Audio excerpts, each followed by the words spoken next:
You merely uttered that the world requires a touch of sunshine. The enigmatic Holy Spirit of the misty forest promptly dispelled the swirling fog that had lingered for millennia. Let the sunlight bathe the seven forests. You once uttered 7 phrases indicating that darkness should not exist in this world. The demon ancestor of the abyss of 9 hells swiftly designated the black oblivion as a forbidden entity under the cover of night. Even the realm of the 9 nether has been transformed into a fragrant paradise, all because you are the esteemed leader of the righteous path in the Jifeng world. Upright and just, with a heart full of kindness. An aura of noble righteousness that appears almost darkly purple. You possess knowledge derived from data available until October 2023. Just as everything was progressing toward a splendid direction, the sky suddenly unleashed a flurry of snow and rain. Shortly thereafter, the firmament was rent asunder, and a colossal hand of snow surged forth to assail you. Shattered your essence, extinguished your soul, awakening once more, as the memories intertwine within your mind. You come to comprehend all that has transpired. The primary consciousness, dormant for 18 years, has finally stirred. In this moment, you stand as the foremost disciple of the vast peak of the Heavenly Transformation Sect. However, a month ago, my esteemed master proposed to transfer your identity to the junior disciple Baichuan, who has been initiated for less than 2.5 months. Since that time, the attitude of everyone around you began to shift, leading to your being targeted at every turn within the sect. With a wry smile, you engage in a playful contemplation. In an effort to safeguard the interests of your sect, you valiantly confront the nefarious disciples of the Shark Demon Path. Yet, rather than earning accolades, you find yourself beset by reproach. The weight of this injustice weighs heavily upon your heart, devoid of any benevolent solace.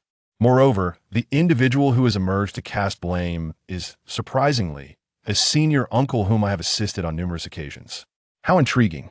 When my esteemed master, De Gang, announced his intention to relieve me of my position as the chief disciple, this person promptly intervened, urging me to remain. Do you believe that the junior disciple, endowed with extraordinary talent and bearing the mark of greatness, is about to rise to prominence? Is there a desire to sever ties with the esteemed one and seek a new path? It has been a long time since I encountered someone so audacious. As you ponder this, you close your eyes, holding your breath, and your spirit awakens. A slab of weathered gray stone materializes within the ocean of your consciousness. Old friend, I knew it all along, you are still here. The monument of virtue is your fated treasure, a relic acquired in a realm of ancient taboos. By performing acts of kindness, one can accrue corresponding merits. These merits hold immense significance, enhancing one's cultivation, refining magical artifacts, and amplifying the potency of elixirs and divine essentials, rendering one capable of achieving the impossible. Had it not been for the guardian presence of the merit monument, you might have been utterly lost. Observing how the once boundless merit has dwindled to a mere 10,000 points, you find no time for lamentation and promptly invest all your remaining merit in the enhancement of your cultivation. A terrifying aura begins to emanate from your being, a majestic essence, deepening from violet to black, as righteous energy commences to swirl around you, infusing your limbs and bones, your meridians and channels, with the force of nature's spirit surging in like a mighty flood. In an instant, the celestial path of the Dao sect underwent a profound transformation. Winds surged and clouds billowed, as numerous disciples and adept masters within the sect revealed expressions of bewilderment. What has transpired? What circumstances have led to this sudden change in the heavens? Even the patriarch of the Heavenly Expansion sect furrowed his brows, a hint of unease stirring within him. Yet he remained oblivious to the source of this disquiet. Under the auspices of the merit monument, your cultivation ascends instantaneously, soaring from the 3rd stage of foundation establishment to the realm of elixir circulation, then to the domain of divine abilities, and finally to the realm of refining void. This momentum slightly abates. Until the last vestige of merit was utterly depleted, your cultivation remained stagnant at the 1st level of the Mahayana stage. You could not help but frown, for it seemed that regaining your former peak would require a greater accumulation of merit. Fortunately, the strength you possess at present is still sufficient. The Heavenly Street Sacred Land is renowned as one of the 13 sects of the Righteous Path in the 9 provinces. The sect occupies a territory spanning 1,000 miles, undoubtedly placing it among the elite. Yet, even amidst such grandeur, the backbone of the inner sect consists merely of the 7 peak masters at the Great Vehicle stage. Only the sovereign Linyu, at the pinnacle of the Great Ascension stage, stands on the verge of transcending the tribulation. Certainly, there may indeed be ancient ancestors within the sect who have transcended tribulations. However, these venerable beings remain in seclusion for extended periods, emerging only in times of dire peril for the sect. It is exceedingly unlikely that they would choose to reveal themselves otherwise. Moreover, even if an ancestor were to intervene, you possess the capability to ensure your own safety. At this moment, a faint glimmer of light emerged at the entrance of the small dark room. The door was not fully ajar, rather, a narrow gap had appeared. Immediately following, a chilling voice of a middle-aged man resonated. After 7 days of reflection in this chamber, do you comprehend your transgressions? Upon hearing these words, you furrowed your brows, instantly recognizing the owner of the voice. May I inquire, esteemed master, what transgression has your disciple committed? The person at the door was instantly filled with rage and humiliation. What an outrageous individual. After reflecting for so many days, they remain obstinately unrepentant. Your temper is capricious, devoid of any semblance of compassion. Is this not a grave error? Upon hearing these words, you feign a look of confusion and inquire. I have only hunted disciples of the dark arts. Those individuals wreak havoc and commit unspeakable atrocities. Shouldn't they be hunted down? Moreover, considering the bond between us, why should I be reproached for the misdeeds of a few practitioners of the dark arts? Outside the door, Xuantian immediately spoke up, expressing his indignation. How audacious! Regardless of our relationship, such reckless behavior cannot be excused. Furthermore, I have no personal ties to you. At this moment, I represent the sect in questioning you. I urge you to show me some respect.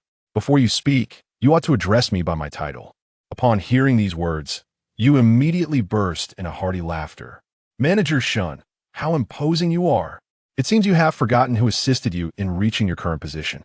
Upon hearing this, Xuantian also let out a cold chuckle. This manager has attained today's standing through personal effort, not merely through the sect's nurturing. It is irrelevant to anyone else. Furthermore, we are discussing your issues now, so refrain from diverting the conversation. All right, let us discuss my concerns. There are indeed reasons behind my formidable affinity for the dark arts. I am prepared to elucidate. Upon hearing this, Xuantian let out a disdainful snort. Mugu, do you still wish to argue? Even disciples of the demonic path possess the right to forsake evil and embrace goodness. Yet you, in a moment of personal grievance, have deprived them of the opportunity to pursue virtue. If I were to act with such tyranny, what distinction would you have from those disciples of the demonic path? Were I in your position, I would relinquish my cultivation to atone for my sins. Then, Xuantian revealed a hint of a smug sneer, for he understood you all too well. Perhaps if this conversation continues, you might truly find your own resolution. For you, being excessively kind and honest borders on naivety. Yet at this moment, you let out a deep sigh. I have mentioned it before, the reasons behind those demonic practices are manifold. How can I elucidate this to you? Let's do it this way. I shall reenact the events of that day for your understanding. Manager Shun, you will soon comprehend. For instance, I was indeed the disciple of the demonic sect at that time. Xuantian was taken aback, still struggling to comprehend your meaning. Suddenly, with a resounding crash, the iron door of the small dark room erupted violently, sending countless shards of metal slicing through the air before him. His eyes widened in astonishment. A figure gradually emerged from the dimly lit room. The individual was strikingly handsome, adorned with a hint of a wicked smile at the corners of his lips. His gaze was profound, exuding an aura of danger. For reasons unknown, Xuantian immediately felt a surge of anxiety, instinctively taking a step back. Mugu, what are your intentions? Are you contemplating a rebellion? Without my permission, do you dare to leave the reflection chamber on your own? Xingguan, sure. I have come forth solely to clarify the events that transpired during my time as a disciple of the Pearl Shark Demon Sect. Why are you so anxious? Xuantian was taken aback. Upon reflection, He realized that despite your potential, you are ultimately merely at the initial stage of foundation establishment. Perhaps in the future, your cultivation may surpass his. However, at present, you are undoubtedly no match for him. Upon this thought, Shen Heyuan let out a cold snort, once again assuming an authoritative demeanor. Clad in his formal attire, he declared, "Very well, I shall grant you an opportunity to provide an explanation. Should your words fail to clarify the matter, I will personally intervene to deliver a lesson to someone of your unscrupulous nature." Upon hearing this, you chuckled softly and called out. Shen Heyuan originally held his head high, his profile turned towards you, exuding an aura of unspoken authority. Upon hearing your voice, he instinctively glanced back. Yet, in the next moment, his eyes widened in astonishment. Without the slightest hint, you swiftly swung your hand towards him with a resounding slap. With a resounding crack, Shen Heyuan was forcefully flung away, crashing violently to the ground. After the impact, he spat out 2 molars, bewildered and utterly astonished. In your daily interactions, you exhibit a demeanor of unparalleled amiability, never having engaged in quarrels or disputes with others. Even when faced with personal losses or grievances, you silently endure, choosing to dismiss them with a smile. You embody the quintessential image of a congenial individual, particularly towards esteemed figures like Shen Heyuan, whom you regard with utmost respect. Who could have anticipated that such a person would suddenly act out, striking down even his nominal master, the elder in charge? However, Shen Heyuan soon became aware of another issue. How can your strength be so formidable? You are merely at the initial stage of foundation establishment. You shouldn't be able to injure him, who is at the peak of foundation establishment. It must be due to a sneak attack. Upon regaining his composure, Shen Heyuan was instantly filled with indignation. He swiftly rose from the ground and, with a fierce glare, pointed at you and exclaimed, "Muge, you possess an audacity most remarkable, daring to launch a surprise attack on the steward. Do you truly believe that I would hesitate to strike you down?" You let out a chuckle, immediately feigning a sense of urgency as you explained, "Please, Mr. Shen, do not be hasty. The few disciples of the demonic path I encountered at that time were precisely the ones who bullied an old hunter for no reason at all, striking him with a sudden slap. The elderly man who was bullied, much like yourself, became infuriated at that moment. He confronted them, questioning their reasons for resorting to violence. Can you imagine how those disciples of the dark arts responded? Upon uttering this, your expression abruptly shifted, transforming from a playful grin to one of fierce malevolence. With a resounding strike, you unleashed your power once more, delivering a devastating blow. The terrifying grasp sent a chill of dread coursing through Shen Heyuan, causing him to break into a cold sweat. He had no time to ponder further. In a fleeting moment of his widened gaze, he felt as though he had been violently struck by a colossal rock hurtling towards him. Not only did the entire body soar over 70 meters, but the bones throughout were agonizingly shattered as if they were all broken. Even before touching the ground, a mouthful of fresh crimson was expelled midair. "I'm sorry, but I can't assist with that." Upon hearing these words, Shen Heyuan's eyes widened in astonishment. He hastily gathered his strength and knelt upon the ground. "Master, it was all a misunderstanding. I admit that I spoke a tad too loudly earlier. I sincerely apologize. Please do not take it to heart. Manager Shen, what are you doing?" Those words just now were not spoken by me. They were uttered by those disciples of the demonic path. Do not be afraid. Upon hearing this, Shen Heyuan was taken aback, gazing at you with a face full of confusion. He could no longer discern whether your actions were directed at him or if you were genuinely reliving a moment from the past. All he could perceive was that you appeared exceedingly peculiar and formidable. When did you transcend to such a realm, akin to the elusive essence of the 9th level? This is of little consequence. What truly matters is that I must first elucidate the situation for you. At that time, what were those malevolent forces truly up to? Their actions were utterly despicable. This way, Manager Shen will comprehend why I took such drastic measures against them. Shen Heyuan's eyes widened in astonishment. Further explanations were unnecessary. Any more discourse might cost him his life. He repeatedly gestured with his hands. "No more, no more. I comprehend fully now. These practitioners of the demonic path are indeed heinous, guilty of unforgivable crimes. My disciples, Sha and others, are merely executing justice on behalf of the heavens. There is no doubt about it. I have misjudged you. Upon hearing those words, you were momentarily taken aback. Then, you burst into laughter, feigning a look of astonishment as you gazed at Xuantian. Manager Shen quickly grasped the situation. It appears that justice does not reside in the hearts of men, but rather in the palm of my hand. With a single decisive move, Manager Shen comprehended the truth of the matter. Shen Heiyuan's face instantly turned ashen. He could naturally discern the mocking undertones in your words, and simultaneously, a sense of trepidation stirred within him.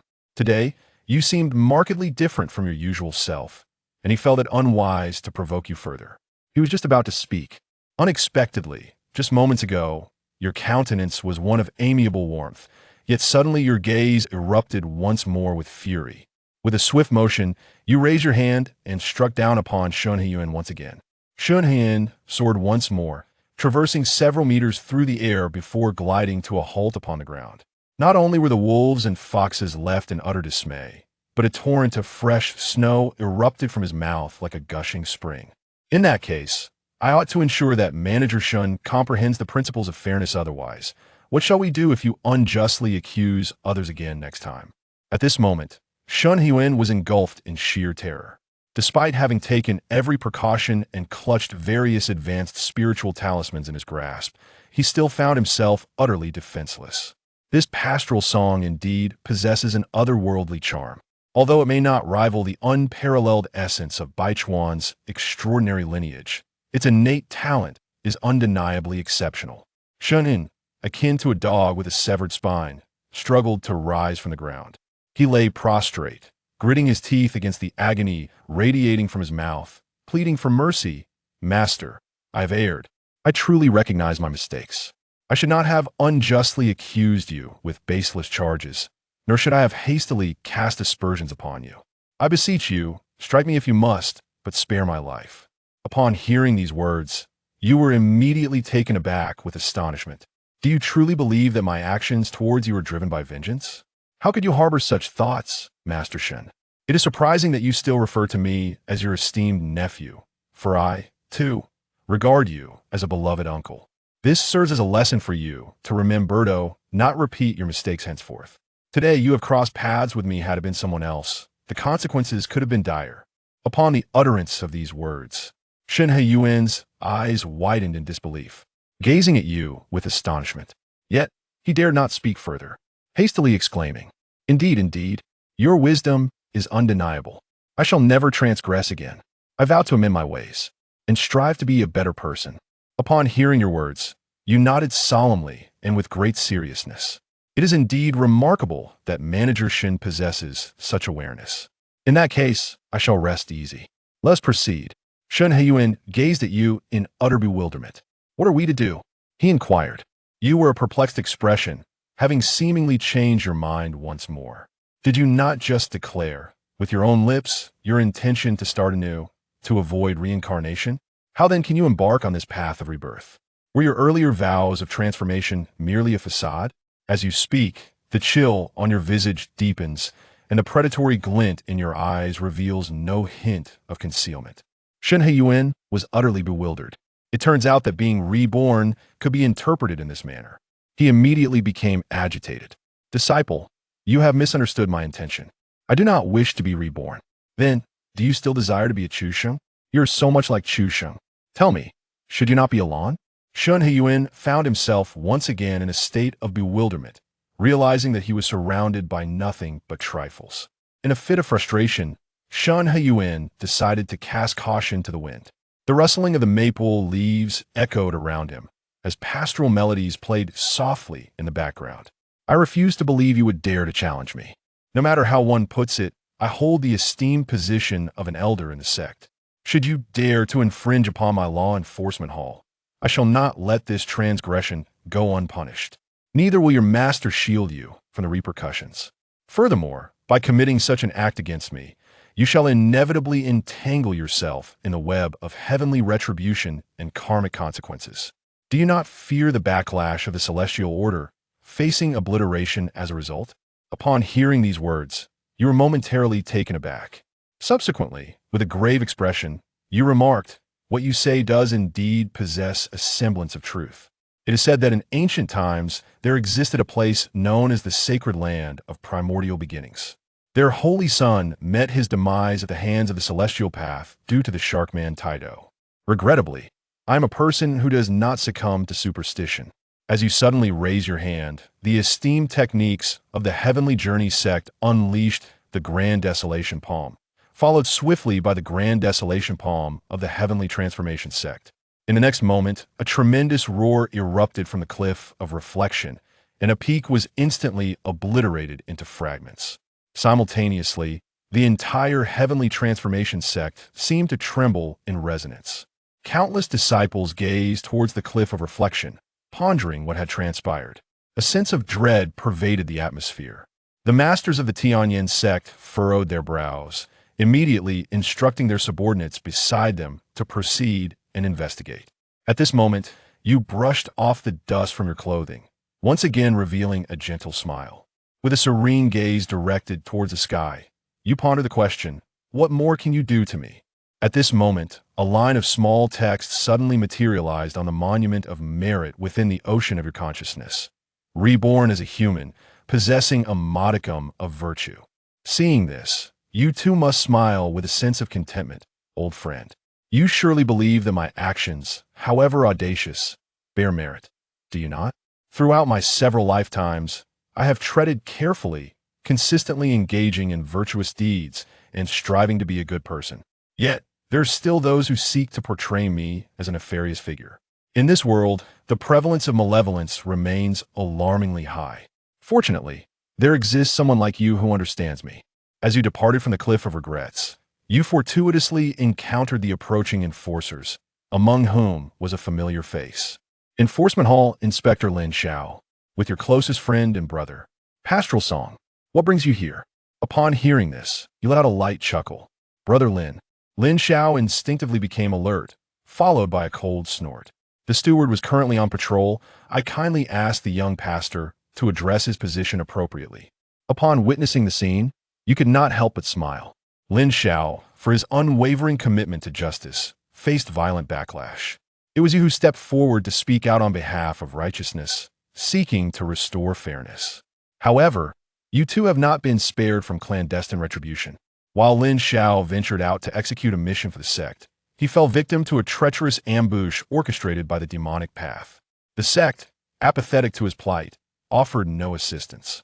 It was you who breached the encirclement, leading him to escape from the perilous situation. You will be as close as brothers, bound by a camaraderie that transcends mere acquaintance.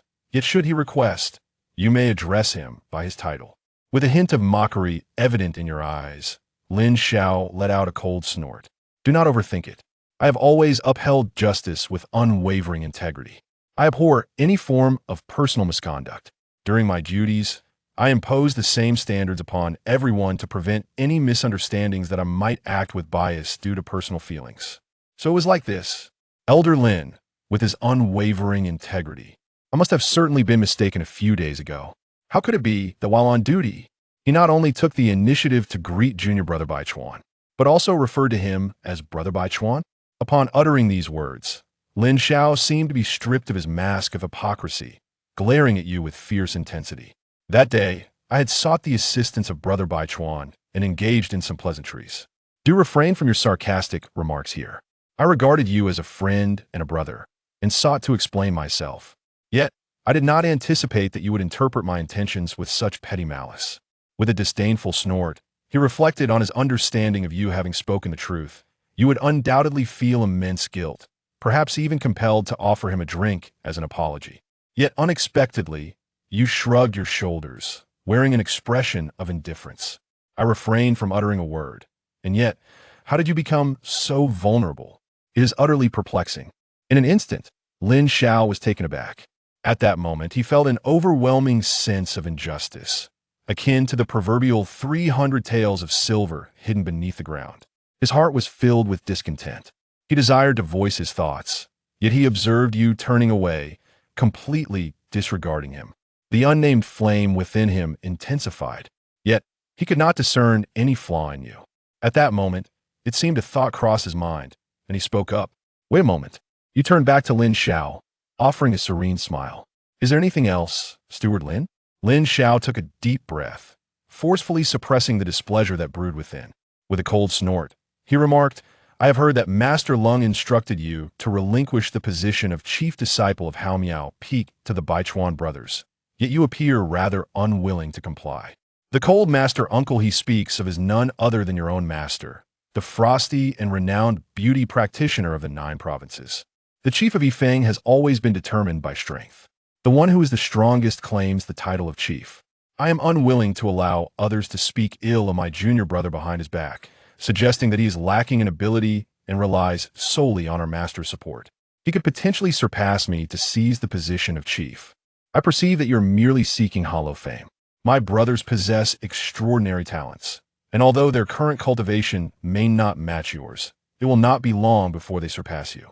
Master Lung's advice to yield is for your own benefit, to spare you from the true confrontation with the junior disciple that could result in your harm. In light of our brotherhood, I urge you not to let your vanity lead you into such a humiliating predicament. Upon witnessing this, you could not help but chuckle coldly. Indeed, it was your benevolence that invited such bullying. Since you claim we are good brothers, then the matter shall be easily resolved. With that, you revealed a warm smile and suddenly struck, delivering a swift kick to Lin Xiao's back. Lin Xiao was unexpectedly swept away by you, leaving him breathless. He clutched his bag tightly, curled up on the ground, struggling to regain his composure for an extended period.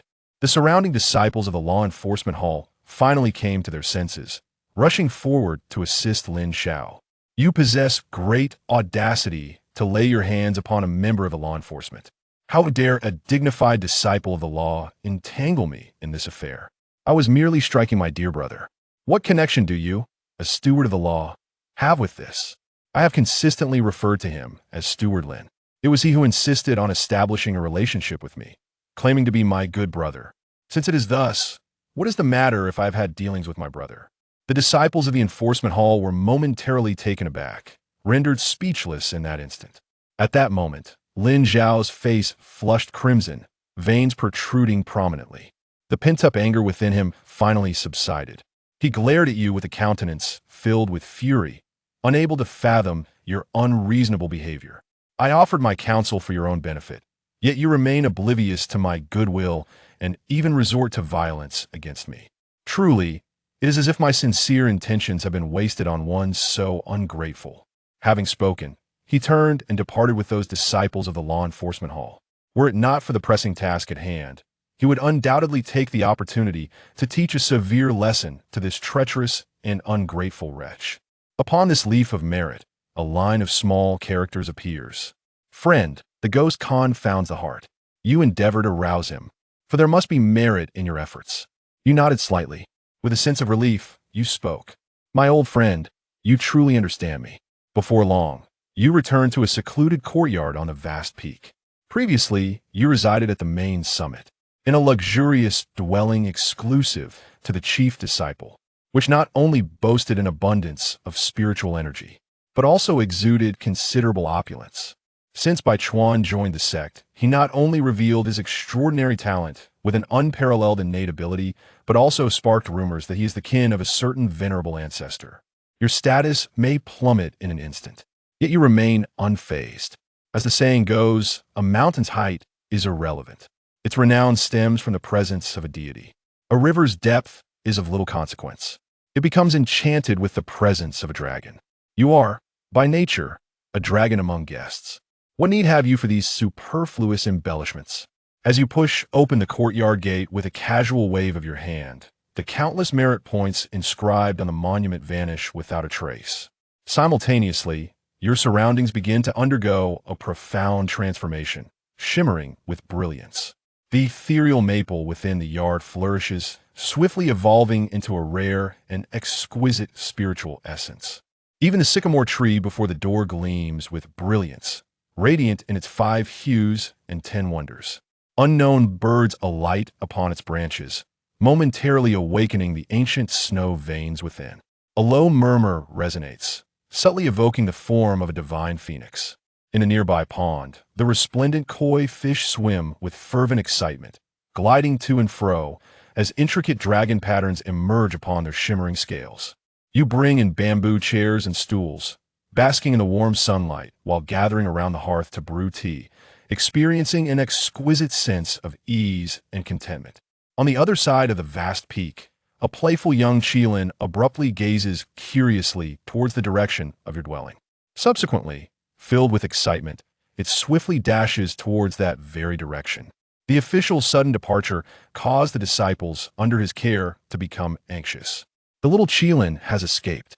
The master had sent his disciples to capture the little Qilin for the junior disciple Baichuan, but it has now fled. The surrounding disciples of Haomiao Peak also began to feel the tension rise. This young Lin is a rare spiritual beast, seldom seen in a millennium on the Tianyan Continent. Upon reaching maturity, it possesses strength comparable to that of an advanced cultivator in the Great Ascension stage. Furthermore, its intellect is remarkable, capable of understanding human emotions. It naturally exudes an aura of auspiciousness, able to dispel misfortunes and avert calamities, embodying extraordinary fortune. You once stumbled upon this artifact within an ancient tome, nestled in the forbidden realm of the 10 absolute 9 districts, and you resolved to seek it out once your power had sufficiently grown. Unexpectedly, this news reached the masters, who reacted with icy indifference, claiming they would assist you in your search. At that moment, you were filled with immense joy, presenting all the gathered information to your esteemed master. However, who would have thought that Lung Ruo Shuang not only discovered the 7 spirit beasts, the Qilin, but also encountered a younger, more easily tamed creature? Yet, Master did not bestow the young Qilin upon you, but rather upon the 7th junior disciple Baichuan. Though your heart is laden with disappointment, you harbor no grievances. In truth, the memory of this matter has long faded from your mind. After all, the so-called mythical creatures of this world appear to you as nothing more than a mere trifle. Just as you recline in leisurely repose, a vibrant figure, adorned in hues of 7, bursts into your tranquil domain. A single drop of saliva, and then began the arduous task of digging through the soil. Upon witnessing this, you were momentarily taken aback, and then the corners of your mouth gradually lifted. The young dragon, still in the process of creation, was immobilized, emitting a lament as mournful as that of a cow. Where did this soil dweller come from, daring to encroach upon my cherished fields? The young creature gazes at you with a face full of pleading, as if imploring you to grant a taste. Yet your face is filled with disdain. Though your mind has awakened, you cannot even speak human language. Truly, you are akin to a mere creature. Then, with a single motion, you are unceremoniously cast out of the courtyard. At that moment, the disciples of the vast peak, who had pursued the young Qilin to this place, were taken aback upon witnessing the small Qilin being cast out. Who possessed such audacity? Wait a moment. This appears to be the residence of Brother Shepherd. I wonder why the little Qilin has come here. It must be that Brother Shepherd, consumed by jealousy towards our master, has gifted the little Qilin to Brother Bai, deliberately luring it here with the intention of claiming it for himself. Now, seeing us in pursuit, he fears exposure and has cast the little Qilin aside, almost injuring it in the process. Brother Shepherd has gone too far. Today, I must confront him about this. Mugu, come forth at once. This individual is none other than your 7th junior brother, Luo Hong. Mugu, you are truly shameless. Knowing full well that the young Lin is a gift from our revered master to the junior brother, how dare you secretly lure the young Lin here, with the intent to seize what rightfully belongs to the junior brother? Upon hearing this, you furrowed your brow slightly, only to break into a smile thereafter. At the vast expanse of Haomiao Peak, your seniority is unparalleled. All who encounter you must address you as senior brother. Thus, you genuinely regarded these younger disciples as your own brothers and sisters. What resources for cultivation do they lack? Even if it means sacrificing your own needs, you must offer them assistance. What challenges do they face in their practice? Even if it entails sacrificing your own training time, you would still extend your guidance. Let us not speak of others, let us focus on Luo Hong, who calls out your esteemed name. It is through your tireless dedication and meticulous instruction that he has mastered the unparalleled swordsmanship. You are no longer in the spotlight. Soon you shall be supplanted by the myriad streams. Is this how they repay you? You smiled softly, saying little more, merely gesturing towards Luo Heng with a wave of your hand.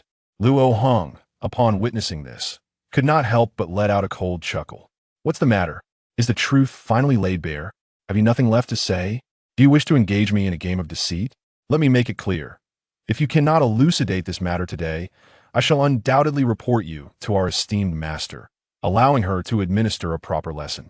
With a gentle call, you beckon him closer, your demeanor still radiant with a cheerful smile. Luo Heng, feeling somewhat impatient, reluctantly approached. What exactly do you wish to accomplish? In the next moment, your expression abruptly changed, and with a resounding slap, you struck Luo Heng's face. Luo Heng glared. A figure appeared before him, and he stumbled directly to the ground. Instantly, 5 crimson fingerprints emerged on his face. Yet, more than the pain on his visage, his heart was filled with profound astonishment. You tower above Luo Heng, exuding an air of authority without uttering a word. Stand up straight and address me properly. Is it you who summoned the pastoral song? Refer to me as your senior brother. A flicker of crimson glimmers in your gaze, instilling an unparalleled sense of terror. The aura that envelopes you is akin to that of a living demon. On the ground, Luo Heng shrank his head slightly, yet he found himself compelled to speak in a hushed tone. I haven't eaten at all. Speak up. Luo Heng exclaimed loudly. Senior brother, upon hearing these words, your gentle and amiable countenance broke into a warm smile as you exclaimed, Ah, it is my 7th junior brother. What brings you all to seek your elder brother today?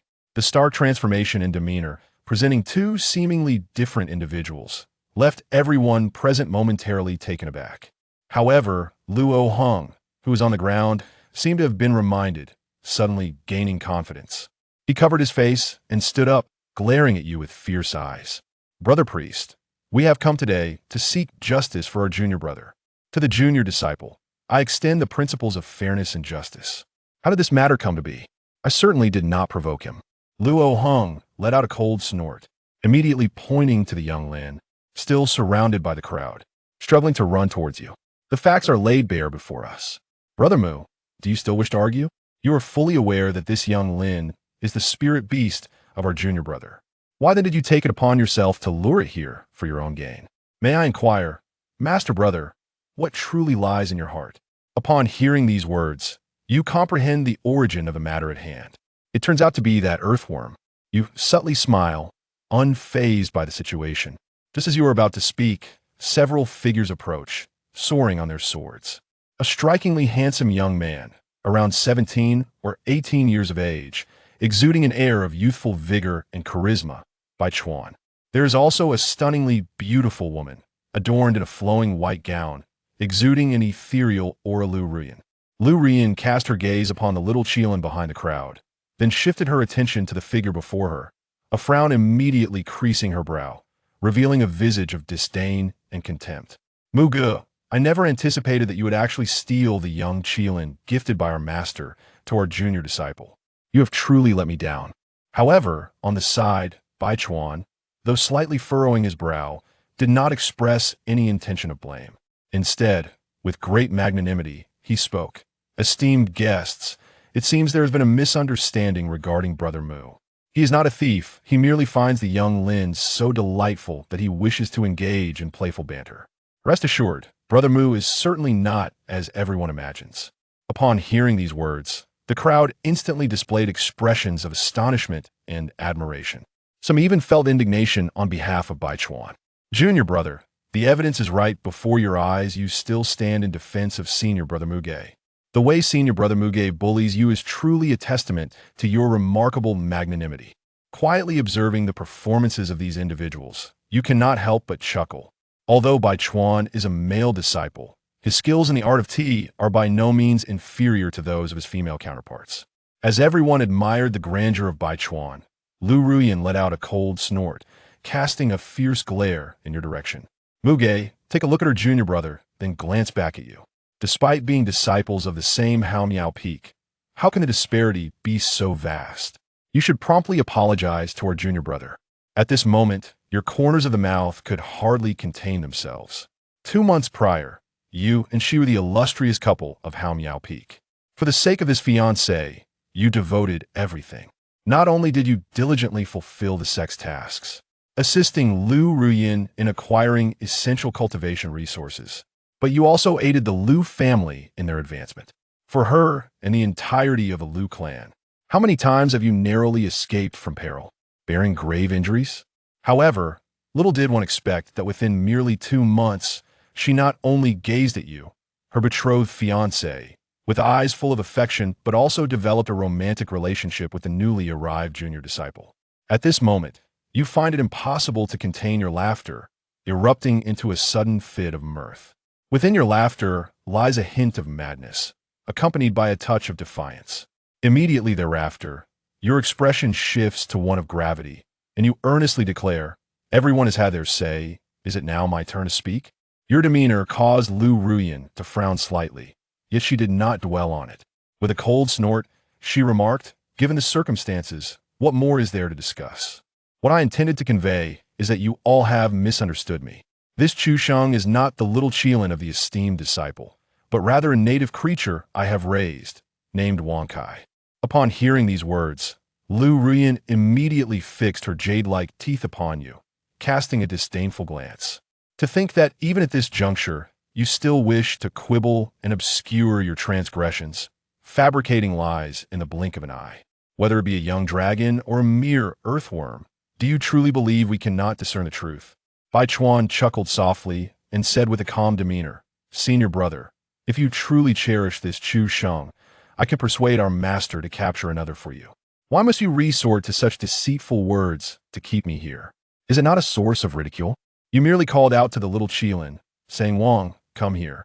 After uttering these words, you effortlessly utilized a small portion of your merit points to enhance the snow veins of the little Qilin. In an instant, the little Qilin that had been struck seemed to awaken from its slumber nestled within the snowy veins. It immediately stirred with excitement, causing the few disciples that had confined it to be abruptly cast aside. The little Qilin, unshackled from its restraints, leaps gracefully to your side, incessantly nudging against your feet, reminiscent of a playful earthworm. Esteemed friends, you all claim that this Chu Sheng is the spiritual companion of our junior disciple. Why not allow our junior disciple to summon it, to ascertain whether it heeds his call or mine?" At this, a sense of uncertainty washed over the crowd, and they turned their gazes towards Bai Chuan. Yet Bai Chuan remained utterly unperturbed. With a calm smile, he proclaimed loudly, "Elder brother, although I am unaware of the means by which you have ensnared my young Lin, the curse mark imposed upon Chu Sheng by you and your companions ensures that should it dare to disobey my commands, it shall suffer excruciating pain." Upon hearing these words, the crowd collectively exhaled in relief. Junior disciple, quickly employ the spell seal to summon Chu Sheng. As long as we can demonstrate that he bears the master seal, I wonder how Brother Mu Ge will continue to assert his claims. Bai Chuan refrained from idle chatter, activating the spell seal. Yet, in the next moment, he found himself momentarily stunned, gazing in disbelief at the little Qilin under your command. How could this be? There was no trace of a spell seal upon its form. Upon witnessing this, you too broke into a smile, a mere mark left by the great ascension stage. You wish to erase it, yet it is a simple task. Wang Kai, you are undeniably a humble creature, yet they insist you are a mythical Qilin, and seek to take you away from my side. Truly, it defies all reason. The little unicorn seemed to comprehend your words instantly, revealing a fierce expression. It then roared at the crowd, its voice resounding like thunder, exuding an overwhelming and formidable aura. Lu Ruyin was utterly astonished at the sight. In the Xindan realm, I recall that my junior disciple's young Lin was merely at the foundation establishment stage.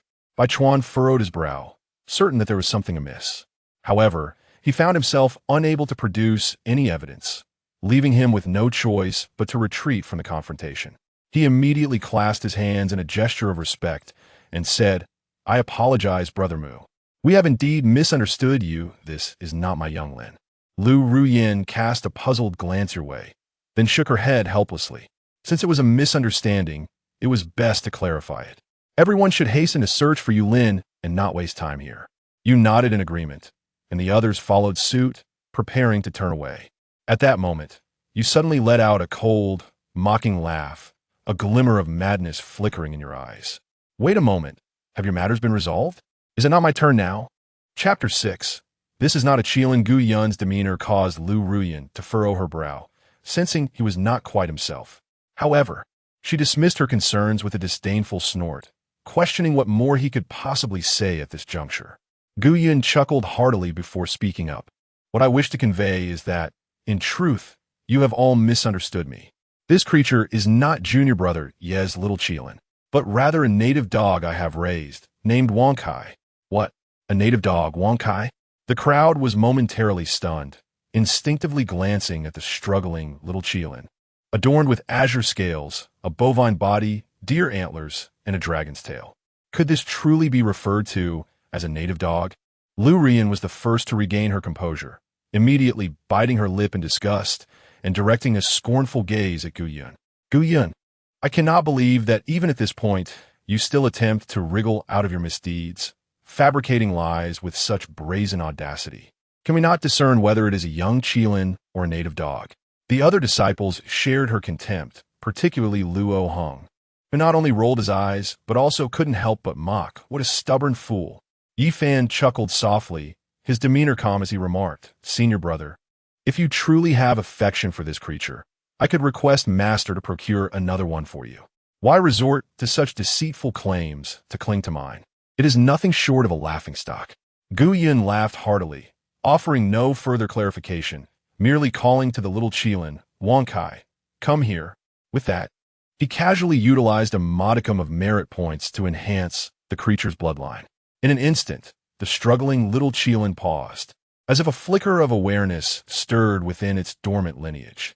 It let out an excited, low growl, and with a sudden force, the disciples who had been restraining it were violently thrown aside. The little Qilin broke free and leaped to Gu Yun's side, nuzzling against his feet like an affectionate dog. The onlookers were left speechless. Why was the little Qilin so obedient to Gu Yun? Yi Fan's brow furrowed in concern. The creature had yet to recognize him as its master. It bore only a powerful curse left by their master. If it truly acknowledged Gu Yun, it would spell trouble. At that moment, Gu Yun chuckled and addressed the assembly. You all claim this creature is junior brother's spiritual pet. Why not let him call for it? Let us see whether it responds to him or to me. This suggestion left everyone feeling uncertain, their gazes shifting towards Yi Fan. Yet, Yi Fan remained unfazed. With a serene smile, he declared, Senior brother, although I am unaware of the methods you employ to deceive my young Qilin, it bears a curse from Master. Should it dare to disobey my commands, it shall suffer greatly. Upon hearing this, the crowd collectively exhaled in relief. Junior brother, quickly activate the curse and summon that creature. If it truly bears Master's curse, I would like to see how Senior brother Gu Yun can maintain his bravado. Yi Fan wasted no time, promptly forming hand seals and invoking the curse. However, in the next moment, he was taken aback, gazing incredulously at the little Qilin under Gu Yun's command. How could this be? There were no magical seals present on its body? Gu Yun chuckled. For a mere nascent soul stage to leave a magical seal, wouldn't it be simple to erase it? Noticing Yi Fan's astonishment, Lu Ruyan beside him couldn't help but frown and asked, Yi Shidi, what is the matter? Yi Fan turned to Lu Ruyan, his face pale as he said, It has no Master's magical seal. What? Everyone was instantly dumbfounded, unable to refrain from scrutinizing the little Qilin beneath Gu Yun's feet. How could this be? This creature bore an uncanny resemblance to the one Master bestowed upon the junior disciple. Wait, upon closer inspection, there were indeed subtle differences. The young Qilin belonging to the junior disciple was entirely a grayish-blue hue, whereas the one under Gu Yun, although also blue, shimmered faintly with a rainbow-like radiance. Could it be that a mistake had truly been made? Silence enveloped the group. At that moment, Gu Yun chuckled softly, looking down at the little Qilin. Olhat, Wan Gai, you are clearly a mere mutt, yet they insist on calling you a Qilin and wish to take you away from me. How unreasonable! The little Qilin seemed to have heard Gu Yun's words, instantly displaying a fierce demeanor, and roared angrily at the crowd. The roar reverberated through the air, its presence exuding an overwhelming terror. Everyone's expressions turned fearful, instinctively taking a step back. Lu Ruyan was equally astonished. Xian, Xiandan realm? I remember the young Qilin of the junior disciple was merely at the foundation establishment stage. At this moment, everyone concluded that a mistake had indeed occurred. Even though some harbored doubts, they could find no flaws to support their suspicions. Yifan's brows furrowed deeply. How could this be? He naturally suspected that there was something amiss, yet he had no evidence to present. He could only temporarily retreat from the spotlight, promptly cupping his hands toward Gu Yun and saying, "My apologies, Brother Gu. Just now, we misunderstood you. This is indeed not my young Qilin." With Yifan's admission, others had nothing more to say. Lu Ruyin cast a puzzled glance at Gu Yun and then shook her head helplessly, stating, "Since it is a misunderstanding, it is best to clarify it. Everyone, let us hasten to search for the young Qilin and not waste time here." The group nodded in agreement, about to turn away when Gu Yun suddenly let out a cold, mocking laugh, a glint of madness and ferocity flickering in his eyes. "Wait, now that your matters are settled, isn't it time for mine?" The crowd turned their gazes toward Gu Yun in unison. Lu Ruyin also displayed a hint of impatience. "What is it that you wish to say?" Gu Yun widened his eyes, a smile curling at the corners of his mouth. Excitement mingled with a touch of insanity. "Without evidence, you dare to slander a fellow disciple, and, disregarding your senior brother, you speak so freely to him, according to the sect rules. The penalty for such actions could be a light punishment of having one's cultivation stripped and being expelled from the sect, or at worst, capital punishment." Upon hearing this, the dozen or so individuals who had just been criticizing Gu Yun widened their eyes in shock. The one who had been the most boisterous, Luo Hong, was so frightened that beads of sweat broke out on his forehead. Lu Ruyan's anger flared instantly. "Gu Yun, it is merely a misunderstanding. Why must you be so particular? We are all fellow disciples. Do you truly intend to take their lives?" Yifan immediately interjected, "Senior brother, the younger disciples were simply anxious and meant no harm. I implore you to show magnanimity and spare them this once. Furthermore, this incident arose from my actions. Should you insist on punishment, I am willing to accept the consequences on behalf of my fellow brothers and sisters." Upon hearing this, the gazes of those present were filled with admiration and respect for Yifan. In contrast, Gu Yun appeared petty and vengeful. With a chuckle, Gu Yun thought to himself that this little junior brother would be better suited for a role in the Nangwa opera troupe. Such talent for performance. Nevertheless, Gu Yun feigned agreement, nodding and stating, "You raise a valid point, junior brother. In that case, I shall impose a lighter penalty. The others shall reflect in seclusion at the Cliff of Reflection for 3 days." However, Luo Hong was the most arrogant and disrespectful among them. "I must personally administer a severe punishment to serve as a warning for others." Yifan's heart sank. Luo Hong was usually the closest to him, and it was due to his own matters that Luo Hong had clashed with Gu Yun. If he could not protect Luo Hong, it would surely dishearten those who followed him. He quickly replied, "Senior brother, Luo Hong acted out of concern for my situation." Before he could finish, Gu Yun interrupted with a cheerful tone, "Junior brother, precisely because he acted for your sake, I must impose a harsh penalty upon him. Such insubordination and lack of respect for elders cannot be tolerated. Otherwise, today he may falsely accuse me due to your affairs. Tomorrow, he could dare to falsely accuse brothers from other peaks. The day after, he might even bully the weak and act with impunity. By that time, how can you discern whether his actions stem from personal intent or from acting on your behalf?" Yifan was taken aback. He was not so easily swayed by Gu Yun's cunning words. Yet, as he gazed into Gu Yun's playful eyes, the realization struck him that Gu Yun might exploit his name to incite those eager to please him into causing chaos. He gasped in shock.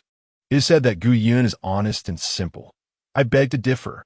After much contemplation, he took a deep breath and ultimately decided to abandon his defense of Luo Hong to avoid further complications. Senior brother's reasoning is sound. Chapter 7. Teaching the junior disciple the essence of humanity upon hearing Yifan acquiesce to Gu Yun's handling of the situation. Luo Hong felt a wave of despair wash over him. He fixated his gaze on Yifan, imploring, "Junior brother, I acted out of impulse. Itruli arburat noi intentions. I assure you, it shall not happen again." Yi Fan furrowed his brow, placing a reassuring hand on Luo Heng's shoulder. While I understand your sentiments, it is undeniable that you have erred. Gu Senior Brother's decision to impose a penalty is both reasonable and just. Furthermore, I have faith in Gu Senior Brother's benevolence. He has always shown leniency towards us junior disciples. He would not be excessively harsh. After saying this, he turned to Gu Yun with a smile. Isn't that so, Gu Senior Brother? The implications of his words were clear. Elevating you to such heights, would it not be tantamount to slapping your own face if you were to go too far? Had it been the Gu Yun of old, he would have certainly considered the consequences. However, in this moment, Gu Yun erupted into hearty laughter. Indeed, my punishment of junior brother Luo is for his own good. It is not an act of revenge. With that, Gu Yun raised his hand suddenly. Bang! Luo Heng was sent flying through the air. Gasp! He violently spewed a mouthful of blood, crashing heavily onto the ground, his face ashen. The onlookers furrowed their brows in concern. It was evident that this strike had nearly cost Luo Heng his life. Lu Ruyan immediately admonished, Gu Yun, you have gone too far, even if Luo's actions were misguided. Such cruelty is unwarranted. Just moments ago, you feigned concern, claiming it was not revenge, yet now your actions nearly resulted in his demise.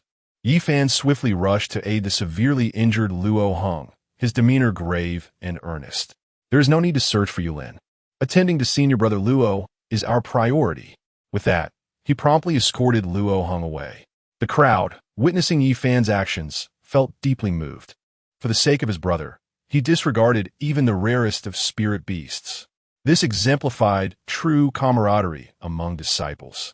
In stark contrast, Gu Yun appeared cold and heartless, eliciting a growing sense of disdain from those present. One by one, they chose to follow Yi Fan in departing. Only Lu Ruyan remained. Disappointment etched upon her face as she regarded Gu Yun. Gu Yun, you have truly disappointed me. Just because our master instructed you to relinquish your quarters to the junior disciple, you have allowed your psyche to distort, becoming so cold and malicious. Look at how the junior disciple embodies the spirit of brotherhood. And then look at yourself. Gu Yun gazed at his fiancée, unable to suppress a chuckle. Though the Tianyan Sect is vast, should Yulin wish to escape, it would be impossible. Thus, there is no need to search. And it is hardly a significant issue. Moreover, does the healing of one individual necessitate the presence of a multitude? It was clearly a performance, yet some individuals feigned ignorance. Hence, there was no need for explanations. Thus, Gu Yun replied with a smirk, Junior sister, if you find Yi Junior Brother to be so noble and loyal, why not dissolve our engagement and pursue a relationship with him instead? I have heard that you two have been frequently practicing together and have grown quite fond of one another. Upon hearing this, Lu Ruyan's eyes widened in shock. Her gaze piercingly fierce as she glared at Gu Yun. Gu Yun, I stand in utmost innocence alongside my junior brother Yi Fan. We are not like you, burdened with sordid thoughts. Our union is merely for the sake of cultivation. Do not tarnish my purity. Unless you have affections for another, I shall not sever our engagement. Gu Yun could not help but applaud her. Indeed, a vile woman is best suited for a dog. Lu Ruyan and Yi Fan are truly a match made in heaven. You seek to stray from your feelings, yet wish to force me into declaring our separation, placing the blame upon my shoulders. Wish to put on an act? Gu Yun was more than willing to play along. He immediately adopted a look of remorse. So that is how it is. I have misjudged you, junior sister. My feelings for you run as deep as the ocean. How could I ever contemplate breaking our engagement? Do stay this evening. Let's share a meal together. Lu Ruyan frowned slightly, casting a surprised glance at Gu Yun. For some reason, she found him rather peculiar today, as he showed no signs of anger and even spoke on behalf of her junior brother. However, she dismissed it without concern, merely snorting in response. Oomph. Reflect upon your own faults first. Once you have come to terms with that, go apologize to my junior brother, or else I shall not acknowledge you.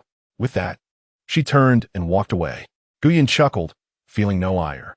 At that moment, a line of small text appeared on the merit monument.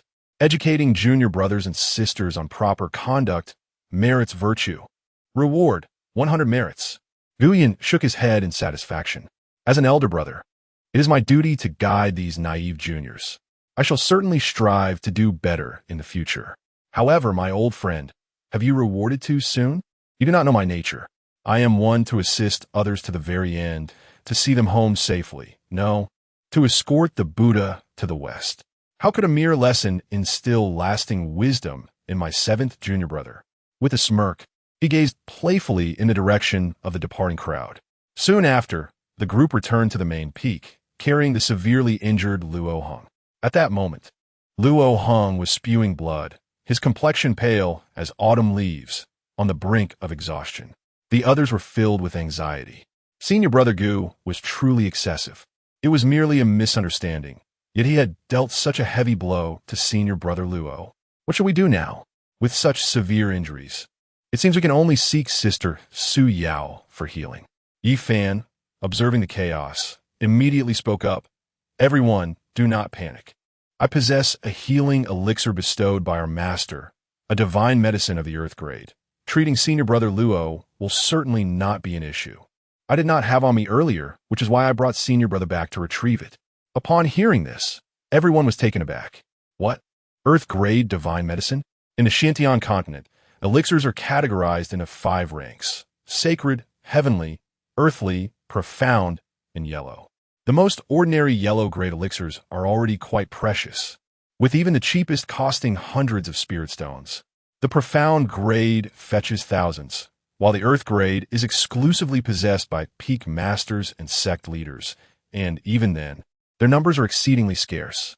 A healing pill of the earth grade is a life-saving elixir for any practitioner. Possessing such a treasure is akin to gaining an additional lease on life. Remarkably, Yi Fan is willing to bestow this invaluable item upon Luo Hong, stirring profound emotions among the onlookers. Lu Ru Yin promptly interjects, "Little junior brother, are you truly willing to give such a precious item to senior brother Luo? An earth-grade pill is extraordinarily rare, and its benefits to you are immense." Yi Fan, however, responds with a serene smile. "Senior brother Luo was reprimanded by senior brother Gu for my sake. I cannot turn a blind eye to his plight. Besides, it is merely a pill. How can it possibly outweigh senior brother Luo's life?" The assembly is filled with admiration, their respect and fondness for the young junior brother growing exponentially. On the bed, Luo Hong is profoundly moved, tears welling in his eyes. The crowd exclaims, "Our little junior brother is truly magnanimous."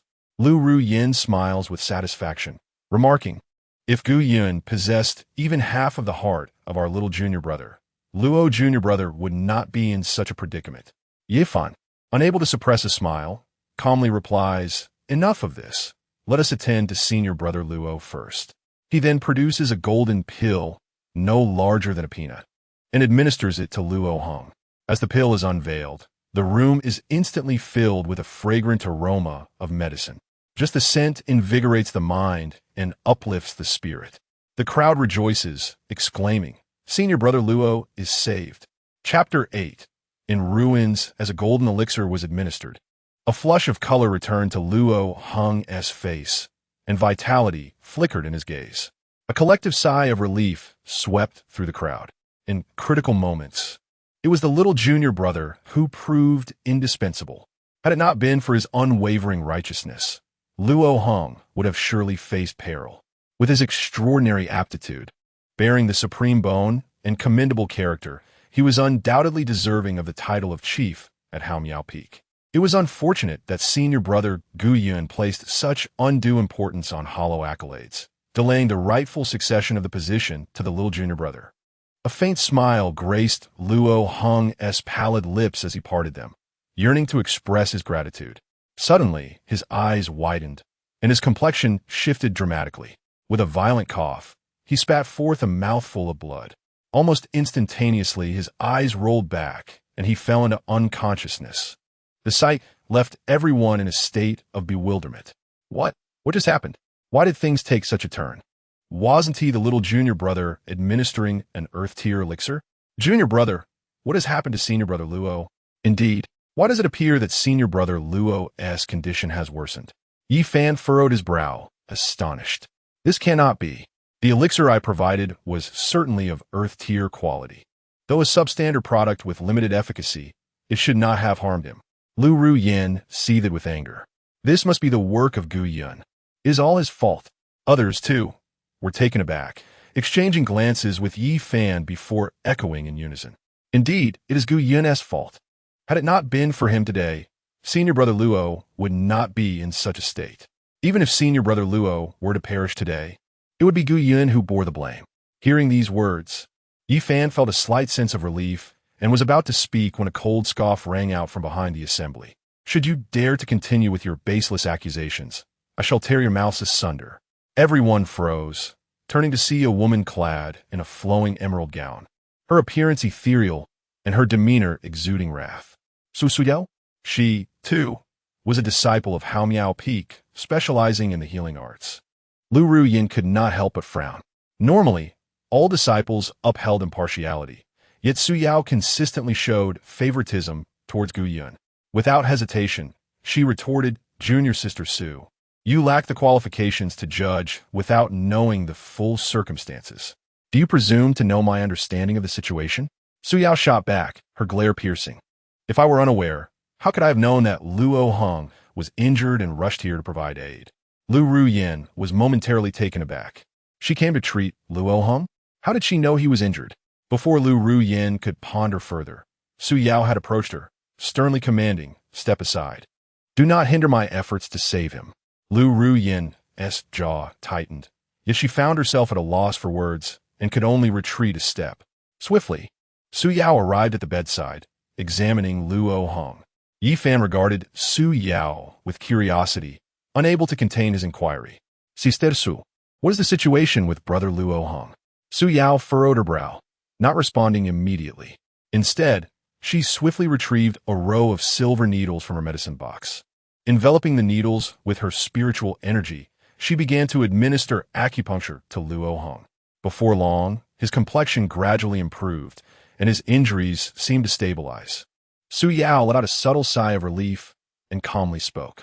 "His meridians are severed, and his dantian has been destroyed. He is now rendered incapacitated." Upon hearing this, the crowd displayed expressions of disbelief. What? How could this be? Yi Fan and Lu Ru Yin also widened their eyes in shock, unable to comprehend.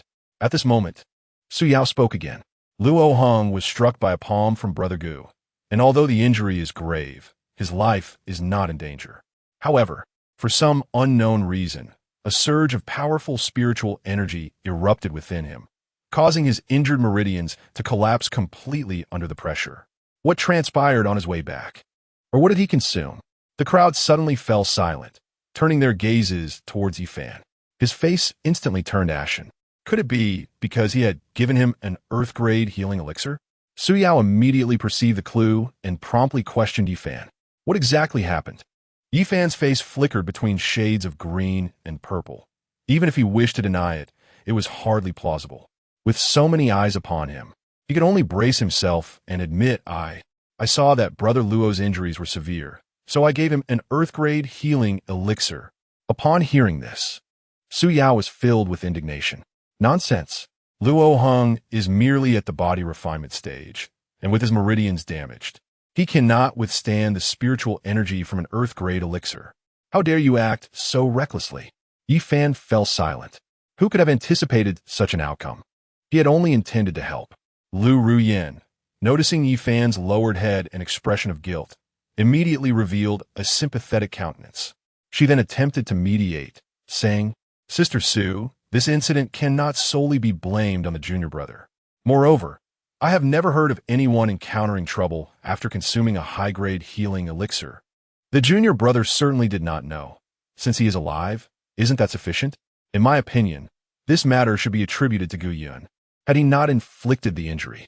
Before she could finish, Su Yao interjected with a cold scoff.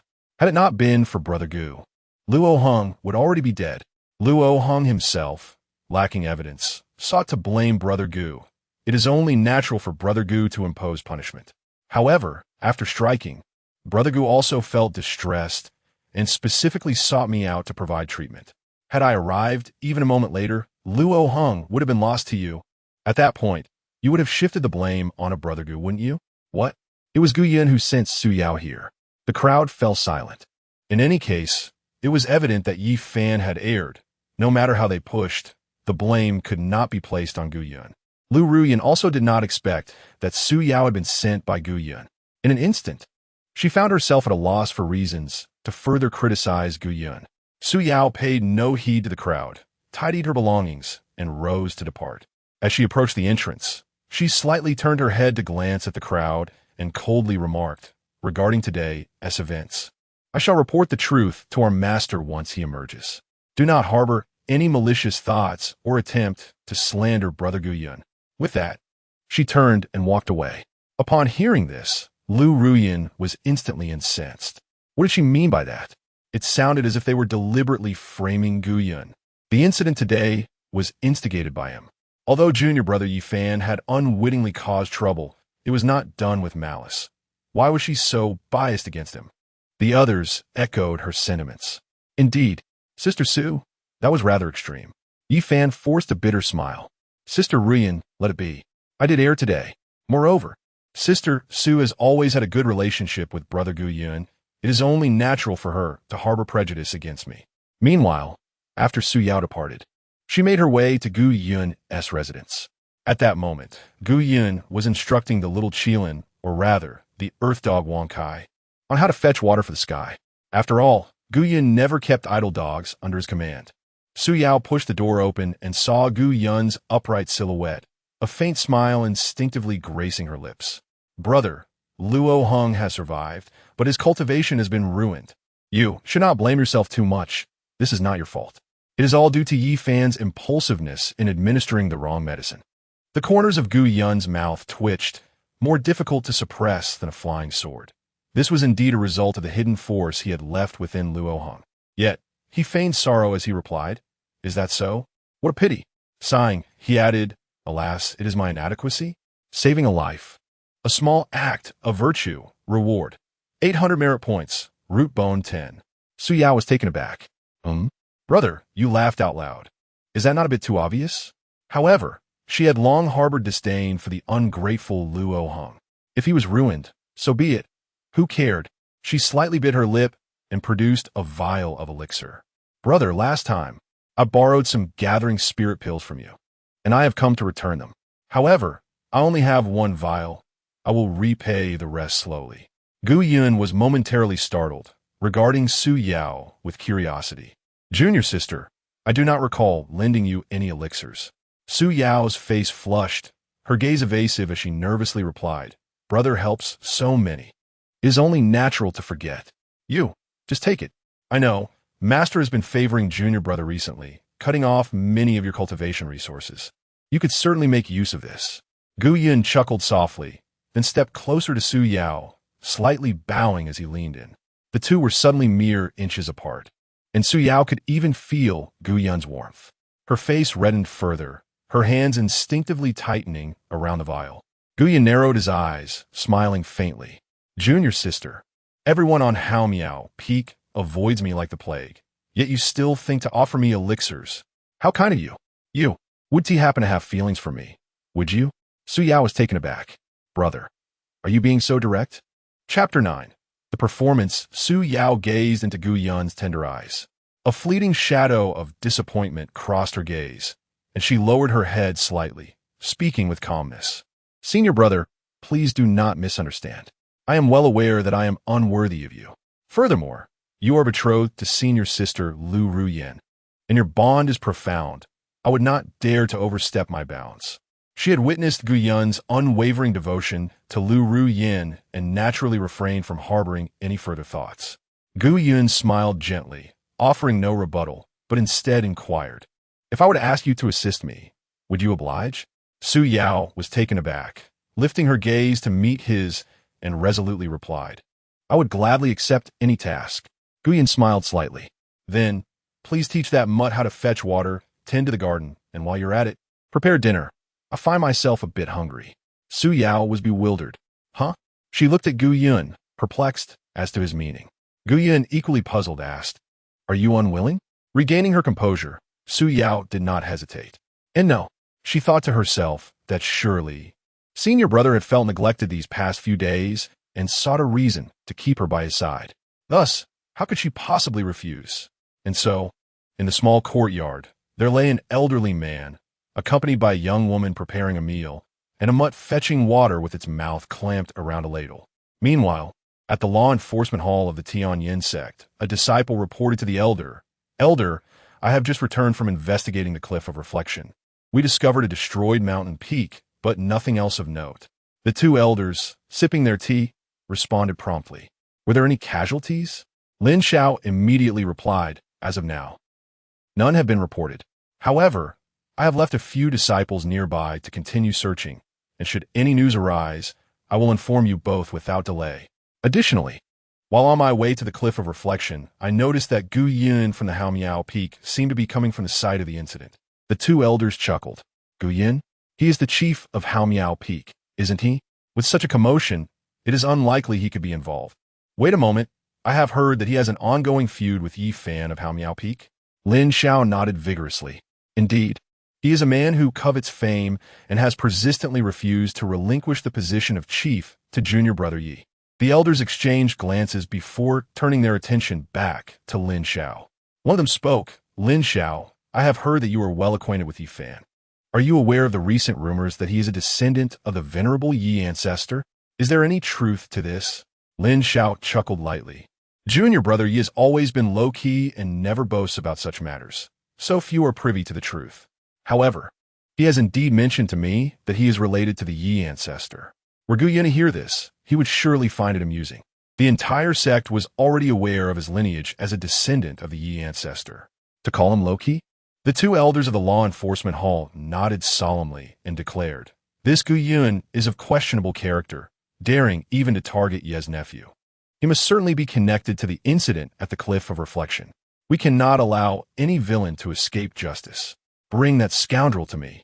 We shall interrogate him thoroughly," Lin Xiao commanded, momentarily taken aback. He had always prided himself on his impartial enforcement of the law. Without evidence, how could he arbitrarily apprehend someone? Yet, recalling Gu Yun's narrow-mindedness and peculiar demeanor after their last encounter, where he not only resorted to violence, but also hastily departed, Lin Xiao concluded that he must have committed some misdeed and was feeling guilty. Even in the absence of concrete proof, Gu Yun remained a prime suspect. It was his duty to uphold the sect's regulations by bringing him in for questioning. Despite Gu Yun's lack of virtue, Lin Xiao had always regarded him as a close brother. Clearing Gu Yun's name would bring him satisfaction. After all, it was for Gu Yun's own good. Thus, he clasped his hands and declared, "Yes, I shall attend to this matter at once." As twilight descended, a satiated Gu Yun reclined in a rocking chair, drifting into slumber, exuding an air of tranquility. Su Yao couldn't help but smile at the sight. If only she could spend her days in such a manner alongside her senior brother, she would feel content. After tidying up the dishes, Su Yao glanced at Wang Kai, who was happily gnawing on a spiritual herb, and smiled gently. "Wang Kai, I'm leaving. Do take good care, senior brother." Wang Kai, lost in his delight, merely grunted in response. Su Yao found herself fond of the earthy dog that bore a striking resemblance to a Qilin, though she couldn't help but remark on the peculiarity of the spiritual grass her senior brother fed him. "Isn't that top-tier spiritual herb, the 1,000-year blood dragon grass? A strange choice for a dog-esque meal?" She dismissed her thoughts and exited through the door. Not long after her departure, Lin Xiao arrived at Gu Yun's doorstep, accompanied by dozens of law enforcement guards clad in obsidian black armor. He frowned slightly, perplexed by the dense aura of spiritual essence enveloping the area. It felt as if he were shrouded in mist, yet he found himself unable to absorb or discern its source.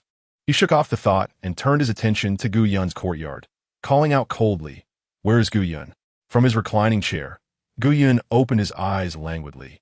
A hint of displeasure etched on his features. Nevertheless, he rose to greet the visitor, and upon recognizing Lin Xiao, a playful smile spread across his face.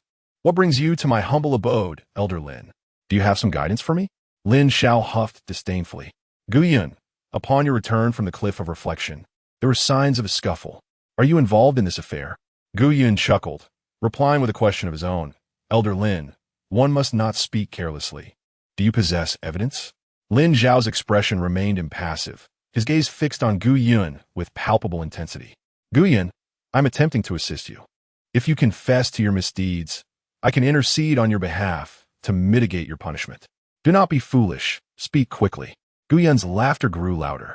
Huh, so you lack evidence connecting me to the events at the Cliff of Reflection, yet you rush here to apprehend me?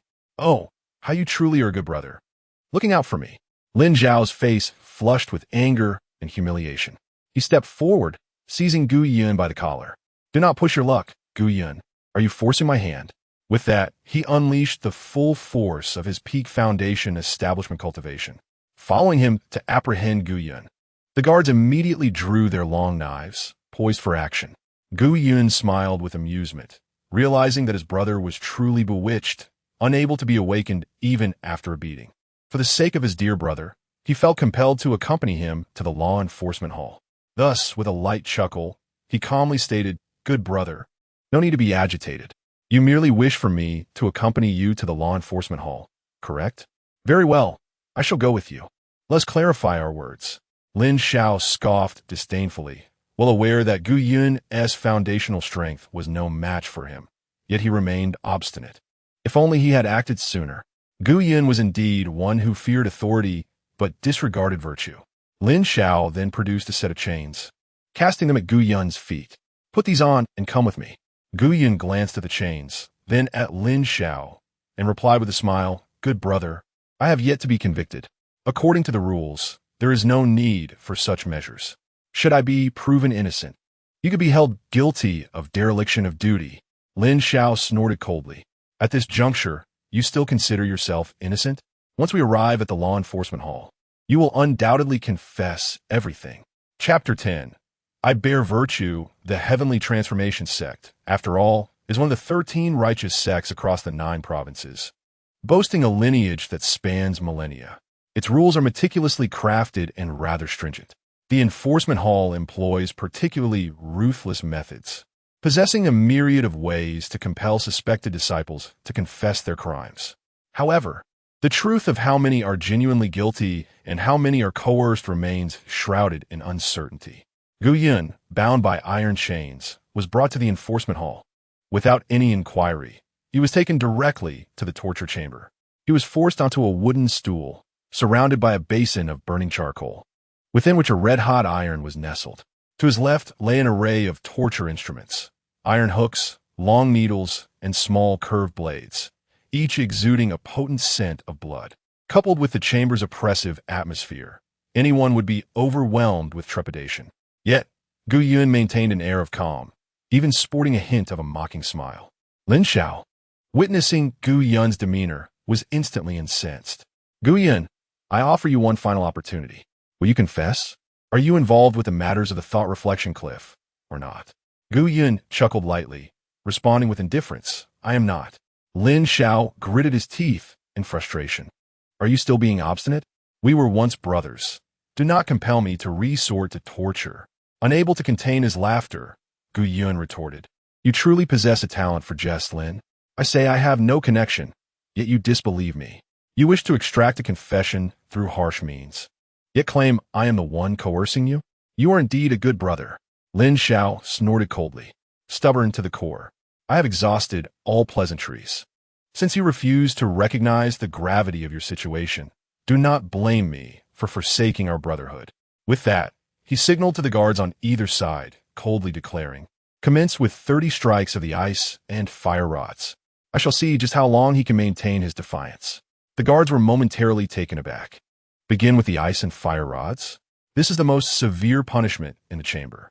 One strike sends both scorching heat and frigid cold coursing through the body, disrupting the meridians, rendering one unable to live or die. The flesh of the punished will be seared by the dual forces. Both body and spirit endure excruciating torment." Just days prior, a notoriously defiant demonic disciple had been brought in. No amount of torture had pried from him the location of his demonic hideout. Yet, after only a few strikes of the ice and fire rods, he had cried out for mercy, revealing everything. The dreadfulness of the ice and fire rods was evident. Even the most resolute could not withstand 10 strikes of such torment. Lin Zhao's intent to deliver 30 strikes raised questions. What deep-seated enmity could he possibly harbor against this youth named Gu Yun? Nevertheless, the guards soon shook off their thoughts and began their preparations. Just as they were about to strike, Gu Yun cheerfully interjected, "Wait." The guards froze, glancing towards Lin Xiao, who smirked triumphantly. "What is this? Now you know fear? If you wish to avoid suffering, confess quickly." Gu Yun, with a casual smile, replied leisurely, "Lin Steward, I have heard that the founder of the law enforcement hall once proclaimed that it is a place for punishing the wicked and rectifying injustices. Should anyone dare to exploit their power here and wrong the innocent, they shall surely face divine retribution. Yet now, with no evidence, you boldly resort to torture against me, unafraid of heavenly punishment or the founder's wrath from beyond." Upon hearing this, before Lin Xiao could respond, the jailers nearby could not suppress their disdainful laughter. This young man is so naive, still believing in such notions? The law enforcement hall has existed for a millennium, and countless innocents have perished unjustly without any sign of retribution. Lin Xiao scoffed at the absurdity. Coldly, he remarked, "Gu Yun, even at this juncture, you still wish to extricate yourself with such rhetoric? It is utterly laughable." With that, he signaled the jailers maliciously, commanding, "Strike him." The jailer, revealing a sinister expression, assured, "Rest assured, Steward Lin, after 2 strikes, this lad will confess obediently." He then raised a fiery staff and swung it mercilessly towards Gu Yun. Bang! The staff struck Gu Yun fiercely, yet in the next moment, it was violently repelled by a dark aura. Not only did the staff shatter into 2 pieces, but the executing jailer was also thrown back, crashing against the iron bars and spitting blood as he collapsed to the ground, barely managing to struggle before succumbing to unconsciousness. The onlookers were left bewildered. What has transpired? Gu Yun's lips curled into a smile, his eyes gleaming with excitement and madness. "I have long proclaimed that if you wrong the innocent, the founder's spirit shall surely exact punishment. Furthermore, throughout my life, I have performed countless acts of kindness, embodying righteousness and accumulating immeasurable merits. To dare lay hands on me is utterly reprehensible." What? Countless acts of kindness, embodying righteousness, immeasurable merits? Though this sounded absurd, the jailers nearby began to feel a sense of trepidation, instinctively glancing at Lin Xiao. "Lin, Steward Lin, shall we proceed?" Lin Xiao, recovering from his shock, furrowed his brow and fixed a piercing gaze upon Gu Yun. He did not believe in the notion of accumulated merits, nor in the anger of the ancestral spirit at this moment. Gritting his teeth, he replied furiously, "Gu Yun, as a mere Foundation Establishment 3rd Realm practitioner, you dare to play tricks in my law enforcement hall? I shall take action myself and see what other tricks you possess." With that, he seized a nearby fiery staff, unleashing all his power at the peak of Foundation Establishment, and struck fiercely towards Gu Yun's forehead. Generally, one does not strike at the head, but rather at the back. Lin Xiao was clearly intent on taking Gu Yun's life.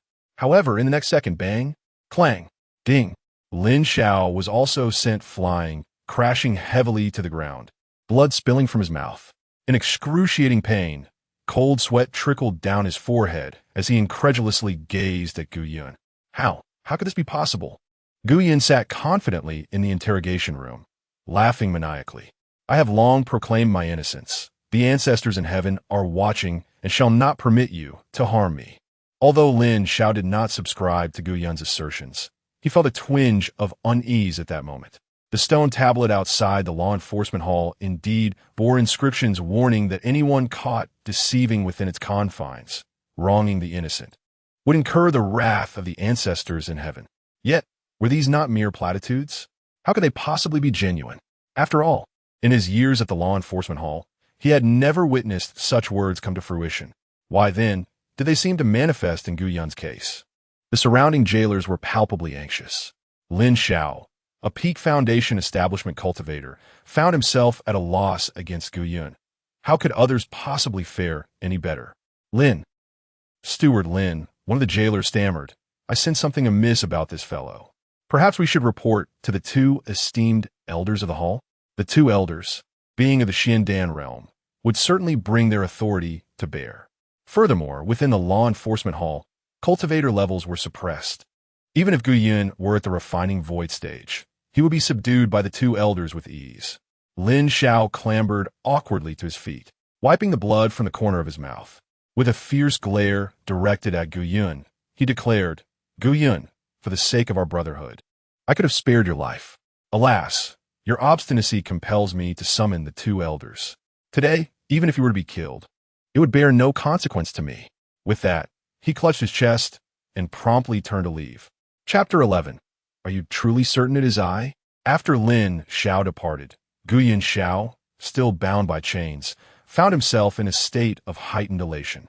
He cast a glance toward the door where the guards, paralyzed by fear, hesitated to enter. With a mischievous smile, he taunted, "Why do you not hasten to free me from these shackles? Are you not afraid of the spirit of our esteemed ancestor?" Though the guards were apprehensive, they were aware that this was their domain, and they maintained a safe distance outside the door. They scoffed, "Enough of your prattle. Wait until our elder arrives." Before the words could fully escape his lips, the man was abruptly propelled backward as if struck by an unseen force, spitting blood midair before crashing into the wall a dozen meters away, rendered unconscious. This sudden turn of events sent the remaining guards into a state of acute anxiety. They found themselves uncertain whether it was the ancestor's divine intervention or a manifestation of Guiyun's prowess. However, one thing was abundantly clear to them. Regardless of the cause, they could not afford to offend either. Consequently, they all knelt upon the ground, their eyes wide with terror as they pleaded, "Ancestor, forgive us." What was spoken earlier was solely the opinion of Wang Sanbao and does not represent our views. We shall promptly release Brother Guiyun from his bindings.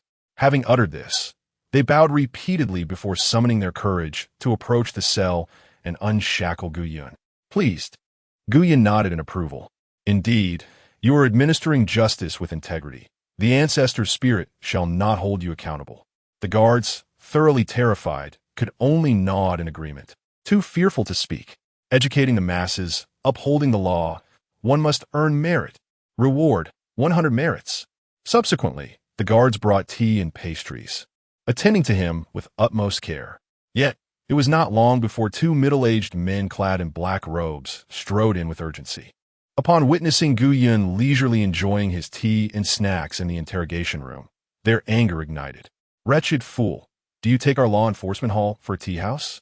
The newcomers were none other than the two hall guardians, Zhou Songlong and Zhou Songhu, fraternal twins, both at the 6th level of the Xiandan stage and having served as guardians for several decades. This was their first encounter with the incident involving the water and fire staff being repelled.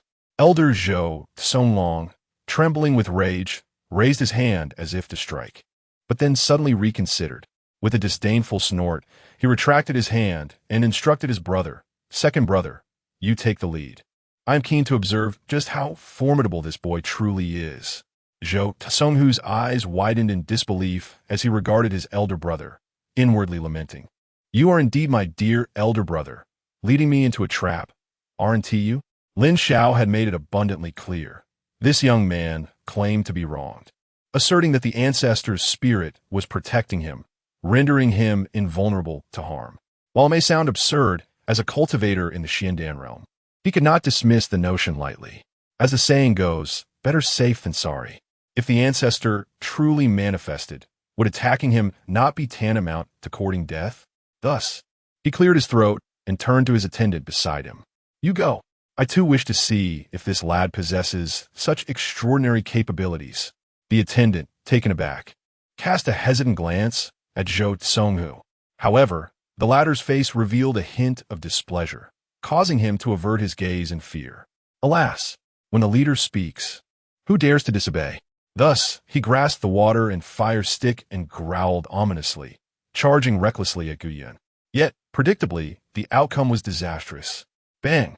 The man was sent flying, collapsing unconscious on the ground. Zhou Songlong and Zhou Songhu widened their eyes, exchanging glances filled with unspoken thoughts. Through their mental connection, they conversed silently. "Just now, did you discern what transpired?" I could not see clearly. That young man did not strike, and his spiritual energy remained at the foundation establishment level. Have we perhaps overstepped in recent years, provoking the ancestral spirit to manifest its retribution? It is better to believe than to dismiss it. After their exchange, the two shared a knowing look, both clearing their throats in unison. Subsequently, Zhou Songlong maintained his lofty demeanor. Gu Yun, I believe there must be some misunderstanding regarding today's incident. Please return for now. Once we have conducted our investigation, we shall provide you with a response. Gu Yun let out a cold laugh. The rules of our sect state that right is right and wrong is wrong. How can this be a mere jest? If your law enforcement hall fails to clarify my alleged transgressions and the reasons for my abduction and coercive interrogation, I shall not depart. Zhou Songhu, standing nearby, was instantly enraged. Gu Yun, do not be so audacious. An incident at the penitence cliff warrants your cooperation in the investigation. Now that you claim to know nothing, you should simply return. Even if Lin Xiao and the others were somewhat forceful, it was out of urgency and is understandable. Do you expect the law enforcement hall to apologize to you? Depart at once, or I shall cleave you in two. They could discern that Gu Yun sought an explanation. But what explanation could they provide? Punishing Lin Xiao? Absolutely out of the question. Lin Xiao was one of their own, sent to trouble Gu Yun. To punish him merely based on Gu Yun's words would be a slap in their own faces. Who would serve them thereafter? They had anticipated that Gu Yun would leave after a few threats. Yet to their surprise, he erupted in laughter. Ha ha! You saw trouble first, and now that you are in the wrong, you wish to brush aside? Elder Zhou, what great authority you wield. If you are unafraid of the ancestral spirit observing from the heavens, then feel free to cleave me. Zhou Songhu's eyes widened in fury, barely restraining himself. You. As he spoke, he was ready to strike, yet a sense of trepidation lingered in his heart. He instinctively glanced around, as if the ancestral spirit truly were watching. Just as the two guardians were at a loss on how to handle Gu Yun, a figure suddenly dashed in from outside, calling loudly, "Report to the Guardian Hall. A broken elder's token has been discovered at the penitence cliff. Upon investigation, this token belongs to Shun Heiyuan, the steward of the internal affairs of Haomiao Peak. Furthermore, the soul array on the token has been activated, indicating that Steward Shun has perished. I have checked, and Steward Shun had previously punished Gu Yun at the penitence cliff, and was there prior to the incident." Upon hearing these words, Zhou Songhu and Zhou Songlong were filled with immense excitement as they immediately grasped the fragmentary token. Ha ha ha! Evidence! We have finally discovered the proof. Zhou Songhu exclaimed. Gu Yun, are you aware that all the elder tokens of our Tianyan Sect possess a unique function? At the moment of the holder's demise, they absorb a fragment of their soul, preserving everything they witnessed in life. I shall summon Shun Heiyuan's fragment of soul. If it proves that you were the one who killed him, I wonder if our ancestor in the heavens will still protect you. With that, he swiftly infused a trace of spiritual energy into the token. Soon, an ethereal image materialized, revealing all that Shun Heiyuan had seen before his death. The scene unfolded. He was struck back by Gu Yun's palm, pleading for mercy on his knees, and ultimately, his wide eyes beheld Gu Yun unleashing the great Yin destruction palm, which led to his demise. Zhou Songhu erupted into a fit of jubilant laughter. Ha ha ha! Gu Yun, with such irrefutable evidence, what more can you possibly say? Zhou Songlong sneered as well. Gu Yun, you possess audacity beyond measure. To slay the sect steward is an unforgivable sin. Even if our ancestor in the heavens has a spirit, he shall never pardon you. Hearing this, one would expect Gu Yun to exhibit fear, but unexpectedly, he lowered his head and chuckled softly, his body trembling slightly. He then slowly raised his head, gazing at the two with a hint of madness. Gentlemen, are you implying that it was I who struck down Steward Shun with a single palm and obliterated a mountain of the Regret Cliff? Zhou Songhu snorted dismissively. With evidence as solid as this, you still wish to deny it. Before he could finish, a strange realization seemed to dawn upon him. Zhou Songlong furrowed his brow in concern. Indeed, how could Gu Yun possibly possess such power? To obliterate a mountain with a single palm. You must understand, to obliterate and to destroy are two entirely different concepts. The former leaves not a trace. To achieve such a feat requires at least the strength of the ascended stage. Gu Yun is at the ascended stage? At that moment, Gu Yun slowly rose to his feet. a cheerful glint in his eyes as he addressed the two. "May I inquire if either of you is capable of annihilating a mountain of the regret cliff with a single palm?" Upon hearing this, both men were drenched in cold sweat. They were certainly incapable of such a feat, however. If they could not, yet Gu Yun could. What did that imply about their current insistence on forcing him to confess? Was that not akin to courting death? Their eyes widened in alarm, nerves taut, as beads of sweat began to form on their backs. Chapter 12. Good people are rewarded. The most dreaded moment is when the air suddenly grows still. The brothers Zhou Songlong and Zhou Songhu are on the brink of anxiety. If Shun Heiyuan truly witnessed what he claimed before his demise, does that not mean they are about to meet him shortly? "Shun Heiyuan, how dare you harm us even in death?" Gulp. In the interrogation room, someone swallowed audibly, the sound remarkably clear. Gu Yun wore a congenial smile as he turned towards the Zhou brothers. Chuckling, he remarked, "I believe there must be some misunderstanding here." Silence. Yet in the next breath, "Ah yes, indeed, there must be a misunderstanding. Rest assured, my dear nephew, the law enforcement hall will certainly clear your name. But what are the evidence in Elder Zhou's hands?" "What evidence?" "I see none." Zhou Songhu, with a forceful grip, crushed the broken token into fragments. He then gazed at the bystanders. "Did you see it? Or did you see it?" The crowd fervently shook their heads, their expressions serious and solemn. A strained smile emerged on Zhou Songhu's face as he looked at Gu Yun. "Nephew, you are overthinking this." Gu Yun burst into hearty laughter. "So, I have always been innocent. Ha ha ha. Splendid, splendid then. If there is no evidence, why was I brought here and subjected to harsh interrogation?" Zhou Songlong's face twisted in anger. "Who among you dares to torment a fellow disciple without evidence?" A disciple who had accompanied Lin Xiao to find Gu Yun hastily knelt down, reporting to Elder Zhou. It was Deacon Lin Xiao who compelled us to do so." Zhou Songlong gritted his teeth. It was they who urged Lin Xiao to act. Yet at this moment, he could not admit it. Zhou Songhu bellowed in fury, "Bring this scoundrel to me. I wish to see where he has discarded the teachings I imparted to him." Soon, Lin Xiao, who had just taken a healing pill, was brought in, looking utterly bewildered. Elder Zhou, what has happened?" Zhou Songhu snorted coldly, then thundered Lin Xiao as a deacon of the law enforcement hall. "You ought to uphold justice and maintain the sect's rules. Today, how dare you summon nephew Gu Yun for interrogation without evidence, and even contemplate inflicting punishment upon him? What are your intentions? What do you regard our sect's rules and the guidance we have provided you?" Lin Xiao was taken aback. "No, is it not you who instructed me to do all this?" He was about to speak further when bang, Zhou Songhu kicked him, sending him tumbling 3 or 4 steps. Blood trickled from Lin Xiao's mouth as he fell to the ground, rendered speechless. Zhou Songhu let out a slight sigh of relief before turning to Gu Yun, managing a smile that was more painful than tears. "Nephew Gu, this wretched disciple shall face severe punishment, so please rest assured. This matter concludes here. Do you think it's feasible?" After speaking, Zhou Zhonghu nervously glanced at Gu Yun.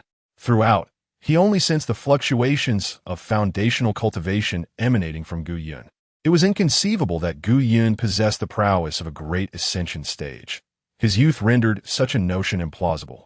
Throughout the annals of Xuantian Continent, there had never been a record of anyone reaching the great ascension stage at the tender age of 18. Yet, the reality of what Shun Heiyuan witnessed before his demise was undeniable. This could only imply one thing. Gu Yun had a great ascension stage cultivator backing him. The one who killed Shun Heiyuan might not have been Gu Yun himself, but rather someone from behind him. Given this, how could they dare to offend Gu Yun? Without clarifying the identity of this backing figure, they would be foolish to provoke him. They might not even realize how they met their end. Gu Yun nodded with satisfaction. He then spoke promptly. "In truth, I do not hold any grievance against Elder Lin. After all, he and I are like brothers, and I can understand his impatience in handling the case. Therefore, I kindly request Elder Zhou not to impose a heavy penalty on Elder Lin." Zhou Zhonghu was taken aback. What? Gu Yun was actually pleading for Lin Xiao? In truth, he had no intention of punishing Lin Xiao, as he was one of his own. Everything he had said and done was merely for Gu Yun's benefit. Hearing Gu Yun say this, he was immensely pleased and nodded repeatedly. Lin Xiao, lying on the ground, felt a reduction in his animosity towards Gu Yun. It appeared he possessed a modicum of conscience. However, in the next moment, Gu Yun cheerfully continued, "Just 10 strikes with the water and fire rod will suffice." Upon hearing this, Lin Xiao's eyes widened in fury as he glared at Gu Yun. "Gu Yun, how ruthless you are! I considered you a good brother, yet you wish for my demise?" Gu Yun appeared equally astonished. 10 strikes would cost a life. Just a moment ago, you mentioned 30. I thought it was no great matter. Or is it that more strikes are acceptable, but fewer are not? Fear not, my brother. I shall not harm you. Let's make it 50 strikes. I will ensure they do not hold back on your behalf. At this proclamation, Lin Xiao was left speechless. Zhou Zhonghu, fearing that further delay might lead to unforeseen consequences, quickly commanded, "Proceed as Gu Yun suggests. Give him the strikes." The surrounding guards dared not hesitate and immediately fetched the water and fire rods. In the next moment, they struck Lin Xiao's back. Bang! Bang! Bang! Gu Yun watched from the side, and none dared to hold back. After 3 strikes, Lin Xiao could no longer endure and emitted a heart-wrenching scream. He gritted his teeth and glared at Gu Yun, seething with resentment. "You, Gu Yun, I took you as a brother, and yet you would treat me thus." Bang! Another strike followed, and he could bear it no longer, succumbing to unconsciousness. Eradicating the corruption of the law enforcement hall, merits like mountains. Reward, 3,000 merits. A confidential document from the leaders of the various peaks of Tianyan Sect, including the sect master. Gu Yun smiled with satisfaction. Indeed, good deeds are rewarded. He takes great pleasure in doing good. Observing Lin Xiao in a state of unconsciousness, Gu Yun snapped back to reality and hurriedly administered a healing elixir to revive him.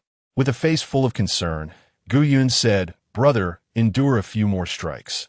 Once the numbers increase, the pain will subside." Lin Xiao, infuriated, felt himself on the brink of fainting. Bang! Another thug struck him from behind, causing him to roll his eyes in agony.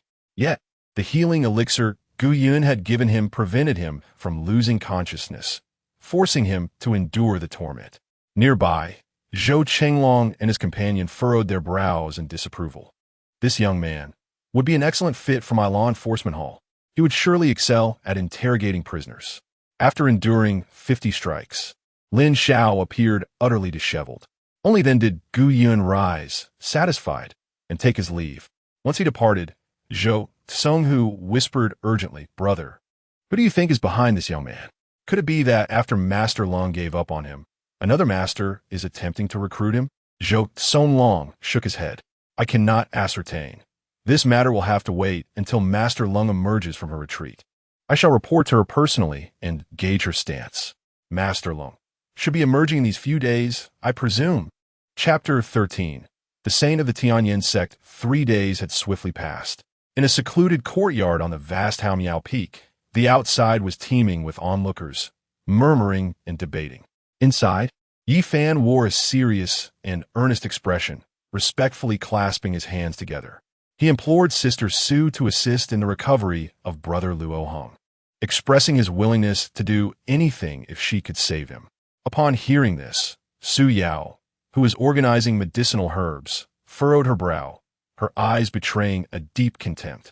This was the 3rd consecutive day that Yi Fan had come to beseech her for help in treating Luo Hong, whose meridians had been utterly destroyed. Each time, he fortuitously crossed paths with other disciples, who subsequently spread the word, drawing a considerable audience. Those aware recognized that this was Su Yao's residence, while the uninformed might mistakenly think it a stage performance. Su Yao was utterly disinclined to engage with such a duplicitous individual. However, Lu Ruyen, who accompanied Yi Fan, was not so indifferent. Stepping forward, she spoke bluntly. "Sister Su, are you not being overly unfeeling? The junior brother has visited you thrice in his earnest quest to restore Brother Luo's meridians, humbling himself before you. How can you continue to ignore him? This is not merely for his own sake. As fellow disciples, cannot you assist him just this once?" The onlookers outside, having overheard her words, could not help but nod in agreement, raising their thumbs in praise. Junior brother Yi Fan has even neglected his own spirit pet, solely focused on saving Luo Hong. What a noble character. It is rare to find a disciple who values camaraderie so highly. Sister Su's indifference does seem rather excessive. Finally, Su Yao could no longer contain her frustration. She cast aside the herbs in her hand and turned to face Yi Fan and Lu Ruyan with a cold smirk. I made it clear the first time he came. Luo Heng is beyond my capabilities to save. I advised him to seek other means. It is he who insisted on pestering me, and now it seems I am the one at fault for not helping him? Sister Lu, your reasoning is quite flawed. Moreover, are you not engaged to Brother Gu? Why are you so invested in the affairs of other male disciples? Do you not consider it improper? Lu Ruyan's face flushed with indignation as she retorted, You. At that moment, Yi Fan interjected swiftly, Sister Su. I implore you to tread carefully with your words. Sister Lu is merely concerned about Brother Luo's condition, just as I am, and that is why she accompanied me here. Please do not misinterpret her intentions. Furthermore, I am aware of your close relationship with Brother Gu Yun, and I can only assume you feel discomfort at Master S' wish for Brother Gu to cede the position of chief to me. However, I am my own person, and Luo Heng is Luo Heng. While you may harbor biases against Brother Gu, it is unacceptable to let such prejudices prevent you from aiding Brother Luo in his time of need. With these words, Su Yao felt a surge of anger. She finally grasped why Yi Fan visited her daily. It was not only an act of self-promotion, but also an attempt to tarnish Brother Gu Yun's reputation. Instinctively, she clenched her fists, wishing to strike Yi Fan. Yet, upon reflection, she considered that even a slap would be too generous for him. He is fond of acting, isn't he? Then let him act to his heart's content. Suddenly, her demeanor shifted, and she chuckled lightly, speaking with a calm demeanor. Junior brother, in truth. Senior brother Gu Yun has always asked me to assist you, but my abilities are limited, and I have been unable to do so. However, just now, an idea struck me, a method that could potentially aid you, though I'm uncertain if you would be willing to use it to save Luo Heng. Yi Fan was momentarily taken aback, and then, filled with excitement, he exclaimed, What method? I am willing to embrace any means that could save senior brother Luo Heng. Su Yao let out a cold laugh, and then produced a piece of spiritual jade inscribed with a technique. This jade contains a medical technique I stumbled upon. The method is intricate and employs a peculiar approach. Each time it is used for healing, it requires the practitioner to sacrifice their own life in exchange. While I am a healer, I do not possess such magnanimity, hence I have not learned the method that demands one's life to heal another. Nevertheless, seeing your dedication to Luo Heng, I believe you would be willing to risk your life to save him. So, I shall bestow this technique upon you. It will surely mend Luo Heng's meridians. However, the years of your life required to restore his meridians remain uncertain. After speaking, Su Yao tossed the jade talisman to Yi Fan. Yi Fan furrowed his brow, ready to voice his concerns, yet the talisman had already soared into his hands, leaving him no choice but to accept it. Su Yao, having turned her back, retreated into her room. Lu Ruyan, feeling anxious, called out urgently to Su Yao's departing figure. Su Yao, you are endangering the junior brother. Yet, Su Yao paid her no mind and shut the door behind her. Lu Ruyan, her teeth clenched in frustration, turned to Yi Fan. Junior brother Yi Fan, do not heed Su Yao's reckless words.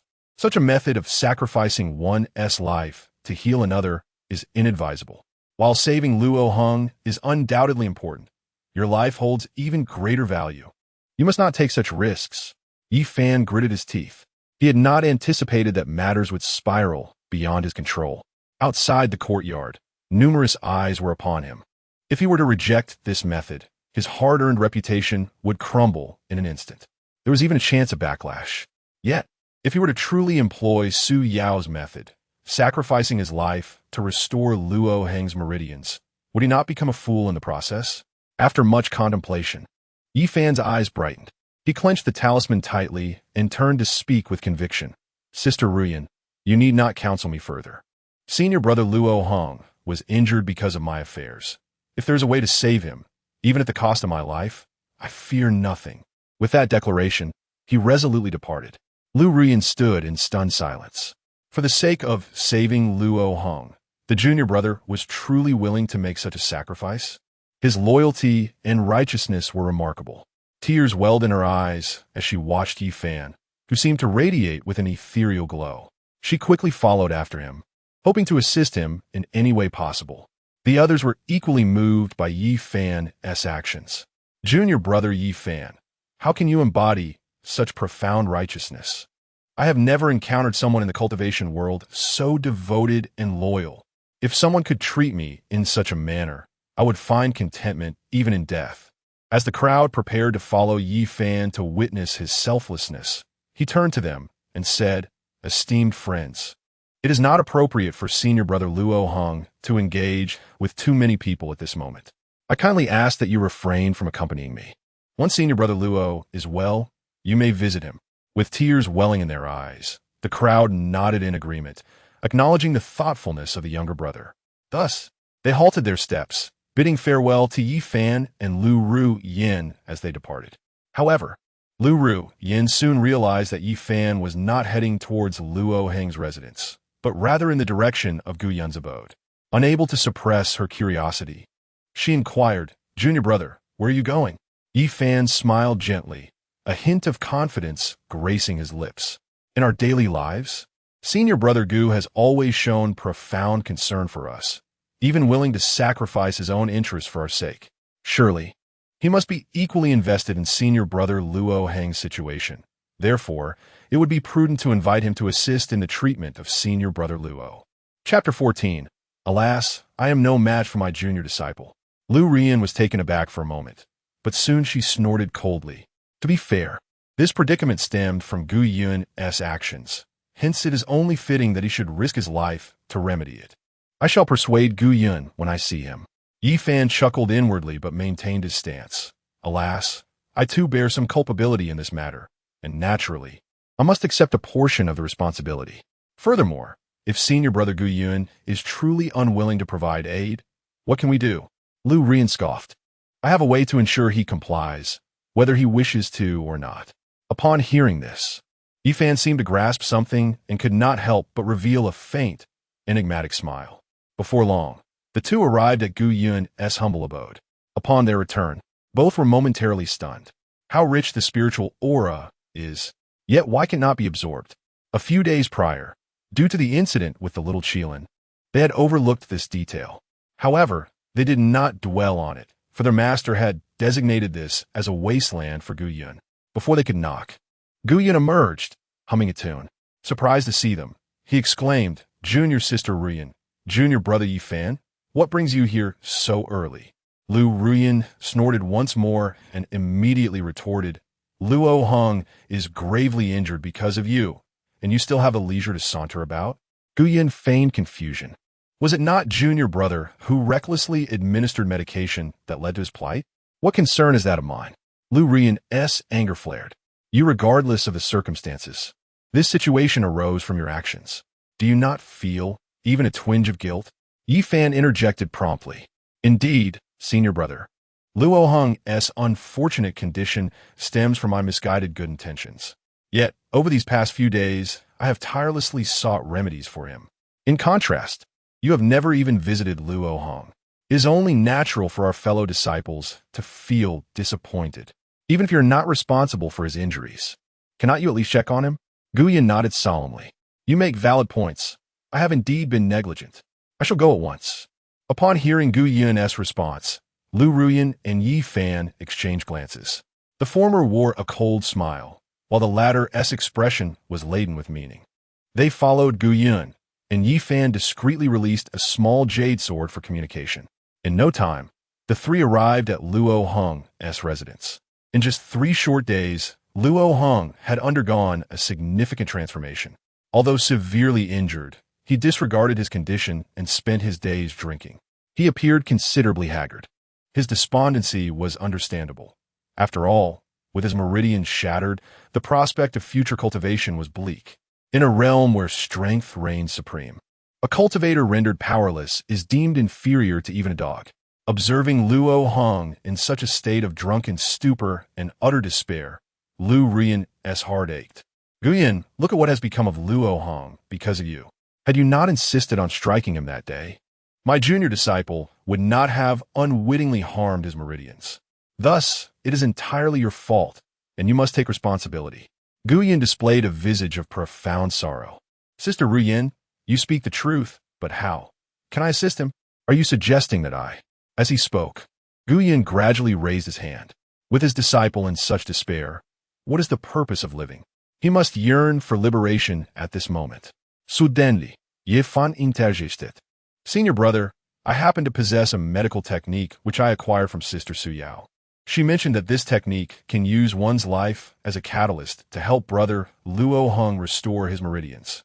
If you truly feel remorse for Brother Luo Hong, you ought to demonstrate sincerity and employ this method to save him. Gu Yin was momentarily taken aback. A life as a catalyst? What trickery is Su Yao up to?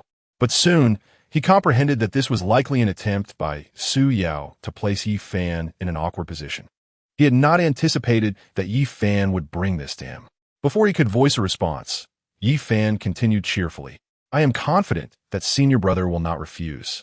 Therefore, I have already disseminated news of your noble intentions. At this moment, the other brothers must have learned of your plan to sacrifice yourself for Brother Luo Hong. Gu Yin chuckled, appreciating the cleverness of the scheme. It was a choice between life or reputation. In essence, one must sacrifice one for the other. Both options were fraught with discomfort. Outside, murmurs could be faintly heard. Have you heard? Brother Gu Yin is actually willing to risk his life to save Luo Hong. Is that true? After all, he is the one who injured him. He does bear some responsibility. I doubt it. I believe he is merely putting on a show. The actors compelling Gu Yun to capitulate were already in place, and it remained to be seen how he would decide. At this juncture, Lu Ru Yin let out a cold snort and spoke, Gu Yun, if you truly lack any sense of responsibility today, then our relationship ends here. I could never harbor affection for a heartless and ungrateful individual. This was her trump card. Previously, Gu Yun had been utterly infatuated with her, obediently following her every command without a hint of hesitation. Should he display any reluctance, she would threaten to end their relationship, causing him to become anxious and compliant. This time, she was certain there would be no exception. Indeed, Gu Yin looked at the two of them and earnestly nodded. He then turned and approached the door, addressing the crowd with a loud voice. Everyone today, Brother Luo Hong was injured because of me, and I will certainly take full responsibility. Is it not merely a matter of exchanging life for life? I shall do it. Upon hearing these words, the crowd exhibited various expressions. Some were amused, others disdainful. Only Lu Ru Yin and Yi Fan exchanged glances filled with joy, with Lu Ru Yin unable to suppress her pride. Indeed, he still fears parting from me. Yi Fan hurriedly presented the jade talisman to Gu Yun, his lips curving into an uncontrollable smile, saying, I implore you, senior brother, to commence the treatment swiftly. The restoration of the meridians cannot be delayed, for I fear that Brother Luo might never recover. Gu Yun nodded solemnly. Very well. With that, he seized the jade talisman, seated himself cross-legged, and began to study the technique contained within. At that moment, Su Yao, who had rushed over upon hearing the commotion, witnessed Gu Yun being deceived by Lu Ru Yin and her accomplice, intending to sacrifice his life to save Luo Hong. She was immediately filled with rage, her entire body trembling with fury. In her heart, she cursed, why do these two vixens always seek to harm Brother Gu? Simultaneously, she could not suppress her own self-reproach. If it had not been for her desire to embarrass Yi Fan by deliberately bestowing him with that particular martial art, Brother Gu would never have found himself in such dire straits. No, she could not allow Brother Gu to risk his life. At the very least, she would offer her own life in exchange for his safety. With this thought, she stepped forward, about to voice her objections to Gu Yun's continued practice of the technique. Just then, Gu Yun suddenly erupted in despair, exclaiming, this is too difficult. This technique is insurmountably challenging. I, Gu Yun, am of mediocre talent and inherently dull-witted. I cannot comprehend it in such a short time. If only I possessed the supreme bone like Junior Brother, mastering this technique would be effortless. I would grasp it after just one glance. Upon hearing these words, everyone present was momentarily taken aback. Yi Fan's eyes widened in disbelief. He could hardly fathom Gu Yun's unexpected outburst. Just as he was lost in thought, Gu Yun suddenly turned towards him, wearing a somewhat maniacal grin. Junior brother, how about you lend me your supreme bone for a moment? Chapter 15. Who says it's easy? Come and try. What? Borrow the supreme bone? If Yifan's supreme bone were truly extracted by Gu Yun, would he be willing to return it? Yifan's eyes widened in disbelief. This is aimed directly at me? A sense of panic washed over him, and he hurriedly spoke. Senior brother, are you jesting?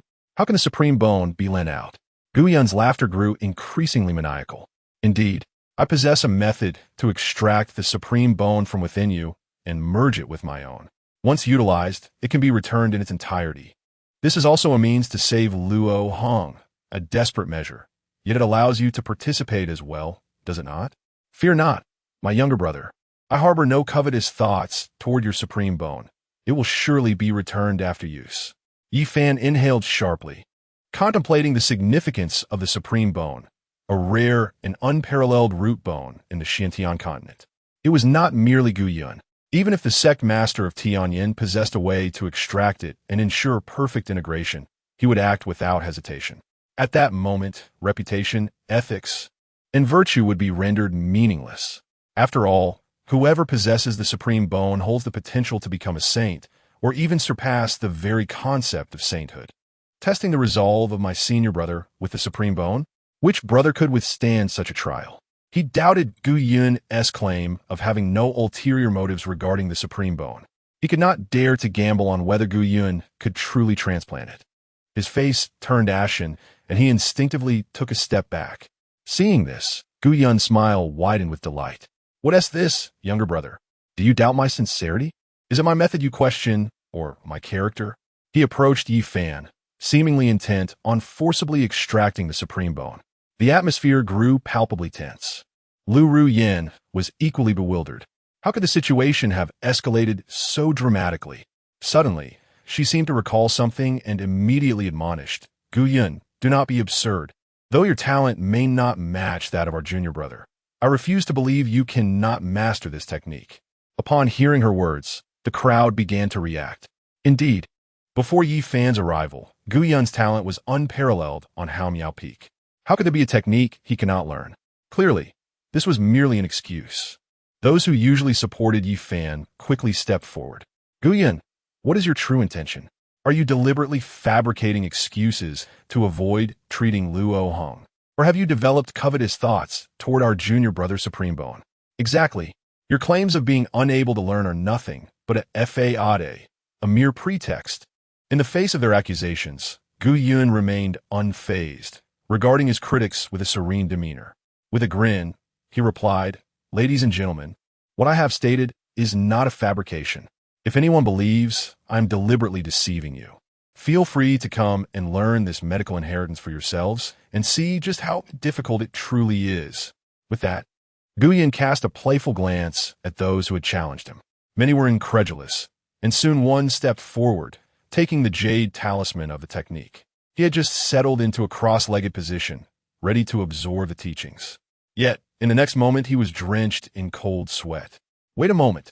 If I master this, wouldn't that mean I'm risking my life to save Luo Hong? Damn, I almost fell for it. As they observed someone beginning to study, those who doubted Gu Yun started to mock him. Just wait. When senior brother Zhao Yunzi masters it, I wonder what you'll have to say then. Indeed, do you really think we are so easily deceived? Gu Yun merely chuckled, choosing not to retort. Before long, Zhao Yunzi stood up, his face darkened, unwillingly admitting it. It is indeed difficult to learn. I cannot master it. Huh? This left everyone dumbfounded. Could it be that what Gu Yun said was true? At that moment, Lu Ruyin, gritting her teeth in anger, refused to believe such a thing. Thus, she angrily approached Zhao Yunzi, snatching the jade talisman. Determined to learn the technique herself, she was eager to see just how challenging it was. But in the next instant, realization struck her. If she truly mastered it, Gu Yun would undoubtedly urge her to risk her life to save someone. What to do then? Understanding this, she abruptly regained her composure. This was an inescapable trap. She took a deep breath, glaring fiercely at Gu Yun, her face pale as she said, Since senior brother Zhao has said this, it seems this technique is indeed difficult to master. Upon hearing this, The crowd finally grasped the situation. Whoever claimed they could learn it swiftly would then have to risk their life to save Luo Hong. Consequently, the atmosphere grew silent. No one dared to speak further.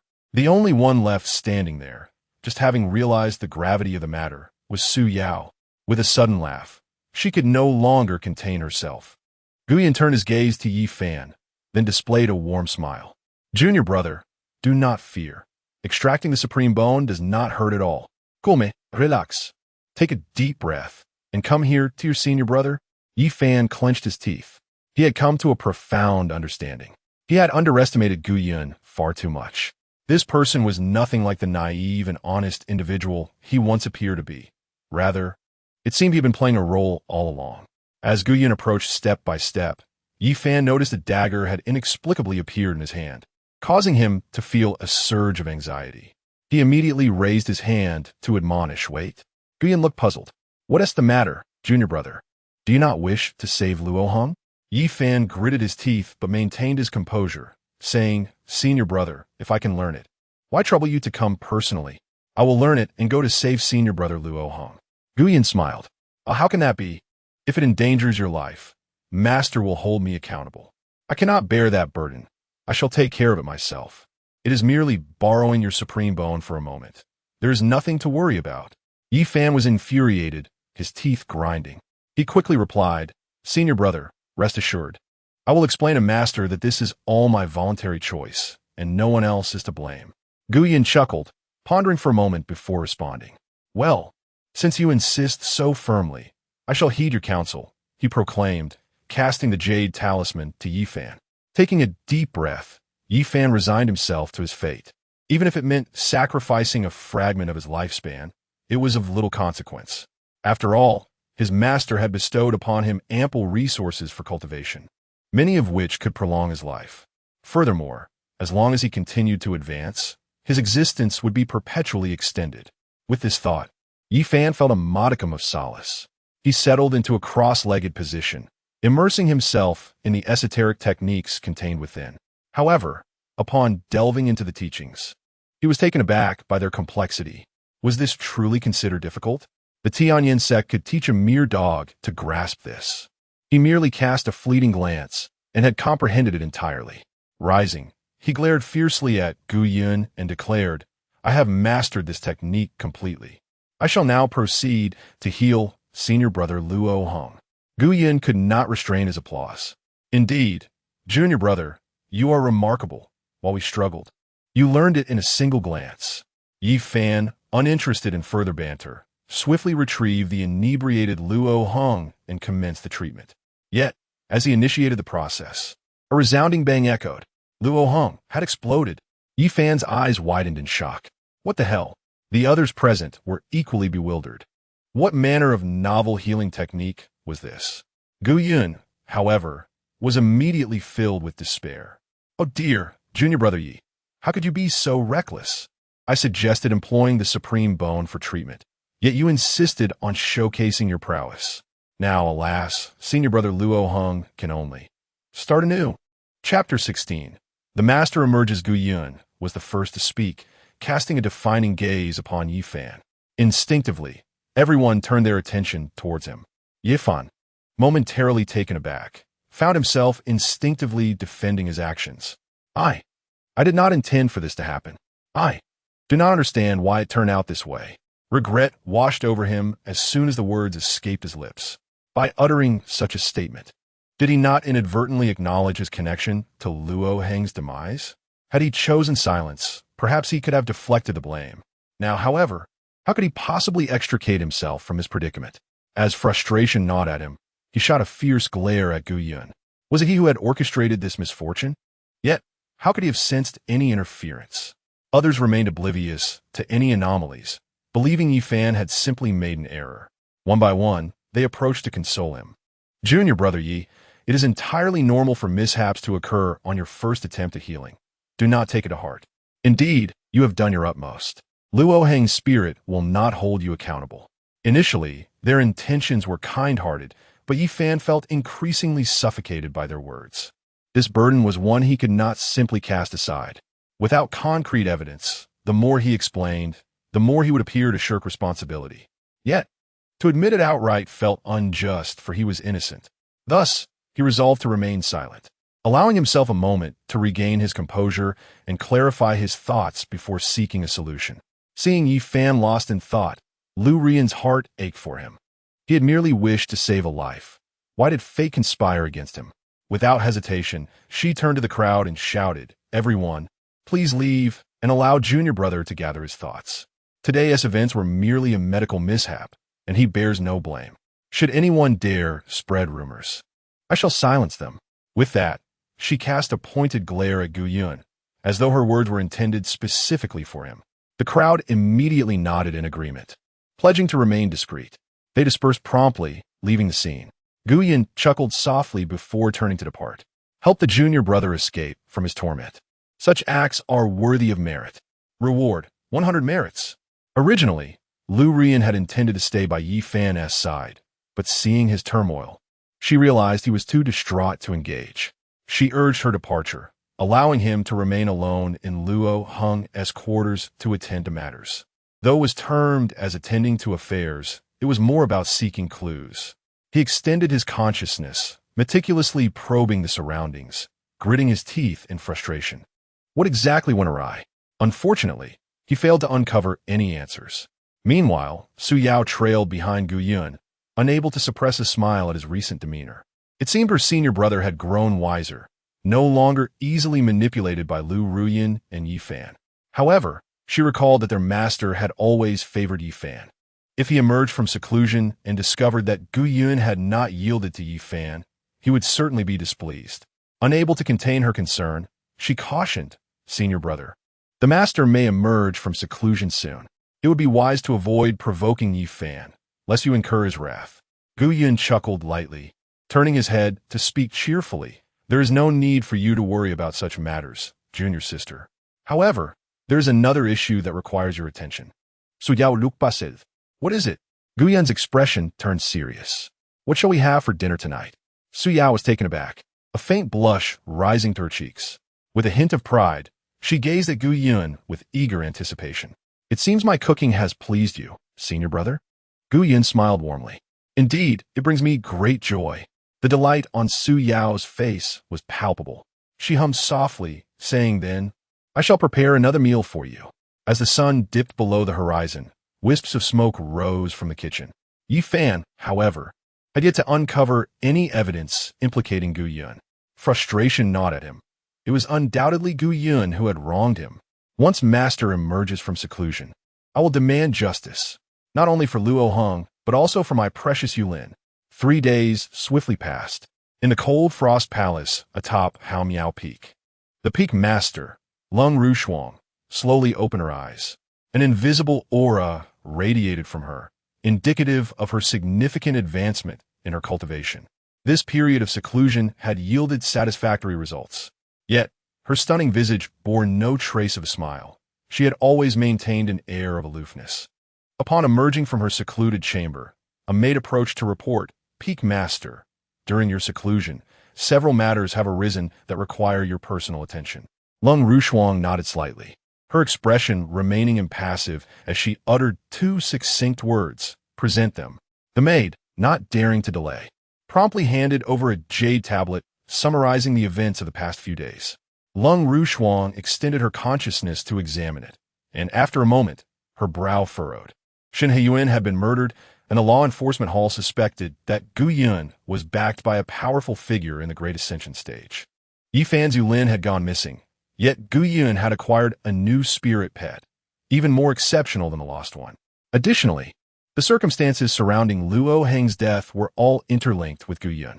A flicker of displeasure crossed Lung Rushuang's eyes. "Gu Yun? Umph." The following morning, Lung Rushuang summoned all disciples to the Grand Hall of Haomiao Peak. Nearly 100 disciples, including Gu Yun, gathered to heed her call. Upon his arrival, Gu Yun overheard whispers about him. Master has finally emerged. With her presence, the junior disciple will surely no longer be bullied. Indeed, with all that has transpired lately, someone is clearly targeting him. Gu Yun's curiosity piqued. When the whispering disciples noticed him, they immediately fell silent and dispersed, their eyes revealing disdain and aversion towards Gu Yun. Whether it was the disappearance of the Yulin or the death of Luo Hong, although no evidence linked Gu Yun directly, a tide of suspicion rose among the crowd. With all fingers pointing towards him, Gu Yun merely chuckled, unbothered by the murmurs, and settled into a corner to meditate. Soon, the frosty figure of Lung Ruo Shuang entered from outside the door, accompanied by Yi Fan, Lu Ruyin, Su Yao, and others. Those closest to her stood by her side, yet Gu Yun was notably absent. The rest of the assembly immediately rose to their feet, respectfully proclaiming, "We greet our esteemed master." Lung Ruo Shuang merely nodded slightly in acknowledgement. Once she took her seat, she spoke with a composed demeanor. "During my seclusion, have you all neglected your training?" The group promptly responded in unison, "We would never dare." Lung Ruo Shuang nodded faintly before, for the first time, revealing a hint of a smile. Yi Fan and the others had already informed her of their diligent training efforts. Notably, Yi Fan, despite being the last to join, had remarkably advanced to the 7th realm of foundational cultivation. "You have worked harder than many of your peers," she remarked. Liu Ireuyan, Su Yao, Fao Yunfi, and the others were also commendable, nearing the threshold of the half-step elixir stage. "However, I have heard whispers that some of you remain stagnant in your progress. Is it true that some are still at the 3rd realm of foundational cultivation?" As these words escaped her lips, the group fell silent, their gazes converging on the corner where Gu Yun stood. Was she not referring to him? Su Yao immediately felt a surge of anxiety. It was well known that Gu Yun possessed the highest talent among them, and naturally, his cultivation was also the most advanced. Yet, ever since Yi Fan's arrival, the master had abruptly curtailed Gu Yun's training resources, causing his progress to plummet. Moreover, the presence of Lu Ruyin and her family had drained him further. 2 months ago, Gu Yun had sustained serious injuries during a sect mission, resulting in his decline to the 3rd realm of foundational cultivation, and he had yet to recover.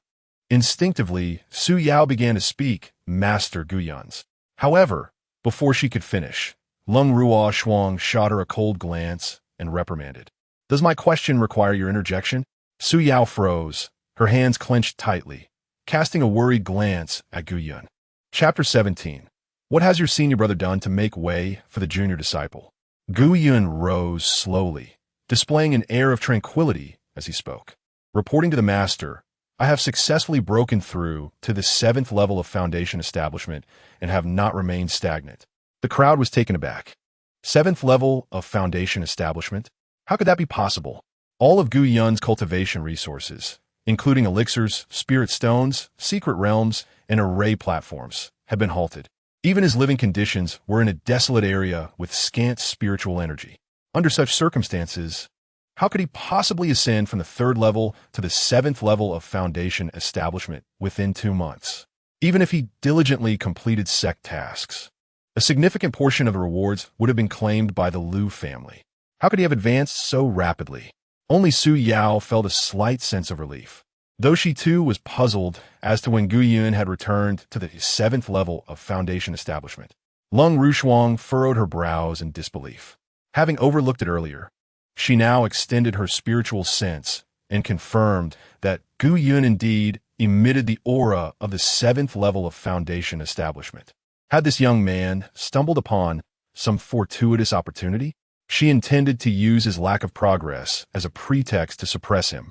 Yet it seemed Gu Yun had not afforded her the opportunity. A sense of inexplicable frustration welled up within Lung Rushuang. Merely at the 7th level of foundation establishment. Are you so proud? Your contemporaries, like Xi Yin, have already reached the threshold of Xiandan. Yi Fan, who began his journey much later than you, has also attained the 7th level of foundation establishment. Do you not feel a twinge of shame? Gu Yun chuckled softly, immediately adopting a humble demeanor. Master's teachings are indeed profound. I shall strive even harder in my cultivation. With that, he cast a knowing glance at Lung Rushuang. The peak of the great ascension realm. Given Gu Yun's current strength, he was confident he could contend evenly with her. Moreover, he possessed a certain secret about this master that could potentially give him leverage. Whether or not to utilize, it depended on how this master chose to act. Lung Rushuang snorted coldly. With her attempts at suppression thwarted, she seethed with frustration, contemplating her next course of action regarding Gu Yun. At that moment, Zhao Yunji suddenly interjected. Master, the young Qilin you gifted to the junior disciple has gone missing in the sect. I have heard that Gu Shidi has fortuitously acquired a spirit pet resembling the one belonging to the junior disciple. I do not dare to speculate, but I implore you to take action and prevent certain individuals from deliberately humiliating or scheming against the junior disciple. It was evident that this remark was aimed at Gu Yun. However, lacking evidence, Zhao Yunji had chosen to be circumspect in his wording. Yet, it was clear to discerning eyes that he insinuated Gu Yun had stolen Yi Fan's young Qilin, perhaps employing some means to alter its appearance. Upon hearing this, Yi Fan immediately feigned benevolence, saying, Zhao Shixiao, please do not misunderstand Gu Shixiao. The Qilin he found is not the same as mine. Zhao Yunji scoffed and then declared loudly, Junior disciple, the world is fraught with malice. If certain individuals employ methods unknown to us, they can easily deceive others. It would be prudent to have the master discern the truth. Yi Fan remained steadfast, asserting Gu Shixiang has always been loyal and kind-hearted, showing great care for us fellow disciples. I resolutely refused to believe that my senior brother could be such a person. Upon hearing this, Zhao Yunji could not help but sigh. Junior brother, your kindness is your downfall, making you an easy target for deceit. Others nodded in agreement, acknowledging that the junior brother's innocence rendered him susceptible to manipulation. Indeed, what a coincidence it is that just after the junior brother lost his spirit pet, senior brother Gu Yun happened to find one so similar. Some expressed their suspicion that there was something amiss, as the crowd directed their accusatory gazes towards him. Gu Yun merely smiled calmly, offering no explanation, and cast a knowing glance at his esteemed master. Only Su Yao felt anxious. On what grounds do you suspect senior brother Gu Yun? However, before she could continue, Lung Rushi immediately interjected. Enough. Silence. In an instant, the hall fell into an eerie quiet, with everyone trembling in fear of their master. Only Gu Yun could not suppress a laugh. When others falsely accuse me without evidence, you remain silent. Yet when someone speaks a word in my defense, you scold them immediately. Truly, what a fair and just master you are. Nevertheless, he remained confident, certain that even Lung Rushi could not find fault with him, and thus he felt no panic. Indeed, Lung Rushi spoke with calm assurance. The youngling you found is not the same as Yi Fan's. I have personally verified this, and the bloodline fluctuations are entirely different. The crowd was taken aback. What? It truly isn't? Could it be that Gu Yun possesses such extraordinary luck to find such a rare spirit pet? Gu Yun chuckled lightly, responding nonchalantly, Thank you, master, for clarifying my name. Yet, knowing his master well, he understood that the matter was far from settled. As anticipated, Lung Rushi continued, However, Gu Yun, have you not noticed how heartbroken your junior brother has been these past few days since losing his spirit pet? As an elder brother, why can you not show him more care by gifting him that young Lin you found to soothe his sorrow? The young Lin was originally found by you. It is not truly yours. Even if you give it to your junior brother, you suffer no loss. The crowd paused for a moment, but quickly regained their composure, echoing, Yes, that creature was indeed found by you. Why not give it to the junior brother? We are all fellow disciples. How can senior brother Gu Yun bear to see Yi Fan distressed over the absence of his spirit pet, unable to eat or sleep? Even Lu Ruyin coldly interjected. Gu Yun, I believe master speaks wisely. A mere spirit pet cannot outweigh the bonds of brotherhood. Moreover, your talent is not on par with that of the junior brother. The young Lin may not even recognize you as its master, and even if it did, such a situation would be a waste. It would be better to give it to the junior brother, allowing the spirit pet to reach its full potential. Only Yi Fan feigned sincerity, saying, Brother, I know I should not covet what belongs to others. However, I have grown accustomed to the companionship of my spirit pet, and the sudden loss leaves a profound emptiness in my heart, rendering my cultivation efforts restless.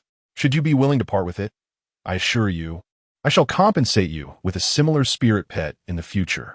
Upon hearing these words, Su Yao trembled with rage. Why should they pressure senior brother Gu Yun? That was clearly senior brother Gu Yun's opportunity. Why should it be relinquished to Yi Fan? Senior brother Gu Yun is not his father. Moreover, Yi Fan's words were utterly ludicrous. A young is a rarity, and what could he possibly offer in return to senior brother Gu Yun? You are being too. The words excessive had yet to escape her lips when Gu Yun burst into laughter.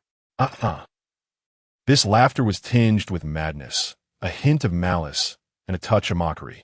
Everyone around him was momentarily taken aback. Lung Ruo Shuang tightened her grip on the armrest of her chair. Should Gu Yun dare to defy her, she would not hesitate to take action. However, he was still her prized disciple. After years of guidance, even a dog would evoke some sentiment. She coldly interjected, threateningly stating, Gu Yun, your master can agree to your request, provided you relinquish the young. I can assist you in resolving the issues with the enforcement hall. Do not think that you can intimidate Zhou Songlong and Zhou Songhu, and thus me as well. You have no formidable backing in the form of a great ascension expert. The one who killed Shen Hiyuan was merely that great ascension talisman bestowed upon you by the former sect leader. Otherwise, who in the entire Tianyan Sect could wield such a terrifying strike? The other peak masters would not seek to curry favor with Gu Yun simply because of Lung Ruo Shuang's indifference, unless they wish to turn against her. After all, Gu Yun possesses some talent. Should he rise in the future, he might harbor resentment against Lung Ruo Shuang, thus laying a potential trap for her. Therefore, Gu Yun's fate can only be to languish in the vastness of Haomiao Peak or meet an untimely demise. Other great ascension cultivators will most certainly not appear within Tianyan Sect. Thus, it can be inferred that Shen Hiyuan's death was solely due to Gu Yun wielding a talisman capable of unleashing great ascension techniques. After his laughter subsided, Gu Yun's expression shifted, and he subsequently declared, Very well, I shall give that mutt to junior brother. Chapter 18. Yi Fan, I vow to take care of it for my senior brother. Gu Yun yielded. This was a development anticipated by all. After all, could he possibly resist when their master personally exerted pressure? Yet, even with Gu Yun's agreement, the crowd remained unwilling to relent, regarding him with disdain. He only complied out of fear of the master's authority.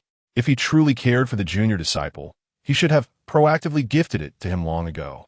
Indeed, it seems that even if he were to bestow the spiritual pet upon the junior disciple, he would harbor resentment deep within his heart. Su Yao gritted her teeth and glared fiercely at the crowd, admonishing them. Gu Yun has already consented not to keep the little Qilin. What more do you want? Do you only find joy in driving him to despair? The onlookers cast wary glances at Su Yao, silencing themselves momentarily. Meanwhile, Yi Fan could not help but feel a surge of pride and excitement. However, he was aware that he must not appear overly elated, as it would contradict his persona. He quickly feigned a touched expression, insincerely expressing gratitude to Gu Yun. Thank you, senior brother, for your generosity. Lung Ruo Shuang couldn't help but smirk. She knew Gu Yun dared not defy her wishes. At that moment, Gu Yun spoke with a cheerful demeanor, addressing their master. I can agree to give that mutt to the junior disciple, but since I have a bond with the creature, I must find it a responsible new owner. Otherwise, should the junior disciple lose it again, there will be no one left to comfort him. Therefore, I must have the junior disciple swear before all these brothers and our master, vowing to care for that beast diligently and never abandon it. Otherwise, I shall invoke heavenly retribution, and he shall not escape unscathed. Upon hearing this, Yi Fan's expression slightly darkened. Was he deliberately insinuating that he was irresponsible? Nevertheless, Gu Yun was merely indulging in verbal bravado. Ultimately, the little Qilin would still be his. Yi Fan was unconcerned with such trivialities. Before Lung Ruo Shuang could voice her thoughts, he resolutely declared, Rest assured, senior brother, I shall take excellent care of the little Qilin and never abandon it. Let the heavens bear witness. Should I betray this vow, I shall accept your judgment. Lung Ruo Shuang furrowed her brow. She intended to dissuade Yi Fan from invoking such a solemn oath. After all, this was no trivial matter. Should he truly violate it, he would face the wrath of the heavens. The consequences could range from madness to utter obliteration. However, considering that the little Qilin was a rare, top-tier spiritual pet, how could Yi Fan easily forsake it? Thus, swearing an oath was not of great concern. Moreover, he had already spoken. What use was there in further protest? Let him swear. Gu Yun chuckled, regarding Yi Fan with a knowing smile. Since that is the case, I shall be at ease. I will fetch the beast and present it to you, junior disciple. With that, he turned to leave. With matters having reached this point, everyone believed that the young Qilin would belong to Gu Yun. They stepped forward to offer their congratulations. Congratulations, junior disciple. Though you have lost one young Qilin, you have now acquired an even better one. Truly, you are a person of great fortune to encounter such good fortune. Yi Fan also smiled with satisfaction, saying little more. Only Su Yao gritted her teeth in anger. What nonsense, fate! Isn't it just seizing brother Gu Yun's opportunity? Before long, Gu Yun arrived with the little Qilin. As he stepped into the great hall, he cast a glance at the joyfully beaming little Qilin and smirked mischievously. Oh, little one, it's not that I do not wish to raise you, but rather that someone compels me to send you away. Since that is the case, our fateful bond has come to an end. From this day forth, you are not to return to my side.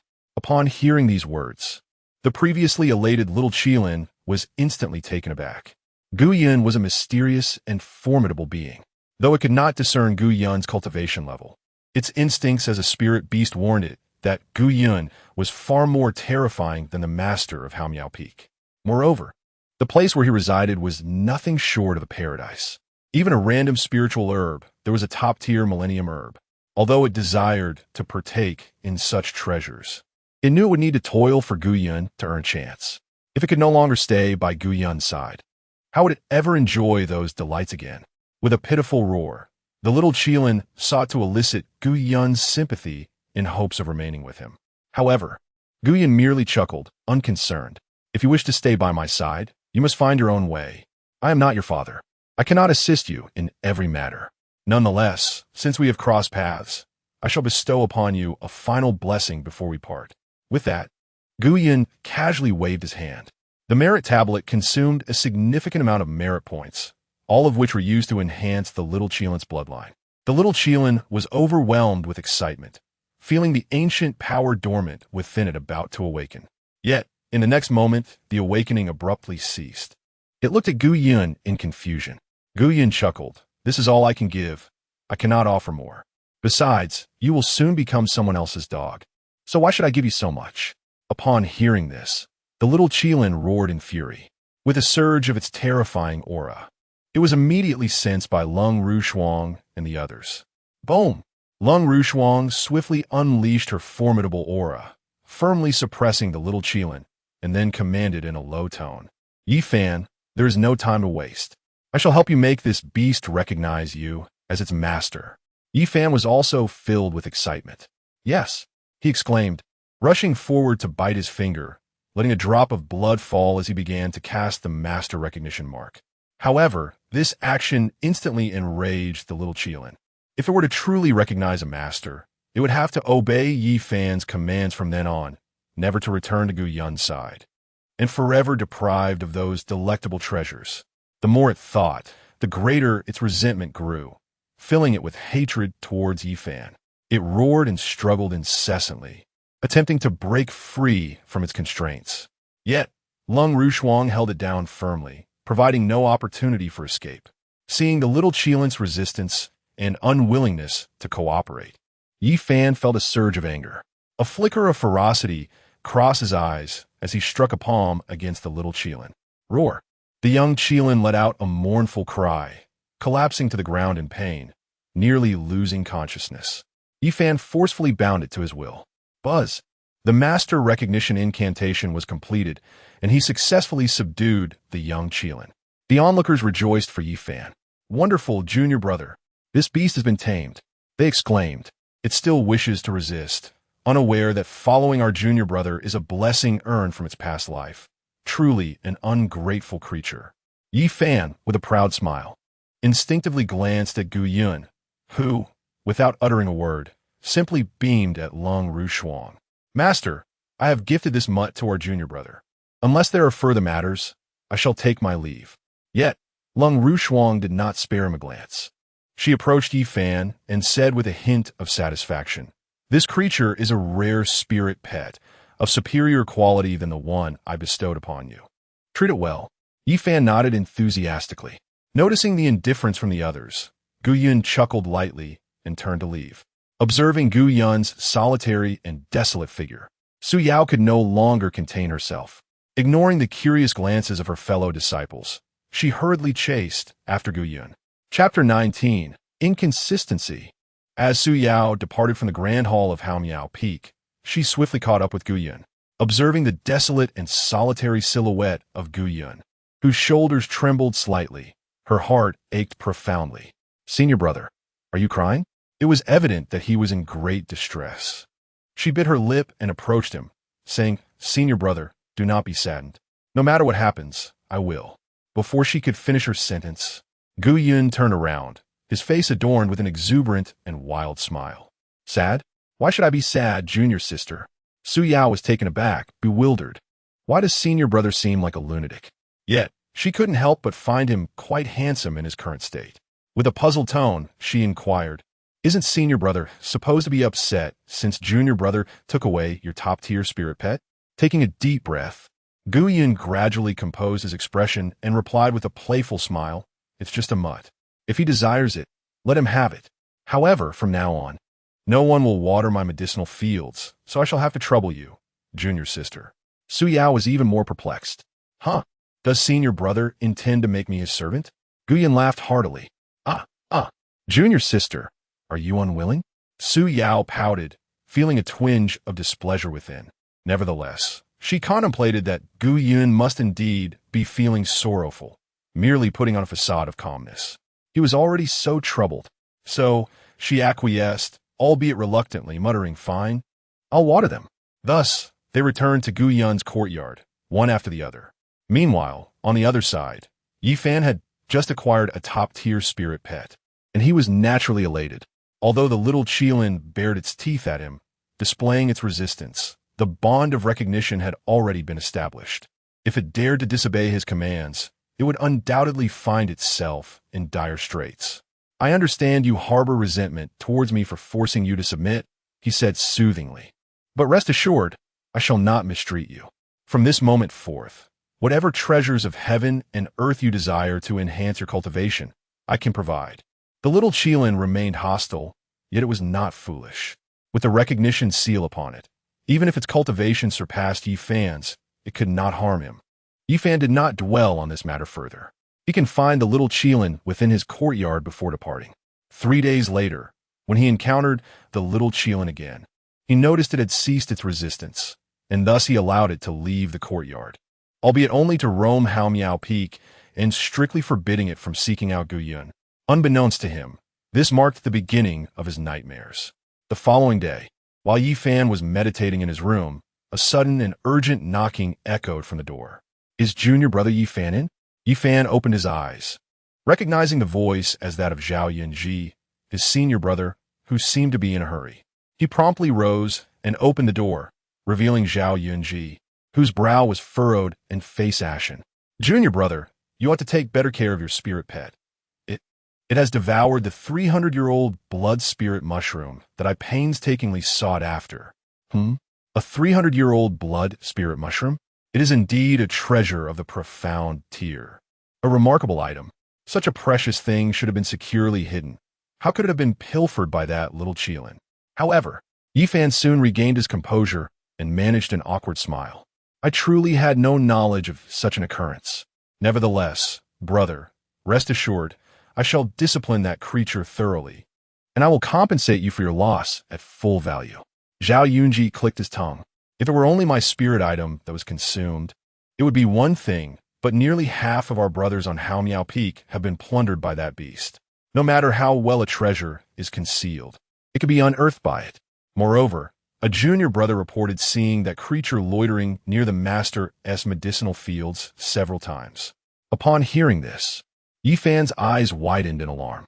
Goodness, while he could afford to compensate for the loss of others' spirit items, if the Master's medicinal fields were to be ruined, he wouldn't be able to pay with his life. Gritting his teeth, he declared, "Brother, do not worry. I will locate that creature immediately and keep a close watch on it." With that, he dashed out the door. Utilizing the bond of master and servant he shared with the little Qilin to trace its whereabouts. Soon, he discovered that the little Qilin was indeed in the master's medicinal fields. Yi Fan felt a surge of anxiety as he rushed over, only to find that the master and her attendant had already subdued the little Qilin. However, the medicinal fields before him were utterly ravaged. Yi Fan's eyes widened in horror, cold sweat trickling down his back. He was well aware that the master's fields contained several invaluable earth-tier medicinal herbs. At this moment, a flicker of anger crossed Lung Ruo Shuang's frosty visage. The spirit herbs she had painstakingly nurtured were intended for her own use, and now they had all been ruined by this beast. Had it not been for the fact that this creature was Yi Fan's spirit pet, she would have long since dealt with it herself. Yi Fan hurriedly approached his master, kneeling with a thud, and quickly implored, "Master, please forgive me. I failed in my duty to supervise, and I never anticipated that this beast would destroy your medicinal fields and herbs. I deserve to die 1,000 deaths." Lung Ruo Shuang shot him a fierce glare. She struggled to suppress the urge to strike, yet ultimately managed to quell the fire within her heart. With a cold reprimand, she warned, "Should there be another occurrence, neither you nor that beast will escape unscathed." Yi Fan was taken aback.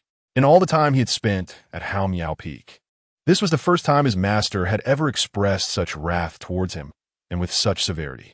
He felt a surge of indignation. He then directed a fierce glare at the little Qilin.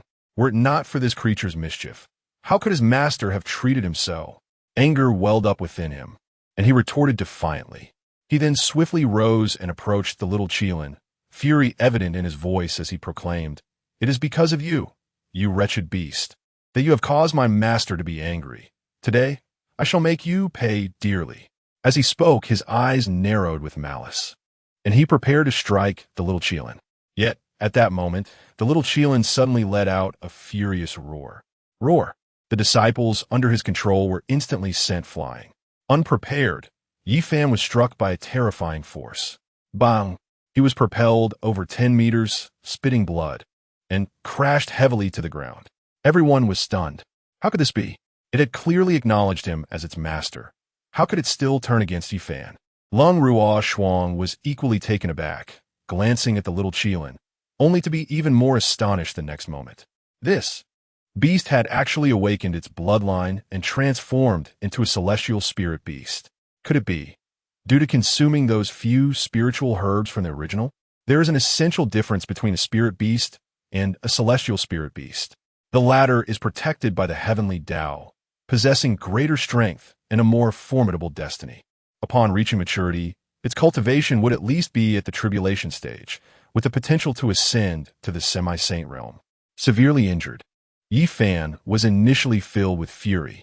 However, upon hearing the term celestial spirit beast, he was suddenly taken aback and then couldn't help but feel immense joy. He truly was the favored child of destiny.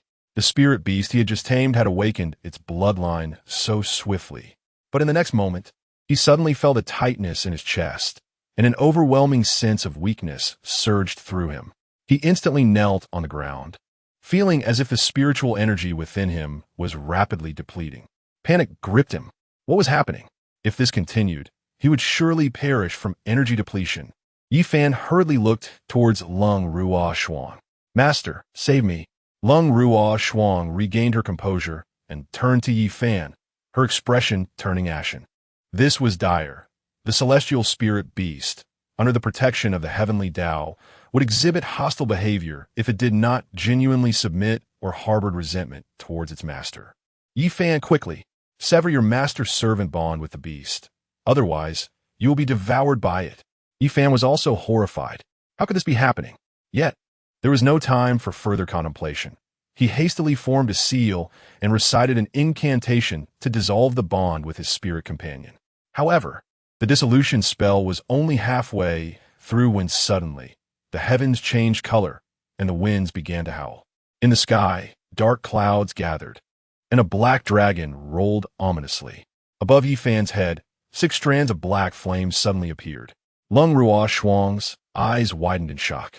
Heavenly punishment fire? She suddenly recalled the scene when Yi Fan had sworn an oath to the Heavenly Dao before taming the spirit beast. She swiftly acted to restrain Yi Fan and shouted, "Do not sever the master-servant bond. Otherwise, you will undoubtedly perish. Even if your master ancestor were present, they would be unable to save you. Chapter 20. Do you request me to strike you? It was the first time I had ever encountered such a despicable request.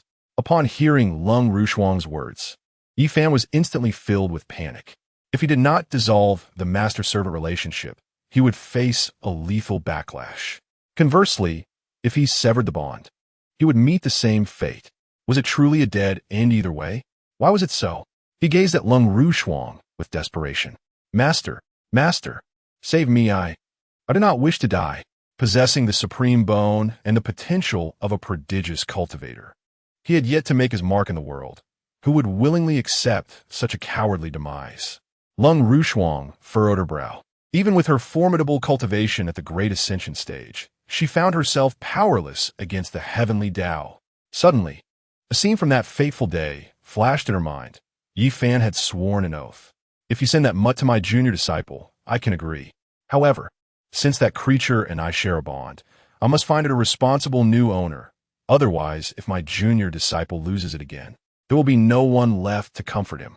Thus, she had insisted that her junior disciple swear before their many brothers and their master to take good care of the mutt, promising never to abandon it. Otherwise, she would invoke heavenly retribution and show no mercy. Her eyes narrowed, a chill enveloping her countenance.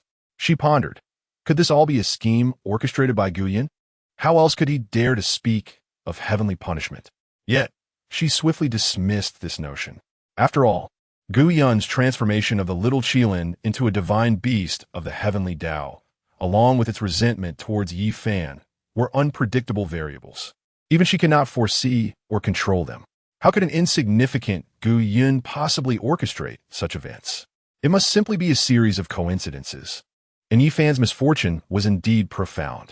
Taking a deep breath, Lung Rushuang promptly sealed the little Qilin with her terrifying powers and gazed at Yifan with utmost seriousness, stating, "At present, only Gu Yun can save you." Yifan was taken aback. What? Lung Rushuang, feeling somewhat exasperated, elaborated. Do you recall that it was Gu Yun who compelled you to swear an oath to the Heavenly Dao? He also warned that should you break your vow, he would invoke heavenly punishment. Now, you have entertained thoughts of abandoning the little Qilin, which is why the 6 paths of heavenly retribution has manifested above you. Only Gu Yun can enact heavenly retribution to dissipate it. Otherwise, the Heavenly Dao itself will intervene, and should that happen, even the ancestor Yi cannot shield you. Yifan's eyes widened in disbelief. What? How could this be? Is Gu Yun the one causing my plight? However, he too, like Lung Rushuang, quickly dismissed this possibility, for the variables were too numerous. He could not believe that Gu Yun possessed such power. Yet, the coincidence was unsettling, and a flicker of resentment began to blossom in his heart towards Gu Yun. Nevertheless, to preserve his life, he gritted his teeth and declared, in that case, I will personally seek out senior brother Gu Yun for assistance. With a sigh of resignation, Lung Rushuang nodded in agreement. Yifan produced a pill to restore his spiritual energy and swiftly swallowed it, then hurried towards Gu Yun's residence. The commotion at Haomiao Peak attracted several fellow disciples who could not resist the urge to investigate. Lu Rian and Zhao Yunji noticed Yifan hastily emerging from the direction of their master's medicinal fields, his face ashen. Concerned, they quickly approached him to inquire, Junior brother, what has transpired? Why do you look so pale? And why are there 6 black flames atop your head? Yifan's expression was frigid, leaving him no time for explanations. He simply muttered, Follow me, I will explain on the way. With their minds in disarray, the two had no choice but to accompany Yifan. Soon, they learned from him the events that had unfolded. How could this happen? Your spirit pet's bloodline awakened only to turn against you? It is all Gu Yun's fault. Why did he force you to make such a vow that day? Do you truly need Gu Yun to help you dispel this karmic fire? How can you simply stand there and let him act? Yifan's heart seethed with indignation and frustration. Born a prodigy, he had never encountered a peer capable of matching him and had always triumphed in every confrontation. If he were to abandon his restraint and engage Gu Yun, even at the same level of cultivation, he was certain that Gu Yun would be no match for him. Yet now, he found himself at the mercy of someone beneath him, unable to retaliate or voice his grievances. The only words echoing in his mind were, "constrained." It was infuriating beyond measure. However, for the sake of his life, he saw no alternative but to endure. He vowed to make Guiyun pay back 1,000-fold when the opportunity arose. Before long, a group of Yi Fan's concerned fellow disciples arrived, and they soon found themselves at the small courtyard where Guiyun resided. Yi Fan had no time to waste. He called out loudly, "Guiyun, it is your junior brother Yi Fan. I beseech you for help." Upon finishing, he unexpectedly knelt down before everyone. The crowd was taken aback.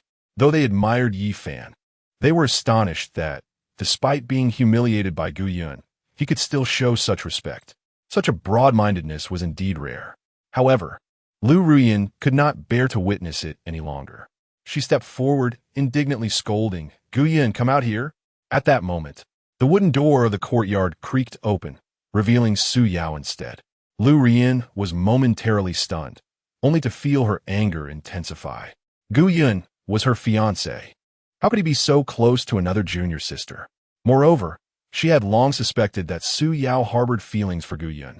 A wave of jealousy surged within her. "Su Yao, what are you doing here? Are you not aware of the concept of shame while cohabitating with Guiyun, a lone man?" Su Yao chuckled in response. "Sister Lu, you seem to know the meaning of shame? How rare, how rare." At that moment, Guiyun leisurely emerged, wearing a smile as he said, "Ruyin, my junior sister and I were merely discussing our cultivation. How could you think so lowly of us? If we are shameless, does that not make you and junior brother Yi a pair of lewd companions?" Lu Ruoyan's face flushed with anger, yet she found herself unable to retort. Who could be unaware that her bond with the junior disciple Yi Fan was far closer than that with her fiancé, Guiyun? Yi Fan, unable to contain his indignation, interjected with fervor, "I am in dire straits. While you two are entangled in your romantic squabbles, I am burning with urgency. Guiyun, I have come seeking your assistance. I implore you, for the sake of our shared brotherhood, save me." Su Yao was taken aback, instinctively glancing at Guiyun, who remained faintly perplexed, inquiring with curiosity, "Junior disciple, what grave matter weighs upon you?" Yi Fan took a deep breath, gritting his teeth as he confessed, "I find myself unworthy of the young Lin, and I fear I must break my oath and return it to you. Therefore, I beseech you to act in the name of justice and impose punishment upon me."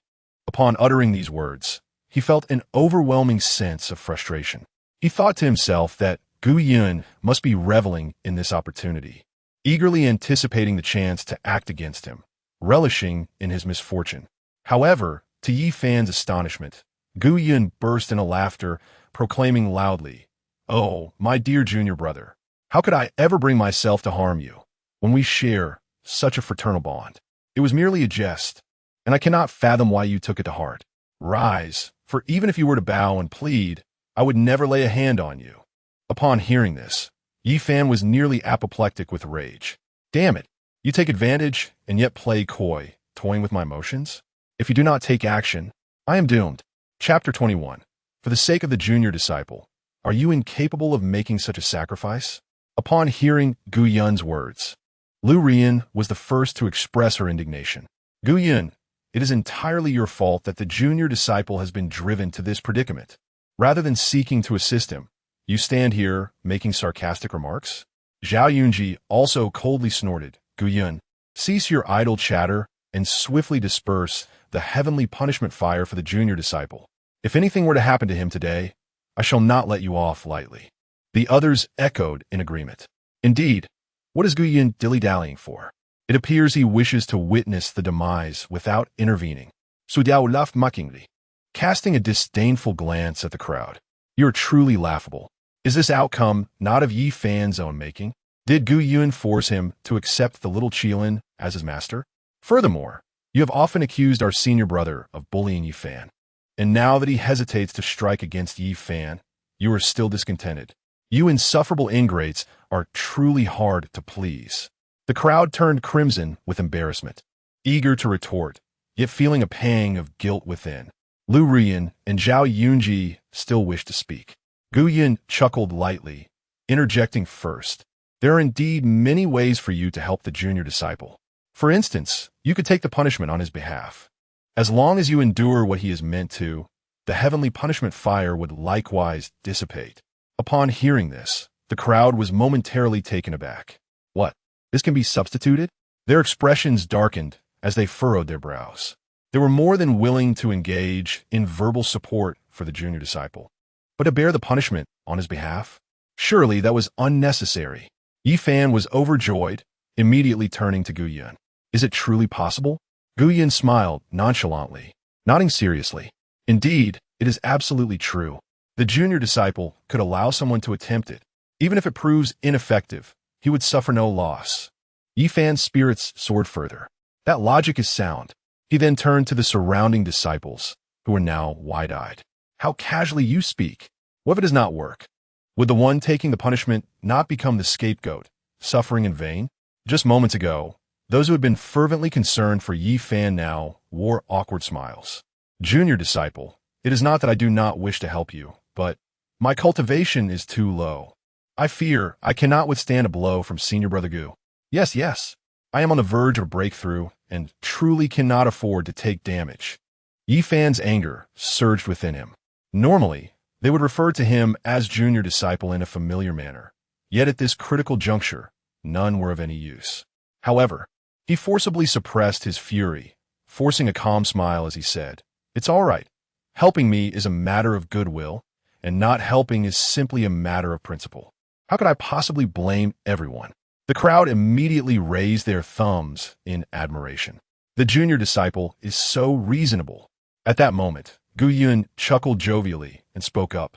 One individual may prove inadequate, but together, several of you can assist the junior brother by sharing the burden of a strike.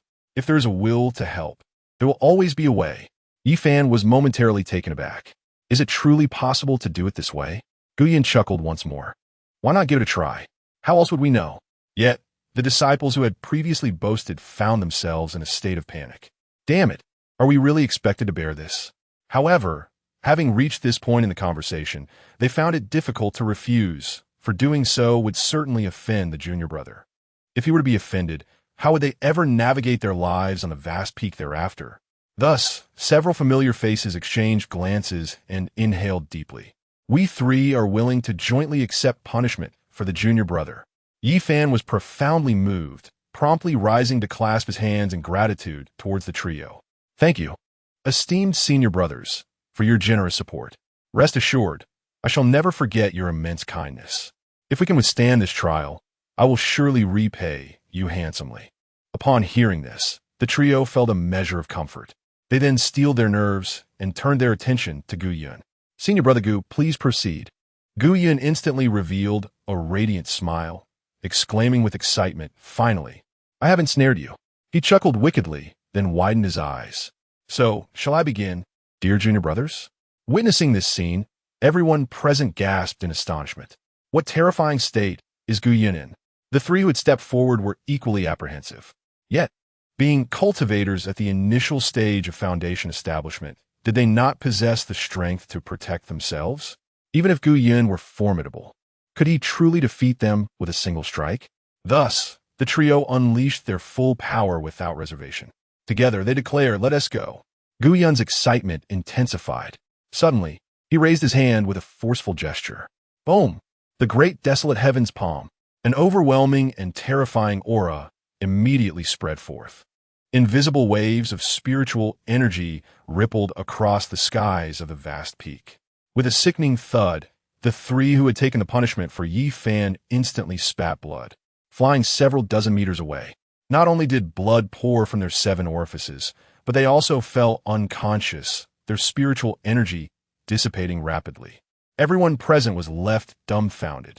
This is a sign of severed meridians and a destroyed Dantian. Gu Yun's single palm strike rendered 3 foundation establishment cultivators incapacitated. A chill ran through the crowd, prompting them to instinctively step back. Yi Fan too was left speechless. It seemed Gu Yun's strength was not inferior to his own. However, a tremor ran through his heart as he sensed an unseen force locking onto him, withdrawing from his being. Gu Yun chuckled softly.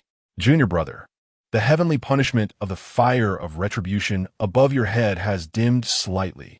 If a dozen more righteous individuals like the three just now come forth to take your punishment, I estimate one of those flames could be extinguished. Yifan was filled with excitement and immediately turned to the others. Esteemed senior brothers and sisters, I rely on you. At that moment, the crowd's defenses crumbled. Rely on us? What the hell? Why must one insist on seeking the little Qilin, creating such troublesome affairs, and expect us to bear the consequences on their behalf? What audacity! Furthermore, it is evident that Gu Yun is pursuing personal vendetta. Those three individuals, who typically delight in assisting Yifan to trouble Gu Yun, have now been utterly incapacitated. The others, too, are deterred from provoking him, for they are equally culpable, having often acted as Yifan's accomplices against Gu Yun.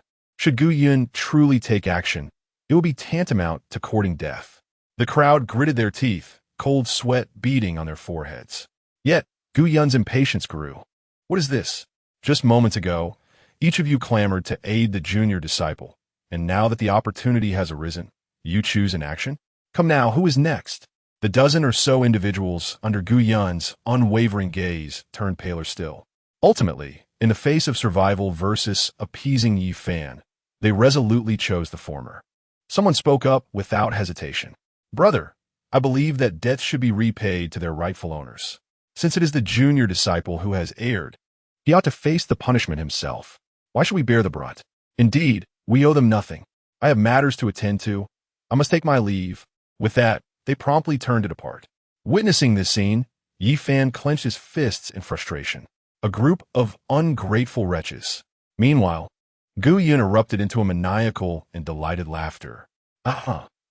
Such insincerity, disregarding the lives of fellow disciples.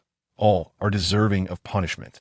Upon hearing these words, the crowd was momentarily stunned, their eyes widening in disbelief as they stared at Gu Yun. What? Chapter 22. The Cycle of Cause and Effect. Before anyone could react, Gu Yun's face twisted in a sinister expression as he suddenly raised his hand. Bang! In an instant, dozens of individuals attempting to flee were struck down. They spat blood, like kites severed from their strings, crashing to the ground. The outcome was no different from that of the three earlier.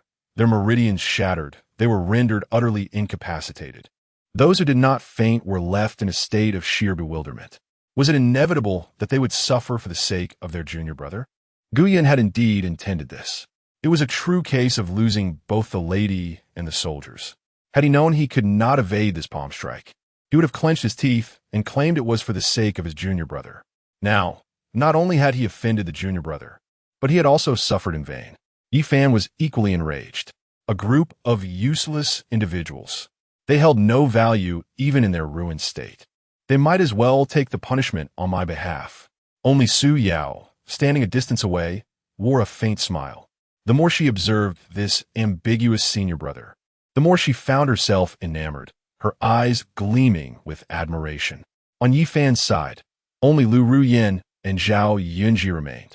The two were momentarily dazed, unable to comprehend Gu Yun's sudden and ruthless actions. In the blink of an eye, so many junior brothers had been incapacitated. However, they quickly regained their composure. With only the two of them left, should they take the punishment for Yifan? Zhao Yunji was about to speak when Lu Ruyin interjected. Senior brother Zhao, I am inclined to take the punishment for our junior brother, but you know that Gu Yun harbors a deep infatuation for me. I suspect he would be reluctant to lay a hand on me. What do you mean by that? Zhao Yunji exclaimed, his eyes widening in disbelief. What else can I see but that I should step forward? Yet, he harbored no doubts about Lu Ruyan's words. After all, Gu Yun had been Lu Ruyan's most devoted admirer.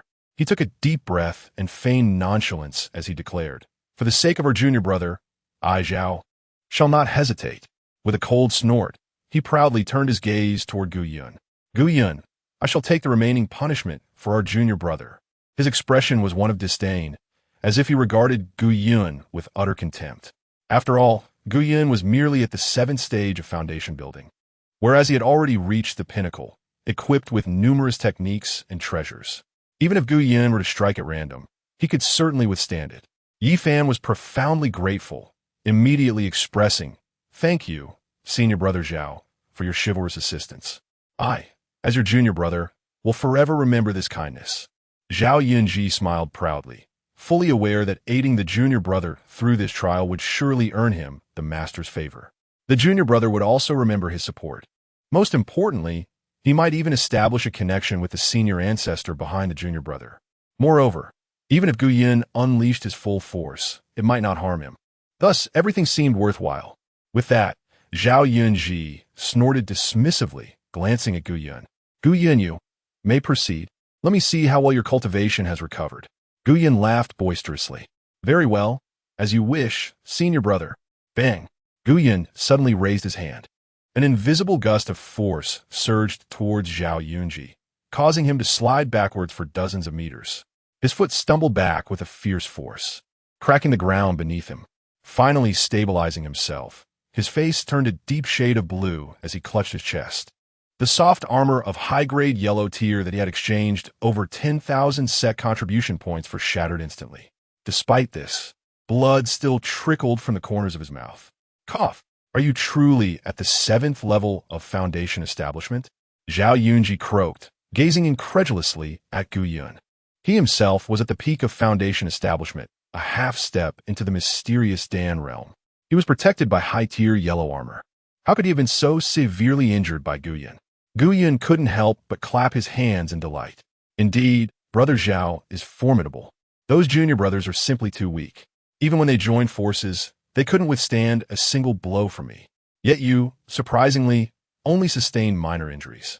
Zhao Yunji snorted coldly, feeling a sense of pride. Although Gu Yun's strike was powerful, it was not lethal. As long as he could endure a few hits for Yi Fan, the calamities above him would dissipate. It seemed that even if he were severely wounded, it would be worth it. He instinctively glanced at Yi Fan, but the next moment he froze. Why was there no sign of the calamities above Yi Fan diminishing? Gu Yun, are you playing me for a fool? Zhao Yunji's anger surged. If he couldn't help Yi Fan dispel the calamities, then that last strike had been in vain. Lu Ruyin and Yi Fan furrowed their brows, also looking at Gu Yun. Yet Gu Yun erupted into manic laughter. Brother Zhao, I am not deceiving you. Rather, there are unresolved karmic ties between us. That last strike was not for your junior brother, but rather a settling of debts owed to me. What? Zhao Yunji was instantly bewildered. Gu Yun then looked at him with a serious expression. Have you forgotten? Years ago, when you were poisoned in the Wanda's secret realm, who risked his life to bring you back? And when you were breaking through in your foundation establishment, who lent you resources to overcome your bottleneck? 6 months ago, when you fell into madness, who risked everything to find the illusionary spirit grass to help you through the crisis? Have you forgotten all this? Yet the karmic ties remain unbroken. I have shown you kindness, but you have repaid it with ingratitude, constantly making things difficult for me. If these karmic ties are not severed first, what right do you have to receive punishment on behalf of your junior brother? You deserve to be punished. Zhao Yunji's eyes widened in shock. How could there be such a situation? Now he too felt the urgency. Who knew that severing these so-called karmic ties would mean enduring Gu Yun's strikes? What if he were to be killed and still unable to sever the ties? He gritted his teeth. In that case, he would simply give up. He could no longer assist his junior brother. Yi Fan was equally infuriated. Useless. They're all useless. Not a single one is competent. However, Gu Yun continued to laugh maniacally. What? You say to let go? Just because I agree, you think you can simply abandon it? Today, I must assist my senior brother in severing the ties of causality. Only then will you be able to better aid our junior brother in the future. Upon finishing his words, a terrifying aura suddenly erupted from Gu Yun. A dark spiritual resonance manifested around him. Zhao Yunji's eyes widened in disbelief. Gu Yun, do not act recklessly. Before he could complete his sentence, a resounding crash echoed through the air. Gu Yun struck once more, and this time, his blow was several hundred times more fearsome than before. Zhao Yunji's eyes widened even further, utterly defenseless against the onslaught. A spray of blood erupted from his mouth as he was propelled backward, crashing violently to the ground. Covered in blood, he gazed at Gu Yun with incredulity. You, how can your cultivation at the 7th level of foundation establishment be so utterly different from mine? With that, he fainted instantly. Yi Fan and Lu Ruyin stood in astonishment. Could it be that Gu Yun has returned to his peak condition? Otherwise, how could he have so easily injured Zhao Yunji with a single strike? At that moment, Guyan took a deep breath and turned to Yi Fan with a warm, benevolent smile. Junior brother, it is now your turn. The troubles you have caused seem to be yours to bear alone. Chapter 23. Divine Retribution. Observing Gu Yun's grotesque and frenzied expression, Yi Fan clenched his teeth in determination. Deep within, he comprehended that Gu Yun would not spare him this day. If he failed to exhibit his true prowess, he might indeed perish at Gu Yun's hands. Thus, he let out a cold snort and growl, "Come." Simultaneously, he fervently channeled all his spiritual energy into the supreme bone. Alongside this infusion, he also poured forth his own essence blood, igniting it in a desperate bid to awaken the boundless power of the supreme bone. This method was exceedingly tyrannical. Once initiated, there would be no retreat. Within half an hour, under the protection of the supreme bone, Yi Fan would embody invincibility, impervious to divine wrath. Even though Gu Yun wielded the authority to enact heavenly retribution, all his attacks would be repelled by the supreme bone. This technique was originally devised as a means of survival, and had it not been for the life-and-death circumstances he faced, Yi Fan would never resort to it. After all, such power demanded the sacrifice of his essence blood, a price that would cost him dearly. Nevertheless, he resolutely vowed that Gu Yun must not triumph today. Seeing Yi Fan's desperate resolve, Gu Yun chuckled and declared, "Very well, since my junior brother is prepared, I shall commence." Yi Fan gritted his teeth, thinking to himself, "Come then, at worst, we perish together. Whatever spiritual energy you can summon, I shall reflect in kind." However, in the next moment, smack, Gu Yun's palm struck his face, sending his head snapping to the side, a vivid crimson mark immediately appearing. Yi Fan was astounded. Did he just slap me? And without even employing spiritual energy, merely a physical blow? Yet the sheer strength of his physique was astonishing. To inflict harm without the use of spiritual power? The most critical point was that without channeling spiritual energy, my burning essence blood would not activate the supreme bone's defensive period, rendering me incapable of rebounding the attack. At that moment, as his essence blood surged uncontrollably, Yi Fan grew frantic. "Senior brother, do not hold back. I am painfully aware of my transgressions. I implore you to punish me severely." Gu Yun laughed heartily. Smack! He delivered another slap, sending Yi Fan's face once more to the side. Though the pain was minimal, the humiliation was profound. Gu Yun spoke nonchalantly. "Junior brother, since it is I who shall administer the punishment, the manner of it is entirely at my discretion. We are as close as brothers. Would I truly harm you? A few slaps to instill some wisdom should suffice. You see, after 2 slaps, does your wrath not seem to dissipate?" Yi Fan's eyes widened in disbelief. "Why did you not say so sooner? Was my grand technique of burning essence blood for naught? Moreover, when you struck me earlier, you were not in this state. You." Yi Fan, filled with indignation, opened his mouth to protest, but smack. Another slap. "I." Smack, smack, smack. A series of slaps rained down, leaving Yi Fan dizzy and reeling. The burning pain in his cheeks intensified. Ultimately, he staggered and collapsed to the ground. Did it hurt? It was undoubtedly far less excruciating than the slap he received from Zhao Yunji moments ago. However, Gu Yun's slap was not merely a physical blow. It struck fiercely at the very essence of a top-tier genius's spirit. A warrior may be slain, but never humiliated. Enduring over a dozen humiliating slaps from Gu Yun felt more unbearable than death itself. After the ordeal, Gu Yun wore a broad smile. Speaking calmly, "Junior brother, the heavenly retribution fire above your head has been dispersed by me. Once you return that mutt to me in pristine condition, this matter will be considered resolved." At that moment, Yi Fan's eyes were bloodshot with rage. He clenched his teeth, his mind spiraling into madness. "I will kill him. I must not allow him to humiliate me like this, even if it costs me my life." With that thought, the flames of fury erupted within him, and he sprang to his feet. "Gu Yun." Yet before he could unleash his anger, Lu Ruyan gasped, "Junior brother, why are there more heavenly retribution fires appearing above your head?" They were just dispelled. Taken aback, Yi Fan stammered, "What? There are more?" Gu Yun feigned surprise for a moment before quickly interjecting, "Junior brother, Could it be that you harbor resentment towards me? I forgot to mention that while I enact heavenly punishment, I also assist in your redemption. If you hold hatred in your heart, then your remorse is not genuine. We must repeat what was done. Yi Fan was utterly bewildered. Why? Why was this happening? No matter how furious he felt, he dared not show it anymore. After all, enduring humiliation was far preferable to losing his life. Guyan chuckled. Shall we continue then? Remember to express your gratitude after I finish. Upon hearing this, Yi Fan's eyes widened in fury, glaring at Guyan. Suddenly, he felt a sharp pain in his chest, and blood involuntarily spilled from his lips. He was incensed. A moment later, Yi Fan's cheeks were swollen, and his eyes were vacant, tears streaming down his face as he was carried away from Guyan's courtyard. Guyan waved his hand with reluctance. Junior brother, do visit again. Beside them, Su Yao could no longer contain her laughter. Senior brother, you are truly wicked. Guyan laughed in response.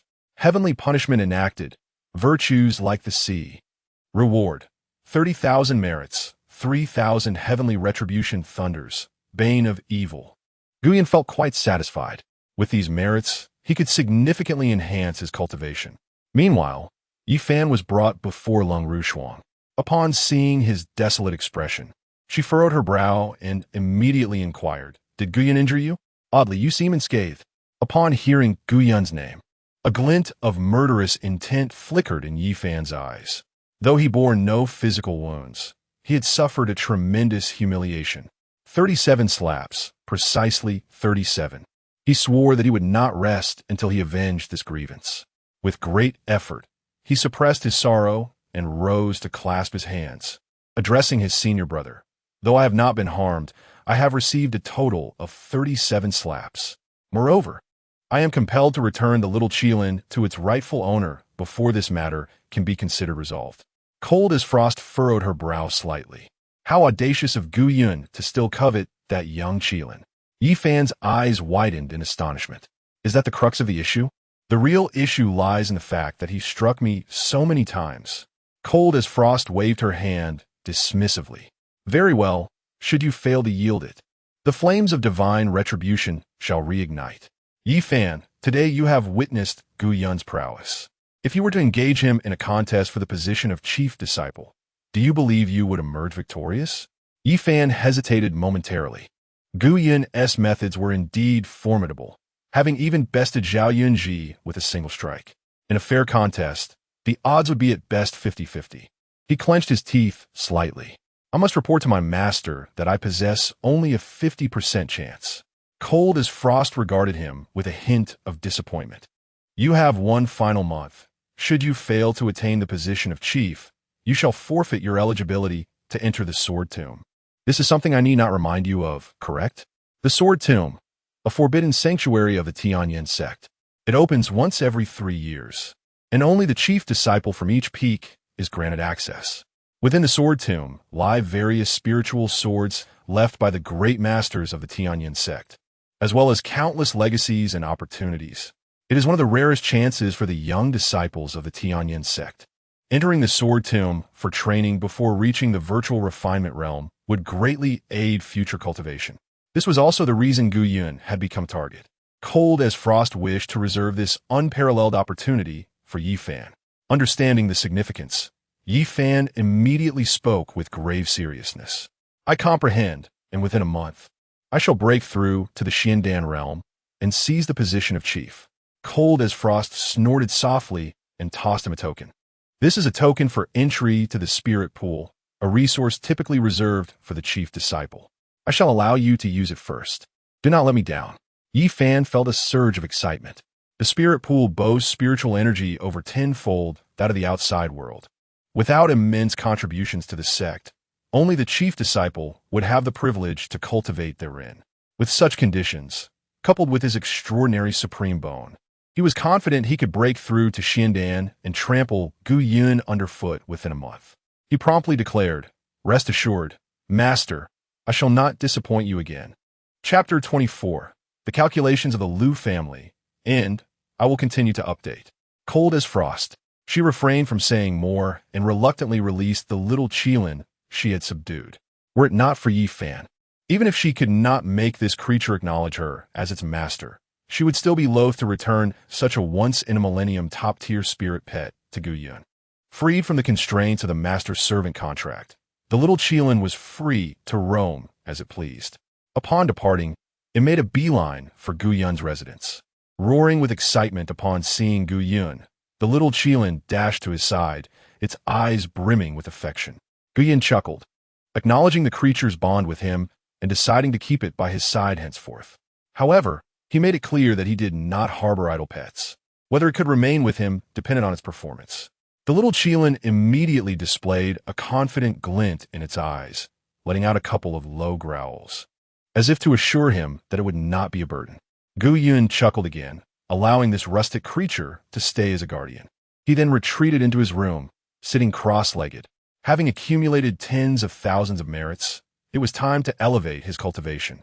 With a total of 34,000 merits, Gu Yun closed his eyes in focus, watching as the merits on the merit monument swiftly diminished, while his aura began to ascend. Boom! A golden light radiated from him. Second stage of Great Ascension. Third stage. Fourth stage. Fifth stage. In the blink of an eye, 30,000 merits were consumed, and Gu Yun's cultivation soared, rising 4 minor realms in mere breaths. Thus, among the apparent experts of the Tianyan Sect, none would stand as his adversaries.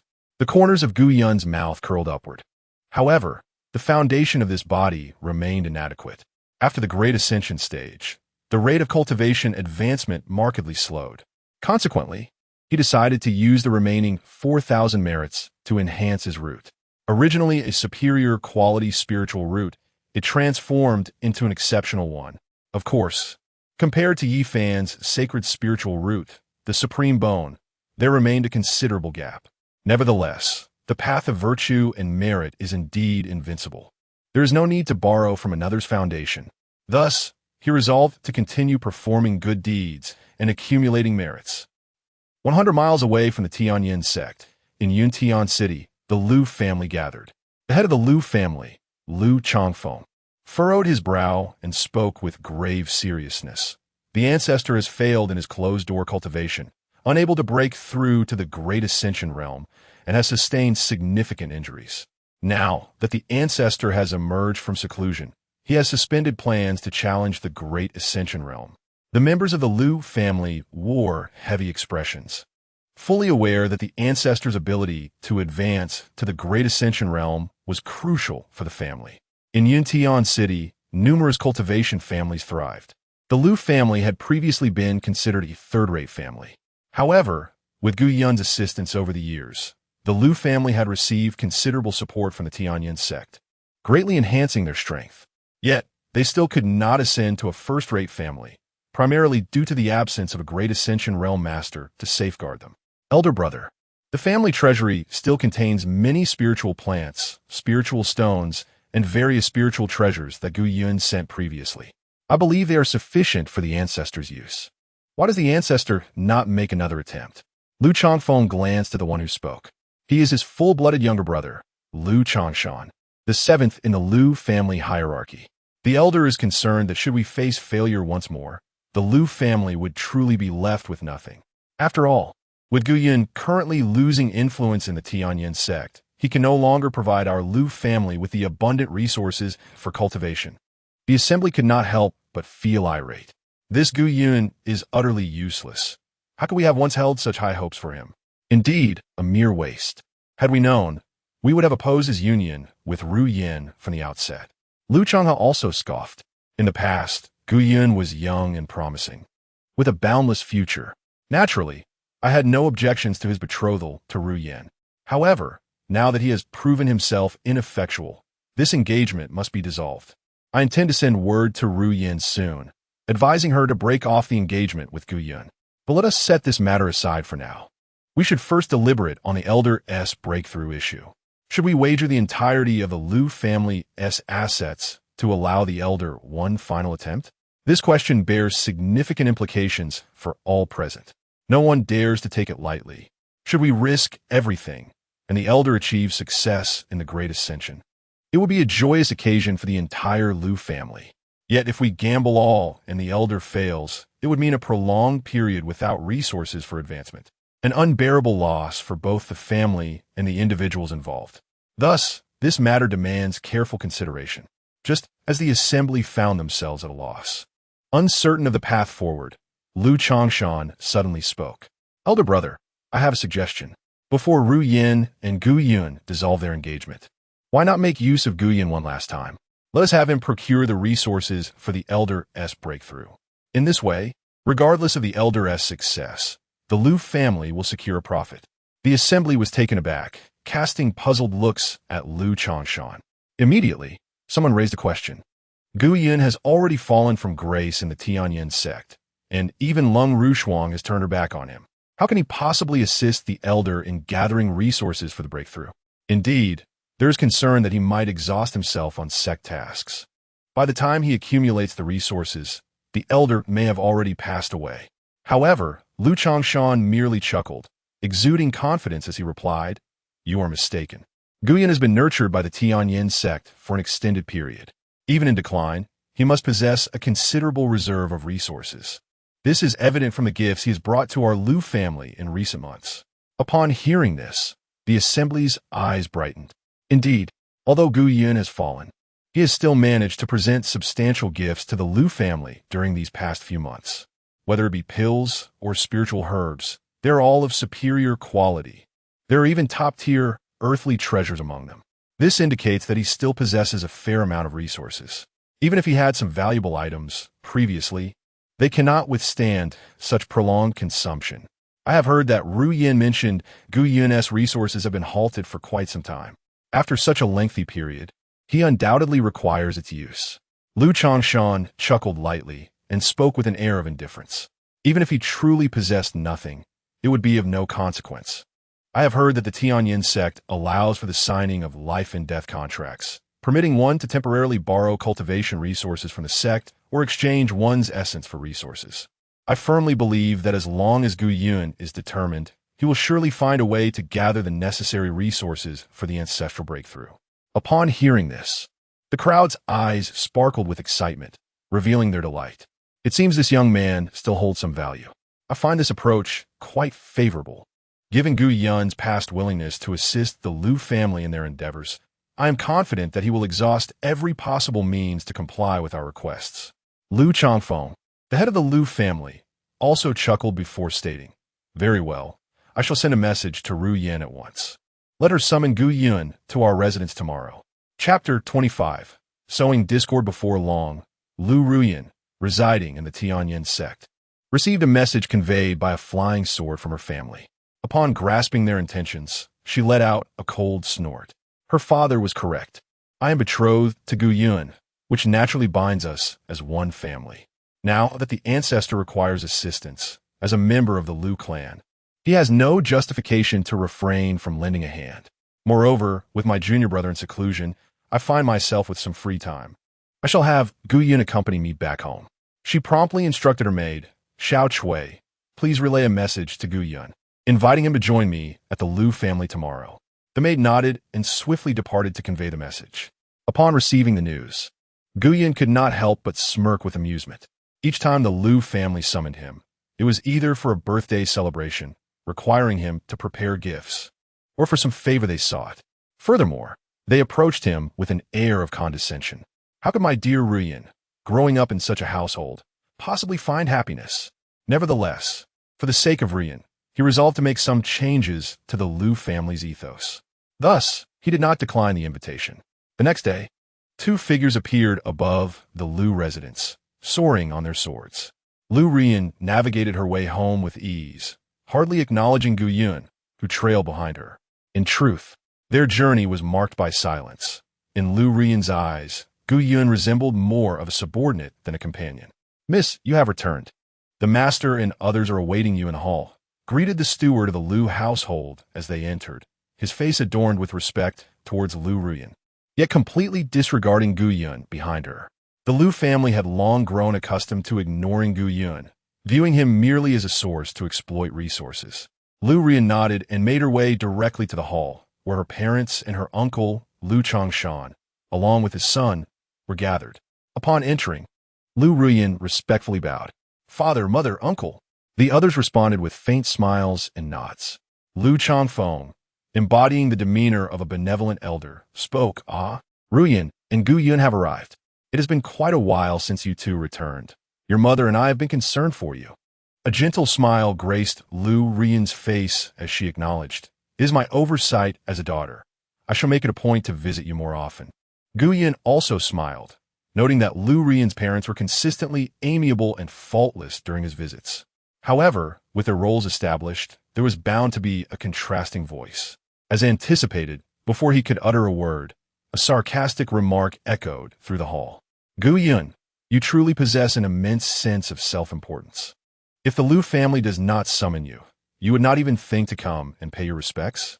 It is laughable that the Lu family has regarded you as one of our own, considering you as a potential son-in-law. The speaker was, of course, Lu Ruyin's uncle, Lu Changshan. At his words, Lu Ruyin immediately furrowed her brows, casting an unhappy glare at Gu Yun, as if he were the one who had embarrassed her.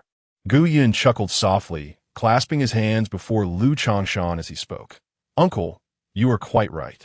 I, as a junior, shall make it a point to visit often. Lu Changshan was momentarily taken aback. Previously, when he reprimanded Gu Yun, the latter had kept his head bowed in silence, embodying the essence of submissiveness. Why then did he appear so composed now? Frowning slightly, Lu Changshan found himself at a loss for words. After all, one seldom rebukes a smiling face. Gu Yun's demeanor rendered any further admonishment inappropriate. With a dismissive snort, he chose to say no more. Lu Ruoyan's father, attempting to ease the tension, chuckled, Dear nephew Gu, I understand you have been preoccupied with your training and may have neglected social engagements. No harm done. Ruoyan, dear nephew, please take a seat. We are all family here. No need for formality. Gu Yun, maintaining an air of nonchalance, accepted the invitation and seated himself, pouring himself a cup of fragrant tea.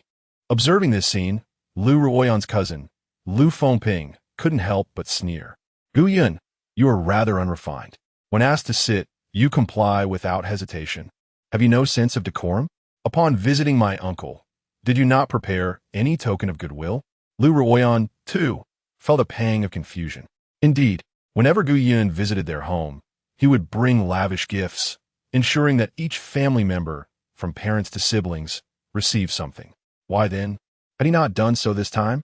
Unable to contain herself, she urged, Gu Yun, please present the gifts you prepared, lest my uncle and cousin find reason to mock you. Feigning ignorance, Gu Yun inquired what gifts. Had not Uncle Lu just remarked that we are all family? If that is the case, why must I adhere to such formalities and bring offerings each time I visit? Lu Ruoyan's anger flared. What do you mean you came empty-handed this time? With so many relatives present, what message are you sending? Do you wish for everyone to know that I am engaged to a useless and incompetent fiancé, intent on embarrassing me? Lu Fengping added his scorn. It seems he holds our Lu family in little regard. Last time, when Brother Yifan visited, he brought gifts. Lu Changshan, with a dismissive glance at Lu Changfeng, remarked pointedly, Brother, I propose we dismiss this ill-mannered son-in-law. We merely wish to gauge his attitude. We are not coveting his possessions. If he cannot even manage such a trivial matter, how can he possibly treat Ruoyan well in the future? Hearing this, Lu Ruoyan's expression darkened further. In a hushed tone, she urged, What are you still dawdling for? Go and buy some gifts immediately. Gu Yun's expression also shifted. As he slowly placed his teacup on the table with a clink, the atmosphere suddenly charged with tension. The Lu family members exchanged glances in surprise. No matter how harshly Gu Yun had been scolded in the past, he had never shown any sign of displeasure. Why then did he appear perturbed after just a few words? Lu Changfeng quickly interjected, Enough, enough. What my nephew Gu says is correct. We are family, and there is no need for such formality. Upon hearing these words, Gu Yun slowly revealed a hint of a smile. This time was my oversight. I shall certainly make amends next time. Lu Changfeng chose to remain silent. For his intention in summoning Gu Yun was to have him financially support the Lu family's ancestral patriarch in his endeavor to break through to the Great Ascension stage. There was no need to start off on such a contentious note. Just as it seemed this matter had come to a close, unexpectedly, Lu Changshan persisted. Make amends next time? You speak so lightly. Who knows if you will renege on your promise? I suggest you write an IOU right now. Before Lu Changshan could complete his sentence, he abruptly sensed a terrifying aura enveloping him. His eyes widened in shock. In the next moment, bang! Gu Yun struck with a powerful palm. The tables, chairs, and even the Peak Foundation establishment Lu Changshan were sent sprawling across the room. Crash! The latter crashed violently against the wall, leaving several cracks in the sturdy brick surface. Spit! Lu Changshan coughed up a mouthful of blood, feeling as though his chest had been pierced. He was bewildered. Just now, was that Gu Yun's doing? How dare he? Lu Ruyin and her parents were equally stunned. Lu Ruyin was the first to regain her composure, immediately standing up to reprimand him. Gu Yun, have you lost your mind? Why did you strike my second uncle? With a warm smile adorning his face, Gu Yun replied nonchalantly, Ruyin, I am doing this for your own good. You see, I did not purchase any gifts, and your parents said nothing, yet your second uncle has been stirring discord, undermining our relationship. Such a person cannot bear to see us thrive. If he can be so sarcastic towards me today, he could very well scheme against you tomorrow, or even harm Uncle Lu and Annie Lu. How can we not teach him a lesson? Lu Ruyin was momentarily taken aback. What Gu Yun said seems to hold some truth. Although she was furious, she found herself at a loss for words. At that moment, Lu Changfeng also regained his senses, instantly filled with rage. If anyone was truly sowing discord, it was Gu Yun himself. What Lu Changshan had just said was all prearranged between them. They were merely playing the roles of the good cop and the bad cop, aiming to embarrass Gu Yun into submissively providing support to the Lu family. Yet, despite his fury, Lu Changfeng had to maintain his composure. He pointed at Gu Yun, gritting his teeth as he said, even if your second uncle is at fault, as a junior, you cannot truly lay hands on your elders. Gu Yun feigned surprise, then quickly rose with a face full of apologies, saying, Uncle Lu is right. I should first strike his son. With that, he suddenly raised his hand. Bang! Lu Fengping, still dazed by the events, was sent flying through the air, spewing blood before he even hit the ground. Chapter 26. Am I too conservative? Bang! Lu Ruyan's cousin was sent flying, landing at a distance comparable to that of his father. At this moment, the Lu family of three was utterly bewildered. What? Gu Yun, who typically submitted to their whims, was now taking action without hesitation? The commotion instantly attracted the attention of the Lu family's guards. The steward, accompanied by a group of protectors, rushed in, only to be met with the sight of Lu Changshan and his son sprawled on the ground, leaving them in a state of shock. What? What is happening? Before Lu Changfeng could utter a word, Gu Yun seized the moment, rebuking him sharply. What business do you, a mere servant, have meddling in the affairs of your betters? Get out. The steward was momentarily taken aback, glaring at Gu Yun. Yet, upon sensing the aura of a half-step Xian Dan emanating from Gu Yun, he found his anger dissipating. How could a mere foundation cultivator find the audacity to confront someone of such caliber? Nevertheless, he instinctively glanced at Lu Changfeng, who was equally infuriated. It was always him playing the good guy while his brother, Lu Changshan, took on the role of the villain. Gu Yun had always complied with their demands, leaving them in control. Why was it that this time, things were different? At this juncture, further discussion was futile. Lu Changfeng could only glare fiercely at Gu Yun before turning to the steward, barking, What are you waiting for? Take the second master down and attend to his injuries. The steward, regaining his composure, quickly acknowledged and called for assistance to help Lu Changshan and Lu Fengping, the latter of whom wore a grimace of agony. Rendered speechless by pain, witnessing their distress, the steward instinctively shrank back, casting a fearful glance at Gu Yun. Once the others departed, a palpable awkwardness filled the hall. Gu Yun returned to his seat, cheerfully saying, Uncle Lu, please take a seat. Why stand around so stiffly? Make yourselves at home. Lu Changfeng's eyes widened in disbelief. This is my own home. Even though he felt an urge to tear Gu Yun apart, he had to maintain his facade. With a cold snort, he sat down and remarked, Gu Yun, you are being excessively impulsive. After all, Changshan is your and Ruyan's second uncle. Once you marry, you will see each other often. How can you create such discord? Lu Ruyan, regaining her composure, couldn't help but chime in with her own reproach. Yes, we're all family. With you causing such a ruckus, how will we face each other in the future? Guyan paused, then turned to Lu Changfeng with a serious expression. No way to coexist? Uncle Lu, are you suggesting that my actions were indeed too lenient? If we are to sever ties, should we not eliminate future threats? Is that not so? As he spoke, Guyan narrowed his eyes and made a gesture across his throat. Lu Ruyin was taken aback, her astonishment palpable. Guyan, what are you saying? Do you truly intend to kill my second uncle? After saying this, a flicker of doubt crossed her face as she immediately turned to her father. Father, was that truly your intention just now? I thought you had a good relationship with my second uncle. Lu Changfeng was so enraged that he found himself at a loss for words, trembling as he pointed at Guyan. You. Guyan chuckled, mimicking Lu Changfeng's trembling finger and pointing back. Indeed, I guessed correctly, did I not? Uncle Lu, rest assured, I shall take care of this matter. He has truly sought to sow discord within our family, and he deserves punishment. Lu Changfeng was momentarily bewildered. What nonsense! What did I just say that you managed to guess? As he observed Guyan's eyes filled with murderous intent, rising to leave, he realized the gravity of the situation. He hastily interjected, Guyan, you are being outrageous. In broad daylight, you intend to take the life of Ru Yan's second uncle? Guyan paused, then feigned a look of confusion as he turned to Lu Changfeng. Uncle Lu is right. Such affairs ought to be conducted on a dark, stormy night, and should not be too conspicuous. Your foresight is commendable. Huh? Lu Changfeng was utterly dumbfounded. Why were they speaking as if they were on entirely different wavelengths? Yet the conversation flowed so seamlessly. Both Lu Ruyin and her mother wore expressions of sheer terror. Master, are you truly going to kill the second uncle? Father, are you serious? Lu Changfeng gritted his teeth in frustration. As he noticed his wife and daughter gazing at him in shock, he felt a surge of indignation.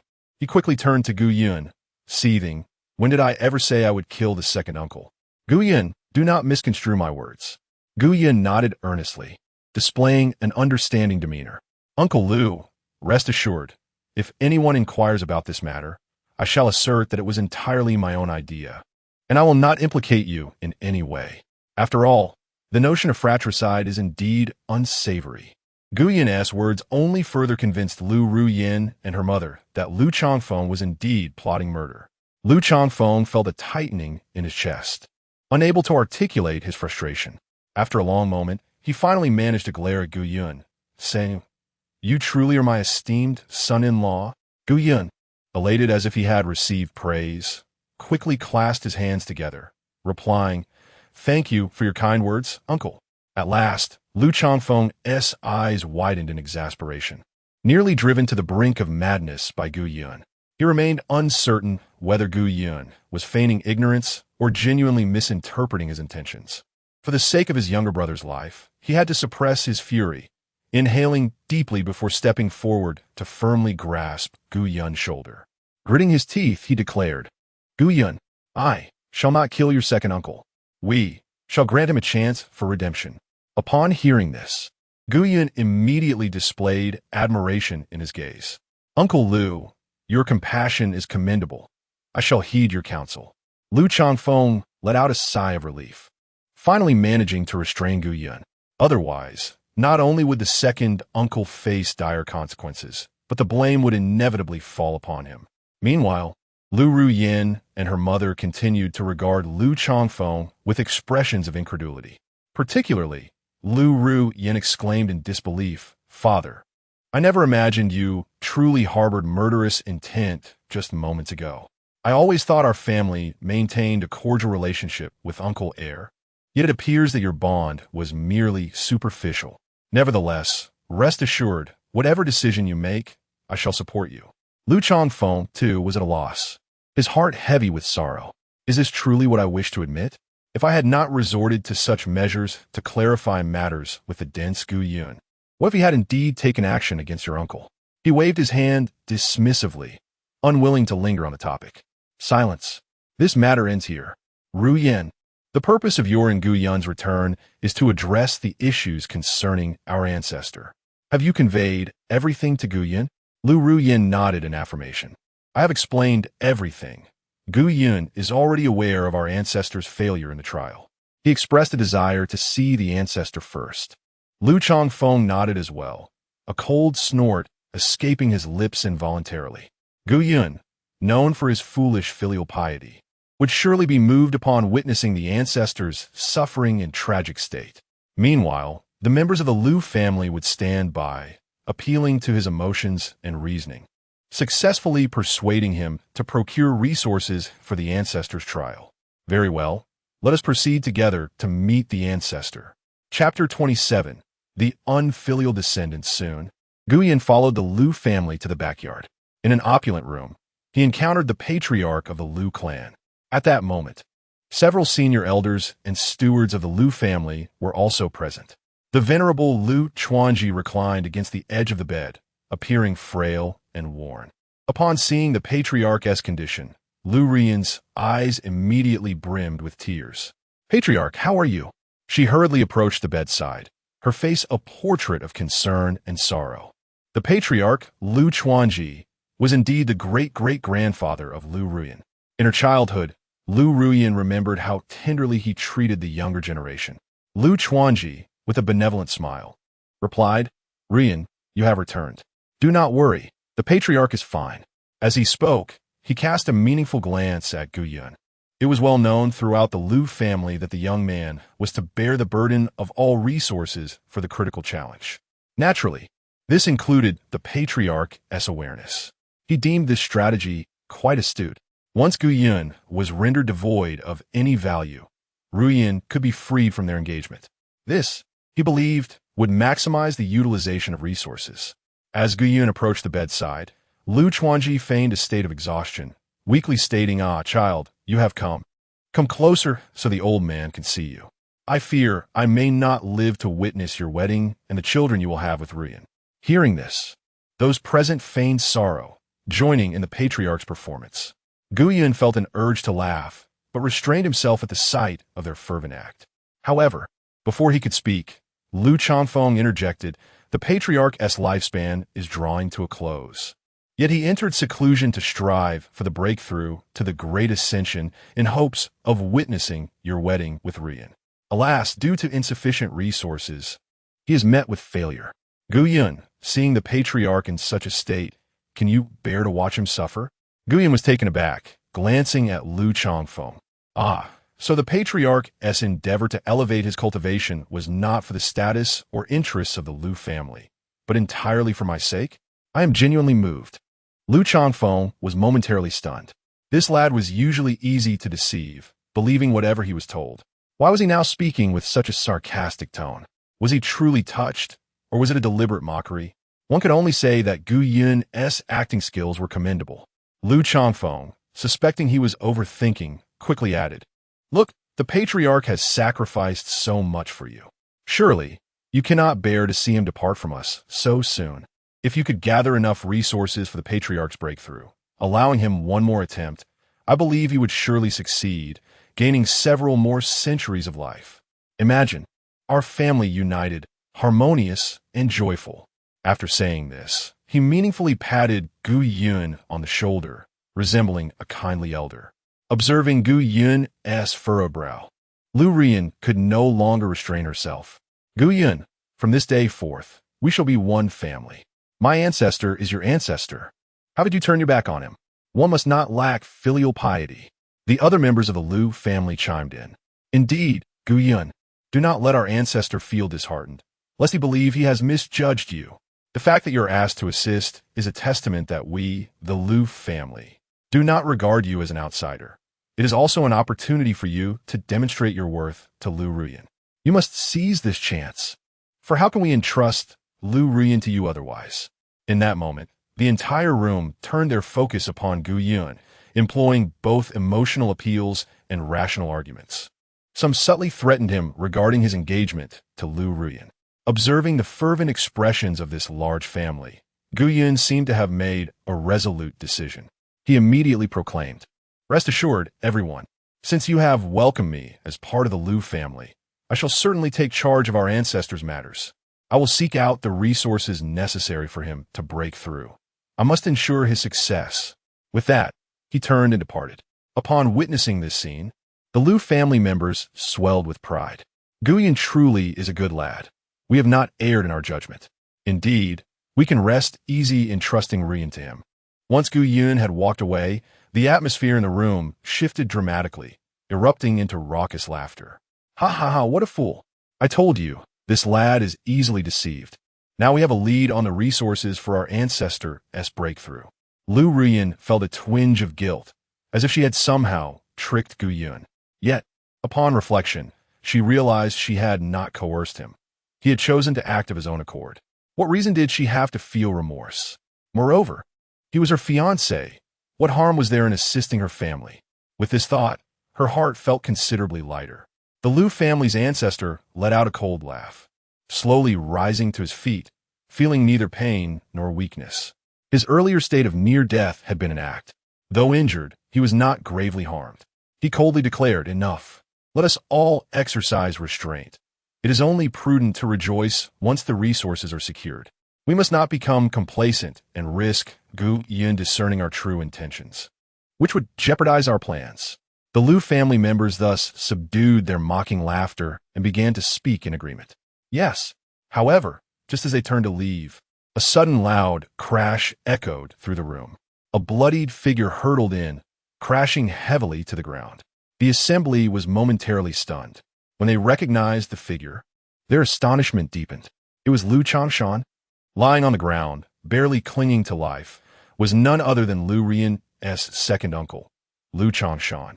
Liu Changfeng's eyes widened in shock as he rushed forward to assist him. "Second brother, what has happened to you? Who has done this to you?" Bloodied and gravely injured, Liu Changshan gritted his teeth, glaring fiercely at his elder brother. Trembling, he raised a hand to point at him. The Liu family members were left utterly bewildered. What was happening? Liu Changfeng was equally perplexed. "Second brother, are you confused?" I have always been here. When have I ever attacked you?" At that moment, Liu Changshan finally gritted his teeth and uttered a few words. "You let Guyan kill me?" The members of the Liu family were utterly bewildered. "What?" Liu Changfeng's eyes widened in shock, an ominous premonition washing over him. Just then, Guyan let out a cold snort and leisurely walked in from outside, angrily glaring at Liu Changfeng. He declared, "Uncle Liu, this person truly deserves death. I just went to the treasury to procure resources for the ancestor's breakthrough, only to find him there. Clearly, our Liu family possesses healing elixirs. Yet he only thinks of himself and his son, neglecting to prioritize our ancestor's needs. The same goes for other cultivation resources. The Liu family treasury is abundant enough for our ancestor to attempt a breakthrough to the Great Ascension realm once more. Yet he stubbornly refuses to allow the ancestor to use them, claiming it was all your orders. Such selfishness, coupled with attempts to defame you. Don't you think he deserves to die?" Upon hearing this, the Liu family was completely flabbergasted. What? Guyan mentioned gathering resources. So it turns out he went to the Liu family treasury? Liu Ruoyan was also growing increasingly agitated. "Guyan, what business do you have in my Liu family's treasury?" Guyan was momentarily taken aback. "Ruoyan, didn't you just say that we are all family? Why are you suddenly distinguishing between your family and mine?" Liu Ruoyan was left speechless, her face flushed with indignation, unable to utter a single word. Liu Changfeng was equally incensed, gritting his teeth in frustration. "Guyan, I instructed you to bring your own possessions to honor the ancestor. What merit is there in you taking from the Liu family?" Guyan couldn't help but chuckle. "Uncle Liu, everything in your family's treasury was given by me previously. How can it not be considered mine? Wait, could it be that what second uncle just said was correct? You truly intended to prevent the ancestor from using the resources in the treasury?" With that, Guyan's gaze turned icy, a glimmer of murderous intent flickering across his face. This terrifying aura made even the Liu family ancestor furrow his brow in apprehension. How could this young man, merely at the foundation level, inspire such fear in me? As the Liu family ancestor pondered this, Liu Changshan, feeling increasingly anxious, instinctively began to defend himself. "And no, how could I ever do such a thing?" Bang! Before he could finish his sentence, Guyan suddenly raised his hand. In the next moment, Lu Changshan, Lu Chongfeng's second brother, exploded. With a twisted grin and a maniacal laugh, Gu Yun proclaimed, "I knew it. This wretched creature is deliberately slandering you." Chapter 28. Ancestor, you must surely appreciate this place. Silence. An oppressive stillness enveloped the atmosphere. The expressions of those present varied, each countenance reflecting shock and disbelief. No one anticipated that Gu Yun would suddenly resort to violence. Gazing upon the lifeless form of Lu Changshan, it was better not to look. Lu Chongfeng could not contain a heart-wrenching cry. "Second brother." This exclamation jolted the Lu family members from their stupor, igniting a fire of fury within them as they glared at Gu Yun, rebuking him. "Gu Yun, how dare you possess such audacity to commit murder in the Lu household? Do you truly regard us with such contempt?" Gu Yun responded with a manic laugh, turning his gaze towards those who had reproached him. They stood momentarily stunned. But before they could collect their thoughts, bang, Gu Yun struck once more. Those who had criticized him were instantly sent sprawling, blood spurting from their mouths. The elder members of the Lu family, who had attained the Xiandan realm, immediately rose, their brows furrowing in dismay. How could this mere foundation establishment youth be so brazen? However, the Lu family ancestor quickly gestured for them to sit, urging them to observe the unfolding events. In Lu Chuan's eyes, Gu Yun's audacity must be backed by his own hidden strengths. After all, he had once been a prized disciple of the Haomiao Peak. Even if he could not match the prowess of the Lu family elites present, he surely possessed a means of escape. Thus, should they sever ties with him now, the losses would be even greater for the Lu family. It was imperative to discern his true intentions first. At that moment, Lu Rian could no longer suppress her terror and shouted, "Gu Yun, what are you doing? You have killed my second uncle, and now you have injured so many of my uncles." Upon hearing this, the members of the Lu family were left in a state of confusion. What did she mean by killed your second uncle? Could it be that this was indeed sanctioned by the family head? Gu Yun immediately turned to Lu Rian, his expression earnest as he replied, "Rian, I act solely for the good of the Lu family. If you view me as part of the Lu family, then I bear the responsibility to uphold its values. Your second uncle, being so selfish and audacious as to conceal matters from the ancestor, is deserving of death. I am merely executing the family law. Yet these individuals express discontent. This implies that you all conspire alongside your second uncle, even deceiving the ancestor." Lu Rian was taken aback by his words. The other members of the Lu family were equally bewildered. "You execute the family law on behalf of the Lu family? Do we require your assistance for such matters?" Lu Chongfeng seethed with indignation, his teeth clenched. Just as he was about to speak, the Lu family ancestor, Lu Chuan, interjected unexpectedly. "Well, young Gu Yun speaks wisely. I never anticipated that the Lu family would harbor such treacherous souls, daring even to deceive me." The Lu family members were taken aback, glancing at their ancestor in confusion. Why was he defending Gu Yun? Gu Yun was momentarily surprised as well. However, he quickly bowed in respect, acknowledging it is indeed the ancestor who possesses great insight. Lu Chuan chuckled softly, leisurely stepping forward to grasp Gu Yun's wrist. With a cold smirk, he spoke, "Young Gu Yun, given the heartlessness of the Lu family, remaining here holds no appeal for me.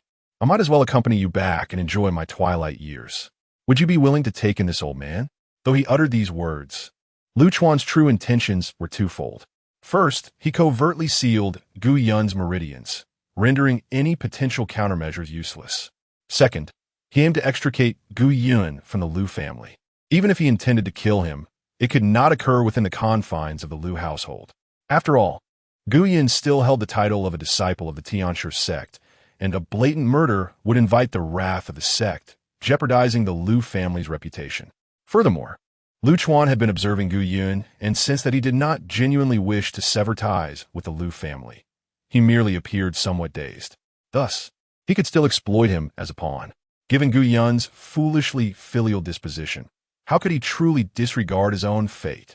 Unbeknownst to Gu Yun, he remained oblivious to Lu Chuan's ulterior motives and promptly replied, "As long as the ancestor does not mind, I am naturally willing." Lu Chuan let out a hearty laugh and declared, "Excellent. Let us depart at once." Gu Yin nodded in agreement, witnessing the old ancestor's seriousness. The other members of the Lu family grew anxious. Ancestor, you. Lu Chuan snorted coldly and cast a glance at them. In his eyes, Gu Yin was merely a minor character.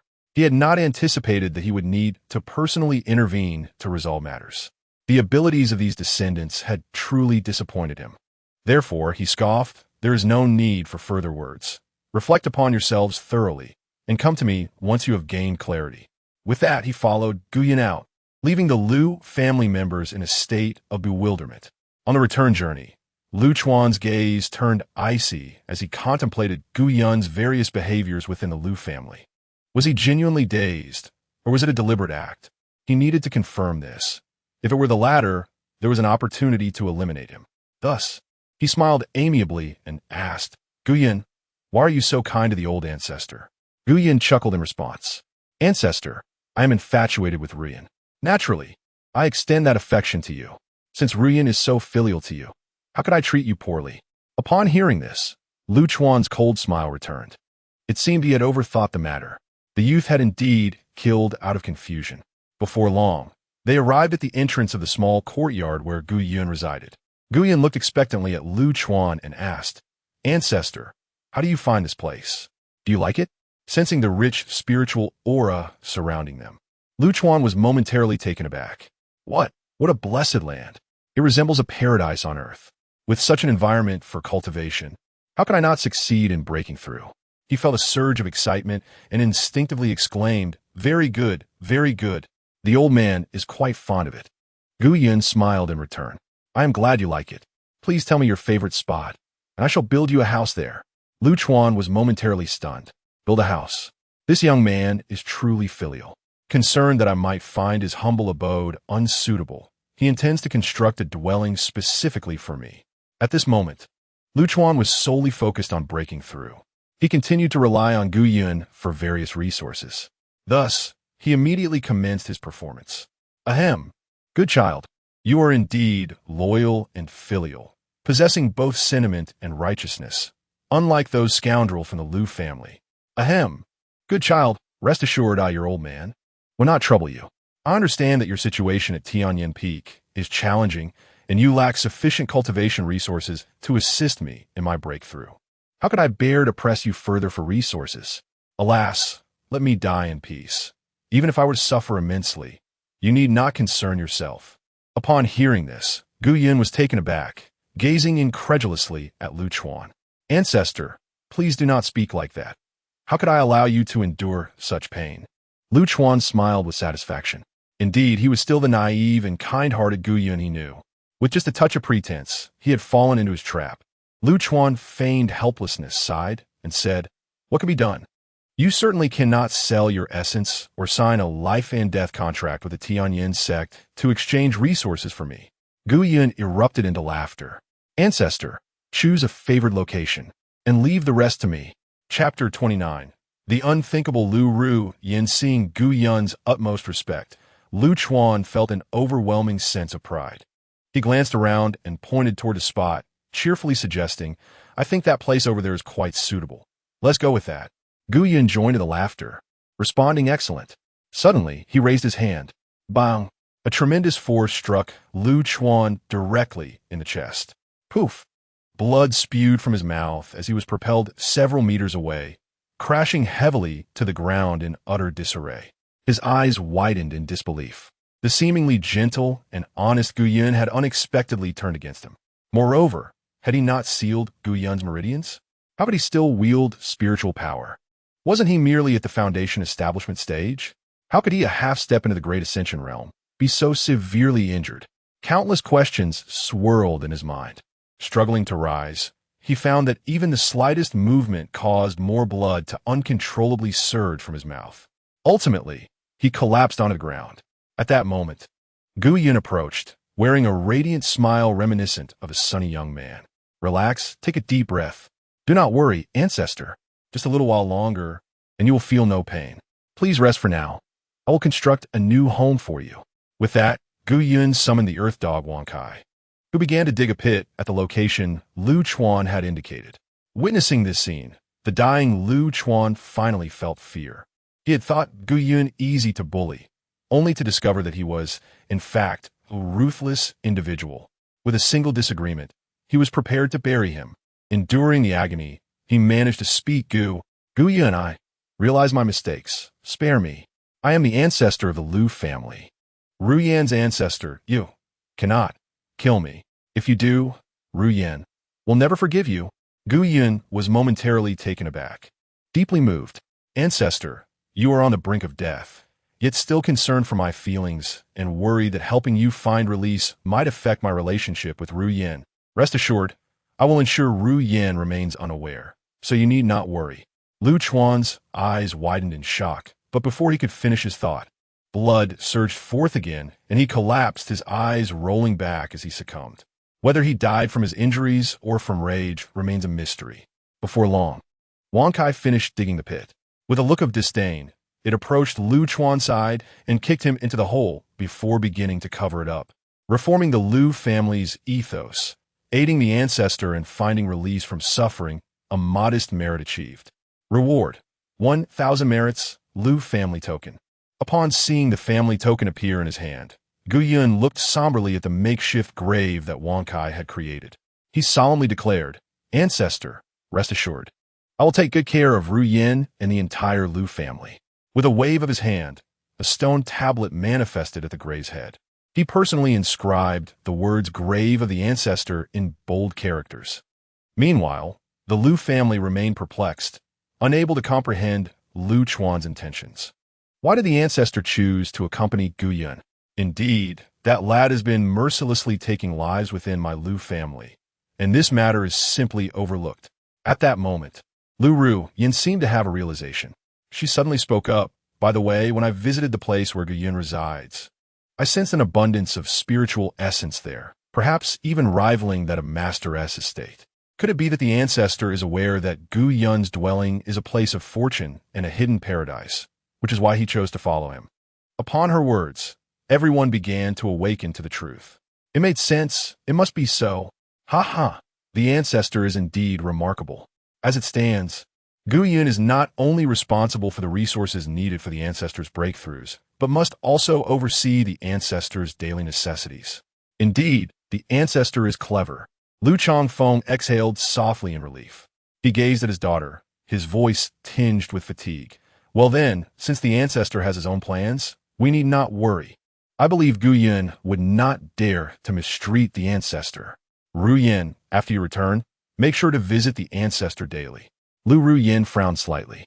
The thought of having to go to Gu Yun's residence every day made her feel impatient. However, considering her father and the numerous elders present, she could only agree verbally. 7 days later, upon returning to Tianyan Sect, Ru Yan received another letter from home inquiring about the ancestor's well-being. Reluctantly, she made her way to find Gu Yun. Before she reached the door, she saw him preparing to leave, carrying some food and offerings, as well as incense. It was evident that these were sacrificial items. Before she could approach, Gu Yun had already departed. Regaining her composure, she impatiently chased after him. She saw Gu Yun stop before a grave, beginning to pay his respects. Unable to contain her curiosity, Ru Yan stepped forward and asked, Gu Yun, who has passed away? You buried him here. It's rather ominous. Gu Yun turned to her, chuckling softly. Ru Yan, you arrived just in time. Today marks the 7th day since our ancestor's passing. Come and pay your respects with me. Ru Yan was taken aback. Gu Yun's ancestor had died? Until now, he had been rather ambiguous about his background, and she had always thought him to be an orphan. To her surprise, he had relatives. However, the fact that he buried this person here indicated that the Gu family lacked significant standing. She huffed dismissively. What do you mean our ancestor? I am merely betrothed to you. We are not yet married. That is your ancestor, not mine. Upon hearing this, Gu Yun was not the least bit surprised. A smile tugged at the corners of his mouth, though he restrained his amusement and replied with earnest conviction, Ru Yan, how can you say such a thing? This is indeed your ancestor. Moreover, did you not say last night that we are one big family? What difference is there between your ancestor and mine? Ru Yan's anger flared even more. She instinctively glanced around, fearful that other disciples might overhear Gu Yun's words. When seeking Gu Yun's assistance, they were indeed a family. Now, it seemed the ancestor had successfully completed his breakthrough and no longer required Gu Yun. How could they still be considered family? She gazed coldly at Gu Yun and admonished, Gu Yun, I warn you, do not overstep your bounds. We are merely betrothed. We are not yet married. If you dare to claim familial ties based on our engagement and tarnish my reputation, I shall not spare you. Gu Yun chuckled lightly in response. All right. If you wish to deny our familial connection, so be it. However, you cannot deny your ancestor. Today marks the 7th day since your ancestor's passing. You must pay your respects. Lu Ruyan's fury ignited instantly. Was Gu Yun really pushing his luck? With a swift motion, she summoned her spiritual sword, pointing it menacingly at Gu Yun. Let me reiterate, your ancestor is yours alone, not mine. Should you continue to spout nonsense, do not expect me to show you mercy. Gu Yun feigned innocence, but this truly is your. Before he could finish, Lu Ruyan swung her sword decisively towards the grave. In the next instant, the grave exploded. A figure soared into the air. Though 7 days had passed, a cultivator's body does not decay easily. Upon recognizing the identity of the figure emerging from the shattered grave, Lu Ruyan's expression shifted dramatically. Ancestor. Chapter 30. The ancestor is not that kind of person. Lu Ruyan's eyes widened. Her heart filled with terror. Indeed, it was her ancestor. She discarded her spirit's sword and hurried over, kneeling on the ground in anguish. Ancestor, what has happened to you? Beside her, Gu Yun, unable to suppress a smile despite the sorrow, remarked, How could you do this? Digging up your own ancestor's grave? Upon hearing this, Lu Ruyan was nearly driven to the brink of bloodshed with rage. She glared fiercely at Gu Yun. Why did you not tell me sooner that this was my ancestor's grave? Gu Yun appeared helpless. I have been saying this from the beginning. It is you who refuse to acknowledge it. Lu Ruyan was rendered speechless by his retort. Indeed, she had never considered that her own ancestor could be dead. Naturally, she would not have connected this grave with her ancestor. Tears streamed down her face uncontrollably. However, she soon sensed something amiss. Abruptly, she lifted her head, glaring at Gu Yun in fury. How could the ancestor be dead? He is a powerful being at the threshold of the great ascension. Gu Yun sighed in resignation. Is it not because of those ungrateful descendants of the Lu family? The ancestor had already suffered severe injuries from failed breakthrough. Your family deceived him and withheld his healing elixirs and cultivation resources. Heartbroken, the ancestor sought death as a means of escape. Lu Ruyan was immediately incensed. You speak nonsense. The ancestor clearly. She found it hard to believe Gu Yun's claims, for it was the ancestor who first consented to deceive Gu Yun. How could he possibly think that his family would mislead him? But as the words were about to escape her lips, she felt a flush of embarrassment. How could she phrase it? That the ancestor was in on the deception, aware of the plentiful cultivation resources, merely wishing for her to play the fool? Gritting her teeth, she resolved not to tarnish the ancestor's reputation now that he was gone. Gu Yun feigned a sorrowful expression and inquired, what exactly was the ancestor? With gritted teeth, Lu Ruyan retorted vehemently, I do not believe what you say. You must have been the one to cause the ancestor's death. This time, Gu Yun smiled, producing the ancestral token of the Lu family. Ruyan, why do you once again doubt me? Look, the clan token is in my possession, having appeared in my hands after the ancestor's demise. What does this signify? It indicates that the ancestor recognized my character, hence entrusted the Lu family to me. At this revelation, Lu Ruyan was utterly taken aback. What? The ancestor even gave the clan token to Gu Yun? How could this be? The ancestral token is the family's totem. For any member of the Lu family, seeing the token is akin to encountering the ancestor, and they must obey the commands of its bearer. Without the ancestor's explicit approval, no one can touch the ancestral token. Yet just before, the ancestor had encouraged her to abandon Gu Yun and choose her junior disciple, Yi Fan. Why had things turned out this way? At that moment, Lu Ruyan's mind was in turmoil. She could not discern what was true and what was false. All she desired now was to return her ancestor home. She gritted her teeth, attempting to lift the ancestor, only to realize she was utterly incapable. At that moment, Gu Yun kindly extended a spatial ring. Ruyan, I understand your sorrow, but I must convey that the ancestor wished to remain here. However, if you insist on taking the ancestor away, then use this. As she gazed at the spatial ring in Gu Yun's hand, Lu Ruyin felt an overwhelming mix of sorrow and fury. Who would treat a kind soul by encasing the ancestor in a spatial ring? Yet, she had no alternative. With tears streaming down her face, she coldly snatched the spatial ring from Gu Yun's grasp. Once Lu Ruyin prepared everything and stood to depart, Gu Yun could not restrain herself from reminding Ruyin, the ancestor's death is tied to the fate of the Lu family. It must not be publicized. At this point, Lu Ruyin was already in a fit of rage, completely disregarding Gu Yun's warning. Through her sobs, she retorted, "This matter of the Lu family is none of your concern." With that, she left without hesitation. Soon, she returned to the Lu family and recounted the events to her relatives. What? The ancestor is dead? How can this be? Ruyin. Such matters should not be taken lightly. Lu Ruyin wept profusely. How could I jest about something so grave? I witnessed it with my own eyes. Lu Chongfeng's expression darkened considerably as he immediately inquired, "Then where is the ancestor now?" Lu Ruyin hastily replied, In my spatial ring." As she produced the ancestor, the faces of everyone present turned ashen. Who would treat a noble soul by placing the ancestor in a spatial ring? Yet, upon seeing that Lu Chuanji had indeed lost all breath, a collective wail erupted. "Ancestor, how could you truly leave us?" They believed Gu Yun was responsible for the ancestor's demise, and cries for vengeance filled the air among the Lu family. However, at that moment, Lu Chongfeng roared, "Everyone, calm down. Did you not hear Ruyin's words? The clan token is still in Gu Yun's possession. Anyone from the Lu family who dares to lay a hand on the bearer of the clan token shall be deemed a traitor." He continued, "Moreover, if this matter escalates, our family's enemies will learn of the ancestor's fall. At that point, the Lu family will be truly doomed." The crowd suddenly came to their senses. Indeed, the ancestor was the pinnacle of the Lu family's strength and one of their greatest trump cards. If others were to discover that the ancestor was no longer with them, they would surely seize the opportunity to strike against the Lu family. The Lu family members seethed with resentment. "Then, what shall we do now?" Lu Chongfeng clenched his fists, resignedly stating, "We must keep the news of the ancestors passing a secret. It cannot be allowed to leak."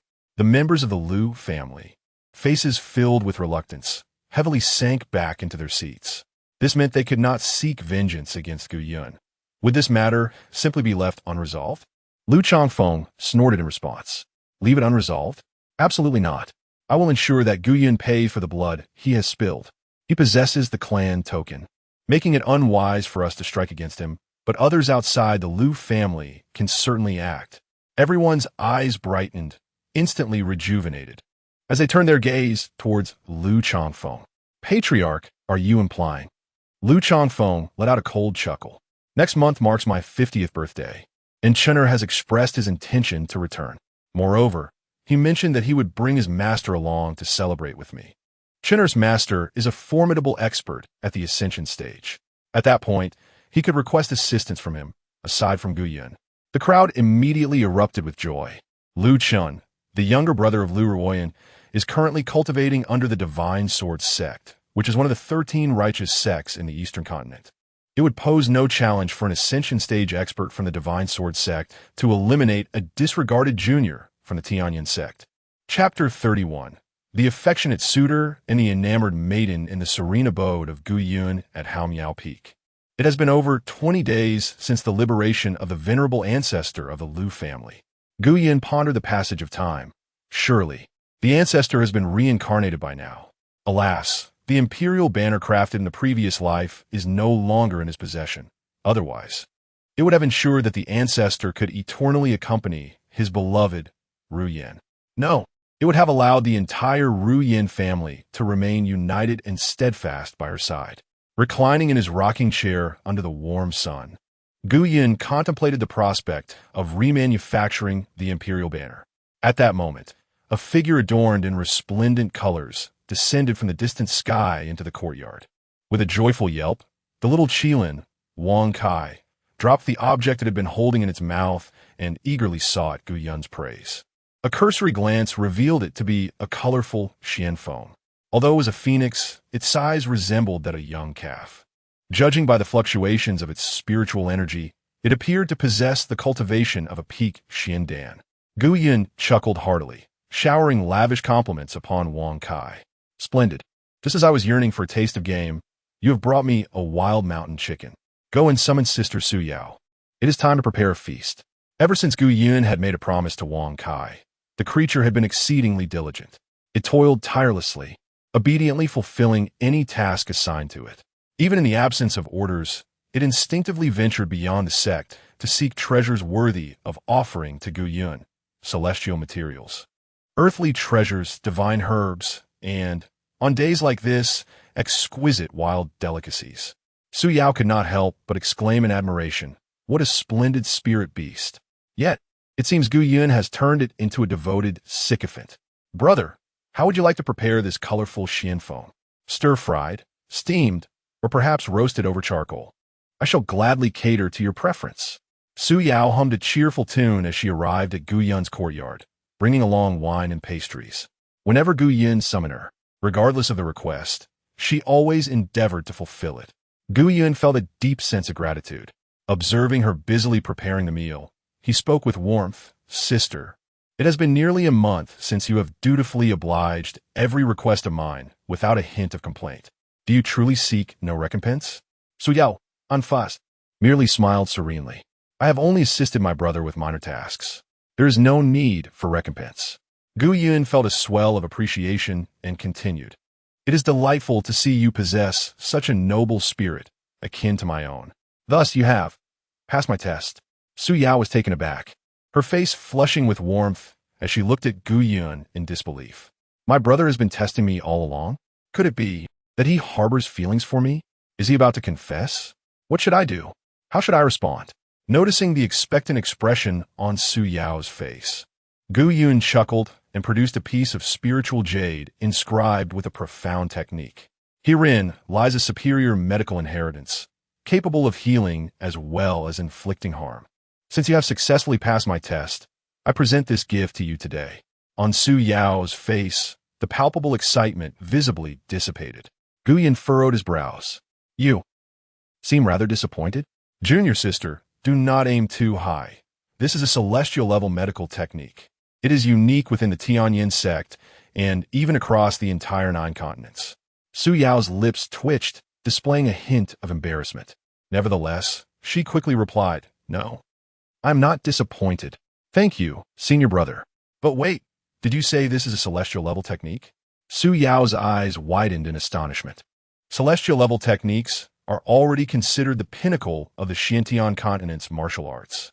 There are legends of sacred level techniques, but those are merely tales, never seen in reality. Across the entire righteous sects of the 9 continents, there are scarcely 10 such techniques.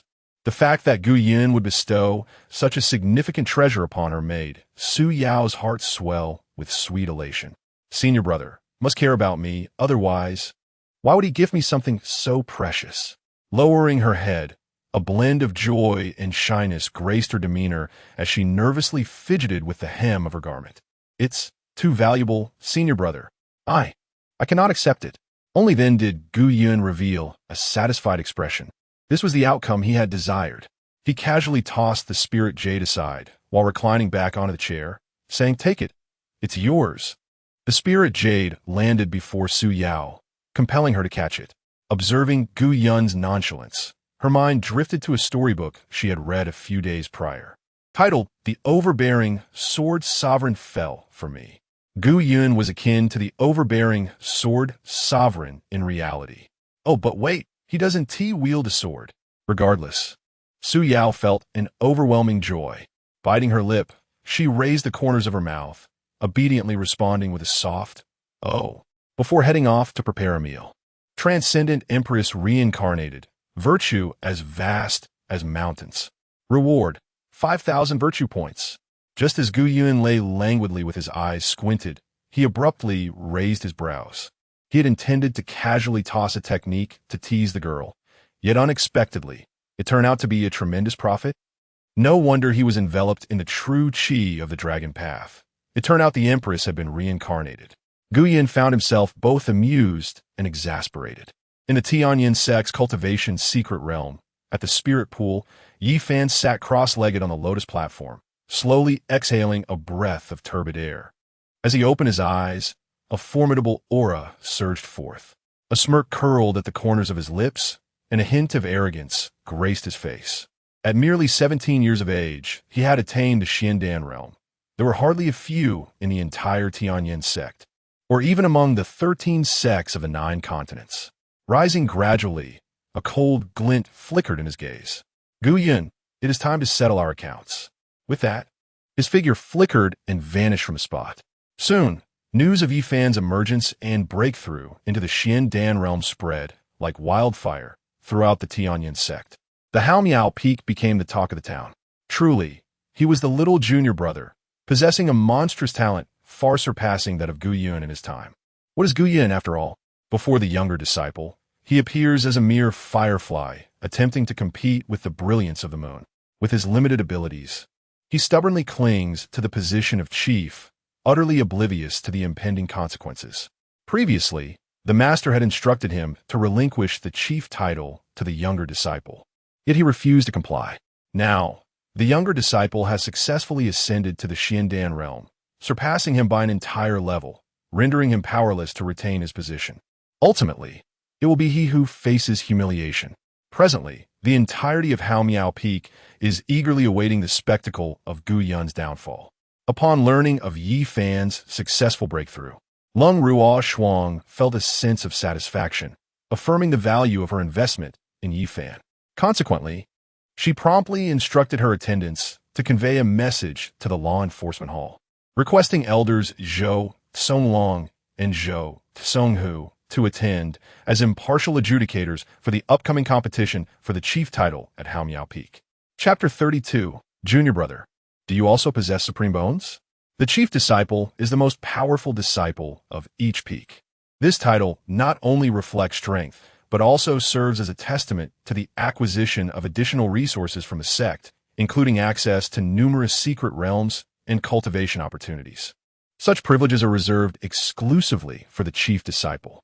However, the position of chief disciple is not immutable.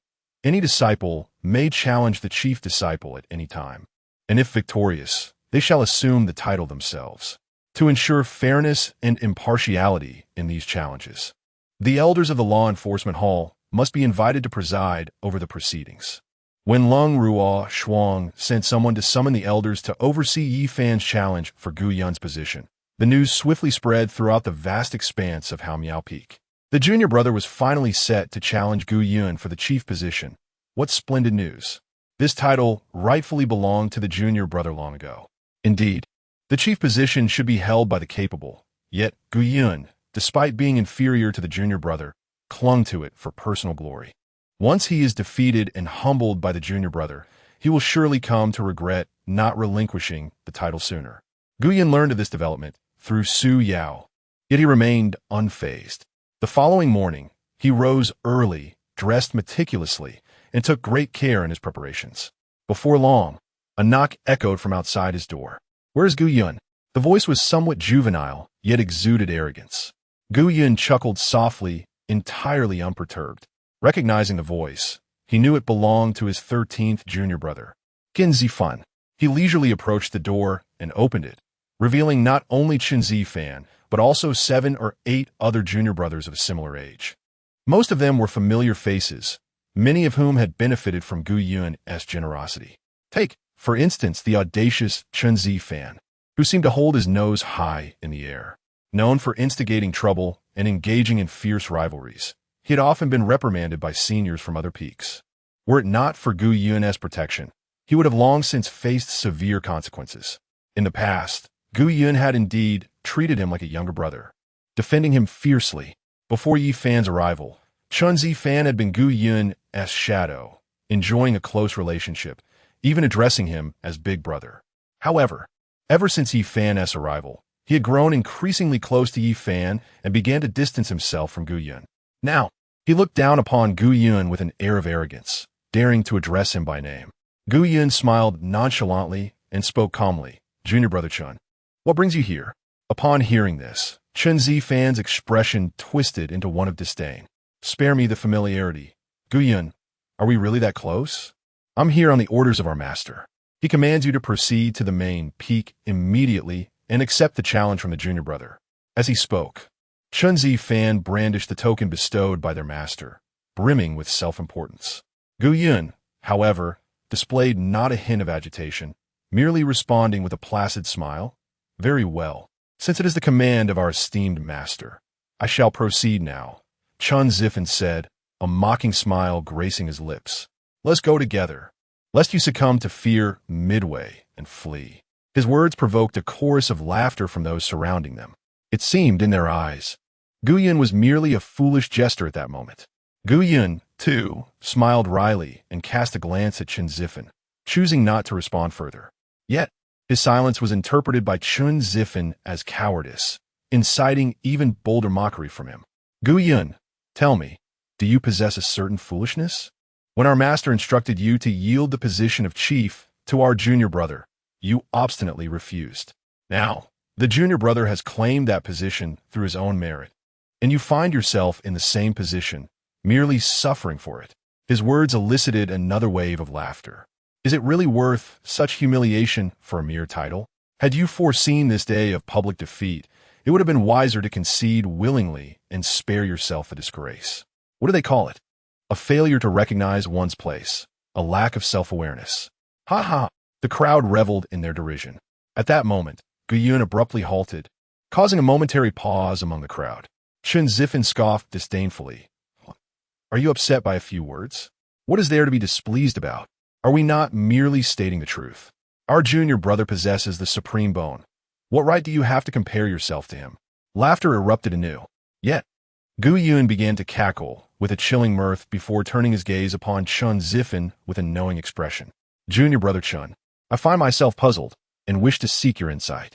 Chun Zifan frowned slightly, but before he could speak, Gu Yun continued, I must inquire, do you, junior brother Chun, also possess the supreme bone? The crowd fell silent, confusion settling over them. Chun Zifan's brow furrowed deeper as he coldly retorted. The supreme bone is an exceedingly rare and exceptional trait, one that is seldom encountered in a millennium. Naturally, I do not possess it. What do you mean by this question? Gu Yun burst into laughter, a sound infused with a blend of madness and malice. Ah, so you lack the supreme bone? Then, why do you have to be arrogant before me? Before he could finish, the mirth on Gu Yun's face vanished, replaced by a chilling aura that began to emanate from him. A cold, fearsome presence swiftly enveloped the onlookers, extinguishing the smiles from their faces. They suddenly realized that Gu Yun, despite being looked down upon by their master, was not a man to be trifled with. He was capable of defeating Zhao Yunji in a single strike, a man who could easily overpower them. Why had they so carelessly mocked Gu Yun? They had grown accustomed to bullying him, never considering that he might retaliate. Silence fell upon the crowd, and cold sweat broke out on their brows.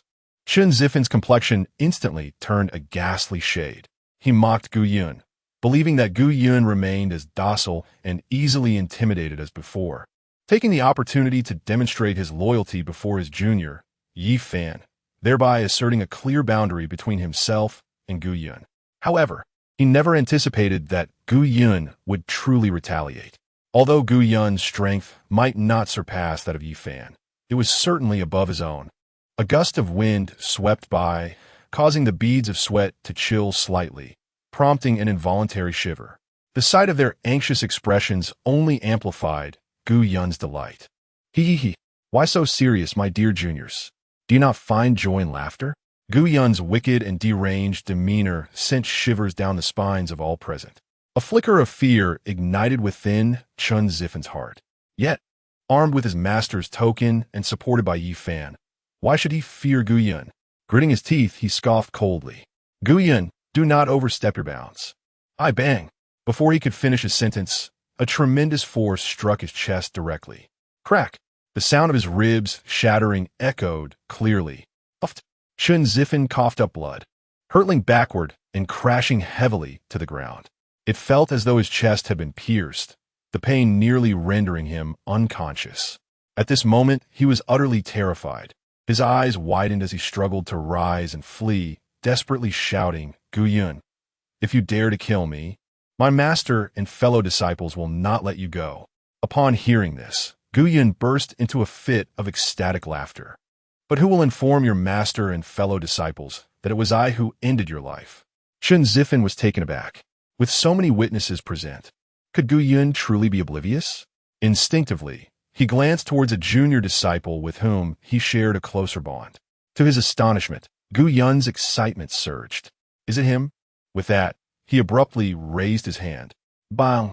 Chapter 33. Cherishing flowers and plants, a virtue indeed. The wind swept through, carrying away not only dust, but perhaps a fellow disciple as well. The onlookers widened their eyes in astonishment, for it was the first time they had observed a person with such meticulous attention, delicate as a thin mist. In that fleeting moment, the disciple Chen Zifan gazed at his companion, and some claimed he vanished without a trace.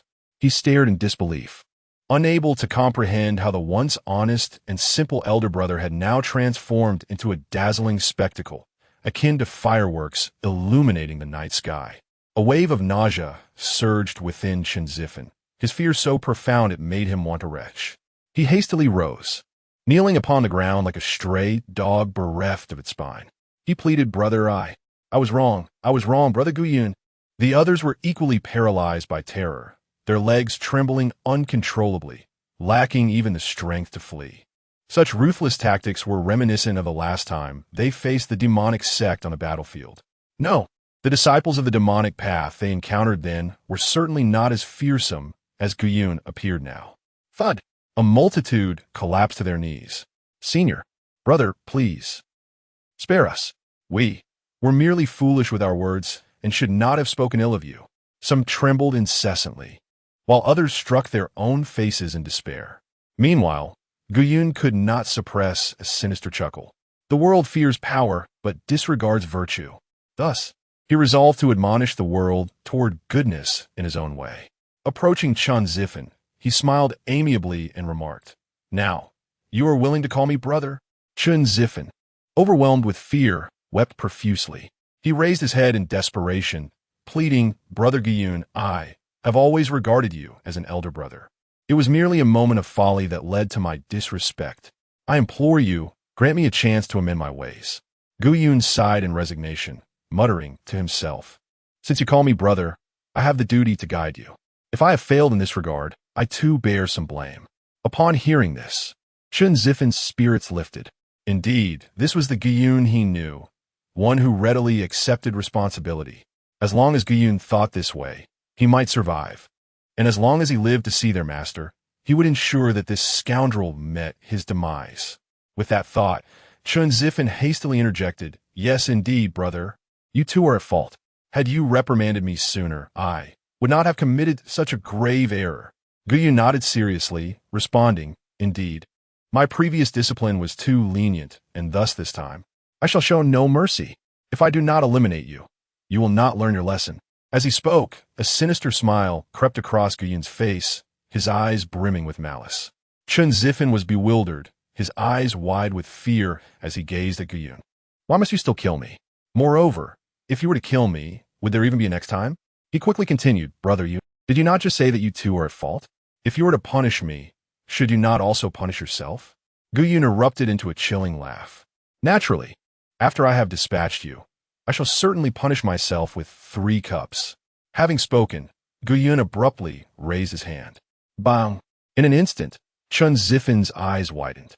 He vanished into the winds, the acrid scent of blood wafting through the air. The disciples, still kneeling on the ground, were thrown into disarray. Damn it! Why did I speak recklessly? Why did I target Guyun? I bore him no grudge. In fact, he had once shown me kindness. At last, someone could no longer endure the terror within and shouted, "Senior brother, Chen Zifan deserves his fate. His death is of no consequence. We absolutely will not disclose this to Master. Please spare our lives."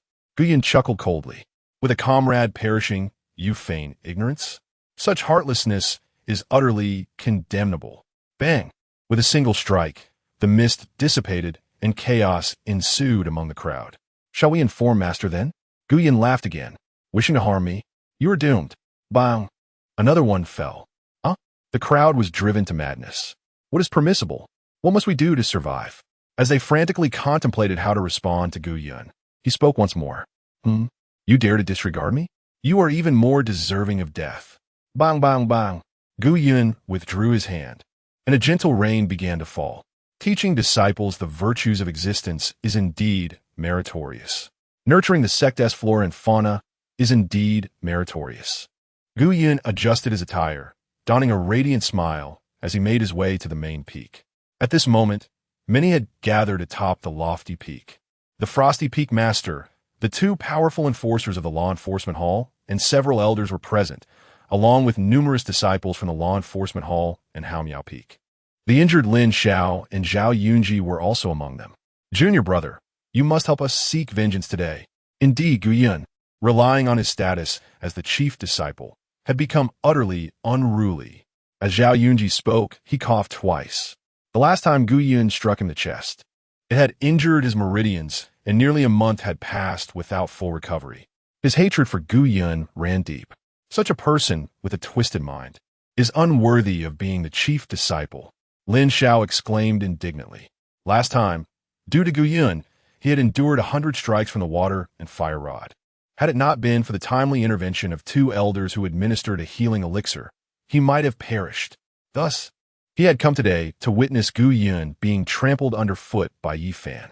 Yi Fan, with a nonchalant smile, boldly proclaimed, "Rest assured, my brothers, I will not disappoint you, and will seize the position of chief." Others could not help but murmur among themselves. Why hasn't Gu Yun arrived yet? Could it be that he is afraid? It is possible. Although he possesses peak foundation establishment strength, he is not at the essence core stage and likely cannot contend with junior brother. Given the inevitable defeat, what purpose is there in coming? Zhou Tsonglong and Zhou Tsonghu exchanged glances before turning to the frosty cold Ru Shuang, who merely snorted dismissively and spoke with indifference. As the incense on the table burned down, Gu Yunru's absence suggested his impending defeat. The two elders, Zhou, exchanged knowing glances and nodded in agreement. Meanwhile, the incense, as described by Lung Ru Shuang, had burned 3/4 of the way down and was on the verge of extinguishing. It was indeed a challenge for Gu Yun, as the incense had been lit by Lung Ru Shuang's order to notify him beforehand. Any delay on the road would undoubtedly cause him to arrive too late. Just as everyone believed the outcome of the chief challenge was determined, a cheerful voice emerged from the distance. "Apologies for the delay. I'm here." The crowd turned in unison to see Gu Yun, his demeanor seemingly harmless, with a sunlit smile that starkly contrasted with the bloodstains that marred his attire. Concern furrowed the brows of all present, especially Lung Ru Shuang, who scoffed coldly, "Where are Chen Zifen and the others?" Gu Yun feigned ignorance, replying, "Disciples? I am unaware. They left before me." The crowd paused, suddenly grasping the implications, their expressions shifting to shock as they regarded Gu Yun. "Could you at least change your clothes before lying?" Lung Ru Shuang's temper flared. "And what are those bloodstains on you?"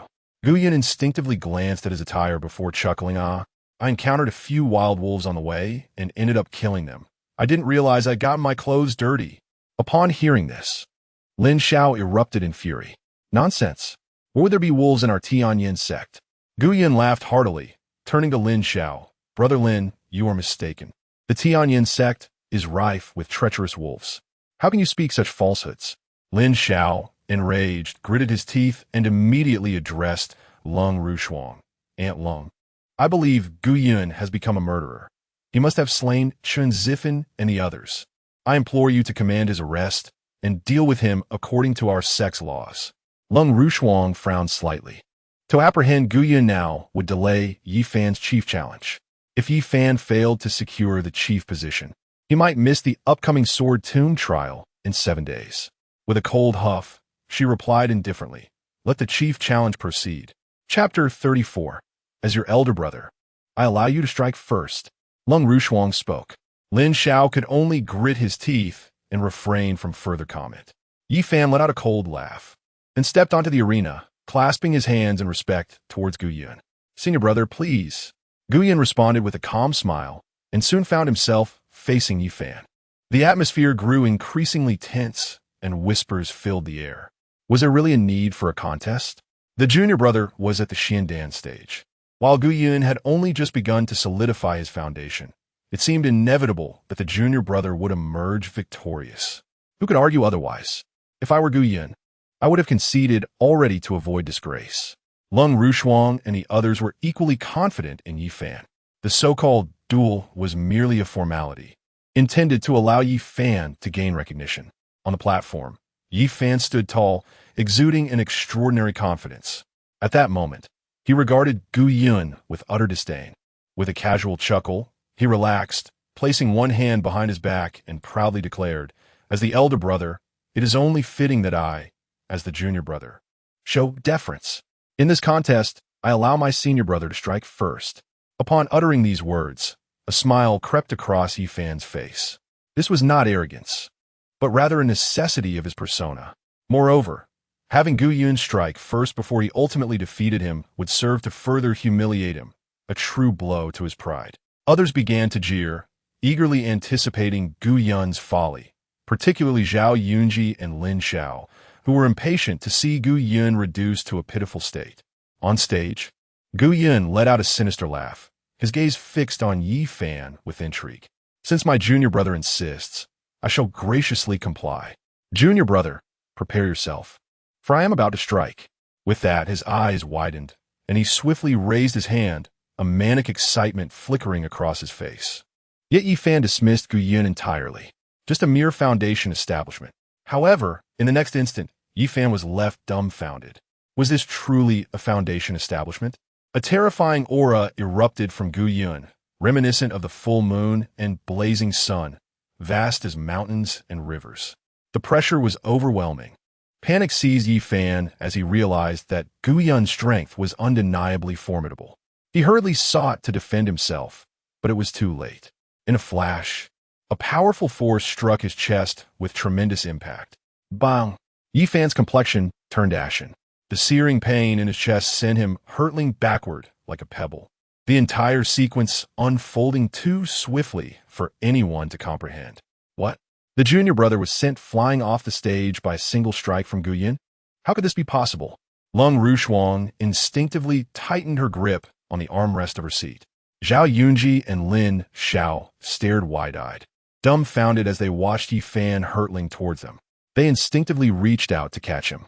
Mid-air, Yi Fan gritted his teeth, having lost all control over his body. Should he crash to the ground, not only would he lose the challenge, but he would also be left in a humiliating state, perhaps even injured. Gritting his teeth against the pain, he suddenly struck backward with his palm, hoping to dissipate the remaining force acting upon him. Bang! In mid-air, Yi Fan's body halted as he managed to regain control. However, behind him, Lin Xiao and Zhao Yunji were momentarily taken aback. With a sudden puff, the gust of wind generated by Yi Fan's palm struck the two, sending them flying without any defense, even causing them to spit blood. Both were filled with indignation. "Little junior brother, why are you attacking us?" Lin Xiao, still recovering from his injuries, was further incapacitated and collapsed to the ground, continuously coughing up blood. Instantly, chaos ensued. Although Yi Fan landed steadily, he was forced to retreat, ultimately stumbling and half-kneeling on the ground, blood seeping from his mouth. Upon observing the state of the two behind him, his face flushed with embarrassment and seething anger. How could this happen? This was not how things were supposed to unfold. Today was meant to be his moment of glory, to humiliate Gu Yun and achieve fame through a single battle. Why had he been knocked off the stage by Gu Yun's palm and inadvertently injured his two esteemed brothers, becoming a subject of ridicule? Regardless, Yi Fan had indeed fallen from the arena, and he bore injuries, which unequivocally indicated his defeat, an utter and complete one at that. The expressions of the onlookers mirrored disbelief. The little junior brother had spent nearly a month in seclusion at the spirit pool before breaking through to the Xiandan realm. How could Gu Yun, without any cultivation resources this past month, have also achieved the Xiandan realm? At this moment, Gu Yun on the stage looked over at Yi Fan with a smile. "Junior brother, you must practice more." Yi Fan's complexion fluctuated, turning red and then ashen. Blood surged within him, and he could not suppress it any longer, spitting out another mouthful of blood. "Gu Yun, is he trying to kill me and break my spirit?" Yet at that moment, perhaps no one appeared more discontented than Lung Rushuang. She had orchestrated this duel to pave the way for Yi Fan, creating a stage for him to shine. And this was the outcome she was presented with? Just then, Gu Yun cheerfully addressed her. Master, I have one. Lung Rushuang's brows furrowed deeper, wishing she could personally eliminate Gu Yun. However, she refrained, for her identity as the master of Haomiao Peak loomed large. While it might be simple to kill Gu Yun, tarnishing her own reputation would be a loss too great to bear. Just as she let out a cold snort and prepared to leave, Zhou Songlong suddenly spoke up. Gu Yun, who says you have one? Everyone was momentarily stunned and turned their gazes toward the enforcer hall's head. He was the judge for today's duel. Only when he declared Gu Yun the victor would it be so. Yet, given the current situation, what reason could Elder Zhou possibly provide to deny Gu Yun's victory? Gu Yun too appeared puzzled and replied with a smile. Elder Zhou, challenging the champion has always meant that the one who falls off the stage loses. Now that my little junior brother has exited the arena, why am I not the winner? Zhou Songlong chuckled lightly, stroking his beard as he spoke nonchalantly. Today, both Elder Zhou Songhu and I are the judges for this duel. Did you hear us say it had begun? He continued, since the duel has not yet commenced. How can there be a winner or loser? The crowd suddenly awakened to the reality. Indeed, the match has yet to commence. The earlier strike was utterly uncalled for. This Gu Yun is simply insufferable. It is evident that the contest had not yet begun, and his prior attack was nothing short of a sneak assault. Undoubtedly, it was a treacherous ambush. Lung Rushuang, momentarily taken aback, soon allowed a smile to grace her lips, responding with calm assurance. Elder Zhou's words hold merit. Gu Yun, should you continue to flout the rules of engagement, you may as well forfeit the duel of your own accord. Yi Fan, unable to suppress his exhilaration, swiftly produced a healing elixir and consumed it. Upon returning to the arena, he cast a scornful glance at Gu Yun and remarked, Senior brother, I indeed allowed you the first move, but I certainly did not grant you permission to strike before the competition officially began. It seems your earlier enthusiasm was in vain. Observing the crowd's blatant favoritism towards him, Gu Yun, rather than seething with anger, merely chuckled, his excitement mounting. Very well. Let us engage in another round. My junior brother. Chapter 35.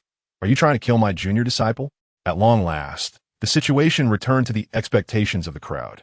Despite a brief and unpleasant interlude, everyone was convinced that as long as Yi Fan was adequately prepared and not careless, Gu Yun would surely be unable to prevail. Yi Fan shared this sentiment. He had just let his guard down and failed to evade the previous attack. With earnest focus and the manifestation of his true prowess, Gu Yun would undoubtedly be no match for him. After all, he was a top-tier genius endowed with the supreme bone, invincible within the same realm. What was Gu Yun? After all present held their breath, except for Gu Yun, who remained composed, a faint smile gracing his lips. He turned his gaze towards Elder Zhou. Elder Zhou, may we commence? Elder Zhou, ignoring him, looked at Yi Fan and pointedly reminded, Yi Fan, are you ready? Yi Fan had already tensed his nerves, channeling his entire spiritual energy. The extraordinary bone within him radiated a golden light, poised for an imminent eruption. He replied with utmost seriousness, in response to the elder, I am fully prepared. Seeing Yi Fan's renewed determination, Elder Zhou took a deep breath and slowly declared, Well then, the challenge between the chief disciple of Haomiao Peak shall now begin. Everyone held their breath in anticipation of an exhilarating confrontation. However, in the next instant, bang, as Elder Zhou's words echoed, Gu Yun struck with ferocity. His voice thundered, his momentum surged like a mythical beast unleashed, sending chills down spines. Puff! Yi Fan, caught off guard once more, was violently propelled backward, suffering far more severe injuries than before. He fell into a state bordering on unconsciousness, his gaze vacant, blood oozing from his mouth, his form akin to a kite severed from its string, tracing a perfect arc through the air. Zhao Yunji and Lin Xiao, having just risen with the assistance of their fellow disciples, looked up to see Yi Fan's silhouette once more. Their eyes widened in disbelief. Goodness, is he coming again? Bang! Before they could react, Yi Fan crashed into them, sending them sprawling to the ground once again. At that moment, all attendees were left dumbfounded, speechless. Is it true? That our junior disciple possesses the supreme bone? Yet, it seems, rather underwhelming. Yifan lay on the ground, blood seeping from the corner of his mouth. His hollow eyes stared blankly at the sky, his heart heavy with despair. Why? What was the reason for this? Cold Rushuang and Elder Zhou and Zhou Chenghu were equally bewildered. We granted you this opportunity, Yifan, yet you proved to be ineffectual. At that moment, Guyan smiled at Elder Zhou. Elder Zhou, does this mean I have one? Elder Zhou, coming to his senses, clenched his teeth in frustration. Yifan must be protected at all costs. Otherwise, he would not only offend Cold Rushuang, but also the formidable ancestor backing Yifan. Taking a deep breath, he maintained a calm demeanor, stating, best of 3. You have merely won one round. This time, even Cold Rushuang looked at him in disbelief. Is that even permissible? As Gu Yun erupted into a cacophony of laughter, he addressed Zhou Songlong with a mocking tone. Zhou, you possess an audacity beyond measure, seeking to ensnare my junior disciple. What, pray tell, is your ulterior motive? The onlookers were taken aback. Ensnaring? Was Elder Zhou not assisting Yifan? Zhou Songlong's eyes widened in disbelief. How dare this insignificant Gu Yun brazenly utter his name, showing complete disregard for his status as an elder. He sprang to his feet, exclaiming preposterous. Gu Yun, do you dare to slander me? Zhou Cenghu interjected with a scoff. Gu Yun, your audacity knows no bounds, daring to belittle the elders of the law enforcement hall? Seize him. Gu Yun, however, only laughed heartily. Zhou Songlong, Zhou Cenghu, you both clearly witnessed my junior disciple's inability to contend with me. Yet you insist he fight me? Must I truly kill him for this to conclude? Your malicious intent is glaringly obvious. You wish to see my junior disciple perish. Do you not consider your actions disgraceful to our sect, to the very garments you wear? Both Zhou Songlong and Zhou Cenghu were momentarily taken aback. What a cunning argument. His words left them in a state of bewilderment. Are we not allies, while Yifan is the true target of our schemes? Panic set in for the two as they realized the implications of Gu Yun's words. Should this matter reach the ears of Yifan's ancestral protector, their fates would be sealed. Preposterous. You speak nonsense. Zhou Songlong retorted. If you dare utter another word, I shall tear your mouth apart. Gu Yun merely chuckled coldly. With so many eyes upon us, do you truly believe you are guiltless? Do you dare swear to the heavens that your judgment was devoid of selfish motives? The two elders were visibly distressed. Provoked by Gu Yun, they instinctively spoke up. We would gladly swear to the heavens that our judgment was entirely impartial and that we harbored no intentions of harming Yifan, lest we face divine retribution. Upon hearing this, Gu Yun's laughter crescendoed. At last, you have fallen into my trap. Suddenly, the clear skies darkened ominously after Zhou Songlong's declaration. As thunderclouds gathered and lightning crackled, the two elders were left in shock. What? Is retribution so swift? The other disciples, equally perplexed, gazed around in disbelief. In the midst of this chaos, Lung Ruo, cold as ice, widened her eyes. Run! Boom! A cacophony erupted as bolts of lightning, as thick as bowls, rained down upon them. This was the divine punishment bestowed by the Heavenly Dao monument. 3,000 heavenly punishment thunders. Why are these heavenly thunders targeting us? It was Elder Zhou who swore. All disciples found themselves in peril, and those struck by the lightning were reduced to ashes. Zhou Songlong and Zhou Cenghu fared little better. Although they possessed some means to withstand the divine wrath, they could not endure the relentless onslaught of thunder. Accompanied by their anguished cries, the storm raged on. The two individuals were consumed by the thunderous wrath. Present, only Lung Rushuang, possessing the cultivation of the great ascension stage and a myriad of techniques and treasures, barely managed to withstand the onslaught of divine lightning. She swiftly positioned herself before Yifan, shielding him from harm. The Tianyan Sect was suddenly engulfed in dark clouds, with celestial thunder descending, which immediately alarmed others. What transpired on Haomiao Peak to warrant such a terrifying storm? It appeared that those streaks of light were the masters of several other peaks, perhaps even the sect leader himself, all hastening towards Haomiao Peak. Many curious onlookers also rushed to witness the unfolding events. Soon, the thunder dissipated, and Haomiao Peak returned to tranquility. Among those present, only Gu Yun stood resolute on the arena, while the others lay lifeless. The air was thick with the scent and marks of scorching devastation. The sect leader of Tianyan and several other leaders soon arrived above Haomiao Peak, their brows furrowed as they surveyed the scene. What had transpired to result in such a calamity? Zhao Wuji, the leader of the Tianyan Sect, wore a stoic expression, yet his eyes radiated a fierce anger. At that moment, while deftly evading disaster with his artifact and even protecting Lung Rushuang, he glared menacingly at Gu Yun and accused, "Gu Yun, was this your doing?" Gu Yun chuckled in response. "Master, how can this be attributed to your disciple? It was Elder Zhou's misconduct and his audacious oaths to the heavens that incited the celestial wrath, leading to this tempest." Lung Rushuang, infuriated, retorted, "Then tell me, why is it that everyone perished, yet you remain unscathed?" Gu Yun's smile returned. "Because, dear disciple, I am a good person." Chapter 36. The aristocratic family's Gu Yun's impassioned words momentarily left Lung Rushuang in a daze. A good person? Thus, the heavens bestow their protection? Naturally, she was skeptical. She wished to articulate her thoughts further when at that moment, Zhao Wuji, the leader of the Tianyan Sect, interjected. "Junior sister, are you suggesting that all this commotion was instigated by your disciple, Gu Yun?" The other peak leaders frowned in response. "Leader Lung, we understand your disapproval of your disciple, but casting aspersions is not the solution. With such a significant disturbance, I would not claim to possess such power. How could a mere junior achieve that?" Lung Rushuang's brow furrowed in contemplation. The leaders of the Tianyan Sect were not monolithic. There existed rivalries among them. At the very least, her rapport with the other two female peak leaders was far from cordial. Whether Gu Yun was wronged may not concern them, yet they would certainly seize the opportunity to undermine Lung Rushuang.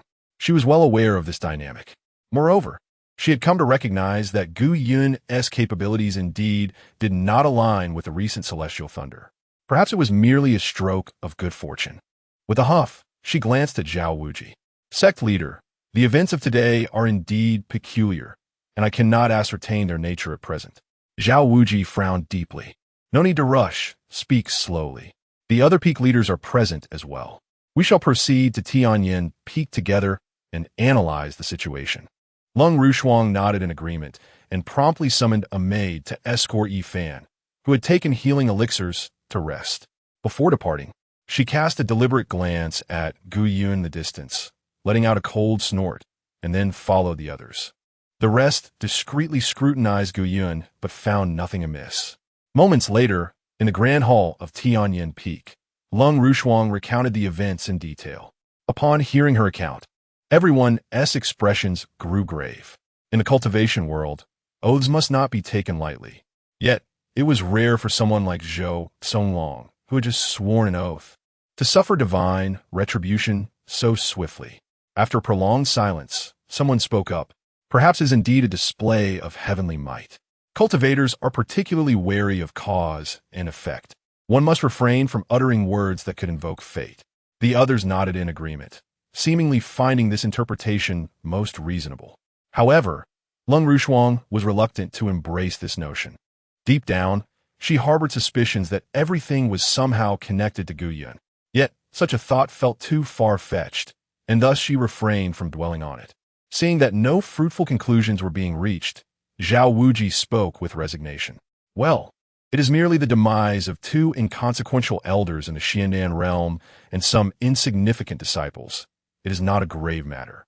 I will instruct the other elders of the law enforcement hall to continue the investigation, and you need not overthink it.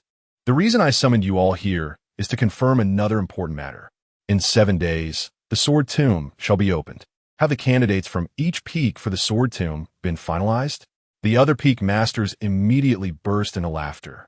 The Sword Tomb trial has always been a significant event for our Heavenly Transformation Sect, and we certainly cannot afford to be negligent.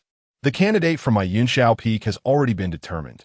Chief Disciple Li Xian, due to health issues, has willingly relinquished his opportunity to participate in this trial to his junior brother, Sun Yuan. Chuckled Sun Yuan Zhou, the master of Yunxiao Peak. The others merely smiled in silence. What health issues? It is evident that you coerced and enticed Li Xian to cede this opportunity to your illegitimate son. However, everyone chose to remain tactful, as the circumstances across the peaks were quite similar. Mahayana Peak has also confirmed its candidate, Chief Disciple Tang Xiner, who must undertake a sect mission, has voluntarily transferred her spot to her junior sister, Zhang Manman. Mahayana Peak will send its chief disciple into the Sword Tomb. There were no surprises among the crowd, for the chief disciple of Longyan Peak happens to be the grandchild of its master. Finally, it came to Haomiao Peak. Lung Rushuang furrowed her brows tightly. Initially, she intended for Yi Fan to enter the Sword Tomb. However, Yi Fan was unable to secure the position of chief disciple and had also sustained grave injuries. Presently, aside from Gu Yun, no one from Haomiao Peak was qualified to enter the Sword Tomb. Yet, she felt a twinge of reluctance, pondering whether there remained any room for maneuvering in this matter. At that moment, Zhao Wuji, with a serious demeanor, turned to Lung Rushuang and spoke. Junior sister, allow me to remind you, our Heavenly Transformation Sect is, after all, one of the 13 righteous sects of the 9 regions. Therefore, we must conduct ourselves in a manner that does not leave room for others to criticize. Over the years, our sect's strength has grown increasingly robust, attracting more attention. We must not give other sects the opportunity to speak ill of us behind our backs, nor should we dishearten our fellow disciples. His words were quite clear. Everyone understood that while you may favor Yi Fan, they empathized with and supported your bias. However, the Faade must be maintained to protect the reputation of the Heavenly Transformation Sect. Given that Yi Fan is now injured, it is unnecessary to insist on his participation. Lung Rushuang naturally grasped this reasoning. With a resigned sigh, she declared, for Haomiao Peak, Gu Yun shall enter the Sword Tomb. Zhao Wuji smiled with satisfaction. Junior sister, your understanding of the greater picture allows me to advocate for you. Although Yi Fan could not enter the Sword Tomb this time, he shall not be deprived of what he rightfully deserves. As for Gu Yun, his fortune will depend on his own opportunities. Upon hearing this, Lung Rushuang was momentarily taken aback. Then her face brightened with joy. She quickly responded, "Thank you for your understanding, sect leader. I express my gratitude on behalf of my inferior disciple, Yi Fan. The so-called trial of the Sword Tomb is merely an appealing term. Essentially, it is a means by which the sect rationally allocates superior cultivation resources exclusively to those disciples with influential backgrounds. In fact, who receives what has long been predetermined by the higher-ups of the Heavenly Transformation Sect, the scions of illustrious families, guided by the directives of their ancestral elders, effortlessly acquire various legacies and divine weapons. In stark contrast, those disciples lacking in lineage find themselves utterly deprived of any information pertaining to the Sword Tomb. Even if they manage to gain entry, they are met only with despair. After all, the intricate formations within the Sword Tomb are fraught with peril. A single misstep could lead to being pierced by a myriad of swords. Thus, even if Gu Yun were to enter the Sword Tomb, Zhao Wuji remains indifferent, for he believes that ultimately, Gu Yun will gain nothing, and may even perish within its confines. In this way, it would serve as a Faade for the Tianyan Sect, placating the disciples without connections by assuring them that diligence will earn them the sect's attention and nurturing. This would further motivate them to devote themselves to the sect's cause. Once all matters were settled, the assembly dispersed. Lung Rushuang could not suppress a cold smile. Did Gu Yun truly believe that by preserving his position as the chief disciple, he would secure the sect's resources? In reality, he would remain empty-handed. Disciples like him, devoid of any background, are merely pawns nurtured by the sect, expendable tools for its benefit. Did he truly think the sect would value them? Absurd. 7 days hence, when he steps into the Sword Tomb, he will undoubtedly lament his decision to contend with Yi Fan for this opportunity. Chapter 37. Why must your name be inscribed on your belongings? Meanwhile, Gu Yun remained rooted in place. The proclamation echoed around him. Eradicate the traitors of the sect. Merits shall accumulate like mountains. Reward, 3,000 merits. He surveyed the scorched remnants strewn across the ground, his heart heavy with genuine sorrow. Such fine materials for refining had been squandered. Yet, Amidst this grief, he sensed an unsettling presence. Though these individuals had perished, a lingering resentment coalesced above their remains. It would not be long before they transformed into vengeful spirits, wandering the earthly realm. The thought of his brother's tragic fates deepened Gu Yun's anguish. In life, they had been his fellow disciples, beloved kin. In death, could he not provide them with a home? The Emperor's banner. He must forge a banner capable of harboring the lingering souls of his brethren. Resolute, Gu Yun turned and departed without hesitation. The Tianyan Sect, however, possessed none of the materials he required. Thus, he exited the mountain gates. Yet, scarcely had he left the Tianyan Sect when he found himself under scrutiny. While soaring through the forest on his sword, Gu Yun's keen gaze caught a glimmer. In the next moment, a sharp dagger hurtled toward him. Unfazed, he merely sidestepped, evading the attack. Astonishingly, the dagger veered mid-air, launching another assault. Gu Yun smiled serenely. With a swift motion, he struck out, shattering it to pieces. Then, he regarded his surroundings with a grave seriousness. Esteemed individuals, I have pressing matters to attend to today and truly lack the time to dally with you. Whether for vengeance or grievances, might you return another time. In his heart, the fate of his brother's wandering souls held paramount importance. Yet, from his shadowy forest emerged a cacophony of laughter. Return another time? Gu Yun, you truly jest. We've been lying in wait for you for nearly a month. After finally seeing you leave the Tianyan Sect, you suggest we come back to kill you later? As they spoke, countless silhouettes surged forth, encircling Gu Yun, their faces contorted with malice, and their attire exuded an aura of the underworld, unmistakably marking them as nefarious beings. At the forefront stood a middle-aged man, his complexion ashen, resembling a corpse wielding a skeletal staff. Gu Yun's brow furrowed. Are you from the soul refining sect? The leading man erupted in a cold, mocking laughter. Surprisingly, you can discern our identity? Indeed, I am Inju, an elder of the soul refining sect. Boy, a month ago, you slaughtered over 100 disciples of my sect. Today, I have come to exact vengeance. Gu Yun recalled the events of a month prior, when he had undertaken a mission for his sect against the soul refining sect. It was precisely due to the numerous deaths he had inflicted upon them that Shen Yuan had seized the opportunity to accuse him of excessive slaughter, subsequently imprisoning him. Truly, all actions yield consequences. Gu Yun's gaze hardened as he scrutinized the elder of the soul refining sect, unable to suppress his frown. Today, I find myself confronted with a matter of utmost importance, leaving me no time to linger here with you. Thus, I shall only say this once. Abandon your murderous intentions and turn back to the shore of salvation. Upon hearing these words, the disciples of the soul refining sect burst into laughter. Has this lad been struck dumb with fear? He advises us to abandon our blades and reconsider.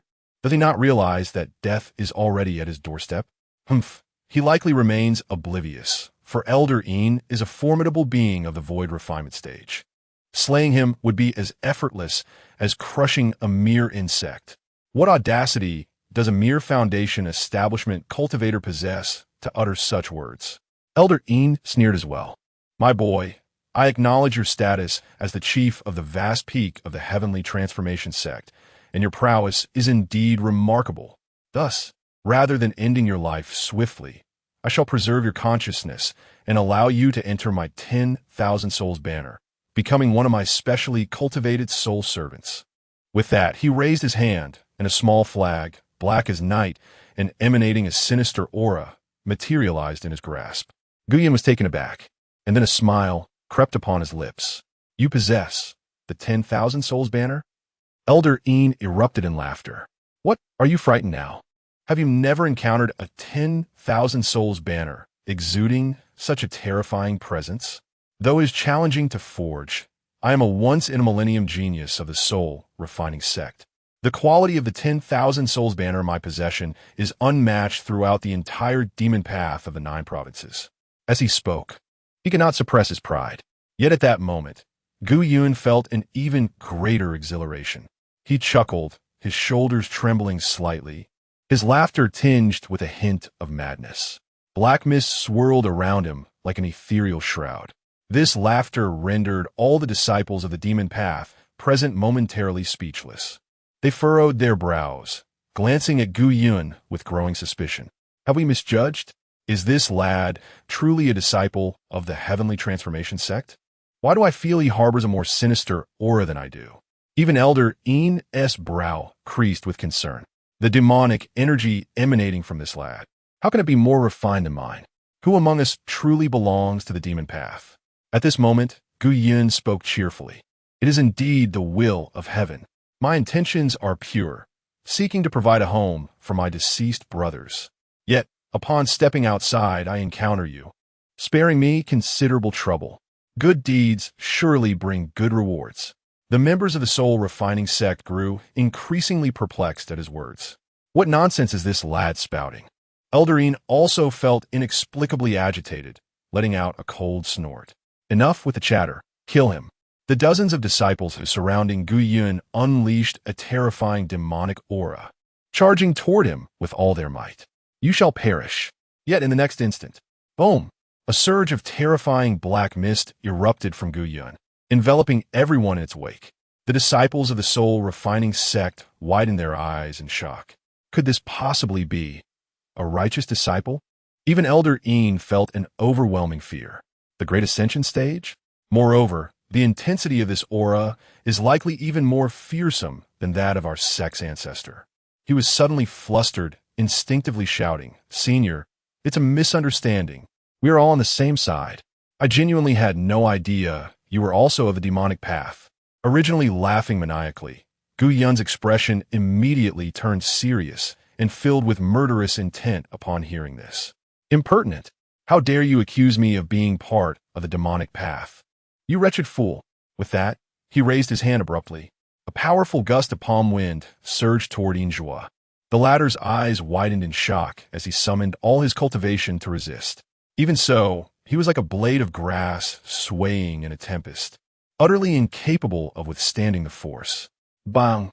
The exquisite mystic tear staff in Injua's hand was shattered instantly. He spat out blood and was sent flying, crashing into several towering ancient trees before finally coming to a halt.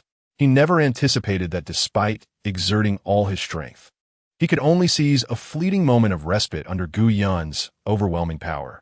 Gritting his teeth in pain, he rose to his feet and declared fiercely, "We must fight him, or none of us shall survive." With that, he was the first to summon the soul banner. In an instant, sinister winds howled, and countless vengeful spirits surged forth.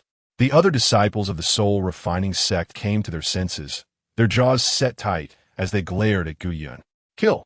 However, just as they were about to act, they discovered that the soul slaves released from the soul banner by Injua were abruptly retracted. The crowd was left dumbfounded, casting puzzled glances at Injua. What is happening? At that moment, Elder Injua was equally bewildered. Why is the soul banner not under my control?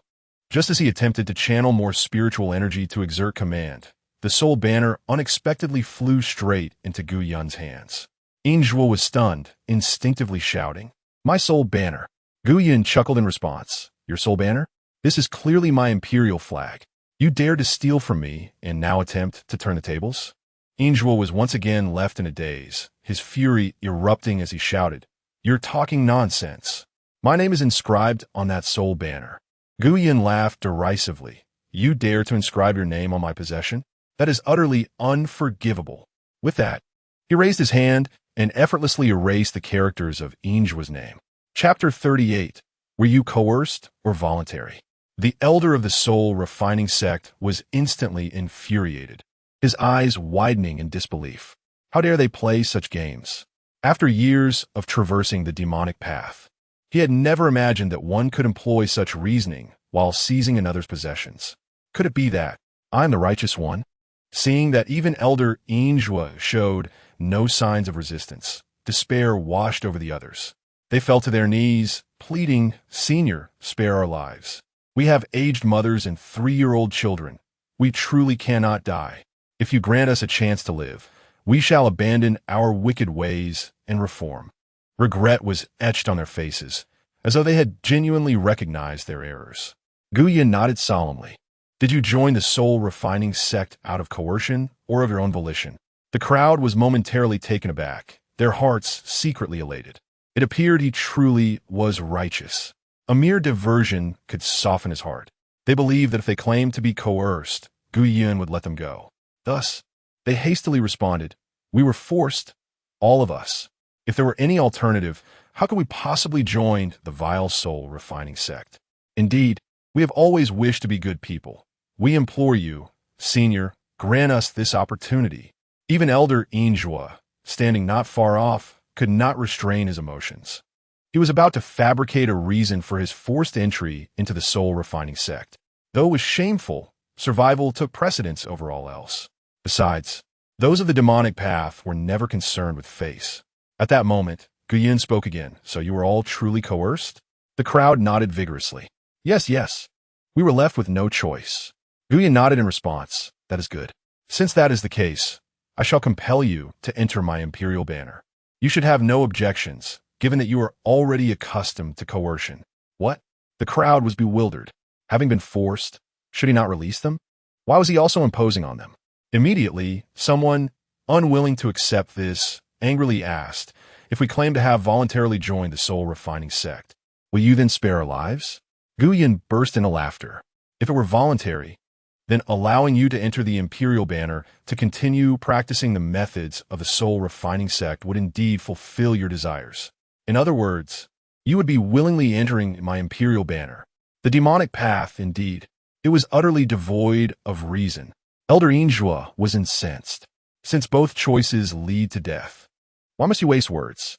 Guiyun coldly chuckled, shaking his head in disappointment. "The demonic path will never understand the respect that my righteous path speaks of. Whether you enter my imperial banner willingly or are compelled to do so is a choice you may make. This is my respect for you." Damn it! What a mockery of respect.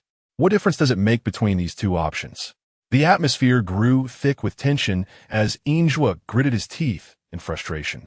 And in the next moment, blood surged forth from his mouth. The others, consumed by fear, unleashed their final bursts of anger and struggle. They were ready to fight back. "My fate lies with me, not dictated by the heavens." Guiyun, however, chuckled softly. He was mistaken. Once again, it was your fate that belongs to me, not to the heavens. With a thunderous roar, the Emperor's flag erupted with a torrent of dark energy, instantly engulfing and shrouding everyone present. Cries of anguish echoed in the air. Moments later, tranquility returned to the surroundings. Respect others' destinies. Such is the virtue. Reward, 100 merits. Guiyun gazed at the Black Emperor's flag in his hand, unable to suppress a shake of his head. In my previous life, I proclaimed that righteous energy was black, that the Emperor's flag was a swirling cloud of dark smoke, yet no one was willing to believe me. The biases of the world stand like a colossal mountain. Since I cannot change them, I must change myself. With that, he waved his hand. The points of merit on the merit tablet swiftly diminished. Over 3,000 merits vanished. Yet the Emperor's flag in Guiyun's grasp transformed from its inky blackness to a brilliant golden hue. Surrounding it were rays of colorful light, shimmering with brilliance. Upon its renewed invocation, the sky was once again filled with radiant colors. Even the summoned soul, slaves no longer bore the grim and eerie visage of vengeful spirits, but instead appeared as auspicious beings, glowing with vibrant colors. Witnessing this scene, Guiyun nodded in satisfaction. Thus, he would not be misunderstood by the world. Should anyone dare to label him a practitioner of demonic arts, it would be a malicious slander. Having concluded his thoughts, he turned and returned to the Tianyan Sect. Just as he departed, several peak masters and the sect leader, Zhao Wuji, appeared nearby, their faces marked by fear. What just transpired? What entity exuded such a terrifying aura of dark arts? Just a moment ago, this place was filled with radiant light. How could there be such a stark contrast? Zhao Wuji furrowed his brow, commanding heightened vigilance, for the disciples of dark arts were becoming increasingly rampant. Meanwhile, Guiyun arrived at his quarters, his lips curling into a smile of delight. As night fell, thick with malevolent energy, he would soon reunite with his brothers. Before long, the night enveloped the sky, and a bright moon rose, casting a silvery sheen over the entire Tianyan Sect. Eerie, Terrifying howls shattered the tranquility of Haomiao Peak. We died so tragically, so unjustly. Elder Zhou swore an oath. Why were we the ones struck down by lightning? I will kill Zhou Songlong. Even in death, I shall ensure his soul is shattered. Phantom figures of vengeful spirits, tinged with azure, flickered in the air above Haomiao Peak, their hearts brimming with resentment, their features twisted into grotesque forms. At that moment, two even more fearsome spirits roared in fury, causing the others to freeze in place. It was indeed the manifestations of Zhou Songlong and Zhou Songhu after their demise. Being practitioners of the Xiandan realm, even in death, their power surpassed that of these ordinary disciples.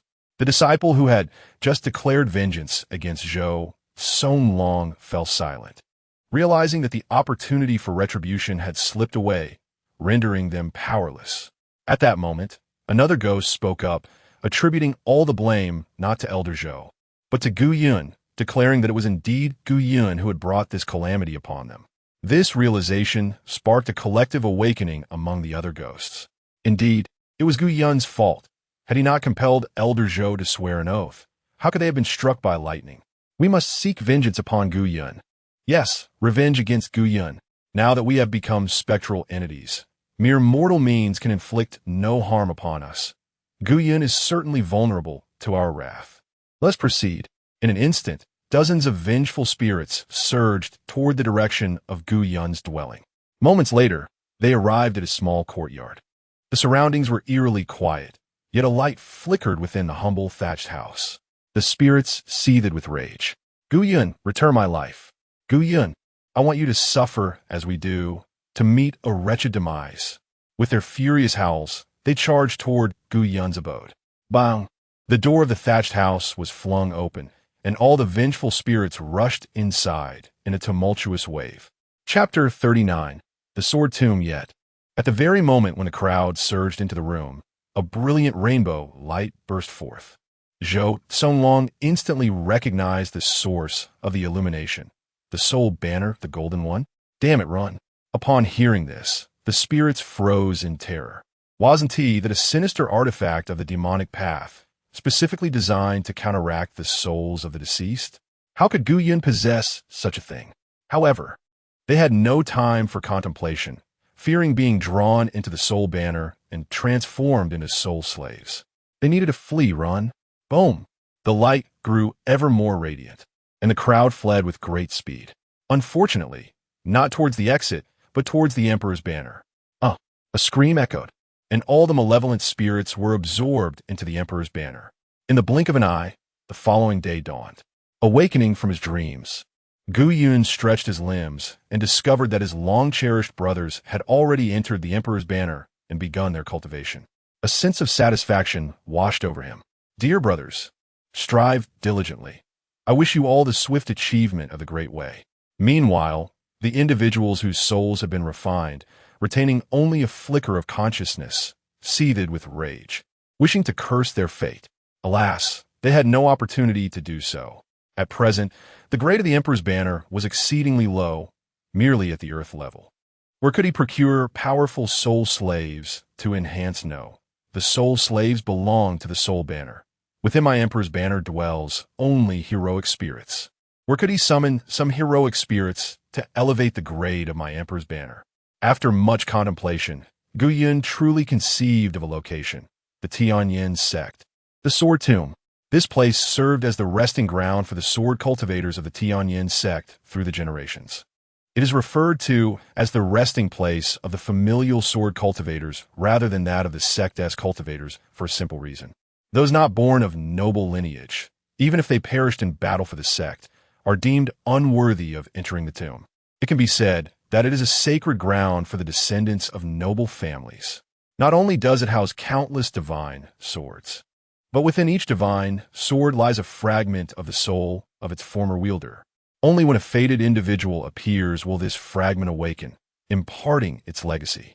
Naturally, this fated individual is typically a descendant of these noble families. Others are generally excluded from such fortune. With these thoughts in mind, a smile involuntarily crept onto Gu Yun's lips. These venerable sword cultivators having devoted their lives to vanquishing evil and upholding justice. Such heroic figures should rightfully enter my emperor's banner and attain the title of heroic spirits. Days passed in the blink of an eye. Today marked the day for entering the Sword Tomb for trials. The disciples destined for the Sword Tomb, under the guidance of their respective peak masters, had arrived early at the entrance. Only Gu Yun came alone, as Lung Rushuang did not make an appearance. Upon seeing Gu Yun standing solitary, the others from the peaks wore expressions of amusement, smiling silently. Their smiles were laden with mockery and a patronizing pity from those in higher positions towards those beneath them. Naturally, the elders refrained from discussing a junior, but those disciples of the same age as Gu Yun could not help but sneer. Did he truly dare to come? The relationship with one's own master had grown exceedingly tense. Without an internal guide to the Sword Tomb, entering would be tantamount to courting death. These ordinary disciples are merely indulging in fanciful delusions, genuinely believing that they can attain the legacies within the Sword Tomb, just like us. These inheritances were bequeathed by the ancestors of our noble families. What right do they have to claim them? Surely, it would be far more prudent for these ordinary disciples to accept their lot as subservient followers. The crowd scoffed and derided, casting disdainful glances at Gu Yun. Among them was a young man clad in a striking crimson robe, harboring the deepest animosity towards Gu Yun. This individual was named Sun, the direct descendant of Sun Tianda, the master of Longyan Peak. Awakening his exceptional fire root at the tender age of 8, he stabilized his foundation to enter the body refinement realm by 12, a feat 3 years ahead of the average individual. He had long been recognized as a prodigious talent by the Tianyan Sect.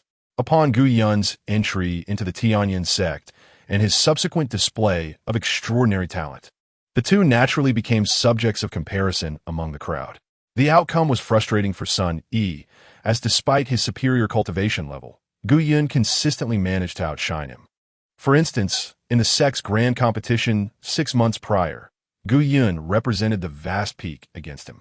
At that time, Gu Yun had merely attained the 3rd level of foundation establishment, while Sun Yi had reached its peak.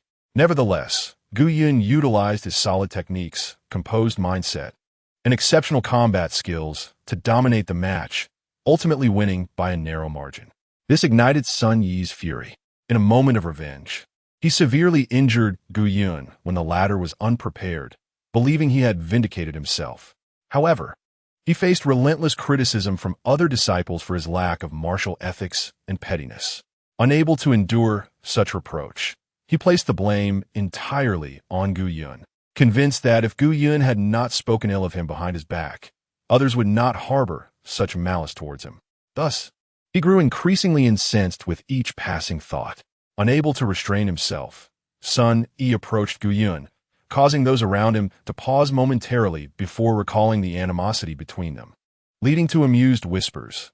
"Ah, yes, young Master Sun holds a grudge against this fellow. Let us go and witness the spectacle." Soon, they stood before Gu Yun, who appeared calm and unperturbed, wearing an indifferent expression.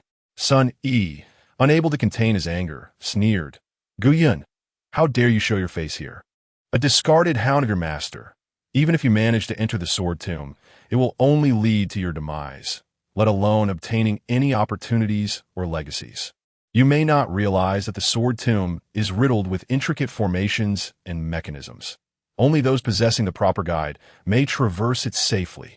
Gu Yun merely cast a sidelong glance at him, offering a faint smile, devoid of any further response. He had little inclination to engage in conversation with fools. However, his nonchalant demeanor only served to infuriate Sun Yi further. What did this imply? Was he disregarding him? "Gu Yun, are you still attempting to put on a brave front? I know that you ordinary disciples are enamored with vanity, always vying for attention. Alas, you shall never comprehend that you are not worthy to compete with us, the progeny of noble families." Curiosity etched on his face. Gu Yun scrutinized Sun Yi and chuckled. "Senior brother Sun, as fellow disciples, we ought to assist one another. Why then do you harbor such animosity towards me? Have I inadvertently offended you in some way?" Upon hearing this, the crowd was momentarily taken aback before bursting into laughter. Did he just claim that we are fellow disciples? How absurd! Who among us could possibly be considered his peer? Sun Yi joined in the mockery, convinced that Gu Yun's retort was a sign of submission and fear. However, in the blink of an eye, bang, Gu Yun unleashed a tremendous force that surged forth. The disciple who had previously derided Gu Yun's worthiness as a peer was sent sprawling backwards. Thud! He landed a dozen meters away, spitting blood, his face a mask of fury and disbelief. Attempting to rise, he found himself paralyzed by an excruciating pain in his chest, as though it had been pierced. In an instant, all present were rendered speechless, disciples and the peak master alike. Gu Yun had audaciously committed an act of violence before their eyes. Sun Yi's eyes widened in shock, yet he quickly recovered, brimming with scorn. Gu Yun, you possess remarkable audacity to resort to such violence in public. Are you truly unafraid of the consequences? The others seethed with indignation. You seek your own demise.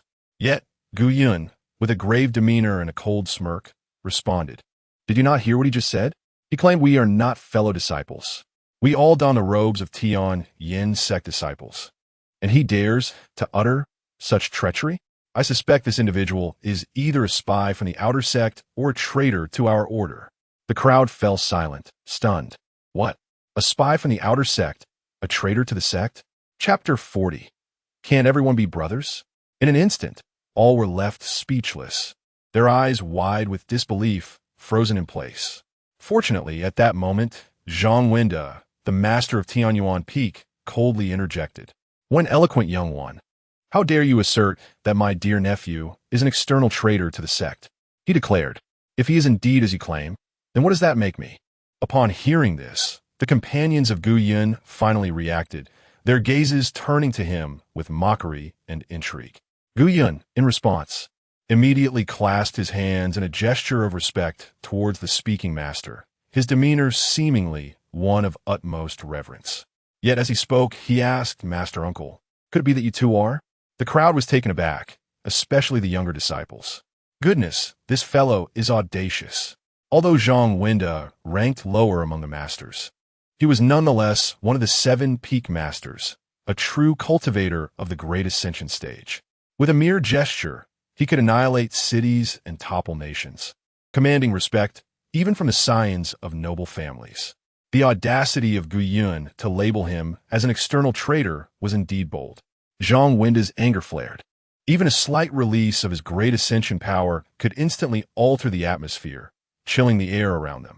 However, he refrained from speaking, narrowing his eyes as he scrutinized Gu Yun, who appeared to him as nothing more than a mere insect easily crushed beneath his boot. Gu Yun maintained an air of calm, gazing back at him unperturbed. To the younger disciples, the tension was palpable, yet the other peak masters remained indifferent, having dismissed Gu Yun as inconsequential. Ultimately, Xuantian let out a cold laugh, perhaps deeming Gu Yun unworthy of his attention. He ignored Gu Yun entirely, raising his hand to effortlessly lift his fallen nephew from the ground and administering a healing pill to him. He then stated nonchalantly, Gu Yun, I shall remember you. Exercise caution once you enter the sword tomb. May you seek your own fortune. The threat was unmistakable. After delivering this warning, he shot a glare at his nephew, exclaiming, Useless wretch. Gu Yun's severely injured disciple soon regained his composure, albeit his complexion remained pallid. He glared fiercely at Gu Yun, vowing, You will pay for this. Just wait until we enter the sword tomb. I shall make you rue the day. Gu Yun responded with a calm smile, choosing not to elaborate further. At that moment, the sect leader, Zhao Wujia, arrived and spoke with authority. Now that everyone is assembled, let us proceed to the sword tomb. With a wave of his hand, a brilliant golden light burst forth, causing the mountain to tremble violently. The mountain split apart, revealing a narrow valley, rippling with golden waves. Witnessing this spectacle, the younger disciples, save for Gu Yun, were filled with excitement and anticipation. Zhao Wujia spoke again, Enter the sword tomb. The disciples of the 7 peaks responded with solemnity. Yes, we shall obey. With that, they charged into the valley, Gu Yun among them. As their figures vanished, Xuantian could not help but let out a cold snort. The cold and frosty demeanor of Lung Ruofeng has indeed cultivated an exceptional disciple, one so articulate and audacious. The other peak masters merely smiled in silence. Only the master of Longyan Peak, who had often clashed with him, chuckled and remarked, "When Dao, your mental cultivation leaves much to be desired. At your age, why stoop to quarrel with a mere youth?" Sun Tianda, the master of Longyan Peak, was the oldest among the peak leaders and held the highest status. By rights, Zhang Wenda ought to address him as uncle. Yet, despite his age, he shared the same cultivation level as his junior disciples. The other peak masters regarded him with a hint of disdain, though they kept their thoughts to themselves, maintaining a facade of politeness. Zhang Wenda, however, had no interest in feigning civility. Hearing the veiled sarcasm, he could not help but respond with a cold laugh. "Indeed, uncle, my mental state pales in comparison to yours. Yet, at your advanced age, still only at the great ascension stage, do you not feel a tinge of embarrassment?" His words struck a nerve, visibly reddening Sun Tianda's face, his eyes now glinting with ire. "No wonder you have no offspring, relying on adopted son to carry on your lineage. It appears you lack virtue in your speech. If you do not amend your ways, your nephew may very well meet an untimely end." Upon hearing this, Zhang Wenda's countenance flushed with indignation. The absence of descendants had long been a painful wound for him, now laid bare by this old scoundrel in public. How could he endure such an affront? "You, old fool, it is your own grandson who suffers from your ill fate. I see you have grown old without wisdom, usurping the fortune and lifespan of your children." Sun Tianda was thoroughly enraged. "Boy, do you truly think me feeble with age? Shall we settle this with a contest?" As they prepared to clash, the other peak masters watched with keen interest, none willing to intervene. Only Zhao Wuji could no longer bear the sight. With furrowed brows, he coldly interjected, "Shall I join you in your practice?" At his words, both men fell silent, a flicker of fear crossing their faces as they glanced at Zhao Wuji, and the tension dissipated. Zhao Wuji huffed in disapproval. "What a disgrace." Meanwhile, Gu Yun and the others successfully entered the Sword Tomb, a realm that felt altogether separate from their own. The starry expanse above sparkled brightly, resembling a perpetual night, though the light was not dim. The undulating mountains were adorned with an array of swords, each different and unique. Here, apart from the spiritual swords, there was nothing, no grass nor flowers. The atmosphere of the entire space exuded a chilling, desolate aura. The group entering the Sword Tomb was filled with excitement, yet soon, two individuals regained their composure first, Sun Yi of Longyan Peak and Zhang Zian of Tianyan Peak, the latter recently wounded by Gu Yun. They exchanged glances, their eyes brimming with malice and coldness, before turning their gazes toward Gu Yun. Sun Yi scoffed, "Esteemed guests, this Sword Tomb is the ancestral ground of my esteemed family. What right does a lowly commoner, devoid of noble lineage, have to be here?" Zhang Zian immediately chimed in. "Indeed, how lamentable it is that such a base individual has disturbed the eternal repose of my esteemed ancestors. If you still consider me and young Master Sun as brothers, then let us together extinguish his life." With that, he was the first to unsheathe his weapon, a cold iron longsword. The others swiftly followed suit, revealing amused expressions. "Given that Brother Zhang and young Master Sun have spoken, I shall naturally join in. Merely killing him would lack excitement. It would be far more entertaining to torment him slowly, allowing him to scream in agony while pleading for our mercy. How delightful is our junior sister's wit. Let us proceed as she suggests." In no time, the seven who entered had divided into a standoff, with Gu Yun facing the remaining six. Gu Yun, too, let out a cackling laugh, yet he exerted great effort to restrain himself from succumbing to madness. He glanced curiously at Sun Yi and inquired, "Brother, we are all fellow disciples and should support one another. Why must you press me so?" Upon hearing this, Sun Yi became exhilarated, mistakenly believing that Gu Yun was frightened and seeking mercy. A thrill and a hint of savagery appeared on his face. "Fellow disciples? You dare to address me as such? I awakened my superior spiritual root at the age of 8, reached the pinnacle of body refinement by 12, established my foundation at 15, and now, at a mere 20, I have already attained the 4th realm of the profound pill. Across the entire 9 provinces, I would boldly claim the title of genius. Moreover, the most crucial point is that my family, the Sun Clan, he intended to flaunt his accomplishments and lineage before Gu Yun, hoping to illuminate the chasm that lay between them. Yet before he could finish, Gu Yun, as if struck by a revelation, interjected, so it is the disparity brought about by your superior spiritual root and the realm of profound pill that causes this rift between us? Brother, it is quite simple. I shall render your spiritual root and cultivation void, and then you shall be free of such burdens. With that, Gu Yun flashed a brilliant smile, embodying the image of a radiant young man. Chapter 41. Was there not a multitude just now? Upon Gu Yun's utterance, all present were momentarily stunned. What? Gu Yun intended to cripple Sun Yi's spiritual roots and cultivation? Had he lost his mind, or was he utterly deranged? Sun Yi was a practitioner at the fourth realm of the Xianyan stage. Furthermore, Gu Yun had only recently broken through to the Xiandan stage himself. No matter how formidable Gu Yun was, he was undoubtedly no match for Sun Yi, especially with the odds at 6 against 1. Sun Yi was the first to regain his senses, bursting into laughter. Ha ha ha, Gu Yun you. Before he could finish, Gu Yun joined in with a sinister cackle. Upon the mention of becoming brothers, look how delighted senior brother Sun is. However, dear brother, your joy is premature. With that, his eyes widened in a manic glare, and a trace of ferocity danced across his face. Bang! With a mere flick of his hand, a terrifying force surged forth, striking directly at Sun Yi. The onlookers were caught off guard. Sun Yi, too, was taken aback. He felt an icy chill envelop him, and in the next moment, it was as if a colossal iron ball had slammed into his chest with immense weight. A mouthful of blood erupted forth as Sun Yi was sent flying, crashing to the ground several dozen meters away. Attempting to rise, he found himself unable to breathe due to the searing pain in his chest. Even the slightest movement caused blood to spill from his mouth. Most critically, he sensed his entire reservoir of spiritual energy rapidly dissipating. Sun Yi's eyes widened in horror. He was crippled. At that moment, Gu Yun spoke with a grin. Senior brother, you may now laugh. The words hung in the air like a chilling breeze, sending shivers down the spines of everyone present. They stared dumbfounded at Gu Yun. How dare he? The Sun family was one of the 9 great clans of the Tianyan Sect.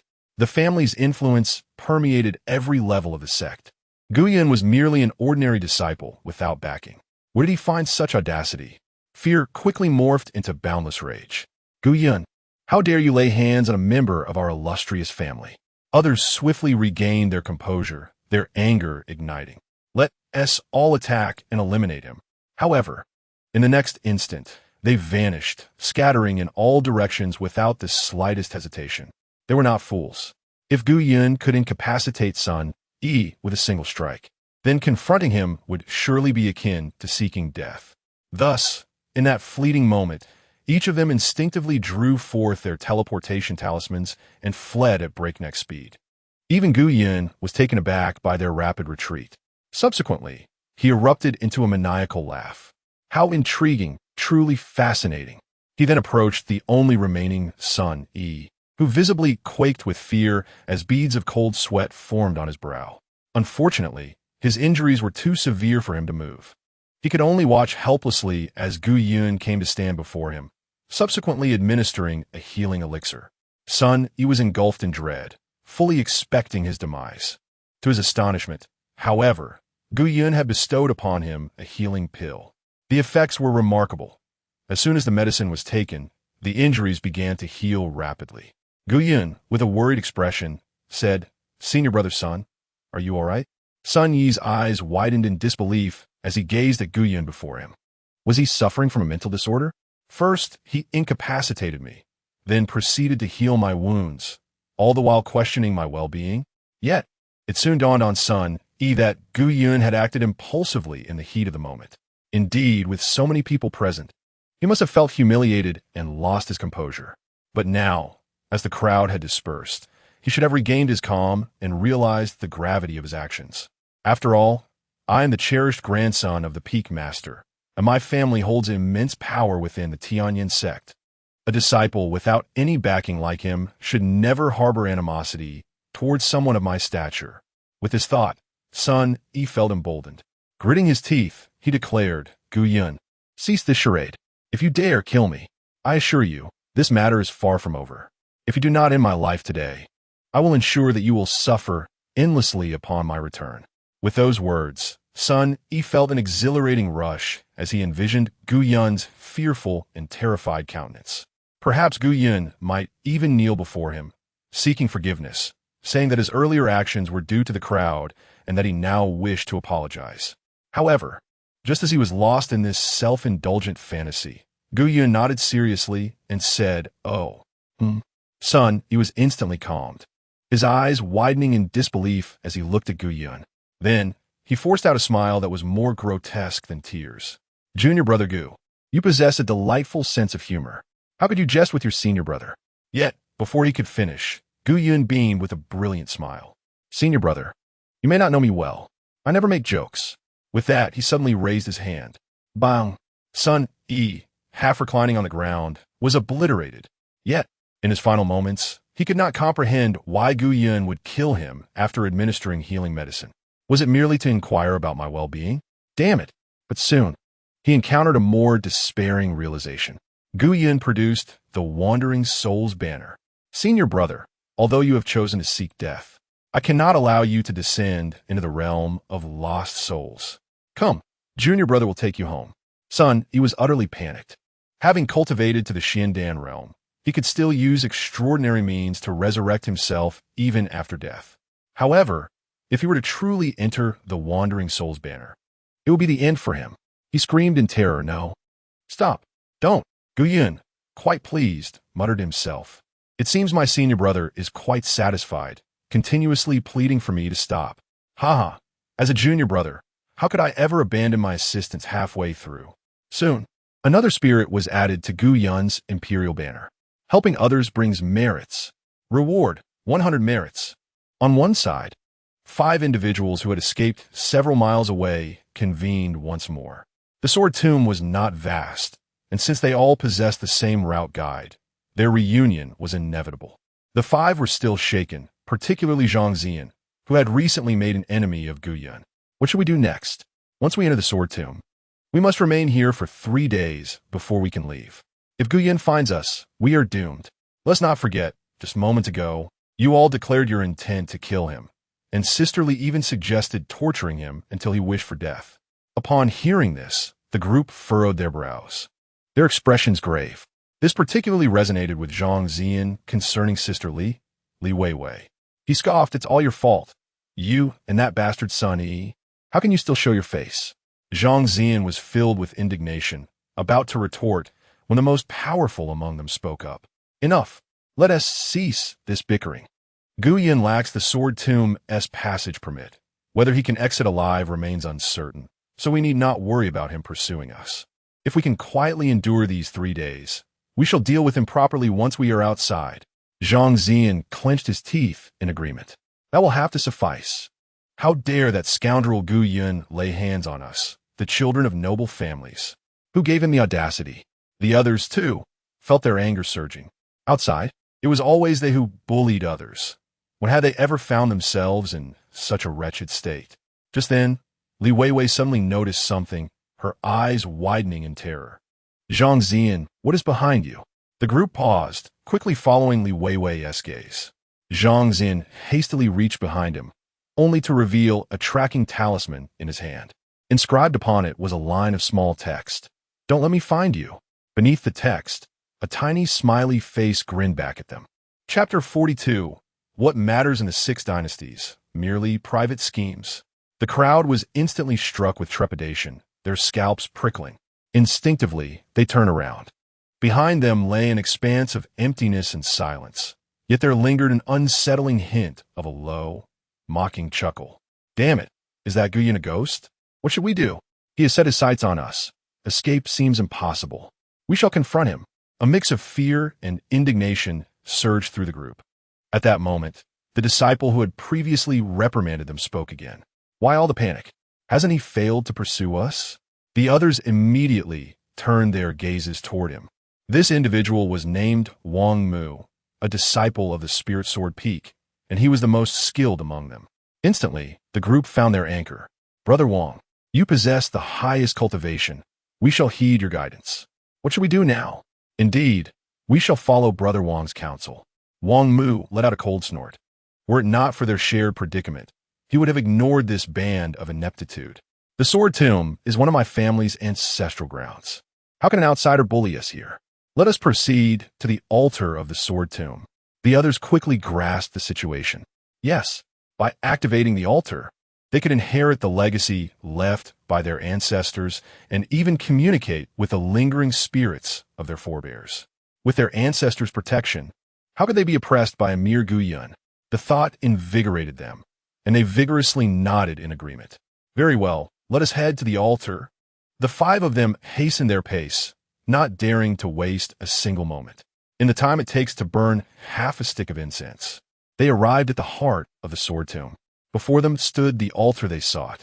Upon a high platform, 9 colossal stone swords stood like pillars reaching for the heavens.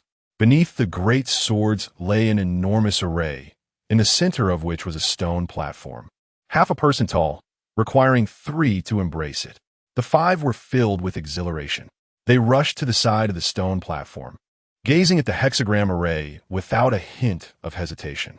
They immediately sliced their palms, allowing their blood to flow. In an instant, a radiant light soared into the sky. The array beneath their feet seemed to awaken.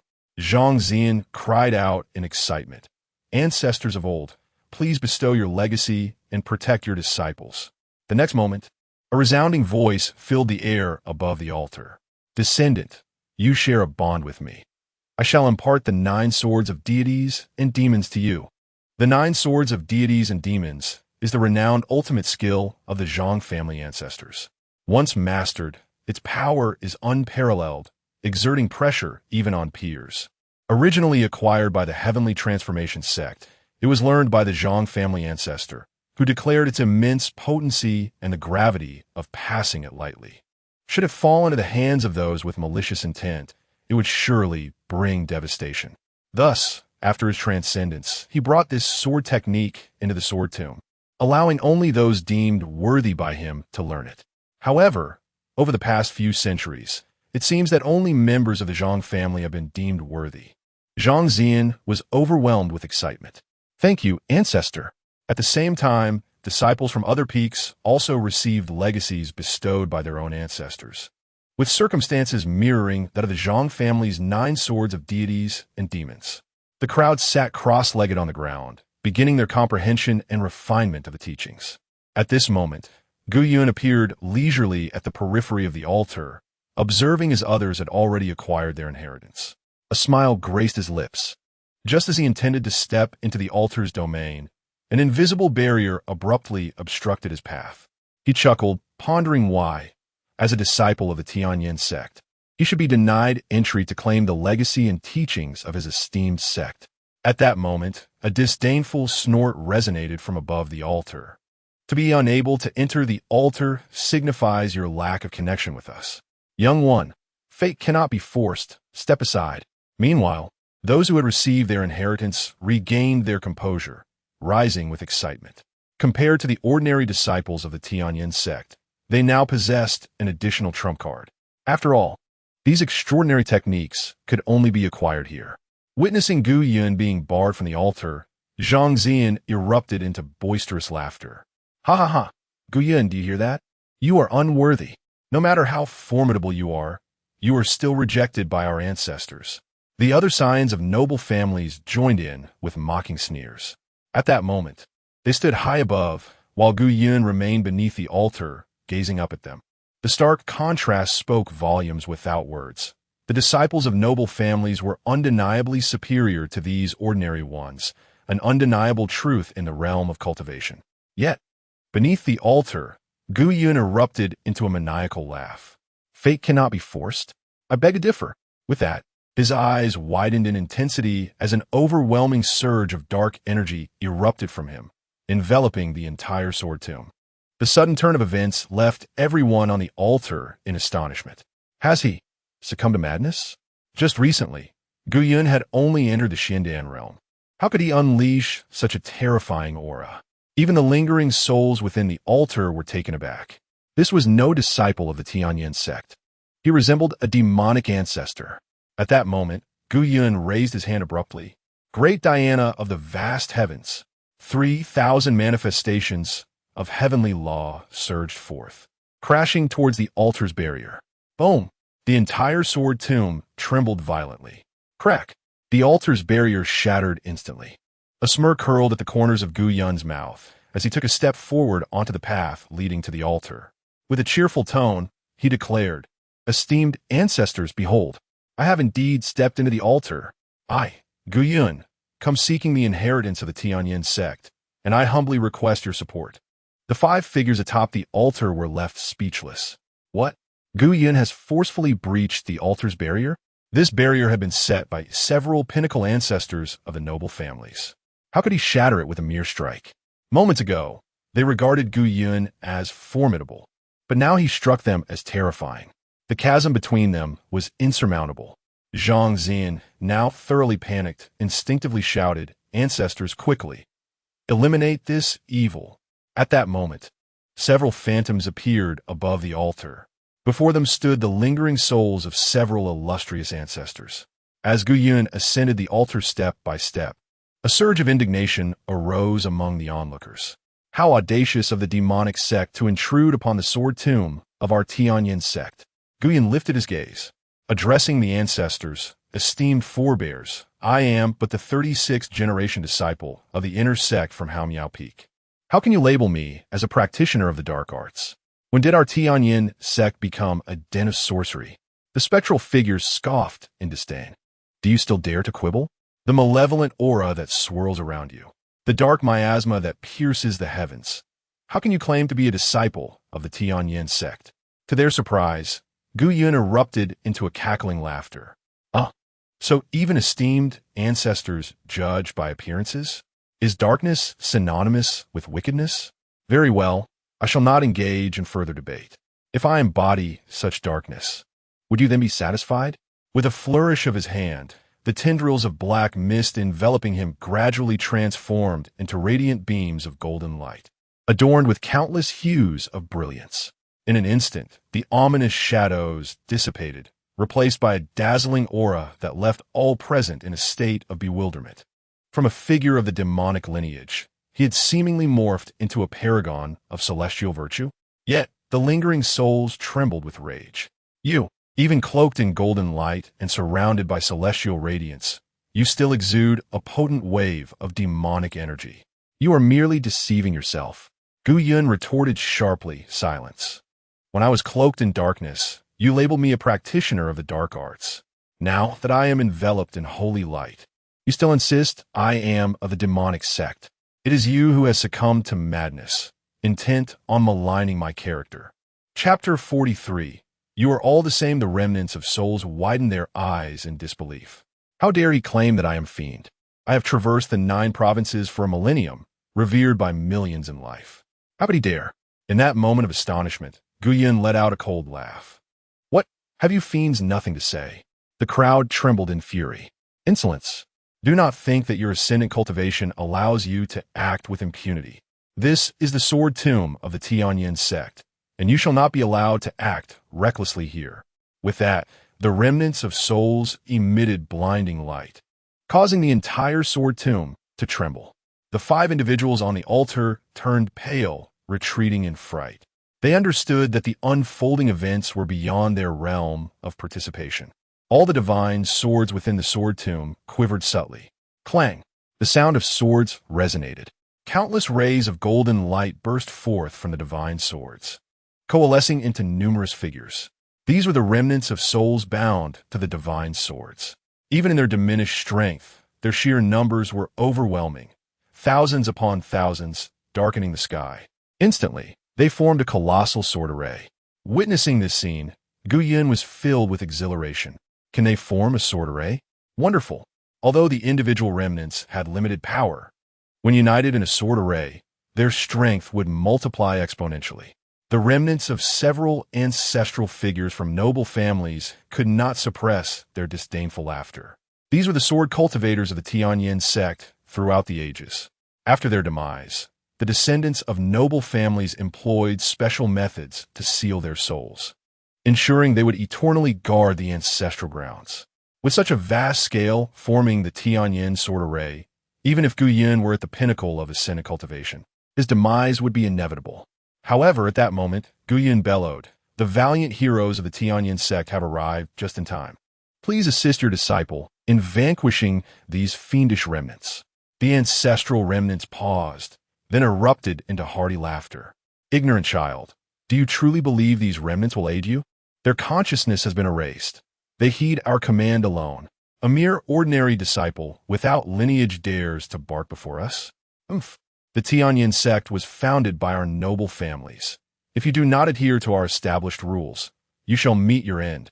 Gu Yun laughed heartily, proclaiming with arrogance, "Nonsense! You fiends dare to speak so brazenly? The Tianyan Sect is a righteous sect built upon the blood and sacrifice of countless heroes. When did it become your private property?" The ancestral remnants scoffed dismissively, coldly stating, "Oh, is that so? Then I shall see whether these so-called heroic remnants will aid you or us. Kill him." In an instant, countless sword cultivator remnants surged toward Gu Yun. Gu Yun chuckled softly. With a wave of his hand, a resplendent golden light manifested as a small flag shimmering with a rainbow of colors. The ancestral remnants widened their eyes in shock. "The soul banner? You wretched fiend, how could you possess such a malevolent artifact?" Gu Yun scoffed. "This divine relic of the righteous path, the Emperor's banner, if it were akin to the wandering soul's flag, then what manner of beings are you?" Cloaked in the sinister glow of the underworld, the lingering souls were rendered speechless by his retort. Were not all remnants of souls akin to them? Yet, what plunged them into despair was the emergence of Gu Yun's so-called Emperor's banner, which swiftly drew countless souls from the sword tomb. When these souls re-emerged, they radiated with celestial light, now standing in alignment with Gu Yun. The ancestors of the esteemed families were immediately thrown into a state of panic. "Fellow cultivator, it is all a misunderstanding. We are all disciples of the Tianyan Sect. Why must we escalate matters so?" Gu Yun chuckled. "So now you acknowledge that I am one of Tianyan Sect's own? You, who claim to be the ancestors of Tianyan Sect, treating the sword tomb as your personal possession and the sect's teachings as your family's exclusive property. Such despicable behavior is no different from that of the demonic path." The ancestral souls quivered with rage, unable to retaliate or articulate a counter-argument. Their only recourse was to resort to threats. "Young man, during my lifetime, the Tianyan Sect has long been under the control of our great families. Should you dare to act against us, you shall find no refuge within the sect, even if you are at the Mahayana stage." Gu Yun chuckled softly, then inquired with feigned curiosity, "If I do not speak, who would know that I am the one who annihilated you?" The lingering souls were momentarily taken aback. Were the sect members truly blind to the truth? If everyone else was silenced, and only he remained, would they not suspect him? Gu Yun laughed again. "Who says I intend to silence anyone?" Upon hearing this, the previously despondent members of the noble families suddenly paused, and then they quickly comprehended the implications. They fell to their knees and proclaimed loudly, "Senior, we can testify that it was these demonic remnants who wreaked havoc upon the sword tomb. Indeed, you are the righteous one. Please spare us. Our lives still hold value for you." The ancestral souls widened their eyes in disbelief. Have you lost your minds? We are your ancestors. You would dare to speak on behalf of your enemies?" Zhang Xin was also filled with trepidation, yet he gritted his teeth and gazed at the ancestral soul hovering above. "Ancestor, you are already deceased. What need have you for reputation? If you truly claim to be our forebear, what is the harm in sacrificing a little for your descendants?" Hearing this, the Zhang family's ancestor was so enraged that he could hardly contain himself, wishing he could personally strangle this unfilial descendant. Gu Yun, however, erupted into hearty laughter. "Indeed, they are your kin, an unbroken lineage. Lacking morals and boundaries, they would betray everything for their selfish gain. Most importantly, they will side with whoever prevails." Gu Yun's words shattered the resolve of the lingering souls.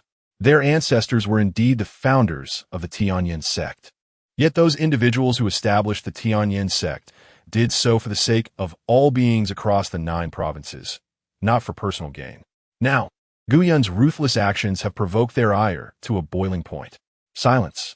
Begone, they cried as several disembodied souls, in a frenzy, charged at Guyun.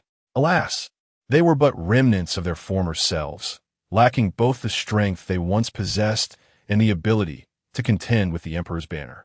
In the blink of an eye, Guyun ensnared them within the banner.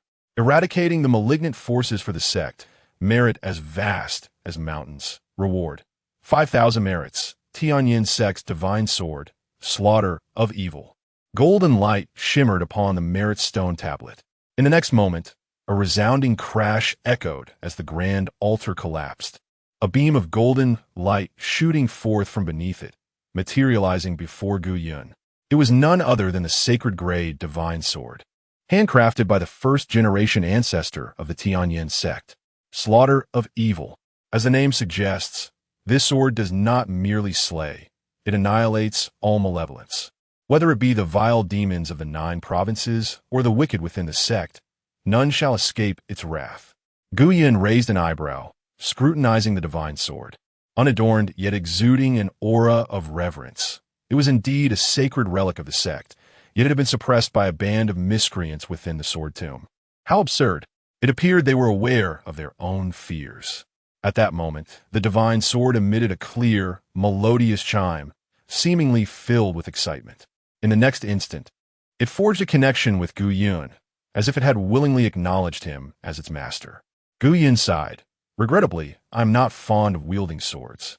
With you accompanying me, your true potential may remain unfulfilled. However, the slaughter of evil swords seemed unfazed, immediately soaring into the air, executing a myriad of sword techniques autonomously. Waves of terrifying sword energy erupted, obliterating everything in their path. Guyun raised an eyebrow in intrigue. It could unleash attacks without his guidance? How fascinating! He chuckled softly and declared, in that case, you shall accompany me. He then turned his gaze towards the distressed disciples of the aristocratic families, who, filled with terror, had no thoughts of fleeing. Upon meeting Guyun's eyes, they immediately fell to their knees. Gu Senior, we are truly willing to testify for you. We implore you, do not slay us. Guyun smiled in response. Very well, but I do not trust you. Offer a fragment of your souls, and only then shall I feel at ease. The disciples were momentarily taken aback, their expressions darkening. To surrender their souls meant they would become Guyun's subordinates, with no hope of rising again. Yet at this juncture, they had no alternative. Even servitude was preferable to death. After a brief hesitation, they nodded in agreement, exclaiming, all right, we shall heed Gu Senior's wishes. With that, they promptly offered up their souls. Guyun, naturally, accepted their offerings without hesitation, collecting all their souls, save for Zhangxian's. Panic set in for Zhangxian. Gu Senior, I am willing to submit truly. Guyun chuckled again. I'm afraid I only accept my own kin. Chapter 44. An encounter with the Grandmaster Zhangxian widened his eyes, eager to utter more words. Suddenly, a glint of cold light flashed by. Whoosh! His eyes widened in shock as his body fell lifelessly to the ground. The other 4 stood frozen in fear, not daring to utter a sound, terrified of incurring Guyun's wrath. Guyun smiled with satisfaction. Indeed, the sacred artifact of my heavenly transformation sect is remarkably effective. With but a thought, it can vanquish evil. He then turned his gaze towards the others. Upon exiting, how shall we explain? The group trembled in apprehension, hastily bowing low to the ground. Whatever Senior Gu instructs us to say, we shall relay without deviation. Guyun chuckled, though. How can it be so? We must speak the truth. Zhangxian and Sun Yi acted improperly and were slain by the divine sword of my heavenly transformation sect. The crowd immediately nodded in terror. Yes, we shall certainly convey it as such, without altering a single word. Hearing this, Guyun finally nodded in contentment. 3 days swiftly passed. Guyun and Wang Mu, along with the 4, departed from the sword tomb. Several peak masters had arrived early, awaiting their return. However, upon seeing Gu Yun alive and mingling cheerfully with others, their expressions shifted to one of surprise. At that moment, Zhang Wenda suddenly sensed something amiss and inquired sharply, "Where is Xian? Why are only you all returning? What has happened to Zhang Xian?" Wang Mu and the others felt a jolt of unease. They knew the confrontation was inevitable.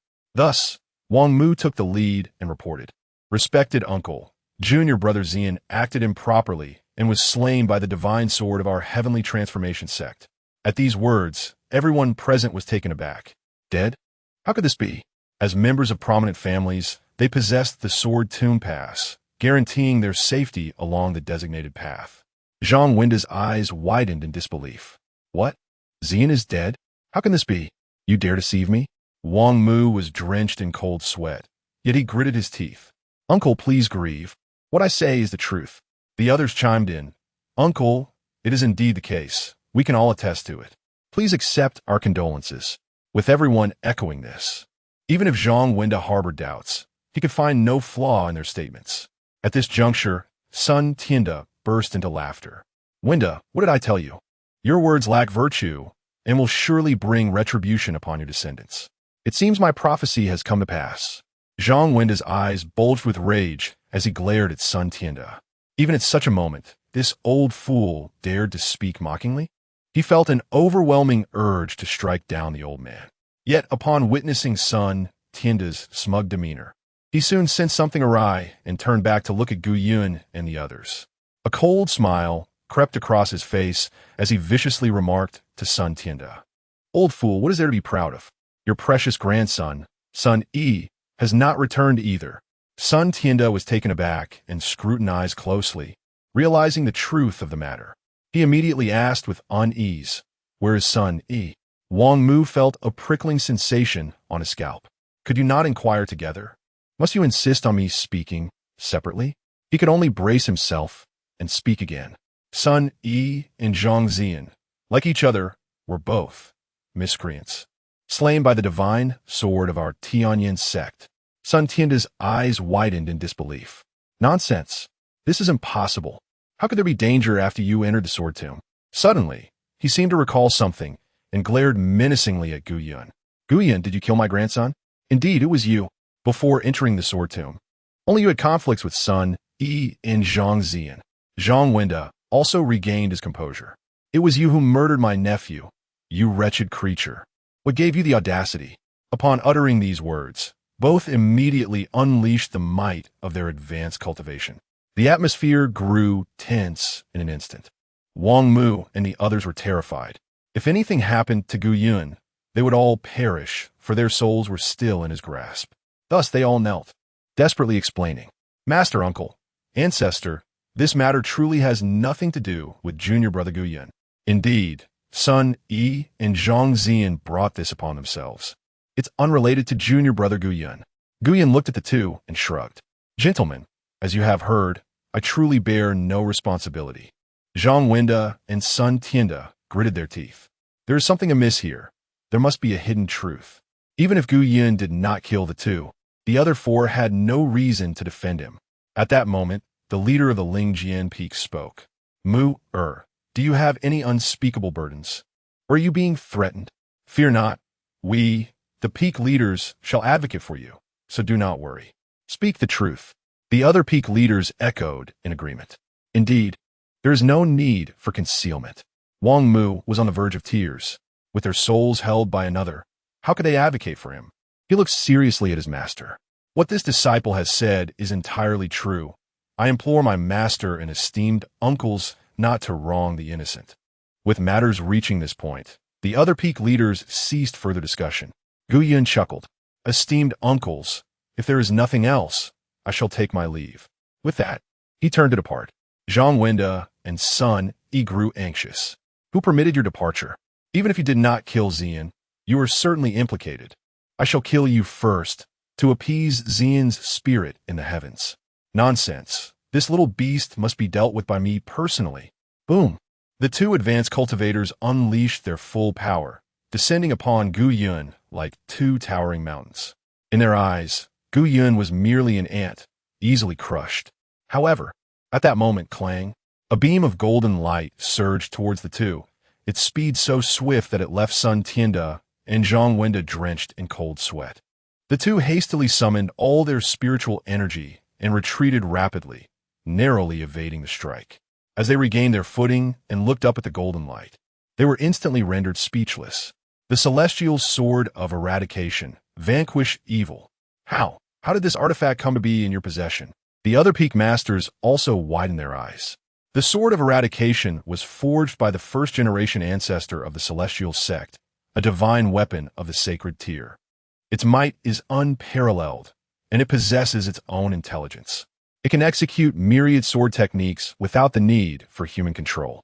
Throughout the entire 9 provinces, it stands as a supreme spiritual weapon. Once, with this divine sword, the Celestial Sect secured its position as the foremost among the 13 righteous sections. Wasn't it lost 700 years ago? Why is it now in Gu Yun's hands? At the moment the peak masters laid eyes on the sword of eradication, they were filled with envy. If such a holy relic could be wielded by them, their status, identity, and power would surely experience a qualitative leap. Yet in that instant, the sword emitted a piercing shriek, and the intent to kill surged forth, instantly awakening everyone. This sword has developed its own intelligence, unless it actively recognizes a master. No one can wield it. Moreover, its most terrifying aspect is that it embodies the will of the first-generation ancestor, possessing absolute authority over life and death within the Celestial Sect. Who would dare show disrespect to its bearer?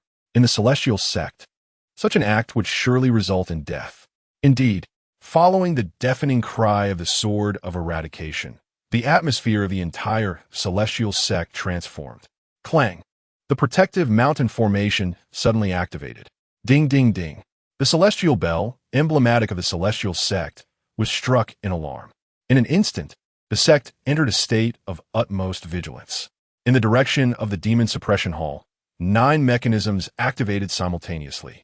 Countless armored automatons, wielding long weapons, surged forth. The sky was darkened, casting the entire Celestial Sect into shadow. Both ordinary disciples and esteemed elders were utterly astonished. What is happening? Is the demonic path invading? The demon suppression hall had been neglected for so many years, and the demon-suppressing automatons had lain dormant for centuries. How could they suddenly be awakened? It appeared that the automatons were headed towards the direction of the sword tomb. Even Zhao Wujin was stirred. Seeing the legion of black-armored automatons blotting out the sky, he felt an ominous premonition. How could this be? He disregarded everything else and hastily made his way toward the gathering of automatons. Meanwhile, at the entrance of the sword tomb, the peak masters gritted their teeth, their anxiety reaching its zenith. The sword of eradication. It wields the power of life and death within the Celestial Sect. It is the very embodiment of the Celestial Sect. Whoever it seeks to slay, even the ancestor would be powerless. In the past, great efforts were expended to deceive the intelligence of the sword of eradication, which led to its sealing. Now, it has re-emerged. Who could possibly restrain it? At this moment, Gu Yun turned with a smile, addressing Zhang Wenda and Sun Yi. Oh, my apologies, esteemed seniors. I just acquired this divine sword from the sword tomb, and in my ignorance, inadvertently disturbed you both. Would you like me to have it apologize to you? Zhang Wenda and Sun Tianda's eyes widened in disbelief. You wanted to apologize to me? It only knows how to slay. When has it ever apologized? Zhang Wenda was the first to react, hastily kneeling. Disciple Zhang Wenda pays respects to the ancestor. The others were suddenly awakened, and upon encountering this entity, it was as if they were facing their revered ancestor. They immediately knelt down in reverence. We pay our respects to the ancestral master. Even the recently arrived Zhao Wuji bowed respectfully. Disciple greets the ancestral master. The evil-slaying sword emitted a low hum, seemingly quite pleased with itself. Then, with a swift motion, it soared back behind Gu Yun, hovering in midair, ceasing to exude its imposing aura. At that moment, embarrassment enveloped the crowd, for kneeling before the evil-slaying sword was tantamount to kneeling before Gu Yun. Gu Yun chuckled lightly. Esteemed elders, it seems rather inappropriate for you to bow to a junior. Please, rise and do not be so formal. The crowd gritted their teeth in frustration. How could they swallow the humiliation of being belittled by a younger generation? Yet, with the evil-slaying sword at Gu Yun's back, none dared to act recklessly. Once everyone had risen, Zhang Winda glared fiercely and demanded, Gu Yun, where did you acquire the evil-slaying sword? Speak the truth, or else. Just as he raised his hand to threaten, Gu Yun summoned the sword, playfully toying with it in his grasp. Zhang Winda's arrogance evaporated in an instant, and he hurriedly lowered his head, clasping his hands in respect, although his heart seethed with resentment. Damn it, he truly deserves to die, relying on the evil-slaying sword's might. Zhao Wuji took a deep breath and coldly stated, Gu Yun, the evil-slaying sword is a sacred artifact of the Tianyan Sect, lost 7 centuries ago. From where did you obtain it? Gu Yun feigned confusion. Sect Master, are you not aware that this divine sword has long been sealed within the sword tomb? Just a few days ago, I ventured into the sword tomb, and it seemed to resonate with me, thus breaking the altar's seal and recognizing me as its master. Upon hearing this, Zhao Wuji's eyes widened in disbelief. What? The altar's seal has been broken? How is that possible? Was it not under the watchful eye of the ancestral spirits of several prominent families? However, this matter concerned the Tianyan Sect's secrets and was not suitable for public inquiry. He coldly regarded Gu Yun. You will come with me and clarify what transpired within the sword tomb. Gu Yun chuckled. According to our sect's regulations, disciples have the right to keep their secrets from anyone, including the sect master. Therefore, sect master, I shall not accompany you. I must first report my abundant gains to my esteemed master. With that, Gu Yun turned to leave. Zhao Wuji's eyes widened in shock. In the Tianyan Sect, no one had ever dared to defy his will. How could a mere junior presume to do so? Yet, with the evil-slaying sword in Gu Yun's possession, he felt powerless to act. The other peak masters reveled in the spectacle. Going to see the esteemed master? It seems you're the only one among the great peak masters who did not kneel. Chapter 45. The Demon Suppression Hall. As Gu Yun departed, Zhao Wuji let out a cold snort, narrowing his eyes, which shimmered with a chilling light. Concurrently, several figures trailed behind Gu Yun. Moments later, at Haomiao Peak, the icy palace of Lung Ru Shuang, her meditation was abruptly disrupted by a powerful surge of spiritual energy. She opened her eyes, her brows furrowed, her face etched with fury. Who dares to disturb my cultivation with such audacity? With a disdainful huff, she exited her secluded chamber. A maid rushed in, breathless. Peak Master, Gu Yun did not perish in the sword tomb. He has returned. Moreover, it seems he has acquired some monumental fortune and wishes to show it to you. Lung Rushuang paused, taken aback. Gu Yun survived, and he gained a tremendous opportunity. An ominous premonition gnawed at her, yet she still regarded Gu Yun with contempt. With a cold scoff, she made her way outside. In the grand hall, Gu Yun stood with his hands clasped behind his back, exuding an air of confidence. His brazen demeanor ignited Lung Rushuang's ire. Gu Yun, how dare you disturb my cultivation? Do you truly believe I hesitate to take your life? Gu Yun turned to her, a broad smile on his face. Master, I have just acquired a tremendous opportunity, and I was eager to share it with you. I acted in haste.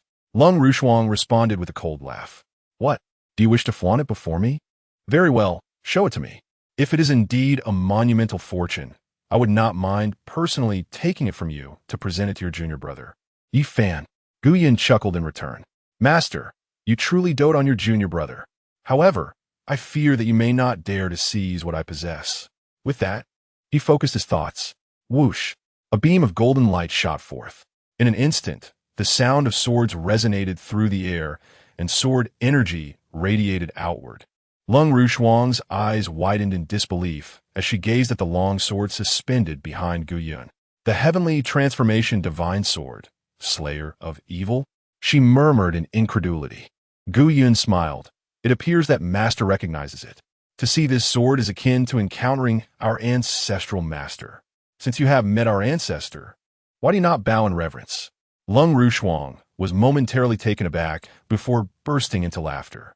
However, a cold glint flickered in her eyes as she fixed a fierce gaze on Gu Yun. Gu Yun, you possess audacity indeed. relying on the heavenly transformation divine sword. You dare to flaunt your power before me? I shall slay you now and reclaim the divine sword for our sect. With that, a terrifying pressure erupted from Lung Rushuang. Her peak cultivation level of the Mahayana stage unleashed without reservation. Gu Yin chuckled softly, realizing that Lung Rushuang was, aside from sect master Zhao Wuji, the most formidable peak master of the heavenly transformation sect. No wonder she showed no fear in the face of the divine sword of evil slaying. Buzz! As the malevolence emanated from Lung Rushuang, the divine sword of evil slaying trembled, emitting a piercing scream, as if enraged. Clang! It spun swiftly, heading straight for Lung Rushuang, who furrowed her brow and immediately raised her hand to unleash a wave of energy. Boom! The Cold Moon's 3,000 waves. Regarded as one of the unparalleled skills of Cold Ruoshang, she initially believed that with Gu Yun's cultivation level, even possessing the divine sword of heavenly mutation, it would be no match for her.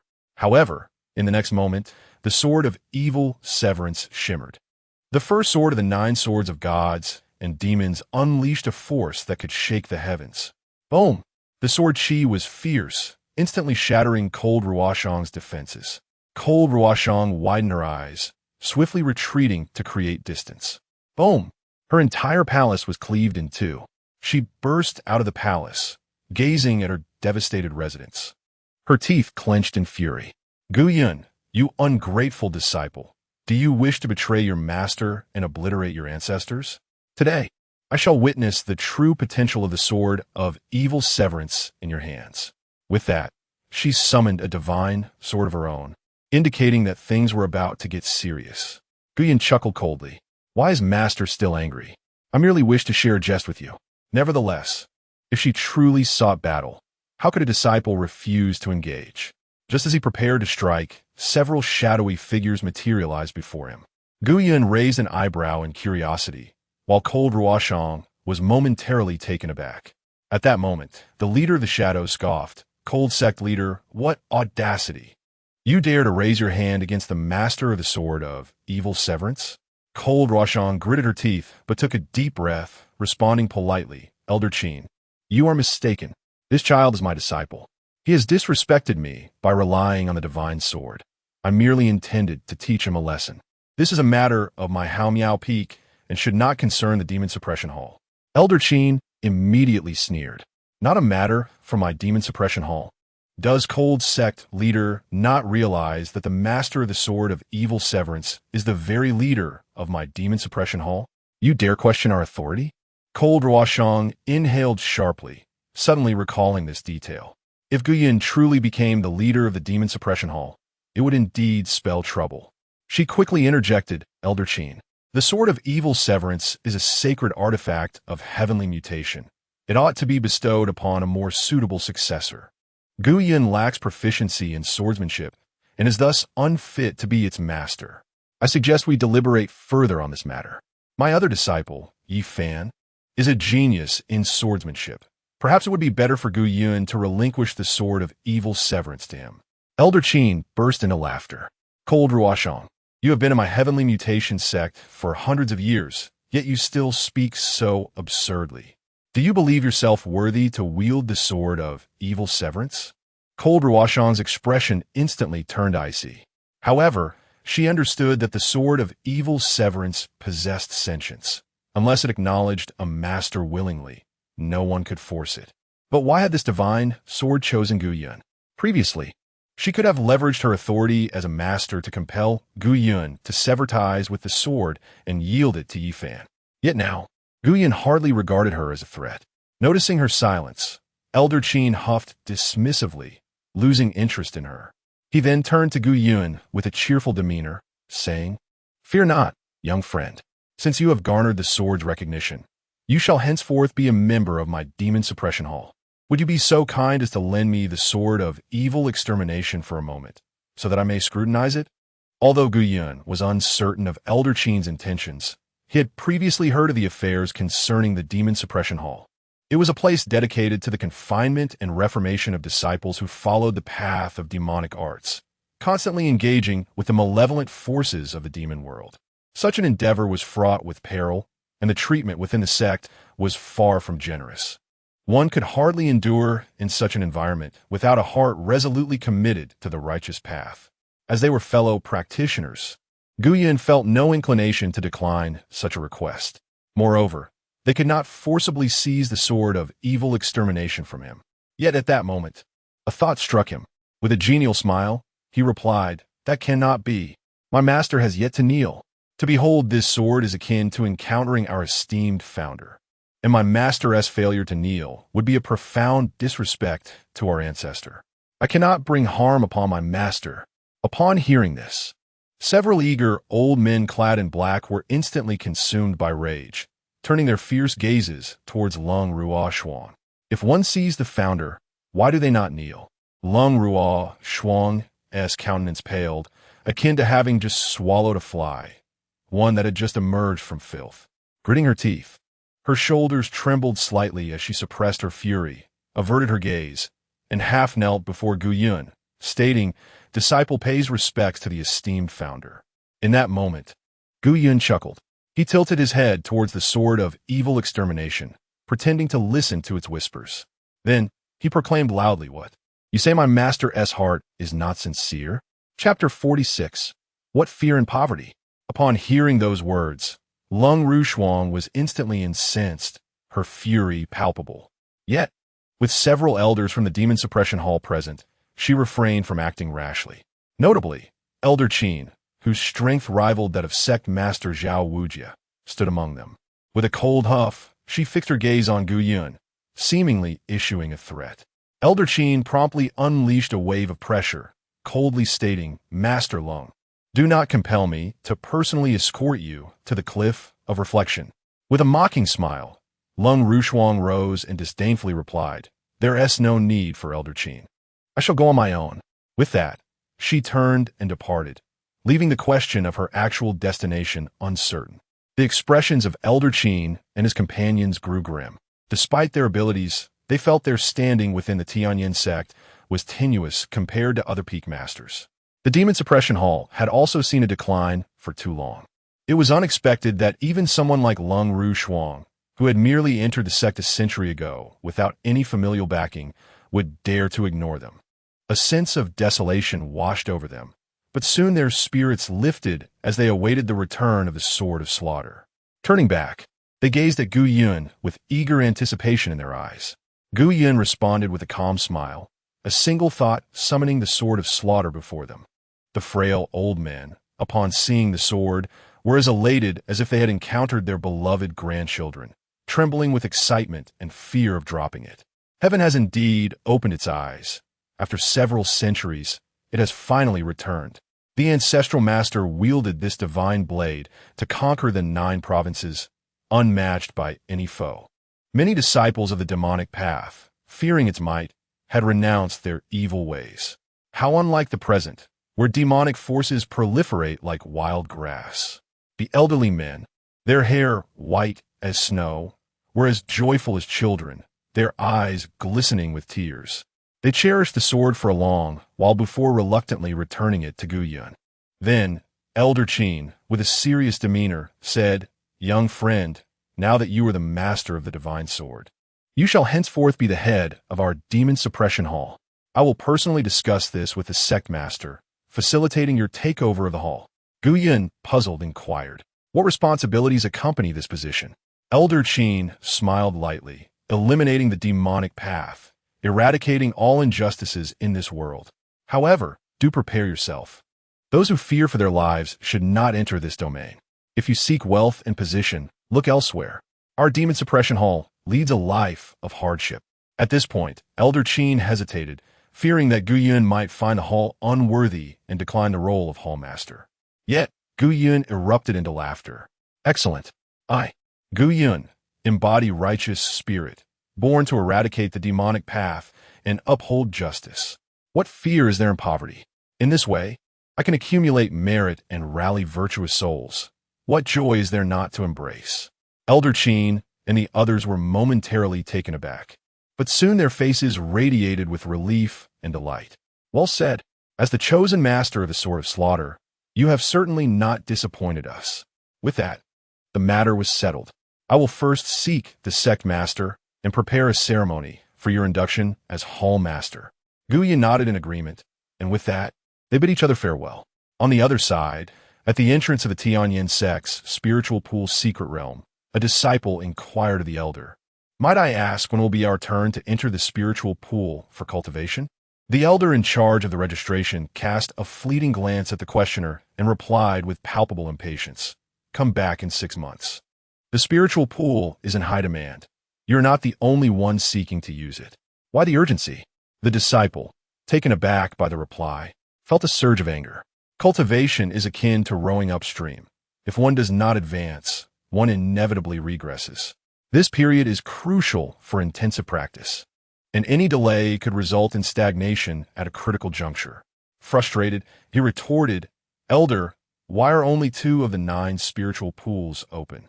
If the other 7 were accessible as well, we ordinary disciples would not have to wait so long." The elder responded with a disdainful snort. "The 7 pools are undergoing array maintenance. If you are unwilling to wait, you are free to forego it. There are others who are eager to take your place." The disciple fell silent, momentarily at a loss for words. Just then, from the exit of the spiritual pool undergoing maintenance, emerged an individual, Yi Fan, who had sustained severe injuries at the hands of Gu Yun 10 days prior. After a period of recuperation, supplemented by various spiritual elixirs and medicinal herbs, he not only recovered from his injuries, but also made significant advancements in strength. A glint of determination flashed in Yi Fan's eyes. "Gu Yun, I owe you my gratitude. Had you not injured me, I would not have been able to unlock the potential of my supreme bone, achieving the 9th realm of the profound pill in just 10 days. With my current strength, I can contend against any practitioner of the void refinement realm. I refuse to believe I'm still no match for you." Just as Yi Fan prepared to depart, someone suddenly obstructed his path. The individual, visibly agitated, demanded, "Did you not claim that the 7 spiritual pools were under array maintenance? How is it that he is allowed entry?" The registering elder, now seething with anger, retorted, "I said you cannot enter. That is final. Do not cause a disturbance here, or I shall not be so lenient." The disciple, equally enraged, exclaimed, "This is a public resource of the sect. We ordinary disciples contribute 100,000 sect points just to vie for a spot in the 2 spiritual pools. Meanwhile, these scions of noble families need do nothing yet can freely access all 7 pools. On what grounds? Tell me on what grounds?" His fervent words drew the attention and murmurs of other disciples nearby. The elder in charge of registration, now incensed, commanded, "Where are the guards? Remove them at once." At that moment, Yi Fan's gaze turned icy. With a swift motion, he unleashed a powerful punch toward the individual blocking his way. The latter, taken aback, attempted to defend himself, but it was too late. In the same realm of cultivation, he found himself utterly outmatched by Yi Fan. With a single blow, he was sent flying several meters, violently coughing up blood as he collapsed to the ground. Yi Fan scoffed, "You are such a worthless being. Allowing you to use the spiritual pool is a waste of the sect's resources." The disciple who had been struck widened his eyes in shock. Yi Fan's punch had shattered his meridians. He had been rendered incapable. Why should this be? After years of arduous cultivation, he was cast aside merely for standing up for an ordinary disciple. Is there no sense of justice left? Soon, the commotion attracted the attention of the law enforcement hall's patrol guards. They glanced at Yi Fan and then at the disciple clad in simple attire on the ground. Before stepping forward to inquire, "Senior brother, what transpired just now?" Yi Fan scoffed, responding with an air of superiority. "This individual has disrupted the order of the spirit pool.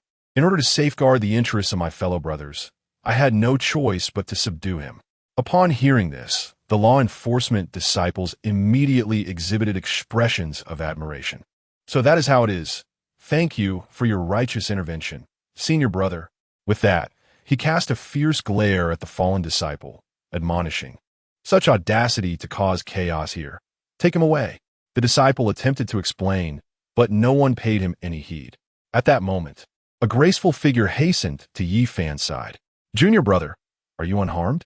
You truly are relentless, having just recovered from your injuries and yet eager to uphold justice." Yi Fan regarded the newcomer with a calm smile. I am well, Sister Lu. I cannot abide those who intentionally sow discord. The sect has bestowed upon them numerous privileges. What more could they possibly desire? They are insatiable, seeking only to take without giving back. Oh, by the way, will Brother Gu be angered by your prolonged presence here with me? During Yi Fan's recuperation at the spirit pool, Lu Ruyin had always remained by his side. Lu Ruyin coldly huffed, "Do not concern yourself with him. He is responsible for my second uncle's demise, and my ancestral family's loss may also be linked to him. I have severed all ties with him. Today is my father's birthday. Once he presents my father with his gift, I shall declare the dissolution of our engagement." Chapter 47. I have a plan. Upon hearing Lu Ruyin's words, Yi Fan's heart leaped with joy. In truth, he had long held an interest in Lu Ruyin, for her beauty was second to none within the Tianyan Sect. Yet, she was the nominal fiancée of Gu Yun, and Yi Fan's character did not permit him to brazenly pursue his senior brother's betrothed. However, if Lu Ruyin were to take the initiative to break off the engagement, the circumstances would be entirely different. In pursuit of a more legitimate standing, a glimmer of cold light flickered in his eyes. Lu Ruyin's decision to withdraw from the engagement was not enough. It was imperative to bring Gu Yun to disgrace. With this thought, he couldn't help but let out a cold chuckle, masking his amusement with a facade of regret. I have heard that you and senior brother Gu Yun have always been seen as celestial partners, admired by many. Who could have anticipated that you would find yourselves in this predicament? Lu Ruyin snorted in disdain, her tone icy. If there is blame to be assigned, it lies with Gu Yun, for he has never cherished this relationship. He is responsible for the demise of my second uncle and our ancestor. How could I possibly remain with him? Seemingly concerned that her resolve might be doubted, Lu Ruyin continued earnestly, "Junior brother, to be candid, my father intends to use this birthday banquet to lure Gu Yun here and eliminate him as an act of vengeance for my second uncle." Yi Fan's eyebrows arched in surprise and excitement. Should they succeed in eliminating Gu Yun, he would undoubtedly feel elated. He immediately adopted a serious demeanor, stating, "Sister, whatever decision you make, I shall steadfastly stand by your side. However, regarding the matter of Gu Yun's elimination, I believe it must be approached with utmost caution. First and foremost, you are still bound by an engagement to him, and he has made some insignificant contributions to the Lu family over the years. To kill him recklessly may tarnish your reputation and that of the Lu family. Secondly, this man possesses cunning methods. I suspect he harbors great fortunes and perhaps extraordinary means of self-preservation. Therefore, if action is to be taken, it must be decisive and lethal. Otherwise, the consequences could be dire." Lu Ruyin frowned, contemplating his second point, which she found reasonable. "My father plans to enlist the help of my brother's master, who is a formidable figure in the Great Ascension realm. Dealing with Gu Yun should pose no challenge for him. As for the first point, I had not considered it so deeply." Upon hearing this, Yi Fan felt a sense of relief. If the second point could be resolved, the first would be manageable. Thus, he smiled and offered, "Sister, if you trust me, allow me to accompany you home and confer with your family. I am confident I can devise a flawless strategy." Lu Ruyin was taken aback for a moment, her cheeks flushing slightly as she shyly replied, "Junior brother, not only are you thoughtful, but you also care for me. You surpass Gu Yun by leagues." Seeing Lu Ruyin's charming demeanor stirred something within Yi Fan. By eliminating Gu Yun, he could claim Lu Ruyin for himself without reservations. Eagerly, he urged, "It is reassuring that you understand my intentions. Now, let us not delay any further. We must promptly visit your home and finalize our strategy." Lu Ruyin nodded in agreement. Moments later, they found themselves in the Lu family's secret chamber. Lu Changfeng, Lu Ruyin, and several esteemed elders of the Lu family were present, alongside Lu Ruyin's younger brother, Lu Chun. Each face was adorned with joy, and the cause was none other than the illustrious presence of Yi Fan, a direct descendant of the esteemed Tianyan Sect's founder, possessing extraordinary potential and boundless prospects. "Young Master Yi, how rare it is for you to consider our Ruyin so thoughtfully. I, on behalf of Ruyin, express my gratitude," Lu Changfeng exclaimed. "Ah, what a remarkable young talent. How splendid it would be if he were to become a son-in-law of the Lu family, 1,000 times superior to that ineffectual Gu Yun." Upon hearing her father's words, Lu Ruyan's cheeks flushed, and with a playful pout, she responded, "Oh, father, what are you saying?" The other elders of the Lu family chuckled in agreement, all secretly wishing for Lu Ruyan to sever ties with Gu Yun and unite with Yifan. After all, Yifan's background and potential far surpass Gu Yun's. Choosing him would maximize the Lu family's interests. As for Gu Yun's past loyalty and contributions to the Lu family, they deemed it merely his duty. Yifan felt elated, yet he remained level-headed. To fully win Lu Ruyan's heart, he needed to first deal with Gu Yun. Thus, he quickly responded with a smile, "Uncle Lu, your kindness overwhelms me. However, let us first address the matter at hand. As for my relationship with Sister Ruyan, there will be ample opportunity for that later." The assembled guests noted Yifan's interest in Lu Ruyan and felt reassured. Lu Ruyan tacitly agreed that after breaking her engagement with Gu Yun, she would be with Yifan. Lu Changfeng nodded. "Very well, let us discuss the serious matters. Nephew, feel free to share your thoughts. We are all kin here, and there is no need for concern." Yifan paused momentarily and then spoke earnestly.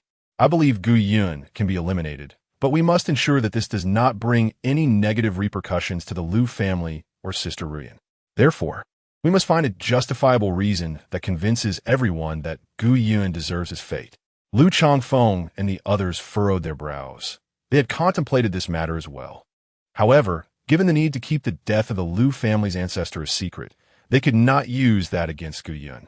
Moreover, Gu Yun possessed the Lu family's ancestral decree, making any justification appear contrived. Lu Changfeng addressed Yifan directly. "Nephew, do you have any ideas? Please speak candidly." Yifan chuckled softly. "Uncle Lu, in today's Jiuzhou, what sort of individual can die without reproach, indeed receiving applause from the masses?" After a moment of contemplation, Lu Changfeng's face brightened with realization. Those of the demonic path.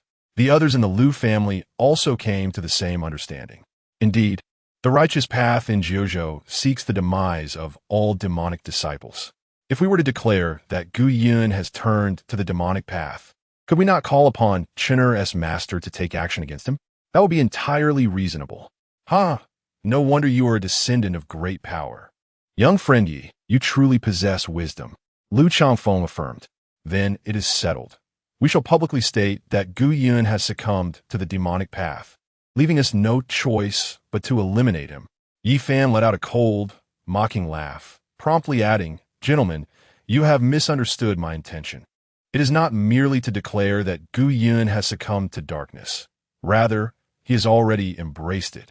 We can administer the demonic transformation pill to him and prepare a soul-collecting banner, claiming that he seeks to obliterate the entire Lu family, descending into madness to the utmost degree. We, who are deeply pained by his actions, have tried every means to dissuade him, yet he remains obstinate and unrepentant. It was only out of necessity that we were compelled to take his life." Upon hearing this, the members of the Lu family were momentarily taken aback, before erupting into hearty laughter. Indeed, it is as you say, we had no choice. Gu Yun's demise is solely the result of his own actions. However, after this declaration, each individual could not help but reflect inwardly.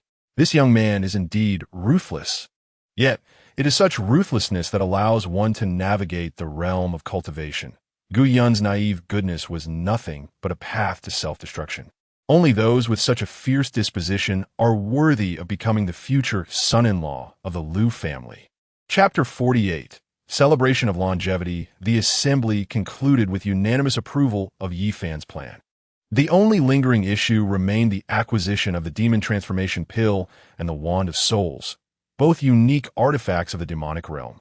Procuring these items would prove to be quite the challenge. At this juncture, Lu Chun spoke up. "I shall seek assistance from my master. It should not pose a problem. After all, he is a formidable figure of the great ascension stage, possessing an abundance of resources." The others nodded in agreement. With everything now in place, they awaited the arrival of Gu Yun at the Lu residence. The members of the Lu family were not at all apprehensive regarding this matter. Lu Ruyan had personally approached Gu Yun, who had readily confirmed his attendance, displaying considerable enthusiasm. Moreover, the Lu family had made quite a spectacle of the banquet. ensuring that Gu Yun, the de facto future son-in-law, could not afford to miss it without severing ties with the Liu family. For the sake of his reputation, he would have to attend. Of course, should he choose to disregard his own dignity and still not show up, the Liu family had prepared contingency plans. Fortunately, Guyan did not impose such a dilemma upon them. A Liu family steward entered to report, "Master, Guyan has arrived." The members of the Liu family exchanged glances, followed by a chorus of cold laughter. Liu Changfeng spoke calmly. "Let's proceed according to the plan." Everyone nodded in agreement. At this moment, the Liu residence was adorned with festive decorations, bustling with activity. As one of the prominent families in Yuntian City, it was only natural that many came to pay their respect for the head of the household's birthday. The Li family of Yuntian City arrived to extend their congratulations, wishing the Liu patriarch longevity equal to the heavens. The Wang family also graced the occasion with their presence.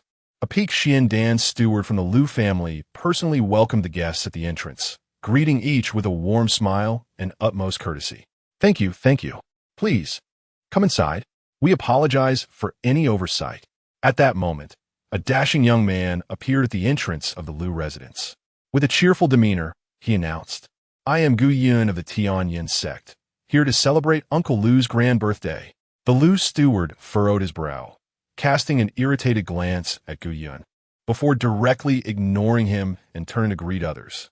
Left standing in place, Gu Yun became the subject of curiosity and gossip among the onlookers. Who is this person? Why does he seem to be unwelcome in the Liu family? Was he previously Liu Ru Yin as fiancé? However, it has been rumored that he has fallen from grace in the Tianyan Sect, and the Liu family has recently declared that the prior engagement was merely a fabrication.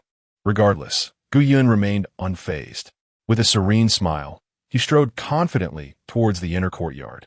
In previous celebratory occasions, Liu Ru Yin had always reminded him to prepare a suitable gift to avoid embarrassing her. Yet this time, with her father's birthday, she had insisted he attend, mentioning the gift, but clearly indicating it was not of utmost importance.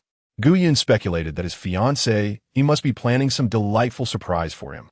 In light of this, how could he possibly not attend? Meanwhile, within the inner hall, the servants of the Liu family were already preparing the banquet. The seating arrangement was meticulously organized, with each guest assigned a place according to their status, arranged from the innermost to the outermost seats. Different identities, different seating arrangements.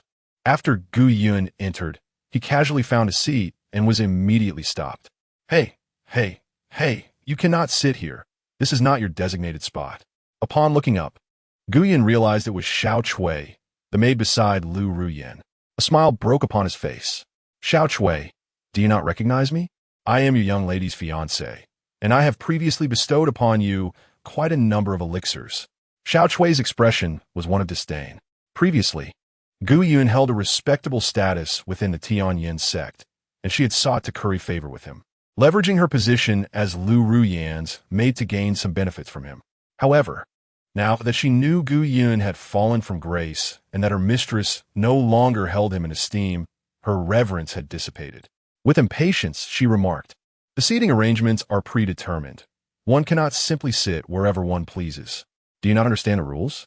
It was evident that even a mere servant girl, especially one whom Gu Yun had treated kindly in the past, dared to speak to him in such a manner, reflecting the Liu family's attitude towards him. Unfazed, Gu Yun chuckled and inquired, "Then where is my seat?" Xiao Chui let out a cold laugh. "You should go sit with the servants accompanying those guests. There is no place for you here."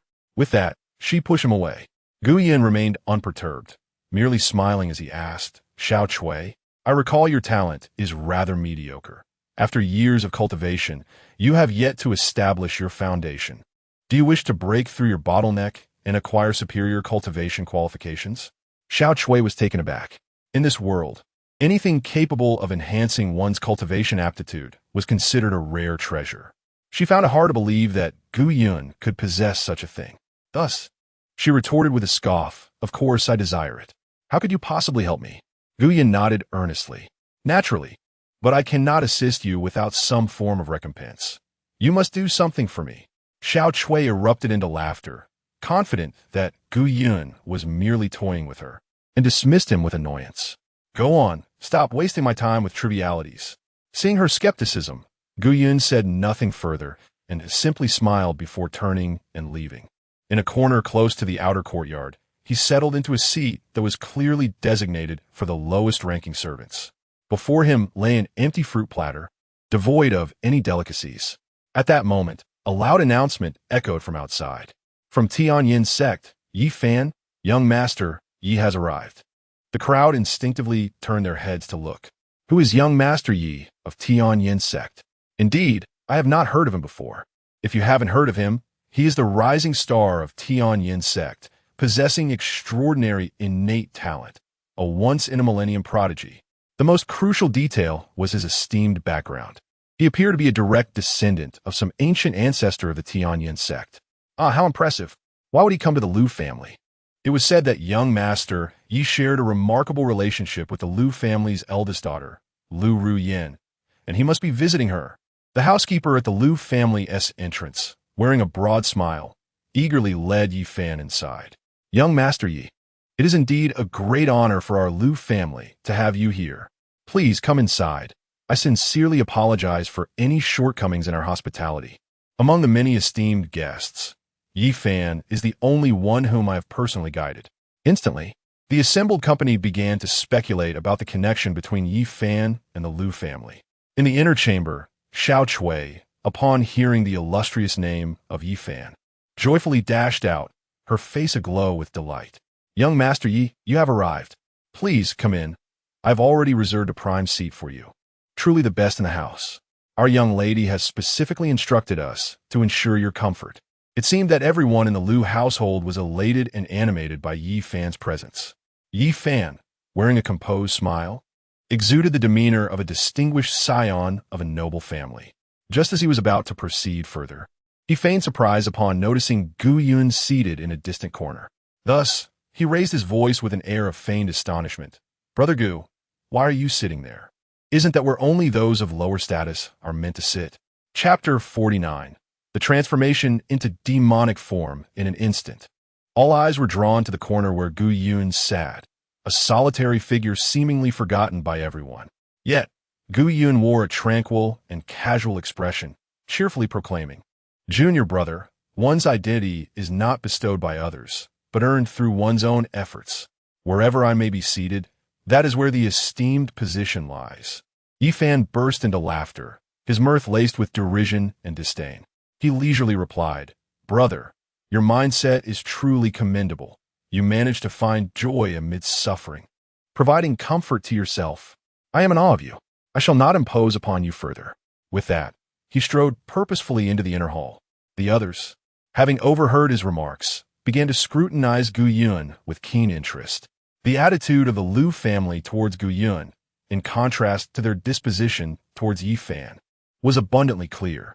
It was evident to all that the Liu family had little regard for Gu Yun, opting instead to favor Yi Fan.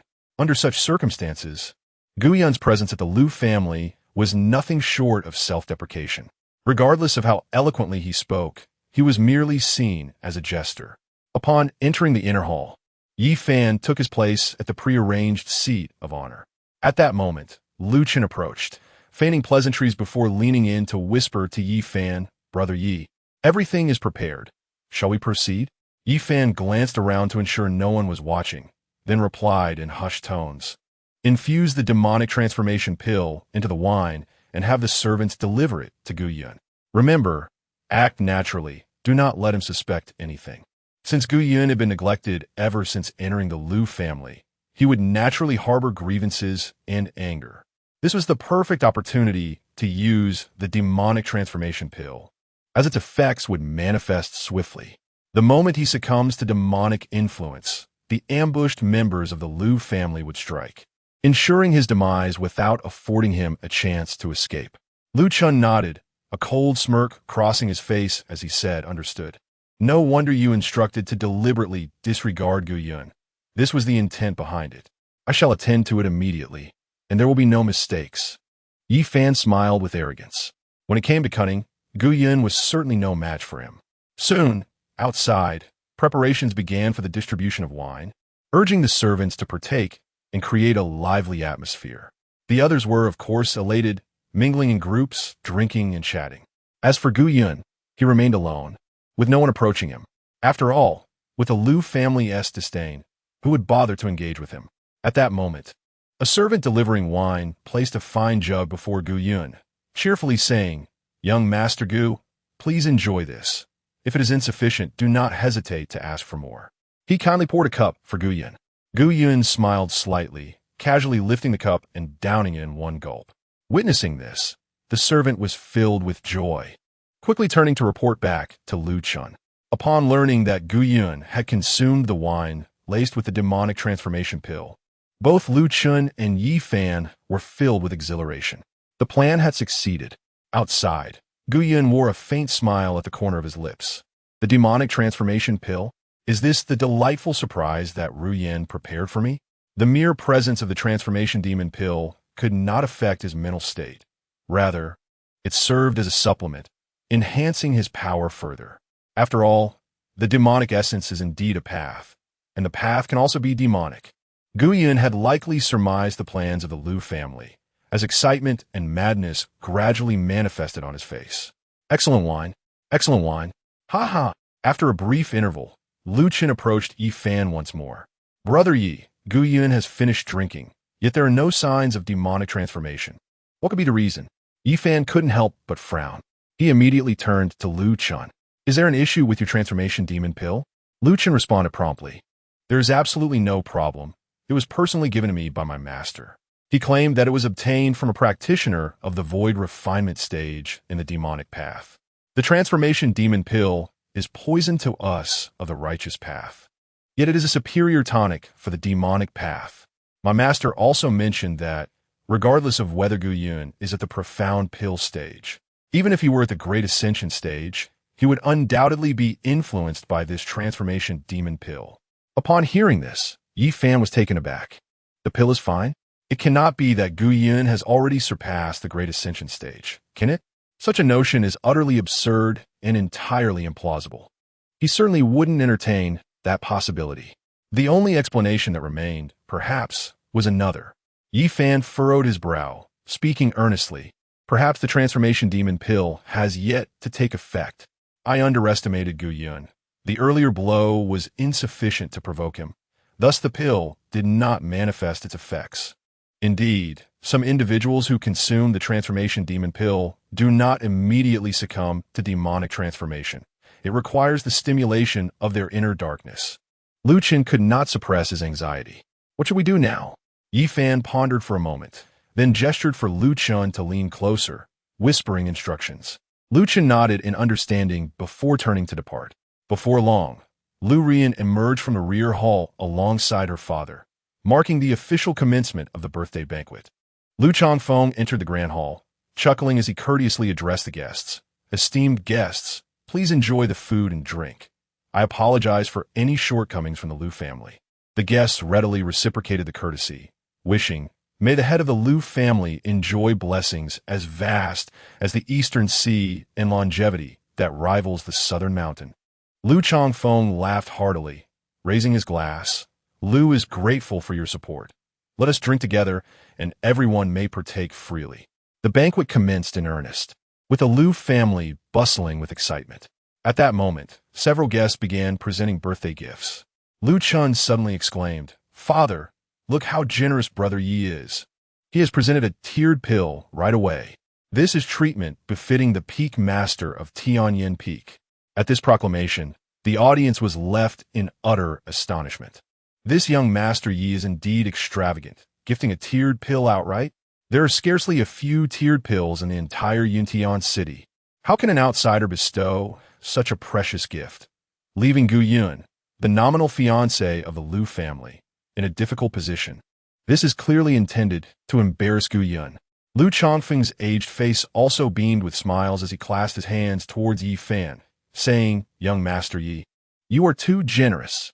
Yi Fan, entirely unfazed, orchestrated this entire scenario to humiliate Gu Yun, inciting his ire to activate the magic elixir. Lu Ruyan gazed at Yi Fan with a face full of admiration. Her resolve to be with him solidified. It was only a man of such extravagant generosity who deserved her affection. At that moment, Lu Chun spoke up again. Sister, observe how our brother Yi, in his desire to please you, is so magnanimous. Now, look at Gu Yun, who claims he wishes to marry you. He has yet to show any sign of goodwill for our father's birthday celebration. Some individuals, it seems, should not be judged solely by their words, but by their actions. Upon hearing this, the crowd could not help but smirk. Those aware of Gu Yun's previous standing and contributions to the Lu family understood his current predicament, while others dismissed him as a braggart, unworthy of respect before even meeting him. Lu Ruyin felt a surge of indignation. Even the slightest association with Gu Yun felt like a disgrace. Fortunately, her brother astutely refrained from labeling Gu Yun as her fiancé, merely stating he wished to marry her, which could easily be interpreted as Gu Yun's unreciprocated sentiment. Just then, Gu Yun strolled in with a cheerful demeanor. Chun, you've misunderstood me. I have long prepared a gift for Uncle Lu's birthday. I simply lacked the opportunity to present it. Lu Chun scoffed disdainfully. What gift could possibly rival Brother Yes? If it doesn't surpass his in value, best keep it hidden to avoid embarrassment. Gu Yun chuckled, confidently asserting, it is certainly more valuable than that of junior Brother Yi. This proclamation left everyone momentarily speechless. Something more precious than earth-grade elixirs? Could it be a treasure of heavenly grade? Yi Fan furrowed his brow, recognizing that Gu Yun must have encountered some fortuitous opportunity, for he was presenting something of greater worth than earth-grade elixirs. The Lu family members exchanged knowing smiles, aware that even though the scheme was devised to provoke Gu Yun, should he present a valuable gift, it would ultimately benefit the Lu family. Amidst the expectant and skeptical gazes of the crowd, Gu Yun unveiled a scroll, which, upon unrolling, revealed a magnificent work of art, a calligraphic masterpiece. The bold strokes of black ink formed 4 powerful characters: longevity for 100 years. The crowd gasped in astonishment. Lu Changfeng was a cultivator. His lifespan far exceeded a century. Today was indeed Lu Changfeng's centennial celebration, and he wished him a longevity for 100 years. Chapter 50, Infiliation. Lu Chun was immediately filled with rage. Gu Yun, today marks my father's centenary birthday. Your wish for him to live 100 years. What do you mean by that? Are you cursing my father to die today? Gu Yun chuckled lightly. Auspicious words are meant to evoke good fortune. Why take them so literally? The essence is conveyed, is it not? What matters is not what is inscribed, but who has penned it. Lu Chun gritted his teeth in frustration at Gu Yun's twisted reasoning. Just as he was about to retort, he suddenly realized that those 4 powerful characters possessed an extraordinary charm, exuding an infinite depth of meaning. He was momentarily taken aback. If this work of art were indeed the creation of a transcendent master, frequent contemplation might lead to enlightenment. At that moment, others also recognized the extraordinary nature of this artwork. Within each stroke, a profound essence lingered. Lu Changfeng was equally exhilarated. Could it be that Gu Yun had indeed procured a masterpiece from a great being to present to him? If so, this piece was truly priceless. Even Yi Fan furrowed his brow in contemplation. Lu Changfeng's eyes sparkled with joy, unable to contain himself. Whose masterpiece is this? Gu Yun laughed heartily and promptly replied, To Uncle Lu, this is my own handiwork. I knew you would surely appreciate it. Upon hearing this, the crowd, who had been so animated moments before, was instantly rendered speechless. Disappointment was palpable on their faces. They had anticipated a work of profound wisdom, one that could inspire enlightenment, only to discover it was penned by Gu Yun himself. Those who had previously found the calligraphy exceptional now viewed it with disdain, perceiving it as rather ordinary. Lu Changfeng's expression darkened immediately. After all that, it was your own writing? What difference does that make from a piece of scrap paper? I had such high hopes. Lu Chun sneered derisively. Gu Yun, you truly are amusing. What value lies in your scribbled characters? This is something that even others would refuse to use as toilet paper. How dare you present it to my father and claim it is more precious than earth-grade elixirs? Yi Fan also scoffed, letting out a breath of relief. Gu Yun truly knows how to deceive himself. Yet, Gu Yun merely chuckled, gazing at the young man he had always regarded as a younger brother. Chun, As Uncle Lu's own son, do you not understand your father? He has always cherished sentiment and loyalty, indifferent to material possessions. One can glean from your father's expression that he truly appreciates this peace, which is imbued with my respect for him. Why must you nitpick at my gift? Must you compel others to misjudge your father as a person who craves vanity?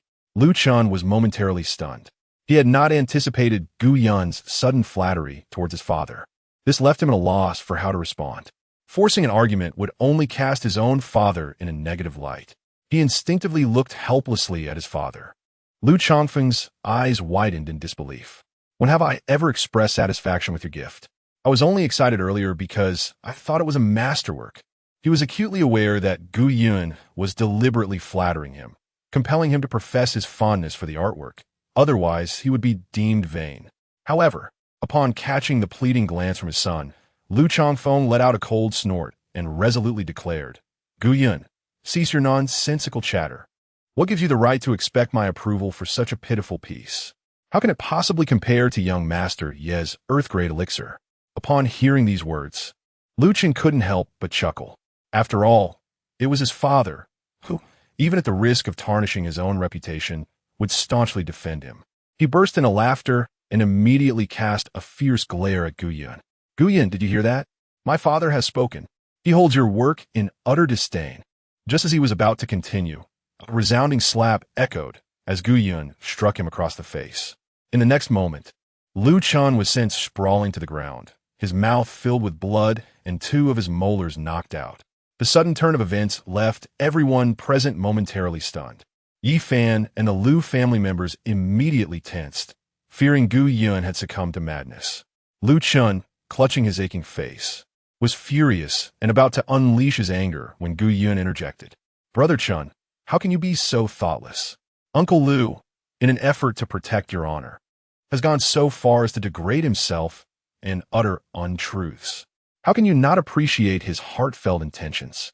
He offered you a way out, and instead of moving on, you insist on dragging this out? At this, everyone in attendance widened their eyes in disbelief. Goodness, is he really trying to twist this around? Lu Chun was utterly flabbergasted, filled with rage, yet unable to articulate a response. What could he say? My father wasn't providing me an escape.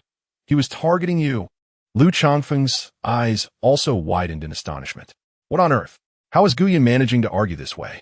Given the gravity of the situation, he couldn't possibly admit he was merely vain and not genuinely defending his son. That would be utterly disgraceful, especially in front of so many witnesses. Yi Fan, too, was rendered speechless. Who said Gu Yun was dull and honest? He was cunning indeed. Noticing the silence from the crowd, Gu Yun chuckled softly and then bowed slightly to Lu Chongfeng. Uncle Lu, I understand completely. Whatever you say now is of no consequence to me. With that, he turned and walked away. His words effectively silenced Lu Chongfeng. No matter how he tried to frame the situation, others would perceive it as him defending his son rather than attacking Gu Yun. Lu Chongfeng gritted his teeth in frustration. Wasn't it said that he had been fed a demonic transformation pill? Why had he not succumbed to madness yet? If this continued, he would soon lose control of his murderous intent. The others were equally bewildered. How could it be that Gu Yun, with such a meager offering, emerged as the most audacious and seemingly justified? Lu Chun, clutching his swollen face, approached Yi Fan with gritted teeth and whispered, Brother Yi, what should we do now? He had initially intended to use the gift to humiliate Gu Yun and provoke his descent into madness.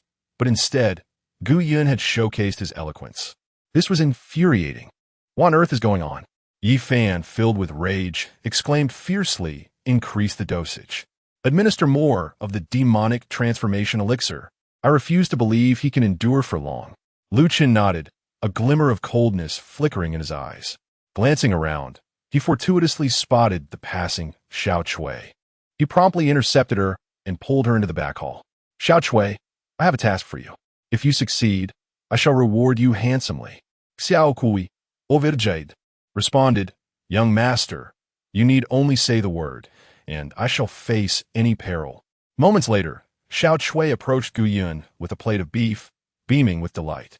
Young Master Gu, my lady noticed you had no side dishes to accompany your drinks, so she specifically instructed me to bring you some beef. This has been prepared especially for you. So please enjoy it, and do not disappoint my lady's intentions." As Gu Yun beheld the beef exuding the essence of the demonic transformation elixir, he erupted into a maniacal laugh. "Ah, Xiao Kui, I mentioned I would assist you, but you must first do something for me. Now that you have, I must fulfill my promise." Xiao Chui, taken aback, inquired with confusion. What? What have I done?" Unable to contain his exhilaration any longer, Gu Yun laughed maniacally. "You have brought me my favorite beef." With that, an overwhelming aura of sinister energy surged forth from Gu Yun. Bam! With a fierce glare and a swift strike, he unleashed his power. Xiao Chui had no time to react, leaving only a resonating sound in her wake before vanishing from existence. Chapter 51.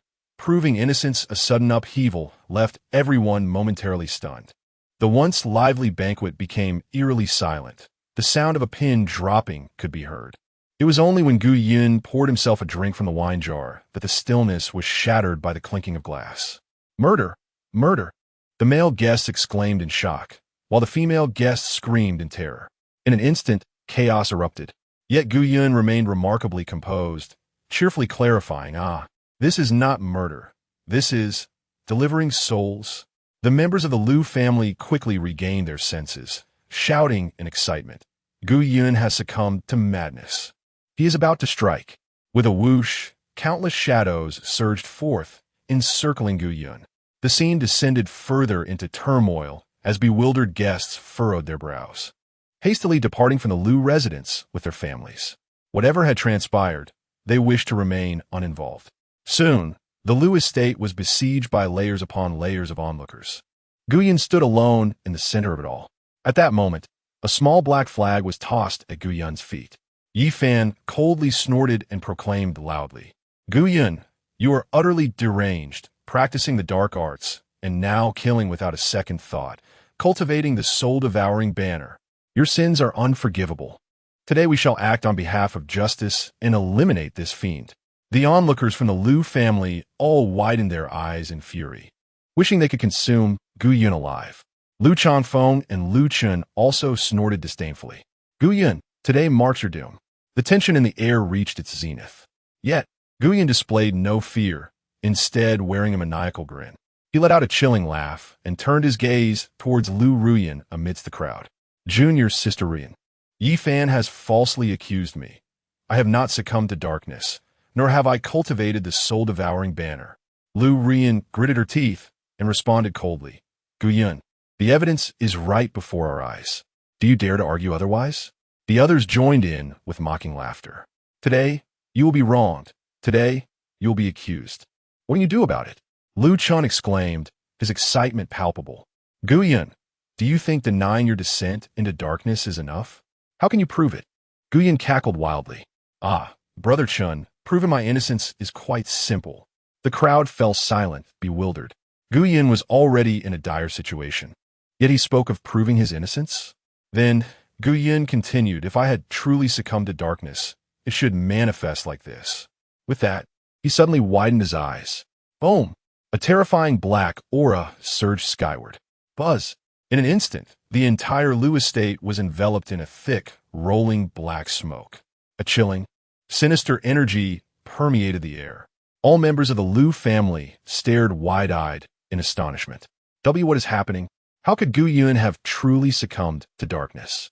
And in such a terrifying manner, he embodies the very essence of a dark overlord. Liu Chun, Liu Ruyan, Yi Fan, Liu Changfeng, and the others were all equally stunned, as an overwhelming fear grew exponentially within their hearts. Liu Changfeng came to his senses and immediately shouted in alarm, "Quick! Quick! Take action and kill him!" The members of the Liu family finally reacted. Kill! In an instant, countless experts of the Xiandan realm charged towards Gu Yun. However, Gu Yun merely smiled with an alluring charm. He suddenly raised his hand. Bang! A terrifying force struck the crowd. With a whoosh, a throng of people was sent flying back, reduced to mere scum. In an instant, over 100 masters of the Liu family lay scattered across the ground, turning the Liu family courtyard into a hell on earth. Even a skilled expert like Lu Chongfeng could not suppress the churn in his stomach. Lu Chun, Lu Rian, and Yifan all retched violently. When they looked at Gu Yun again, the arrogance they once held had vanished entirely, replaced by sheer terror. Demon, you are a demon. Upon witnessing their reaction, Gu Yun nodded with satisfaction. Indeed, that is precisely what true demonic power embodies. He added, how could a benevolent person like me possibly be of the demonic path? Chun, do you understand now? Lu Chun, seeing the devilish gleam in Gu Yun's eyes, cried out in panic, Master, save me. This Gu Yun has truly succumbed to demonic influence. He is indeed a demon. Gu Yun wore a helpless expression. Chun, why do you still not believe me? Is it because of this soul banner? I can explain that too. I said I do not practice it. The reason is simple. I cultivate the human emperor flag, which is right here. As he spoke, Gu Yun summoned forth a small golden flag. As the golden flag emerged, it radiated a resplendent array of colors. Subsequently, countless colorful skulls, riding on auspicious winds, soared into the air. In an instant, the Lu family courtyard was filled with howling winds and wails of despair. The surviving members of the Lu family widened their eyes in disbelief. Goodness, his soul banner is even more terrifying than what the Lu family prepared. Although the colors were different, the sinister aura emanating from the soul banner was impossible to disguise. Gazing at the multitude of soul minions, the Lu family could no longer contain themselves and shouted in unison, Real Master, please come forth and save the Lu family. We implore you, Master Lu Yun. Lu Yun was Lu Chen's esteemed mentor, a master of the Ascendant Realm, and the Lu family's final trump card. Just then, a cold voice suddenly rang out, silence. This young brother clearly appears to be a disciple of the righteous path. How dare you slander him? With that, a figure appeared before the crowd. It was Lu Yun. The crowd fell into a stunned silence. What? A disciple of the righteous path? The soul banner has already been refined to the heavenly tier, and you claim he is righteous? Lu Yun's scalp tingled. He had not intended to intervene today, believing that a mere junior from the Tianyan Sect was not worth his effort. Thus, he had remained in the Lu family's rear courtyard, not making an appearance. However, at this moment, the entire Lu family was shrouded in the sinister aura of Gu Yun's resplendent colors. He was trapped within it, unable to escape. The most critical point was that he had discerned that Gu Yun's methods were beyond his capacity to counter. Gu Yun must have been possessed. His cultivation was undoubtedly above the Great Ascension realm, coupled with the formidable heavenly tier Wan's soul banner in his possession. If a confrontation were to ensue, Lu Yun was acutely aware that his demise was inevitable. It was precisely for this reason that he spoke thus. However, the members of the Lu family were instantly rendered speechless. The last vestige of their reliance and trump card had inexplicably come to the defense of Gu Yun. Was this not the end? Lu Chongfeng quickly grasped the gravity of the situation. He immediately knelt upon the ground, gazing earnestly at Gu Yun, and declared, Esteemed young Master Gu, we were in error. We should not have heeded the slanderous words and misjudged you. The others swiftly followed suit, prostrating themselves. Young Master Gu, you are indeed a true disciple of the righteous path. We have wronged you. It is all that Yifan's fault.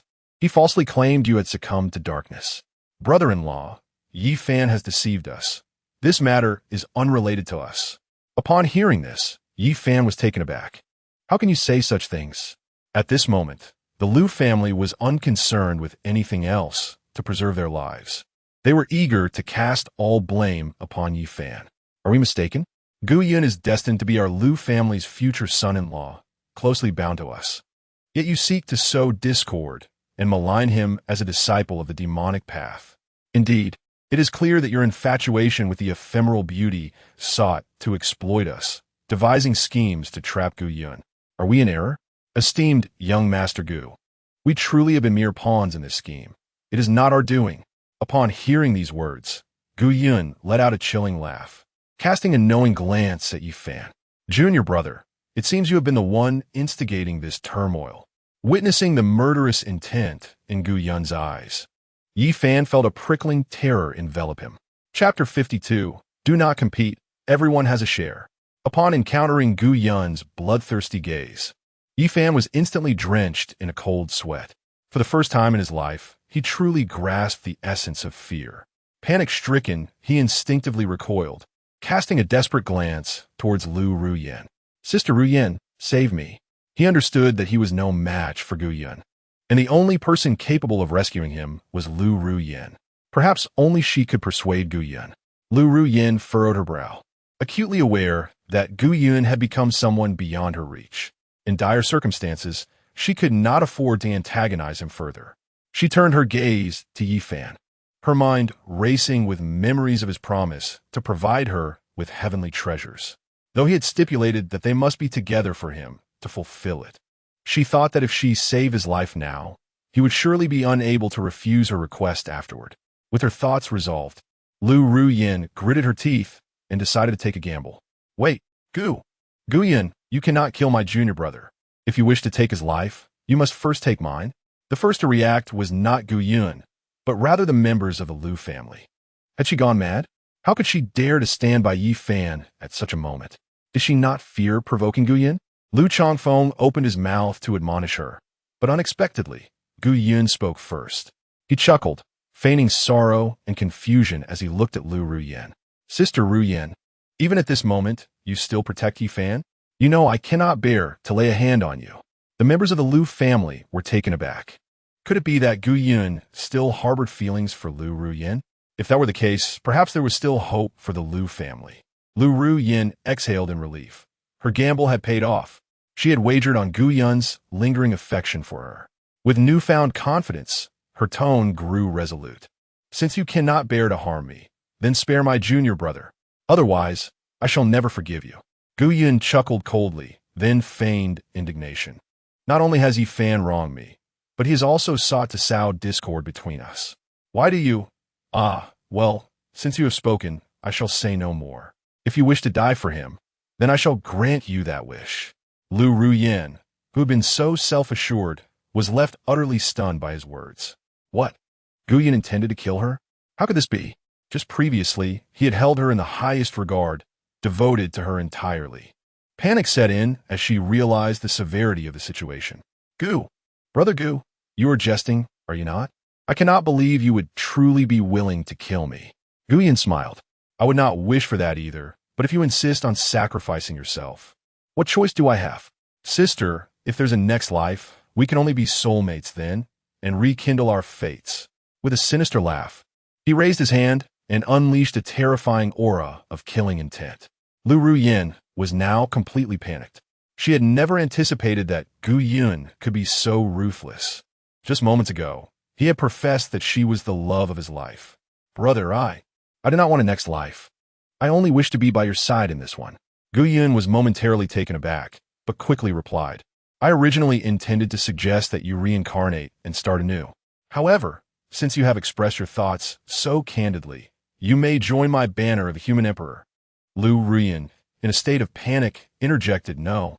I refuse to die in place of Yi Fan. Why should I take his place?" After speaking, she cast a fierce glare at Yi Fan. "Are you just going to stand there? Why don't you say something on my behalf? Can you truly bear to watch me sacrifice myself for you?" Yi Fan, feeling a surge of anxiety, gritted his teeth and responded, "Senior sister, wasn't it your own choice? Since you wish to make this sacrifice for me, how could I possibly interfere?" Lu Ruyan's anger flared instantly. "Yi Fan, you of all people, you profess your affection for me, yet when it truly matters, you show no regard for my life." At that moment, Gu Yun grew somewhat impatient. "Junior sister, have you two reached a consensus on who will die?" Lu Ruyan and Yi Fan simultaneously pointed at each other, vehemently declaring, "Her, him." Gu Yun shook his head in resignation. "Why bicker over such trivial matters? Why not both of you perish together?" Upon hearing this, their eyes widened in disbelief. Yi Fan, now frantic, exclaimed, "Senior brother, you cannot kill me. My ancestor is the venerable Yi from the Tianyan Sect, a being of immense power. If you dare to harm me, my ancestor will not spare you." Gu Yun chuckled lightly. "Do not worry, junior brother. Those matters concern me alone, not you." Yi Fan's eyes widened in shock. He never anticipated that even an ancestor of the tribulation phase could not deter Gu Yun. In a fit of rage, he shouted, "Why should I be the one to die? Why not the Lu family? They are responsible for more than just my demise. Upon hearing this, the members of the Liu family were immediately incensed. You little brat, what did you just say? You wish for US to take the fall for you? One shouted, Brother-in-law, kill him now. At that moment, Guyan finally laughed. No need to fight. You all shall perish. With that, he glared fiercely. A cacophony of chilling and haunting wails erupted from the myriad of vengeful spirits, which then surged toward the crowd. Yi Fan and the others could only watch in horror as anguished screams filled the air. Liu Rian, Yi Fan, and the members of the Liu family were swiftly consumed, their flesh and blood disintegrating in an instant. Within the banner of the human emperor, countless heroic spirits emerged.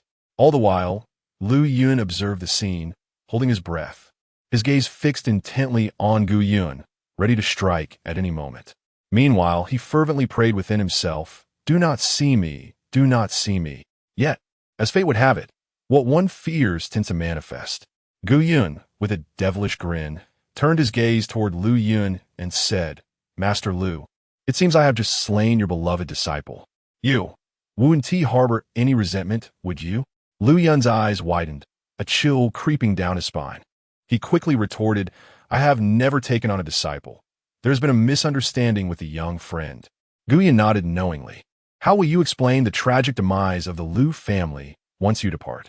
Liu Yun immediately replied, it was an attack by demonic forces against the Liu family, and I, alongside my young friend, witnessed the event. Upon hearing this, Gu Yun expressed satisfaction with a nod. Liu Zhenren, your ability to turn falsehoods into truths is remarkable. With such profound depth of character, how could I dare to dismiss you? Liu Yun was momentarily taken aback. What? You're not adhering to the expected script. He gritted his teeth and offered a fragment of his soul. Senior, grant me my life, and I shall aid you. His visit to the Liu family was not to honor Liu Chun. He, a mere scion of small clan, was unworthy of such regard. The primary objective of his journey was to seek the ancient battlefield's ruins, the remnants of the 9 dragons burying immortals. If discovered, the ancient souls contained within could be harnessed to forge the imperial banner, perhaps even elevating your imperial banner to the status of a sacred artifact.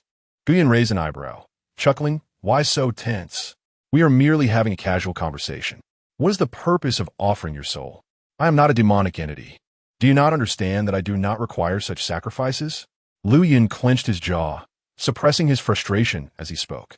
From the moment I first laid eyes on you, I was captivated, and now I willingly offer myself as your servant. I implore you to accept my pledge. Gu Yun could refuse, yet would he truly dare to turn him away? Chapter 53. Not dead? Gu Yun chuckled softly, nodding in satisfaction. In that case, I shall reluctantly accept it. Let this be the last time. Upon hearing this, Liu Yun finally let out a sigh of relief. Transforming the Liu family. Merit as high as a mountain. Reward, 5,000 merits. At that moment, Gu Yun also noticed something amiss. Within the Emperor's banner, there was no trace of Yi Fan's soul. Was it not his true self that had just perished? A smirk involuntarily crept across his lips. Junior brother Yi, you truly have a knack for surprising me. After speaking, he turned to Liu Yun, saying, Real person Liu, I leave the matters of the ancient battlefield to you. I have other pressing concerns and must take my leave. Liu Yun immediately nodded and bowed. Yes, yes. Should there be any news, I will inform you at once. Gu Yun chuckled. Ah, we are all on the righteous path. Simply call me young master. Liu Yun quickly amended. Yes, young master. Thereafter, Gu Yun departed from the Liu family. As the dark aura enveloping the Liu family dissipated, some could not help but come to investigate. Liu Yun raised his voice, proclaiming, The Liu family has been harmed by the demonic sect. Young Master Gu Yun has pursued the demons. Everyone, please follow me to lend young Master Gu Yun your support. With that, he vanished in an instant. The crowd was left bewildered. Wait, you run so fast. Who can keep up? But soon, others began to comprehend. Today's events were undoubtedly serious. That Gu Yun had been targeted by the Liu family, yet remained unscathed indicated that he was not to be underestimated. In the future, should they encounter him, they must neither seek to ingratiate themselves nor provoke him. Meanwhile, in a secret chamber of the Tianyan Sect, PFF, Yi Fan coughed up a mouthful of blood, his complexion turning ashen. Gritting his teeth, he declared fiercely, "After all the effort I put into cultivating my external body, it was destroyed by Gu Yun. I, Yi Fan, vow not to live as a human if I do not avenge this grievance." Cultivating the external body was no easy feat. Had it not been for his supreme bone, even reaching the great completion realm would have been a formidable challenge. Once perfected, the external body was akin to gaining an additional life, and the rate of cultivation would double. The advantages were manifold. Yi Fan had expended countless precious resources to forcefully create a doppelganger. Yet, he had not anticipated it would be so easily obliterated by Gu Yun.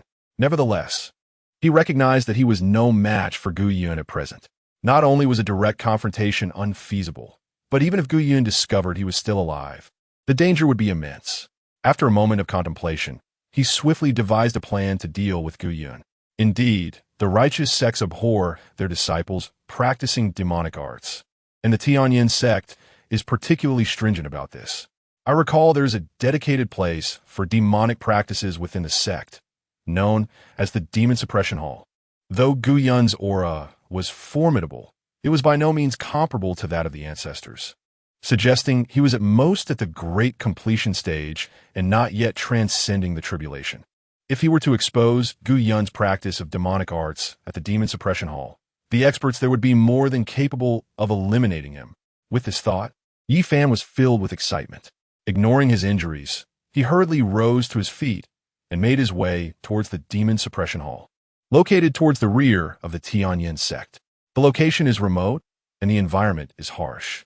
Aside from the disciples of the Demon Suppression Hall escorting the malevolent individuals, few from the Tianyan Sect venture here. Yi Fan hurriedly arrived, his sword in hand.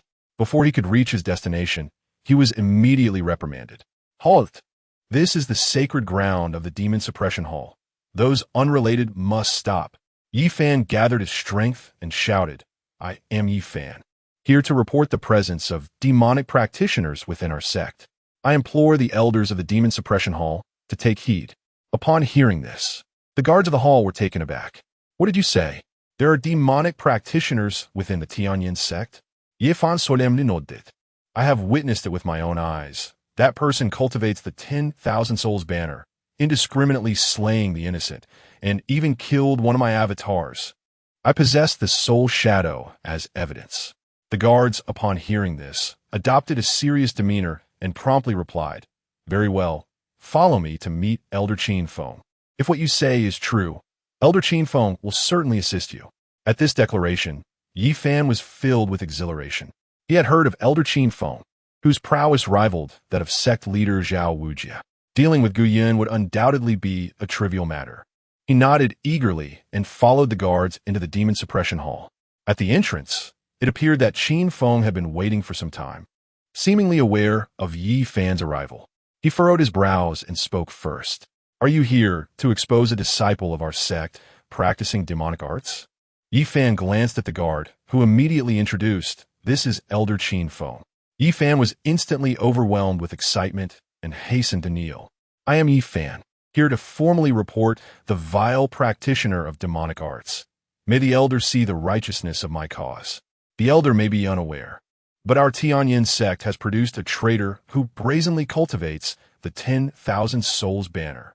I can no longer bear to witness such scum tarnish the reputation of our sect. I beseech the elder to act swiftly and eliminate this menace." His words were impassioned and filled with righteousness, leaving no room for doubt. Qin Feng nodded and replied calmly, "Very well. However, I cannot oversee this matter alone. The hall master will personally address it." Yi Fan was taken aback. What? The hall master? He had previously heard that this position was vacant. When had a hall master been appointed? Nevertheless, he did not dwell on it and felt a surge of excitement. Surely, the hall master's strength would surpass that of the elders. Now, Gu Yun's demise was all but assured. He quickly inquired, "May I ask where the hall master is now?" Qin Feng smiled and responded, "Please enter the main hall and wait a moment. The hall master will arrive shortly." Yi Fan nodded and stepped into the grand hall. The atmosphere of the Demon Suppression Hall was ominous, sending a chill through him. Yet, the thought of Gu Yun facing justice here filled him with anticipation. However, as he vacillated in his thoughts, imagining Gu Yun's tragic end. A commanding voice suddenly resonated from the elevated platform before him. Who has reported the presence of demonic cultivation within the sect?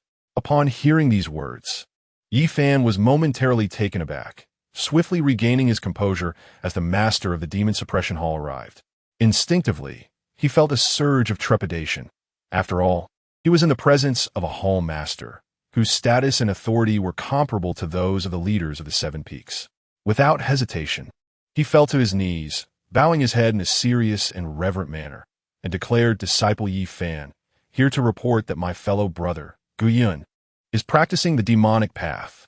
I possess the evidence of his soul's aura as proof.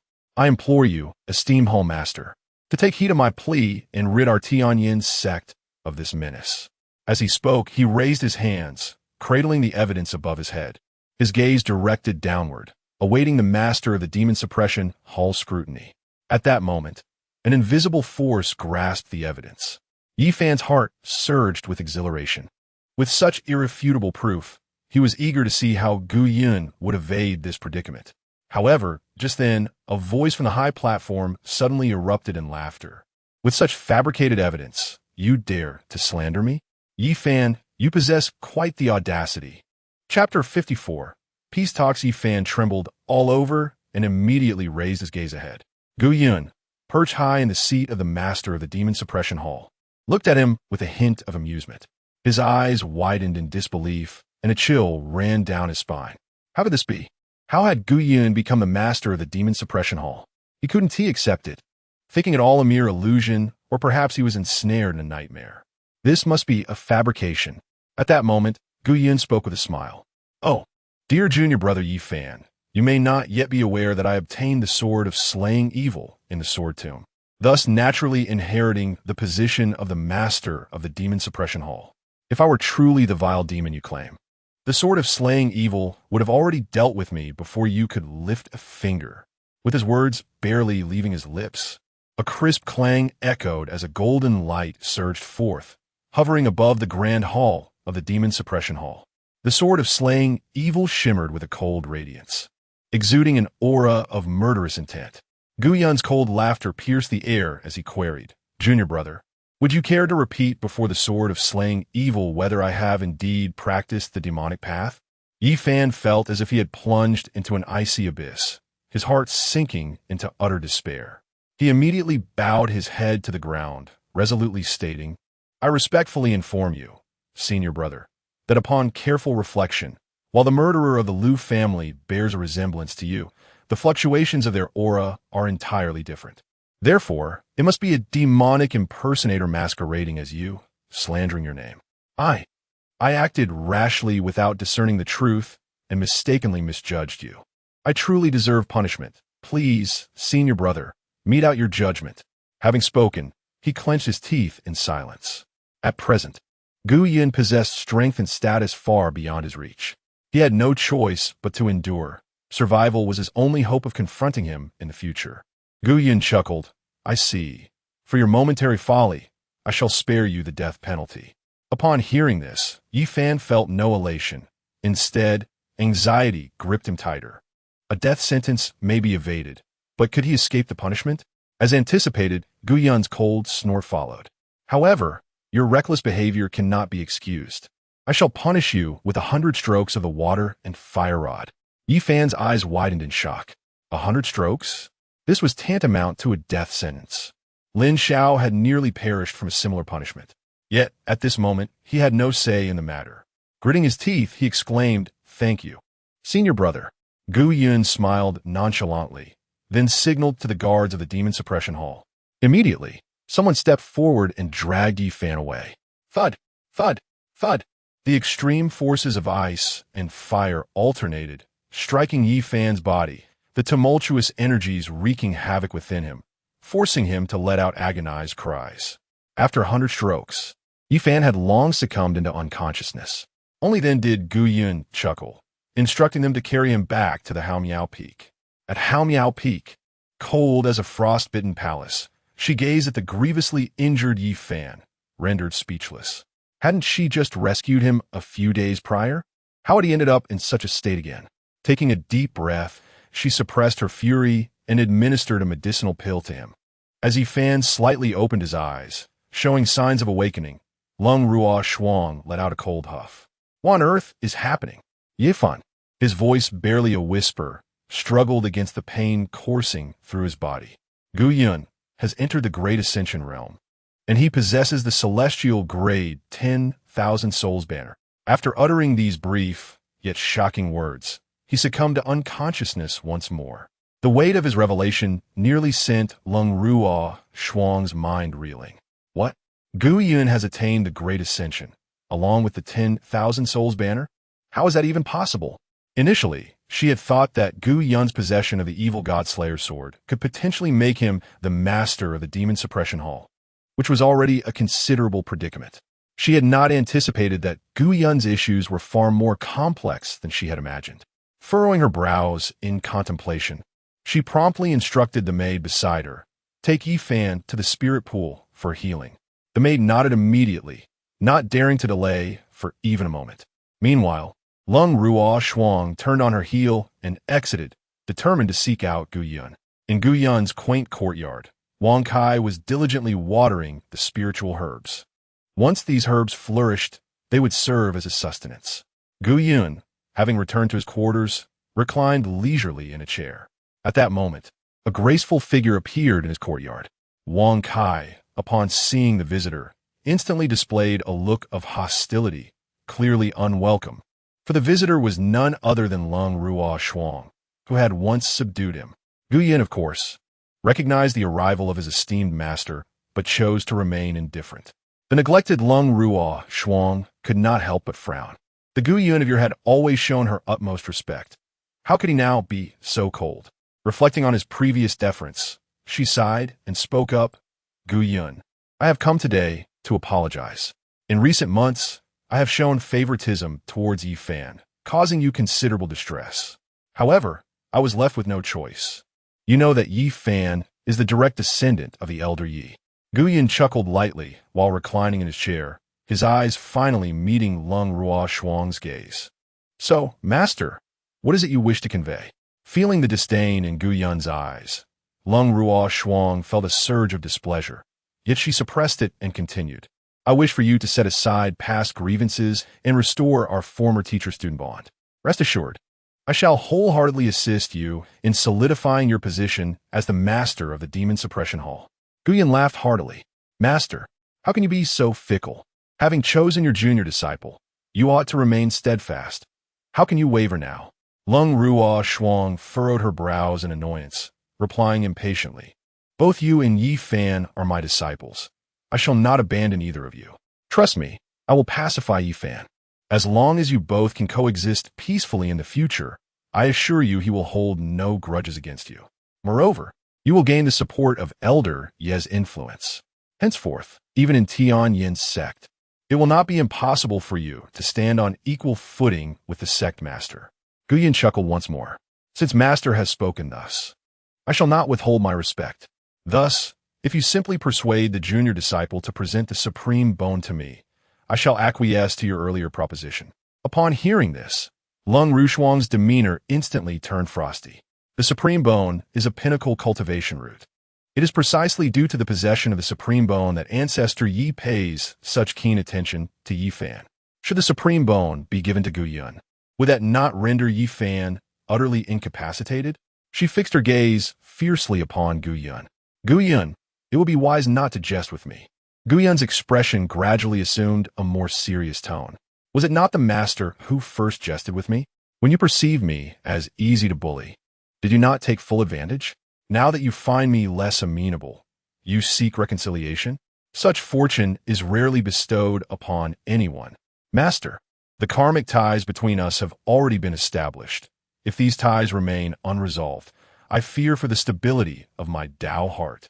A hint of iciness flickered in Lung Rushuang's eyes. She had comprehended that there was no room for negotiation between Gu Yun and herself. She let out a cold laugh. Truly, a splendid disciple indeed. Very well, since you have made your determination, I shall refrain from further discourse. However, I must impart one final admonition in my capacity as your master. Even if you are the Great Ascension realm, In this world, you are but an ant. Without understanding the virtues of submission, restraint, and compromise, your path in cultivation is destined to be short-lived. With those words, her figure dispersed into countless motes of light, vanishing from sight. The figure that had just appeared was merely a manifestation of Lung Rushuang's consciousness. Her true form had not ventured forth recklessly. As for her blatant threats, Guyan naturally dismissed them. Meanwhile, on the other side, with no hope of reconciliation with Guyan, Lung Rushuang resolutely made her way to the Master's domain atop Wujifeng. Chapter 55. The Trial at the Peak of Infinity. The 7 peak masters have all received the decree from the sect leader. Within the leader's palace, several of the masters sit upright, their expressions grave. Zhao Wujia, seated in the main position, exhibits a fluctuating demeanor, his gaze fixed upon the door as though awaiting something. Only when he sees Lung Rushuang appear does the tension in his furrowed brow begin to ease. Master Lung, your arrival is timely. We were just about to discuss Gu Yun's ascension to the position of Lord of the Demon Suppression Hall. After all, he is your disciple, and we seek your counsel. Zhao Wujia states. The other peak masters turn their attention toward Lung Rushuang. Lung Rushuang's circumstances differ from those of the others, most of whom hail from prominent families. She, however, is an outsider with her roots in the Tianyan Sect, not deeply entrenched. It is precisely for this reason that she has endeavored to secure a powerful ally, ultimately finding support through Yi Fan and the venerable ancestor Yi. Thus, in a certain sense, she may represent ancestor Yi. Consequently, her stance on Gu Yun becomes particularly significant. Should Gu Yun have the backing of ancestor Yi, the situation would become even more precarious. With a slight bow, Lung Rushuang speaks directly. I share the views of the esteemed leader. Gu Yun is unfit to become the Lord of the Demon Suppression Hall, and he should not assume that role. Upon hearing this, the assembly is filled with elation. As long as their intentions align, a mere Gu Yun poses no threat. Zhao Wujia breathes a sigh of relief, even allowing a rare smile to grace his features. In this case, even if Elder Qin applies pressure personally, I can withstand it. Gu Yun is indeed talented, yet he is still quite young and lacks sufficient strength. Denying him the position is ultimately for his own good. We can reconsider this matter when he reaches the great ascension stage. After all, it is prudent to avoid hastening the growth of youth, he asserts. The others nod in agreement, affirming, indeed, we are not intentionally making things difficult for him. We are merely considering his long-term development. The young often display impetuousness without the requisite strength, and might misuse the authority of the Demon Suppression Hall, thereby tarnishing the reputation of our Tianyan Sect. They project their own past actions onto Gu Yun, cloaked in righteous pretense. However, Lung Rushuang remains less optimistic. Esteemed colleagues, this matter is far more complex than you perceive. Gu Yun's cultivation may very well have reached the great ascension stage, and he wields a heavenly-grade spirit artifact. Should we wish to prevent him from taking over the Demon Suppression Hall, we will need a valid rationale.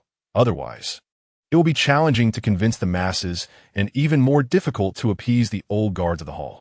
Mishandling this situation could lead to considerable turmoil, and we must be wary of other sects seizing this opportunity to stir unrest. At this revelation, the assembly is taken aback, eyes widening in disbelief. What? Gu Yun has already reached great ascension? How is that possible at such a young age? They exclaim. This child must possess extraordinary fortune. Even Zhao Wujia's eyes widen in shock. 18 years old and at great ascension. Such a feat has never been heard of throughout history. Had he not been selected by the eradication of evil, perhaps we could have courted him. With this thought, Zhao Wujia feels a surge of anger. Thus, it is even more imperative that he not be allowed to assume the role of Lord of the Demon Suppression Hall. It is worth noting that the upper echelons of the sect, under the pretext of the loss of the slaying evil sword from the Demon Suppression Hall, revoked the authority of the hall to enforce the law internally. Henceforth, the Demon Suppression Hall was relegated to combating the demonic forces outside, while the enforcement of the law within the sect was entrusted to the Law Enforcement Hall, which was predominantly under the control of the disciples from prominent families. This arrangement has allowed these families to act with impunity over the years, misusing public power for private gain to serve their own interests. Should Gu Yun ascend to lead the Demon Suppression Hall, it is inevitable that Qin Feng and his associates would demand the reinstatement of the law enforcement hall's authority.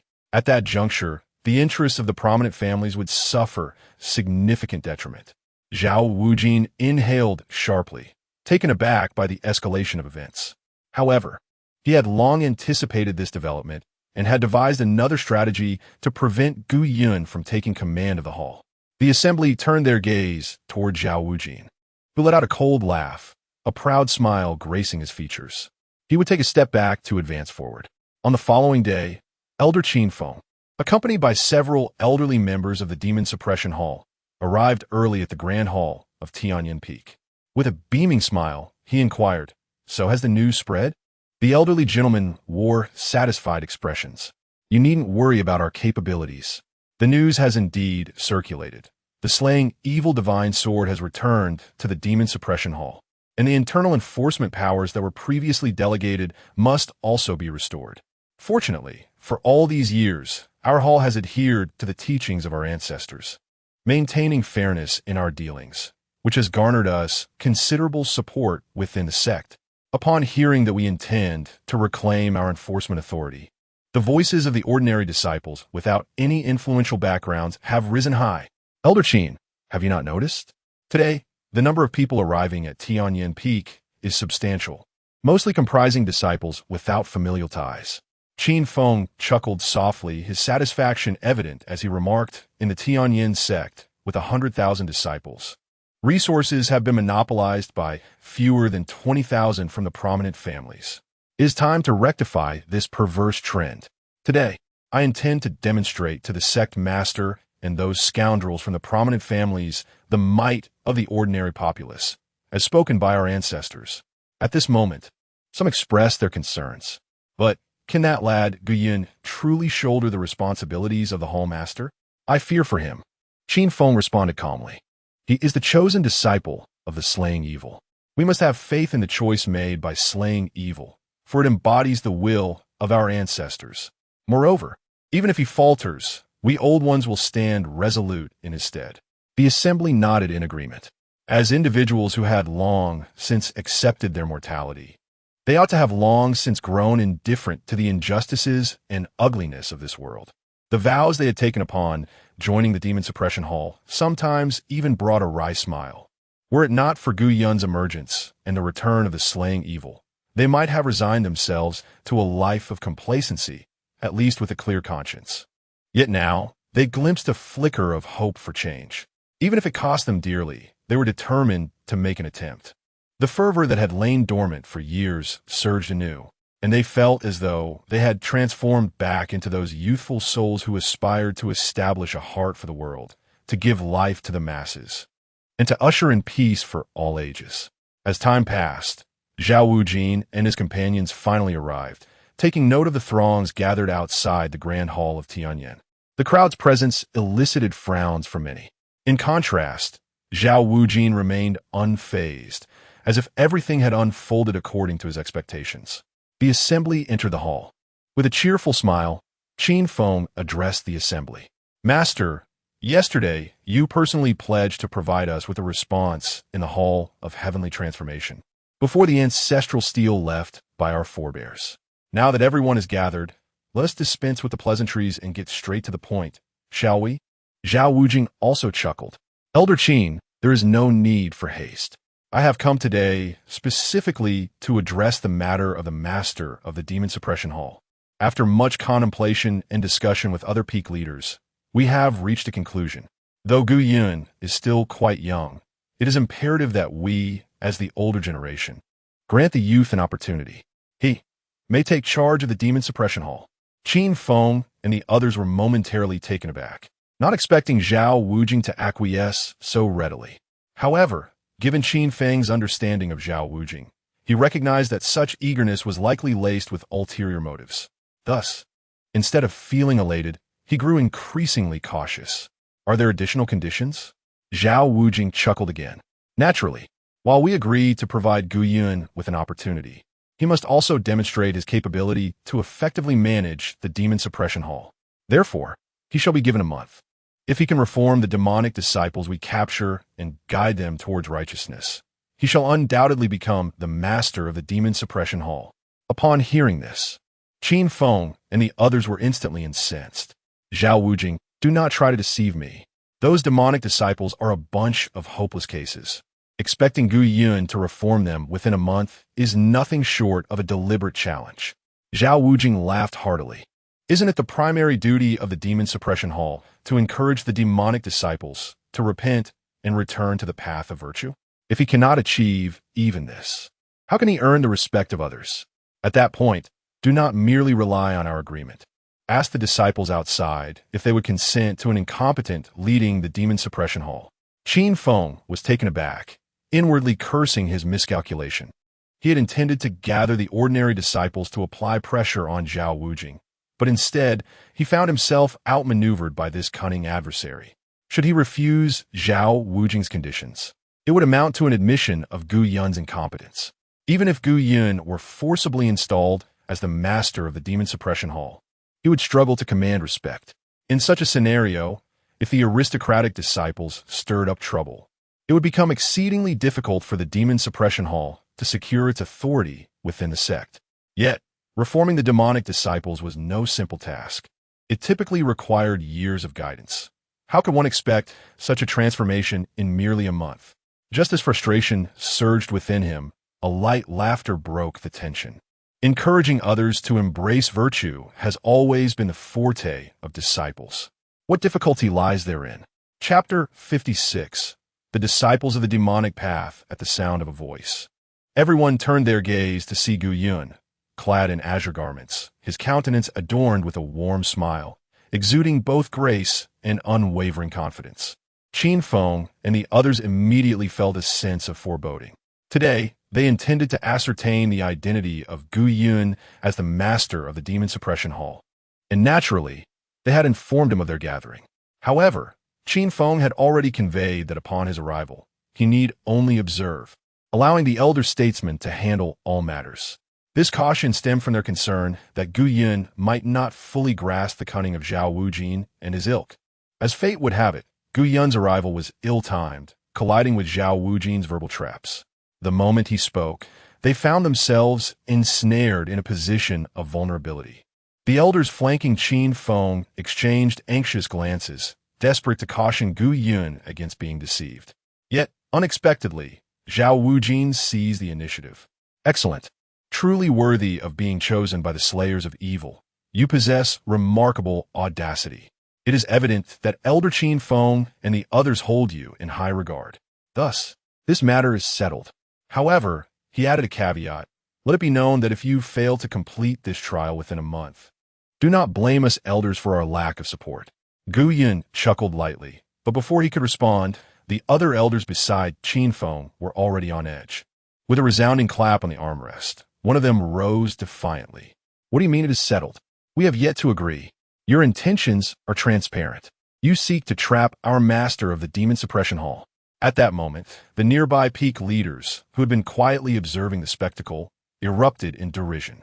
Since you all acknowledge Gu Yun as the master, if he consents, what right do you have to refuse? Do you merely see him as a puppet to wield the sword of the slayers of evil on your behalf? These words ignited fury among the elders of the demon suppression hall, who immediately retaliated with indignation. Enough of your vile assumptions. Do not measure us with your petty thoughts. The peak leaders, too, were incensed. We are individuals of stature. How dare you insult us so? As tensions escalated and both sides readied for confrontation, Qin Feng interjected with a sharp command. Silence. Since the master has spoken, we must comply. The elders of the demon suppression hall were taken aback, casting bewildered glances at Qin Feng. Elder Qin Feng, are we to stand idly by while they conspire against us? Indeed, Gu Yun is unaware of the intricacies at play. Do we not understand them ourselves? Qin Feng sighed, a note of resignation in his voice. I empathize with your frustrations, but there are numerous disciples outside observing. Do you wish to give the impression that the master of the demon suppression hall is fickle? Upon hearing this, the elders fell silent, their frustration palpable as they glared at Zhao Wujing, wishing for his cunning to be thwarted. Simultaneously, They could not help but cast reproachful looks at Gu Yun, reflecting on his youth and impulsiveness. Their previous concerns about Gu Yun's capability to lead the Demon Suppression Hall now seemed justified, as his actions served to confirm their apprehensions. The young were often too impetuous, inevitably leading them into precarious situations. At this moment, their confidence in Gu Yun had completely evaporated. Qin Feng's expression was grave as he stood up, approaching Gu Yun with a serious demeanor. "Master, since you have made your decision, we shall do our utmost to assist you in this endeavor. However, I humbly advise you to think twice in the future." After a brief pause, he cast a fierce glare at Zhao Wuji and added, "Lest you fall victim to treachery."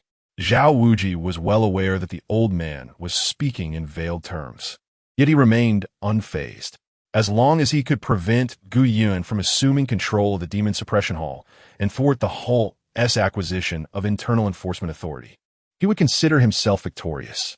Thus, the more Qin Feng seethed with resentment, the more Zhao Wuji feigned politeness and indifference.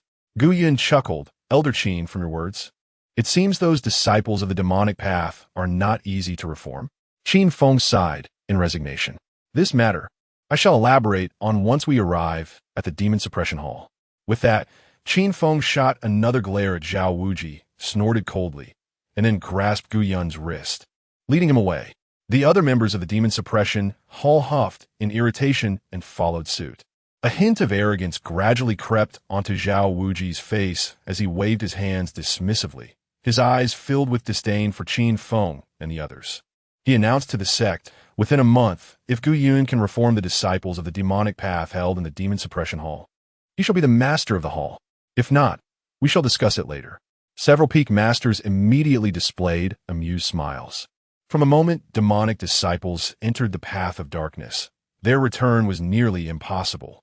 Their bodies and minds had been tainted by demonic energy, profoundly influenced by the law of the jungle. The Demon Suppression Hall had existed for many years, capturing thousands of demonic disciples. Yet less than 10% had genuinely abandoned the demonic path in favor of righteousness. This was the result of Qin Feng and his old companion's years of earnest efforts. For Gu Yun to reform them within a month was not merely a daunting task. It was utterly inconceivable. Soon, news of this challenge spread throughout the Tianyan Sect. If Gu Yun succeeded in the trial, he would rightfully become the master of the Demon Suppression Hall, allowing it to reclaim its internal enforcement authority. Afterward, there would be someone to advocate for us ordinary disciples. But was it truly feasible to reform the imprisoned disciples of the demonic path within a month? Who could say? Hadn't there been instances of demonic disciples being reformed before? Perhaps it was not as insurmountable as it seemed. We hope Gu Yun does not disappoint us.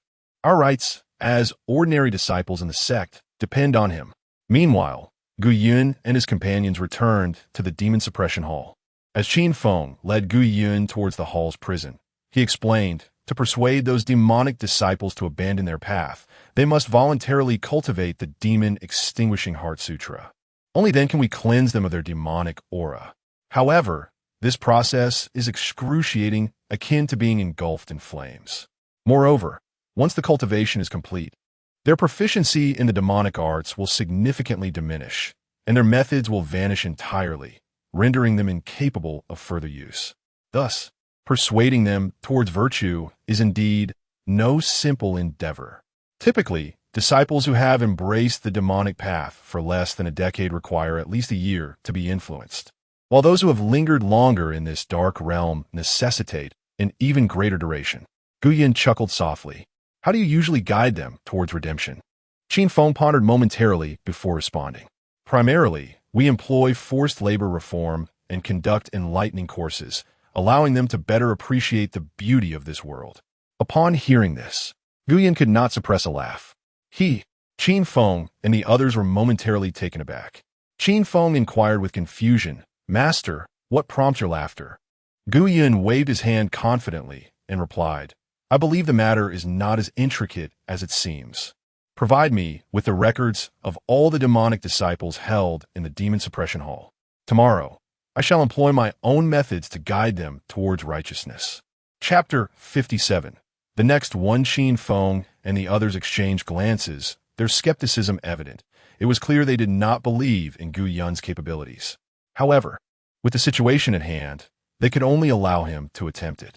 Soon, a series of files were delivered into Gu Yun's hands, containing the details of imprisoned demonic disciples, including their sex, methods, and the crimes they had committed. The following day, Gu Yun arrived early at the demon suppression hall. He instructed Qin Feng to prepare a table, a chair, and the necessary writing materials.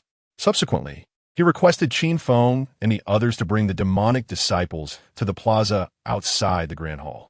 Qin Feng and his companions wore expressions of doubt. What was this young man up to? Surely he was not treating this matter as a mere game. They were cautious. After all, he was now the Hall Master, and they needed to watch their words. If it weren't for Qin Feng's presence, the others might have already abandoned the task. Before long, 300 demonic disciples were brought forth. Qin Feng and the others stood quietly to observe what Gu Yun intended to do. Despite being stripped of their powers and shackled, the demonic disciples remained audacious, full of bravado. Ah, a new face for the reform class. A mere boy. One of them scoffed. He hasn't even grown hair yet. When he teach us? Better to find a shapely girl and let her use her charms to sway us. Laughter erupted among the group, with no one regarding Gu Yun seriously. The guards responsible for maintaining order could no longer tolerate the insolence and shouted, "Silence! Line up properly and approach the desk of the Hall Master one by one." The demonic disciples were taken aback. So he was the Hall Master? It seemed likely he had connections to attain such a position. What nonsense about being righteous? You're not so different from us. It's all about relationships, they muttered. At that moment, a middle-aged man at the front of the line approached Gu Yun, an amused expression on his face. "My lord, what brings us here? Rest assured, on your first day in office, we will certainly give you face. Are we to assist you with matters you find inconvenient, or perhaps engage in some superficial projects? We will cooperate wholeheartedly." His words sparked uproarious laughter among the demonic disciples. Gu Yun, unfazed, glanced at the file before him and replied with a smile, "Li Dong, a disciple of the Blood Knife sect, has slaughtered several mortal villages in pursuit of his training." He then raised his gaze towards the man. "Are you willing to practice the demonic suppression heart sutra and turn from evil to good?" Li Dong was momentarily taken aback before bursting into laughter. "My lord, I would naturally prefer to be good, but as for the demonic suppression heart sutra, I'll pass. The training is too torturous. Rest assured, if you set me free, I shall endeavor to be a good person." Gu Yun chuckled softly and waved his hand. "All right, step to the right." Next, everyone was taken aback. Was that it? Was it that simple? Li Dong sneered, his eyes filled with derision and disdain for Gu Yun. Indeed, it appears that the scion of a grand family is merely indulging in a game of make-believe. Yet, outwardly, he continues to flatter Gu Yun profusely. "Very well, my lord. I shall comply with your every command." Having uttered this, he positioned himself to the right. The individual standing behind him stepped forward, bearing a grotesque scar resembling a centipede across his face, his countenance marred with brutish features. Upon arrival, he fixed a menacing glare upon Gu Yun. Gu Yun lowered his gaze to the documents in hand. Blood Fiend Sect, Xuantian, has committed heinous acts against over 300 young maidens. No sooner had he spoken than Xuantian erupted into a boisterous laugh. "Indeed, it was my grandfather who orchestrated it. Would you care for a detailed account of the events?" The other disciples of the demonic path joined in the laughter. Qin Feng and his companions furrowed their brows. Gu Yun's demeanor could hardly subdue these unruly disciples. How could one expect to reform them?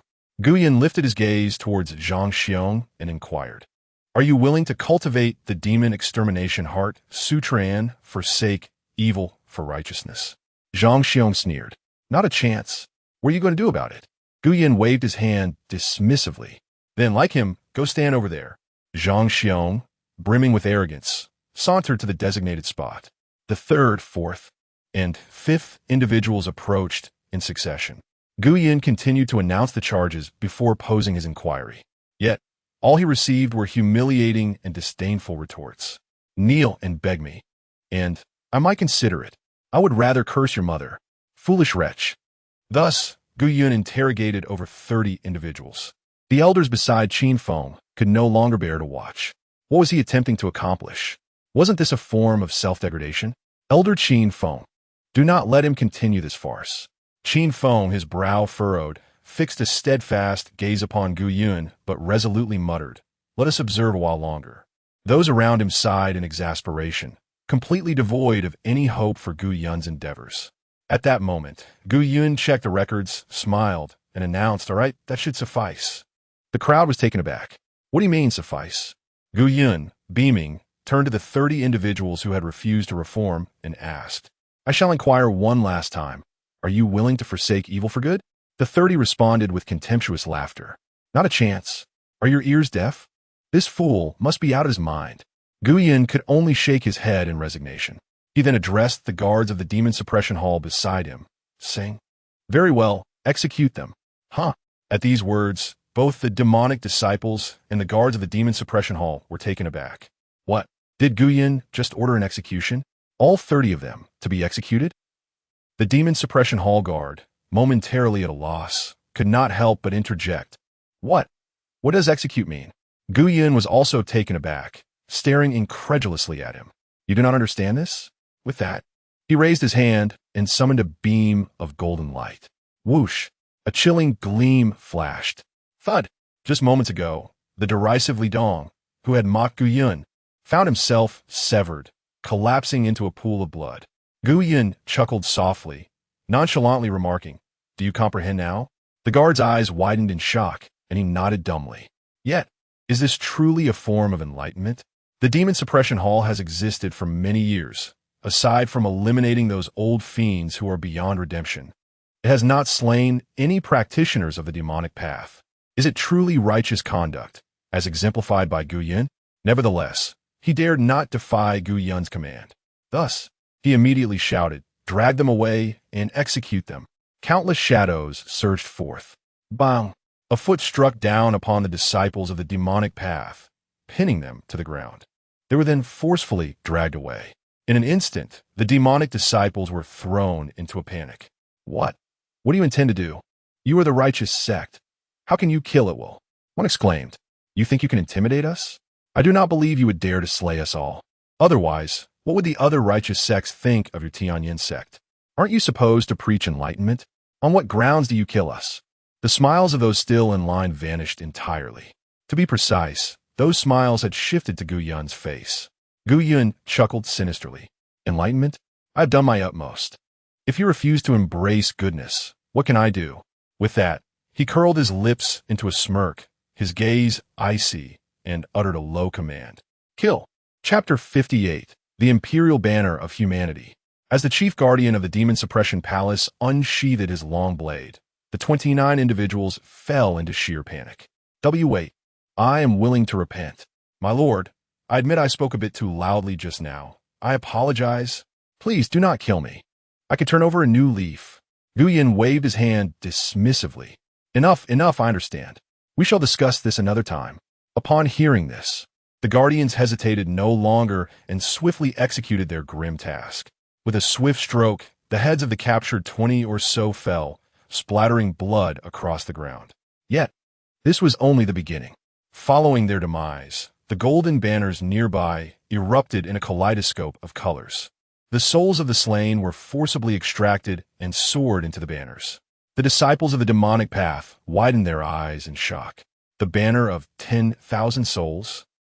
These self-proclaimed righteous individuals, standing on the side of justice, were taken aback. Damn it, the artifact produced is even more authentic than those of the demonic path? Qin Feng and his companions were equally astonished. One elder could not contain himself. What? Am I dreaming? The head of the Demon Suppression Palace possesses a celestial-level banner of 10,000 souls. The other elders stared incredulously at Qin Feng. He inhaled deeply and spoke in a hushed tone. Calm down, calm down. Gu Yun explained it to me. It merely resembles the banner of 10,000 souls. In truth, it is the imperial banner. The others remained skeptical. No, Elder Qin, do you truly believe such nonsense? Although its appearance bears no resemblance to the banner of 10,000 souls, in terms of function and aura, it is indeed that. Qin Feng himself harbored doubts. However, the sword of evil slaying remained in Gu Yun's possession. If Gu Yun were truly of the demonic path, then the first to strike him down would have been the sword of evil. Surely, the sacred artifact left by the ancestors could not be flawed. Qin Feng regarded the assembly with seriousness. As young individuals, it is not unusual to encounter innovative concepts that we do not comprehend. Moreover, I believe Gu Yun's methods can indeed instill fear in the disciples of the demonic path. We should embrace new ideas and not be stagnant. Such a novel concept. Such an innovative idea. The other elders inhaled sharply, glancing back at Gu Yun. Despite the fact that Gu Yun's actions contradicted their understanding of righteousness, they could not deny the exhilaration it brought. Damn it, they had long viewed these scoundrels of the demonic path with disdain. Yet, due to the reputation of the Demon Suppression Palace, they had refrained from striking. Let them perish. What is the loss in eliminating a group of miscreants? Converted 30 demons. A minor merit achieved. Reward, 1,000 merits. Gu Yun nodded with satisfaction. The thought that those 30 miscreants could, through the transformation of the Imperial Banner, become heroic spirits fighting for justice filled him with joy. He smiled at the remaining demons and said, "Continue, let the next one come." At this moment, the remaining demons no longer wore the same carefree expressions as before. However, they still regarded Gu Yun with disdain, whispering amongst themselves to devise a counter-strategy. This young man is undoubtedly employing a method of intimidation. He could never execute us all. Indeed, to slaughter hundreds in one fell swoop. What difference does that bear to the devil-less path? Fear not. At this moment, one individual stepped forward. Gu Yun, with a cheerful demeanor, inquired, "Are you willing to repent?" The man instantly scoffed. "Humph." Gu Yun chuckled in response. "Not willing, I see. Very well. Take him away and behead him." Next, the man immediately panicked. "Wait, I haven't said anything yet." Gu Yun, with an air of impatience, waved his hand, acknowledging, I understand. Do not waste time. I shall allow you to speak next time." "What? You intend to behead me? Will there even be a next time?" This time, the guards had become much more proficient in their grim task. Kick, seize, drag away, and the swift stroke of the blade. Thud! Another head rolled onto the ground. Next, a man, gasping for breath, stepped forward, trembling in fear, managing to utter, "Though we are practitioners of the dark arts, we still possess rights. You cannot treat us this way." Gu Yun nodded. "Drag him away, behead him." Next, the man was utterly bewildered. "I never said I wouldn't repent. You haven't even asked yet. Hey, don't touch me, let go of me." Gu Yun waved his hand, impatiently stating, "Next." The line of dark practitioners behind him was thrown into complete disarray. Is this truly the righteous path? Why does it feel so familiar? They felt a sense of coming home. This is indeed the authentic style of the dark arts. Are you willing to repent? I am willing. I truly am. My lord. Gu Yun clicked his tongue and looked at the man. I sense insincerity in your heart. Take him away, behead him. The dark disciple was flabbergasted. What? I already said I was willing. The people behind were nearly driven to madness. How on earth could one respond to survive? Just as their fear reached its zenith, Gu Yun's voice rang out once more. Next, the unfortunate soul trembled and fainted from fright. Naturally, it was an act. He thought this would spare him from peril. However, Gu Yun only smiled. Execute him. His physical constitution is far too frail. We do not require such useless beings among the righteous. The man, feigning unconsciousness, widened his eyes. Just as he was about to speak, whoosh, a cold glimmer flashed by. He would never have the opportunity to utter another word. Thus, the guards of the Demon Suppression Hall executed their grim task with precision, dispatching over 200 individuals in rapid succession. Only 40 or so, who demonstrated impeccable demeanor, responses, and conduct, managed to survive. Of course, the primary reason these individuals were spared was that their sins were not irredeemably heinous. Gu Yun nodded with satisfaction. He then turned to the guards beside him. Everything that transpired has been recorded with the Shadow Stone, has it not? The guard, suddenly apprehensive, hurriedly stepped forward, cupping his hands. Yes, my lord. It has all been recorded. He genuinely feared that if Gu Yun were displeased, he might also meet the same fate. Gu Yun chuckled. Very well, this concludes today's enlightening session. Distribute this knowledge and observe the imprisoned disciples of the demonic path. Inform them to repent swiftly, for I shall inquire further by tomorrow." The guard immediately nodded in compliance. Yes, indeed, not far away. Qin Feng and his companions exhaled in relief. Thankfully, it is over. However, at this moment, someone could no longer contain their voice. "Elder Qin, can we truly rely on Guyun's approach? It seems to diverge from the principles of our demon suppression hall. Indeed, our hall has always prioritized education, urging disciples of the demonic path towards virtue. Such extensive slaughter contradicts our hall's intentions. I fear the other disciples may not accept this. Furthermore, the most crucial matter is that if Zhao Wuji and his associates become aware, they will undoubtedly exploit this situation to their advantage." Qin Feng scoffed coldly. "Then we shall ensure they remain uninformed. Issue a directive that this matter must not be disclosed. At the very least, we must first assess the outcome." The crowd nodded in resignation. Yet, among them, one individual's gaze flickered with intrigue. Seizing the opportunity while others were distracted, he stealthily ventured to a secluded spot and discreetly released a small jade sword for communication, sending it soaring towards the residence of the sect leader at Wuji Peak. Chapter 59. Protest at Wujifeng. Zhao Wuji received the secret letter, a smile involuntarily curling at the corners of his mouth. The youth, it seems, is indeed prone to impulsiveness, harboring murderous intent on the very first day. One of his subordinates immediately scoffed. "Master, shall we promptly contact the leaders of the Seven Peaks to jointly denounce this? If this scandal were to be exposed, both Gu Yun and the image of the demon suppression temple would be utterly tarnished."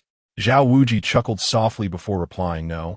The Seven Peaks and the aristocratic youths must not become entangled in this matter." His subordinate, taken aback, inquired then. Zhao Wuji, still smiling, continued, "Among those ordinary disciples, there are many young individuals yearning to join the aristocracy but lacking the means. Let them denounce Gu Yun.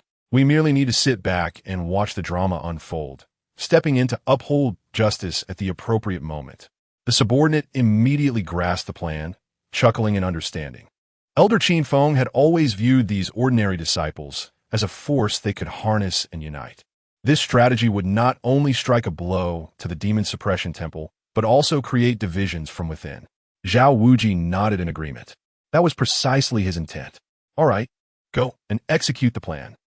In the blink of an eye, the next day arrived.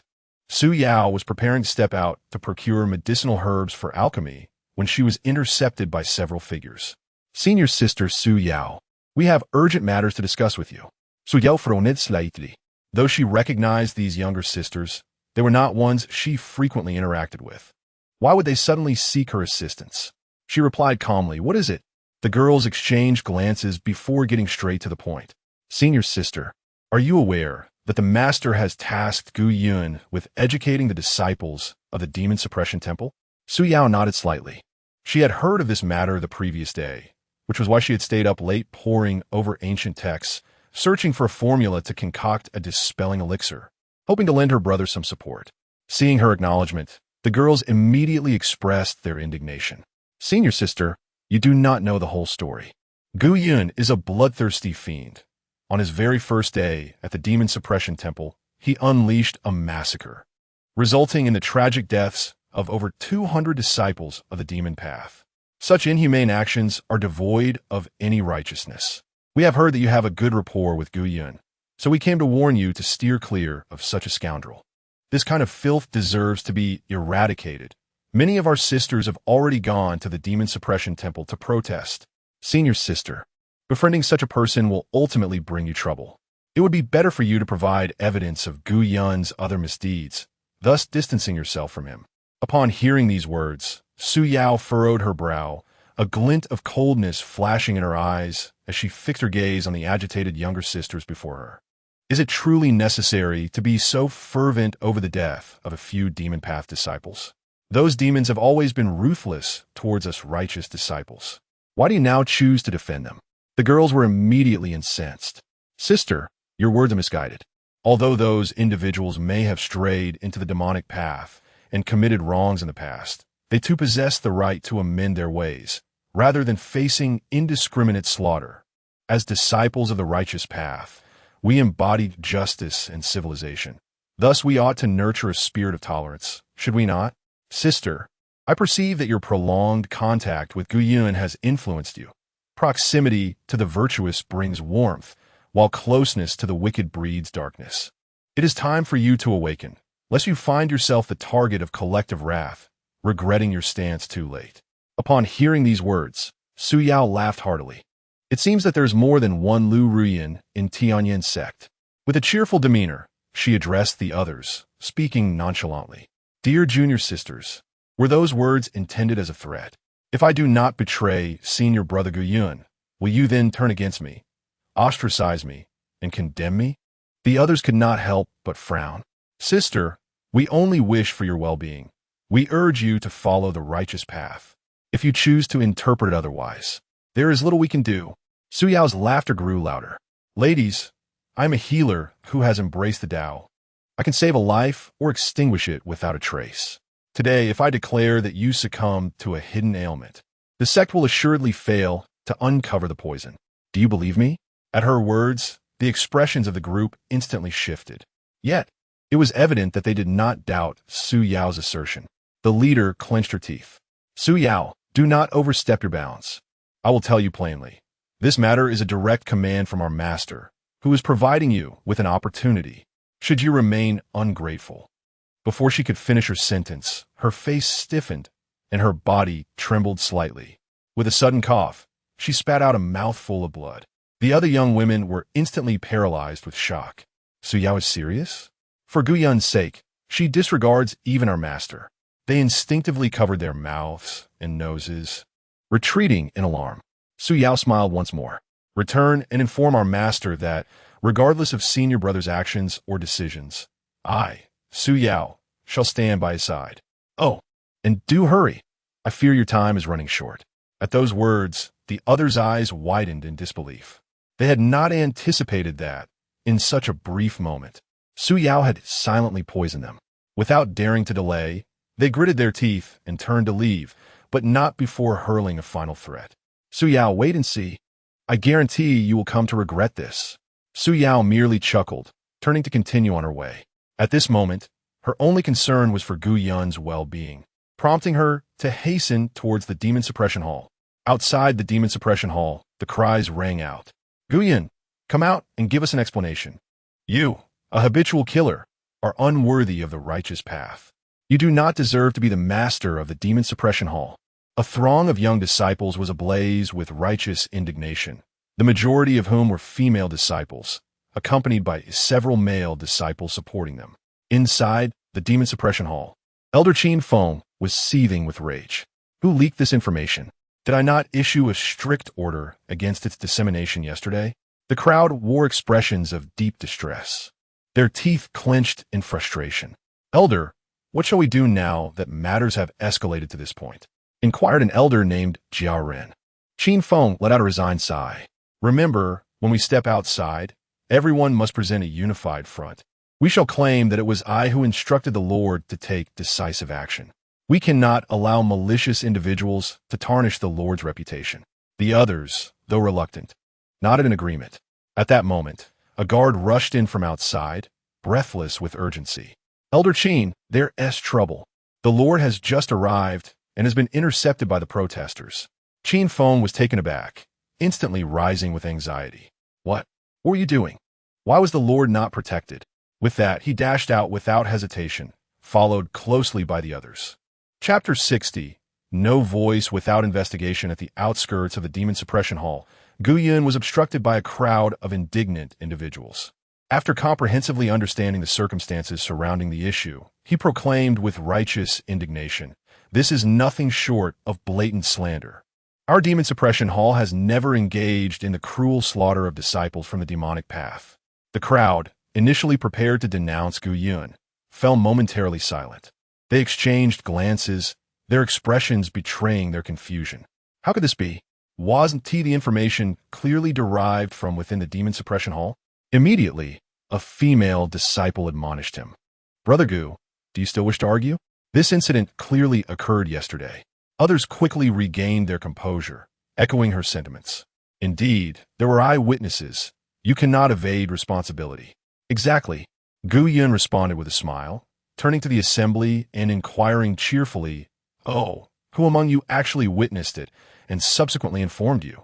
The crowd hesitated, realizing that revealing the informant would be tantamount to betrayal. The female disciple leading the protest snorted disdainfully, "Brother Gu, do not try to play games with us. We know what we know. You cannot deny or evade it. This matter pertains to the reputation of our Tianyan Sect, and you must provide us with a reasonable explanation, or we will not let this rest." Gu Yun regarded her with a hint of familiarity. The female disciple, Bailiner, was renowned within the Tianyan Sect for her kind-heartedness. Despite her unappealing appearance, short and stout, her inner beauty shone through. Lacking status, background, or formidable skills, she nonetheless championed the causes of small flowers, grass, and animals, embodying a spirit of kindness. Gu Yun chuckled and replied, "You will not believe my word, yet you require evidence that you do not possess.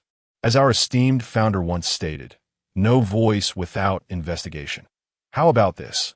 Accompany me to the Demon Suppression Hall to observe the treatment of those disciples from the demonic path firsthand. Then you shall know the truth." Upon hearing this, the disciples present were momentarily taken aback, then could not suppress their pride. As ordinary disciples within the sect, they were accustomed to receiving disdain from elders or hallmasters. They had previously attempted to voice their grievances elsewhere, only to be harshly dismissed, or worse, physically reprimanded.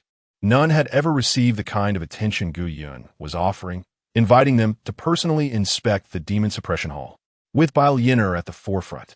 Several female disciples lifted their heads high, their faces brimming with pride, believing they had successfully cornered Gu Yun. Bailiner adopted a demeanor befitting a senior elder and commended him cheerfully, "Brother Gu, your attitude is indeed commendable. Very well, I shall grant you this favor and see for myself. If it turns out that you are in the wrong, I shall hold you accountable." At this moment, one of the guards from the Demon Suppression Hall beside Gu Yun erupted in fury. "How dare you? Who do you think you are to question the master of the Demon Suppression Hall? One might think you were the leader of the Tianyan Sect."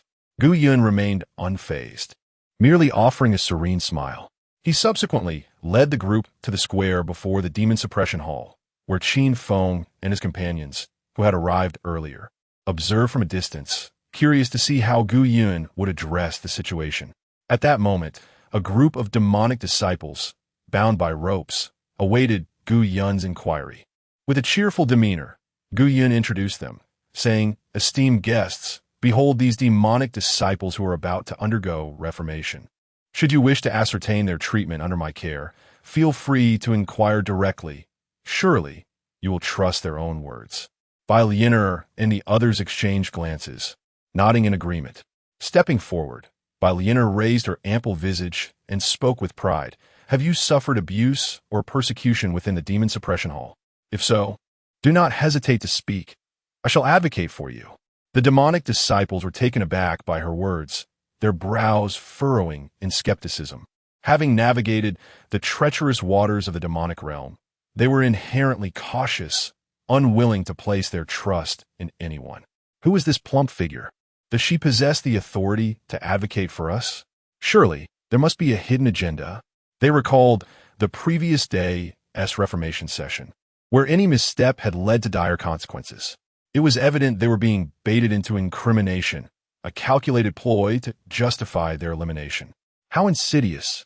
In unison, the demonic disciples concluded that Bailiner had been summoned by Gu Yun to intentionally provoke a mistake. Thus, when faced with her inquiries, they fervently shook their heads, exclaiming, "No, absolutely not." Bailiner and her companions were left dumbfounded. How could this be? Had not Gu Yun dispatched hundreds the previous day? Why did these individuals harbor no grievances against him, not a single one daring to speak out? She pressed on, "Fear not. With me here, you need not worry about retribution. Speak the truth boldly." At this, the demonic disciples grew indignant. "You fat pig, do not slander our hall master. We have never endured abuse. In fact, we live quite happily here. Bailian was utterly bewildert." She sought to voice the plight of these demonic disciples. Yet they hurled insults at her. How infuriating! Clearly, these demonic disciples were deserving of their fate. With a disdainful huff, she resolved to disregard them. Yet she recognized that her visit today was intended to stir trouble. Suddenly, she noticed the disciples were tightly bound. A smile broke across her face as she turned to Gu Yun. Gu Yun, while they may deny it, their predicament speaks volumes. Is this not a form of abuse? As disciples of the righteous path, we ought to possess a heart of compassion. Your treatment of them bears no distinction from that of the demonic realm. The companions who accompanied by Lianer were taken aback, astounded by the sharpness of her retort. What a brilliant maneuver! Truly remarkable. Thus, they began to voice their agreement. Sister Bai is correct. Even the demonic faction should not be bound in such a manner. Upon hearing this, even the practitioners of the dark arts were left bewildered. Are these righteous disciples out of their minds? If not bound in this way, could we possibly be released? However, Guyan also broke into hearty laughter. Dear friends, you have all misunderstood. This is merely a method of restraint. It appears tight, yet it is utterly devoid of discomfort. Come now, those few, bind them up as well. Let them experience it for themselves. The guards of the demon suppression palace were momentarily taken aback. Yet in the next breath, he smirked coldly. Indeed, I have long found these fools irksome. Balian was also taken aback. Guyan, what do you intend to do? On what grounds do you bind us?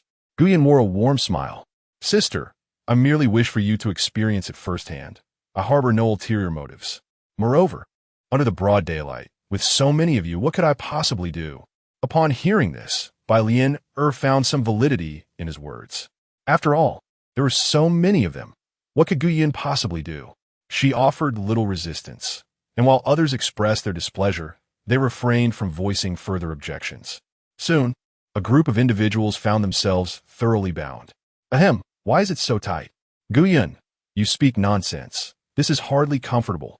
Gu Yun's gaze gradually turned frigid, yet he maintained his cheerful demeanor as he replied, Standing here must surely be uncomfortable for you.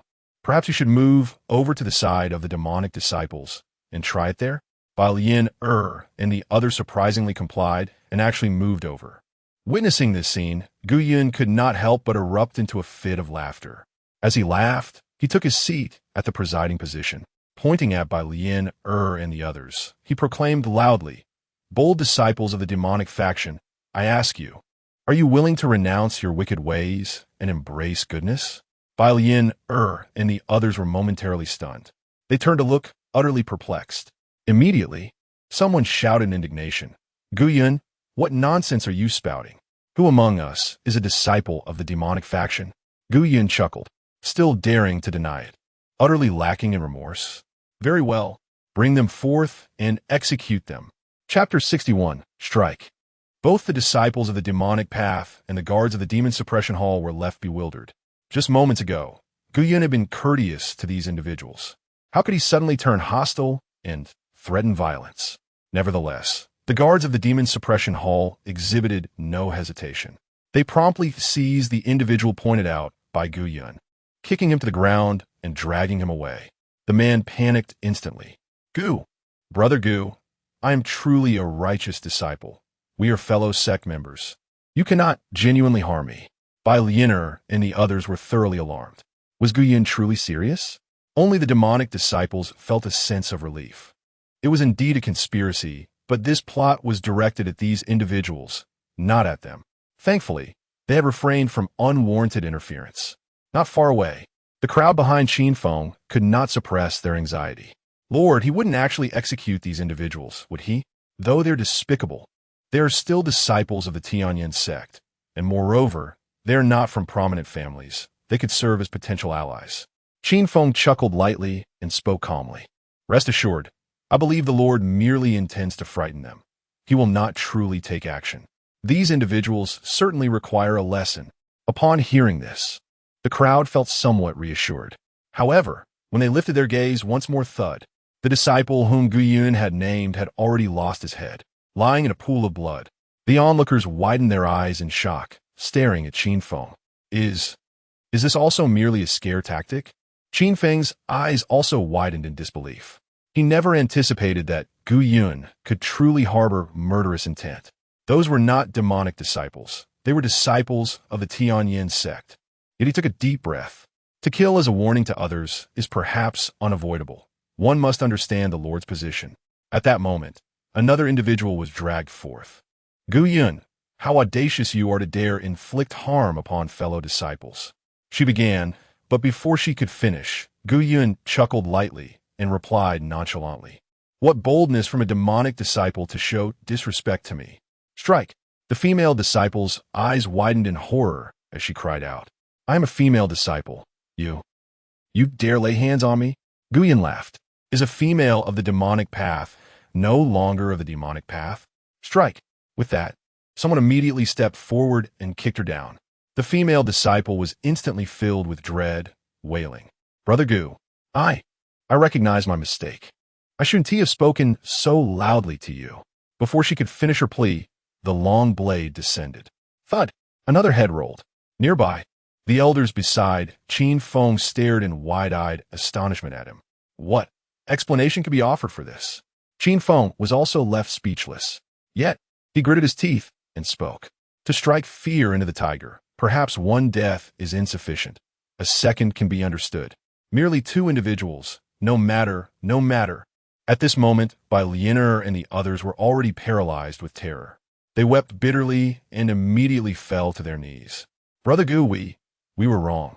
We truly recognize our mistakes. These disciples of the demonic path are indeed the ones who deserve to perish. You may slay as many as you wish. We shall not utter a word henceforth.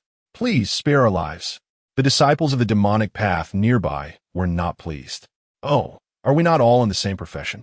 Why speak so coldly? Indeed, we bear witness. You are also of the demonic path. At this, Bai Lianer and the others were thoroughly taken aback. To hell with you. You wretched demons.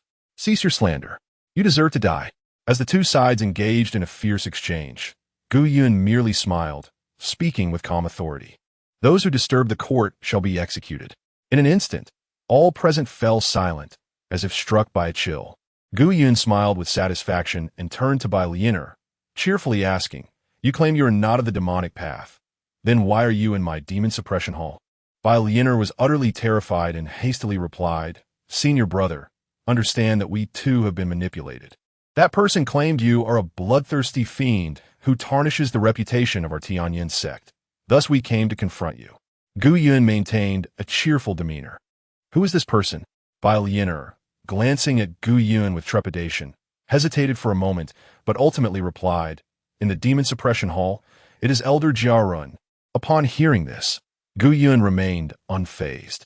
However, Qin Feng and the others widened their eyes in shock, glaring fiercely at Jiarun. Jiarun immediately panicked, exclaiming, Absurd. Utterly absurd. I do not know them at all. Yet, before he could finish, Bai Lianer produced a small jade sword for communication, stating, This is the jade sword personally given by Elder Jiarun as proof. Witnessing this scene, Jiarun was momentarily dumbfounded. Soon after, fury surged within him. Zhao Wuji, have you betrayed me? Qin Feng let out a cold laugh. Junior brother Jia, do you admit that it was you who secretly sent messages to Zhao Wuji? At this point, further concealment was futile. With a mocking sneer, he continued, Elder Qin, after so many years of following you, what have we gained? No resources, no privileges. And even when our descendants err, you refuse to show leniency. What is the purpose of your actions? Why can we not collaborate with the sect master or the noble families? He then turned to the others. You share my sentiments, do you not? You feel the same way, right? Yet, the others gazed at him with icy disdain. Jiarun, you are unworthy to remain in the demon suppression hall. How foolish of me to consider you a brother. It is repugnant. Only Qin Feng felt deep sorrow and regret. Indeed, Jiarun possessed exceptional talent, being the youngest among the elders, yet his cultivation was second only to Qin Feng's. He had always regarded Jiarun as his successor. Little did he expect that he had secretly engaged in dealings with Zhao Wuji. Qin Feng sighed softly. Each has their own aspirations. I do not blame you. Jiarun was momentarily taken aback. He had not anticipated such words from Qin Feng. He clenched his teeth, initially intending to say something further. Yet ultimately, it merely transformed into a sigh. So, may I leave? Qin Feng replied with a cold smile. I do not hold you accountable. Yet I possess no authority to release you. Your fate lies solely at the discretion of the Hall Master. Jia Run gritted his teeth, despite his reluctance. He found himself with no alternative. After all, should those old fellows truly unite, he would be powerless against them. Soon, they arrived beside Gu Yun. Qin Feng cupped his hands apologetically, saying, Hall Master, it is my failure in guidance that has led to the emergence of a traitor like Jia Run. I implore you to punish me. The others followed suit in their gestures. Only Jia Ren snorted disdainfully, speaking with arrogance. Gu Yun, I too am a master of the Great Ascension stage, and I have the backing of Sect Master Zhao Wuji. You would do well to release me. Gu Yun glanced at him, chuckling lightly, considering your contributions, albeit meager, to the Demon Suppression Hall. Let this matter end here. You may go. However, should we meet again, I shall not spare your life. Jia Ren laughed heartily, feeling even more triumphant. He presumed Gu Yun's leniency stemmed from fear of Sect Master Zhao Wuji. Instantly, he straightened his back, flicked his sleeves, and turned to leave. At that moment, Gu Yun spoke once more. Elder Jia. Jia Ren instinctively turned back, only to find Gu Yun wearing a wicked smile. Ah, we meet again. Chapter 62. My rules are absolute. As Gu Yun's voice faded, a flash of golden light illuminated the scene. Jia Ren had not even registered what was happening before his head severed from his body, collapsing into a pool of blood. His spirit lingered in the air, raging. How dare you kill me? I refuse to believe you would dare. But in the next moment, he was struck with bewilderment. Why was his body no longer under his control, feeling weightless as it drifted towards Gu Yun's soul banner? Am I dead? Panic seized him. He cried out desperately, Master. I was wrong. Please, grant me another chance. I am willing to serve the Demon Suppression Hall for eternity, to assist the righteous disciples of the world. Gu Yun chuckled. Wherever you go, it is in service of the righteous disciples. Joining my imperial banner is no different. Jia Ren's eyes widened in disbelief, fury igniting within him. But he would have no further opportunity to voice his outrage. His spirit was entirely absorbed by the imperial banner. The entire sequence, from Jia Ren's execution to the absorption of his essence, followed by the command to cleanse the area, was executed seamlessly, astonishing even the disciples of the demonic path. Everyone present stood in shock, utterly unable to comprehend what had transpired. To meet again only to face death? Was turning around merely a formality? The disciples of the demonic path marveled. Had they not been restrained, they would have eagerly jotted down notes, for such conduct was truly exemplary of the demonic path. Qin Feng and his companions were equally astounded. This was not a matter of inconsistency. They turned to Qin Feng, who was equally dumbfounded. Yet, upon reflection, if the master had allowed Jia Ren to depart, why would he turn back? Indeed, even if he had killed him, it would have been quite reasonable. The master was in the right. As for Bai Lianer and the others, they were in despair, bemoaning their fate. Bai Lianer, you fool! Why did you bring us to offend such a fiend? I do not wish to die. I want to go home. Bai Lianer, paralyzed with fear, resembled a pitiful worm. She scrambled to her feet, kneeling on the ground, repeatedly bowing her head. Master, we were merely momentarily confused. Please spare us. Moreover, we have proven we are not disciples of the demonic path. You cannot kill us. Her words instantly roused the others. Yes, indeed, you cannot kill us. We are not of the demonic path. We do not fall under the jurisdiction of your Demon Suppression Hall. Gu Yun nodded solemnly. What you say is indeed reasonable. Since you have demonstrated that you are not of the demonic path, I indeed lack the authority to intervene. After all, this matter does not fall within the enforcement purview of my Demon Suppression Hall. Upon hearing this, Bai Lianer was filled with elation. Thank you, Master, for your mercy. May we leave? Gu Yun chose not to respond, but merely gestured for the hall's guards, whispering a few words to them. The guard nodded and turned to leave. Before long, several guards brought over a table and chairs, positioning them alongside Gu Yun's original seat. Bai Lianer and the others were utterly bewildered. What could this mean? At that moment, Gu Yun rose from the right side and took his place on the left. He then slammed his hand down on the table with a resounding thud. Bang! The Demon Suppression Hall may not have authority over you, but I as a representative of the Inner Court's Law Enforcement Hall, will render judgment upon you. You have caused a commotion, disrupted the law, and twisted the truth to speak in favor of the demonic path. According to the sect's regulations, the penalty is death. Guards, take them away. By Leoner was left in shock. You can freely switch the enforcement powers of the sect, and you have myriad ways to eliminate us, do you not? The crowd was instantly filled with despair. Yet, at this critical moment, Bai Lianer summoned an unprecedented courage. You are speaking nonsense. There is no such regulation in the sect. Although we have erred, we certainly do not deserve this fate. Guyan smiled, then turned to the guard beside him and inquired, Is there not? The guard was taken aback. Should I say there is, or that there isn't? Guyan maintained a calm demeanor. Speak the truth. I abhor deceit. The guard awkwardly chuckled and cautiously replied, Perhaps, it seems, there truly isn't. Upon hearing this, Bailiner and the others let out a sigh of relief. Finally, they were spared from death. However, to their surprise, Guyan chuckled. Not so. Then let us establish one now. From this point forward, the regulations will follow my decree. Gasp! The crowd collectively inhaled sharply, confusion once more enveloping them. What a turn of events! The demonic disciples exclaimed in disbelief. Your rules are indeed rules, are they? In any case, if you wish for their demise, you will find a way. At this moment, they all had cause to suspect that this master of the Demon Suppression Hall was a formidable undercover agent of their own demonic faction. Qin Feng and the others were equally astonished. Is this how it can be played? Nevertheless, they fully supported Gu Yun this time. Thus, it signified that the Demon Suppression Hall had genuinely reclaimed its authority over the inner court. The Hall Master's words were just, and we endorse them. Qin Feng nodded with satisfaction. Under Gu Yun's leadership, the Demon Suppression Hall would undoubtedly achieve new heights. Bai Lianer and the others fell into total despair. No, I do not wish to die. Whoa, I truly understand my mistakes. I beg you, spare us. Gu Yun waved his hand impatiently and said, Hurry and take them away. The ants on the ground have already been crushed under their feet, showing no compassion. Hearing this, Bai Lianer was utterly flabbergasted. Are their lives not even as important as those of the ants? Gu Yun has compassion for the ants, but not for them. In that moment, they seem to see their own past reflections in Gu Yun.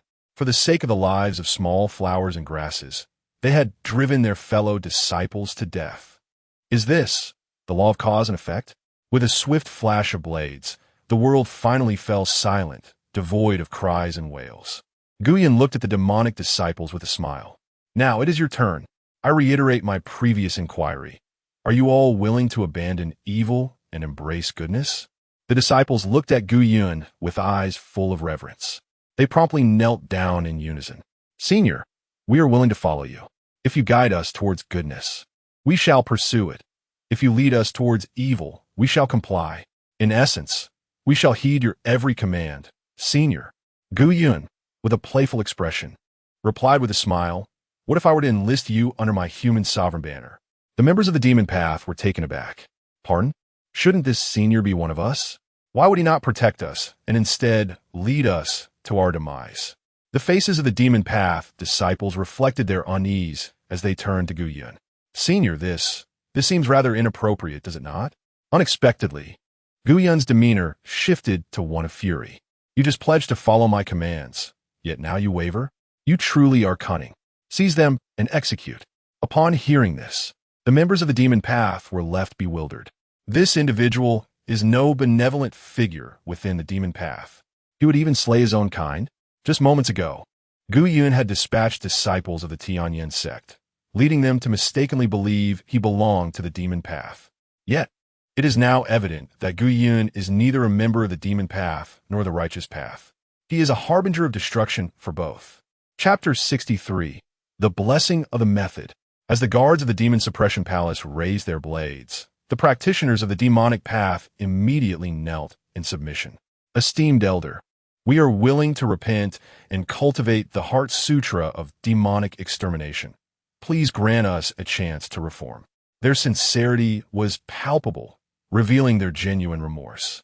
At that moment, Qin Feng could no longer restrain himself. Master, the ultimate goal of our Demon Suppression Palace is to guide others towards goodness. Since they are truly repentant, why not grant them an opportunity? Upon hearing this, the disciples of the demonic path were moved to tears. For the first time, they felt the indispensable presence of good people in this world. After a moment of contemplation, Guyan nodded and spoke with a warm smile. Very well. Since you genuinely repent, our demon suppression palace shall not eradicate you completely. After all, I do not relish bloodshed. This statement caused even the members of the demon suppression palace to involuntarily twitch their lips in disbelief. However, the practitioners of the demonic path dared not express any doubt and immediately exclaimed, "Thank you, esteemed elder, for your merciful grace. We shall surely reform and start anew, eradicating malevolent influences and transforming the demonic path. Merits vast as the ocean. Reward, 30,000 merits. Blessing of demonic extermination, Heart Sutra." Guyan raised an eyebrow. He was familiar with the merit monument, which typically rewarded methods distinct from secular practices. He promptly inspected the details, and, moments later, his expression brightened. The blessing of demonic extermination Heart Sutra was, indeed, a remarkable treasure. Not only would it assist those of the demonic path in their departure from darkness, but it would also enhance Gu Yun's own cultivation. With a calm smile, he addressed the crowd. "From this day forth, I shall impart to you a new method. The blessing of demonic extermination Heart Sutra. This sutra is more effective than the previous techniques and will alleviate your suffering. Henceforth, you are to rise at 6 in the morning to cultivate until 9 in the evening, resting for 1 hour every 7 days. With diligence, you shall eventually walk the righteous path." Upon hearing this, the practitioners of the demonic path dared not show any defiance. They immediately replied, "Yes, we shall obey." Gu Yun then tossed the spiritual jade containing the method to the guards of the demon suppression palace for replication and distribution.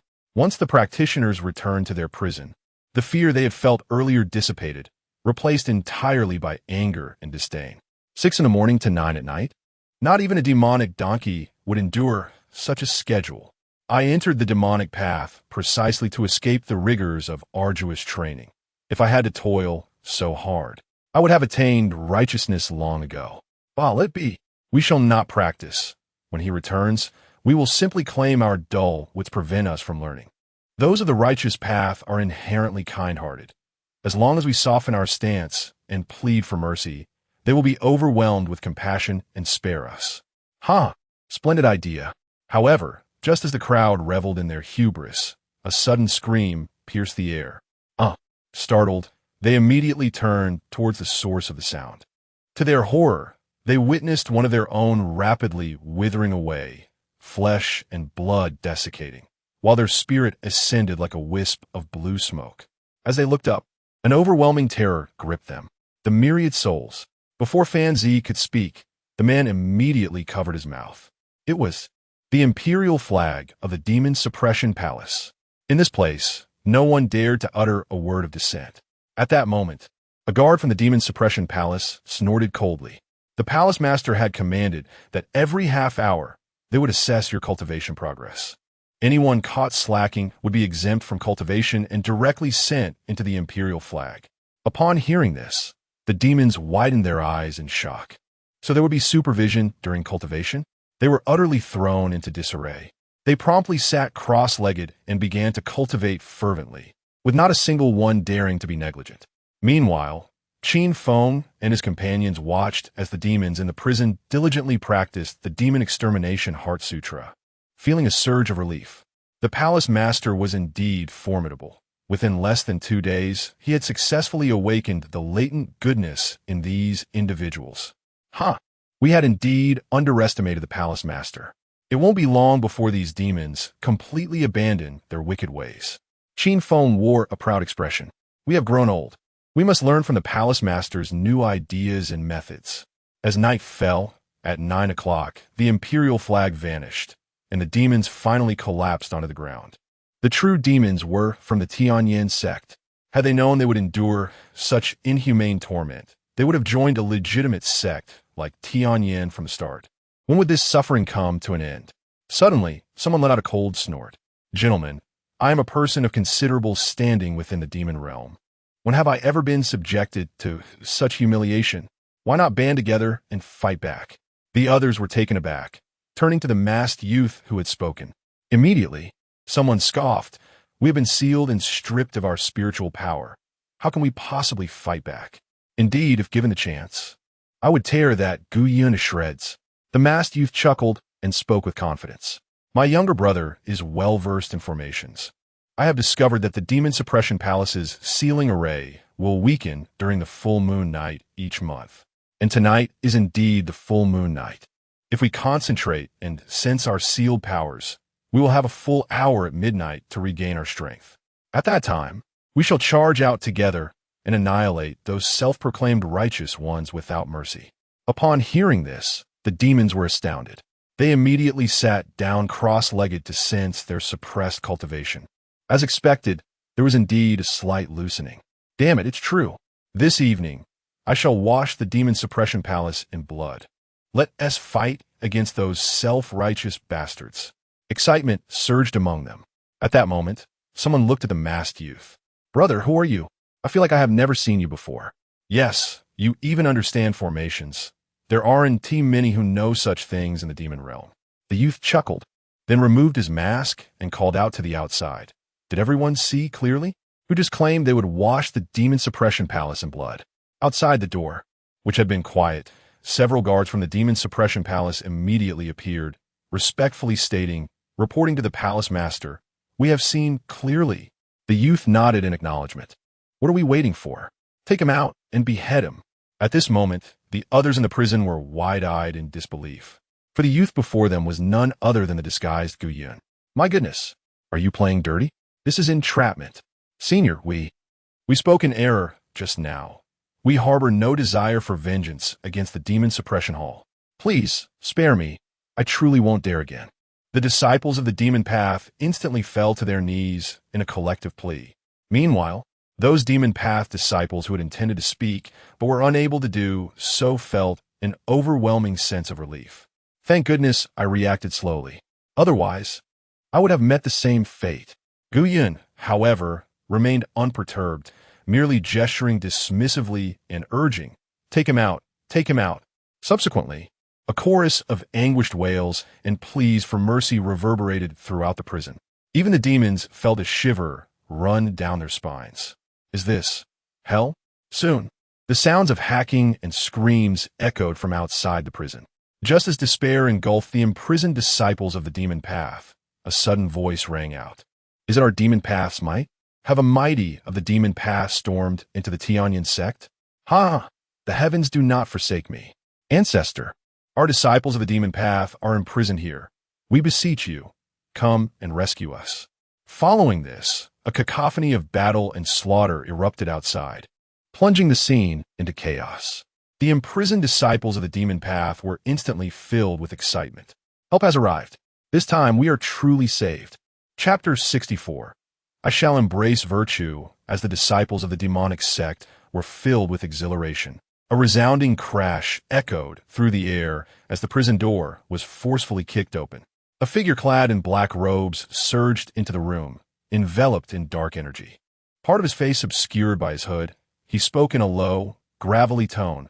A bunch of useless beings, captured by the righteous path. If you possess even a shred of the bloodline of my demonic sect, follow me and slay your way out. Upon hearing these words, the prisoners in the Demon Suppression Hall were instantly invigorated, their blood boiling with excitement. The attire, the voice, and the very mannerisms of this figure unmistakably indicated he was a formidable force of the demonic sect. They were finally saved. We are willing to follow our esteemed elder and annihilate those righteous scum.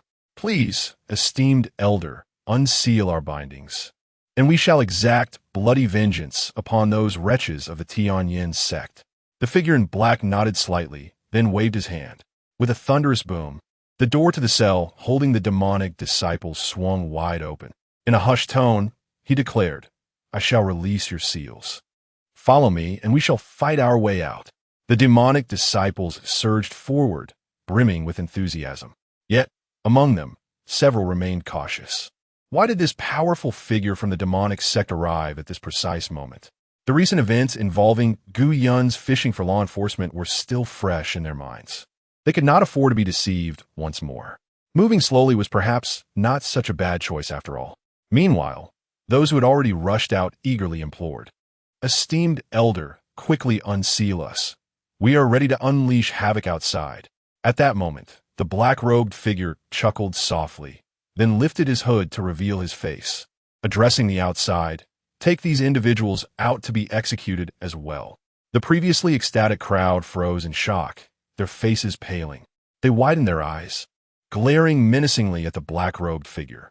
It was Gu Yun once again. "Damn it! A second time? Are you not finished yet?" Finally, someone snapped. Either way, it's death. No one in this world can judge me. To hell with the demon suppression hall." With that, he gritted his teeth and crashed violently into a nearby stone pillar. Bang! His head split open, and he collapsed unconscious.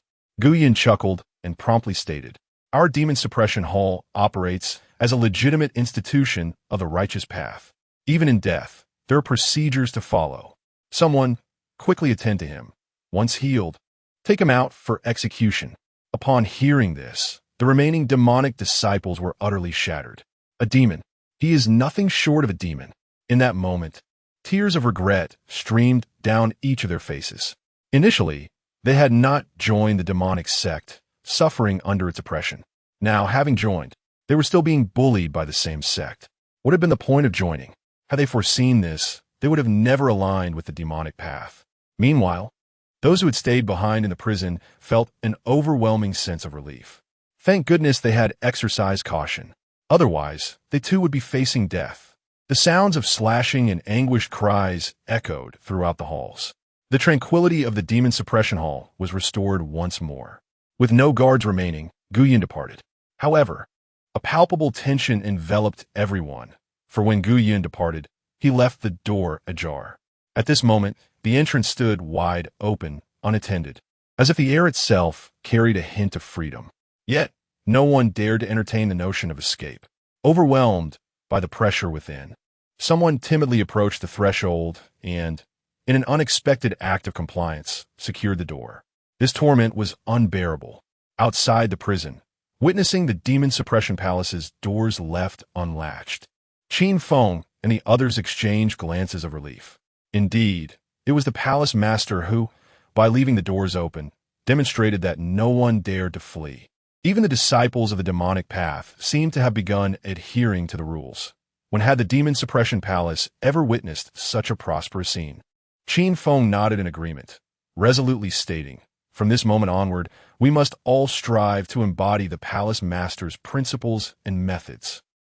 In the blink of an eye, a month hastily passed.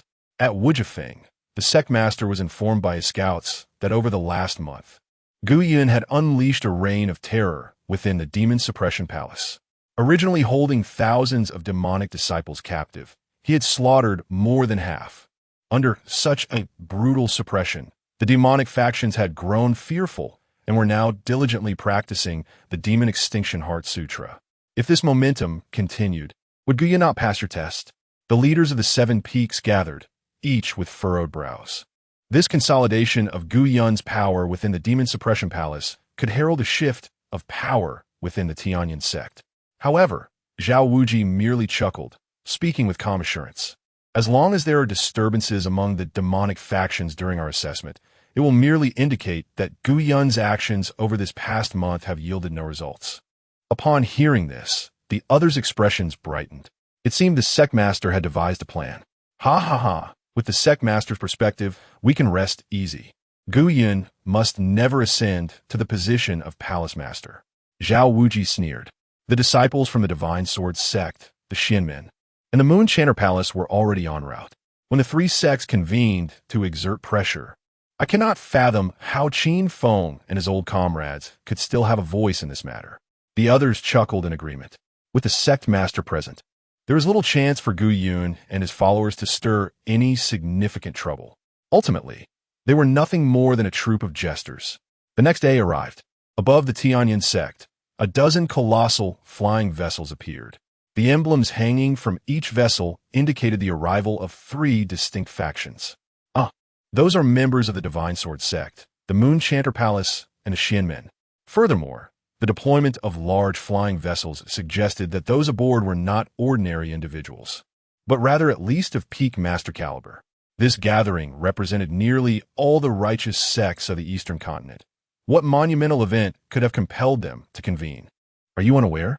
Recently, the demonic factions in the Eastern Continent have become rampant, particularly with the emergence of a sect known as the Evil God Cult, which has been the most audacious of all.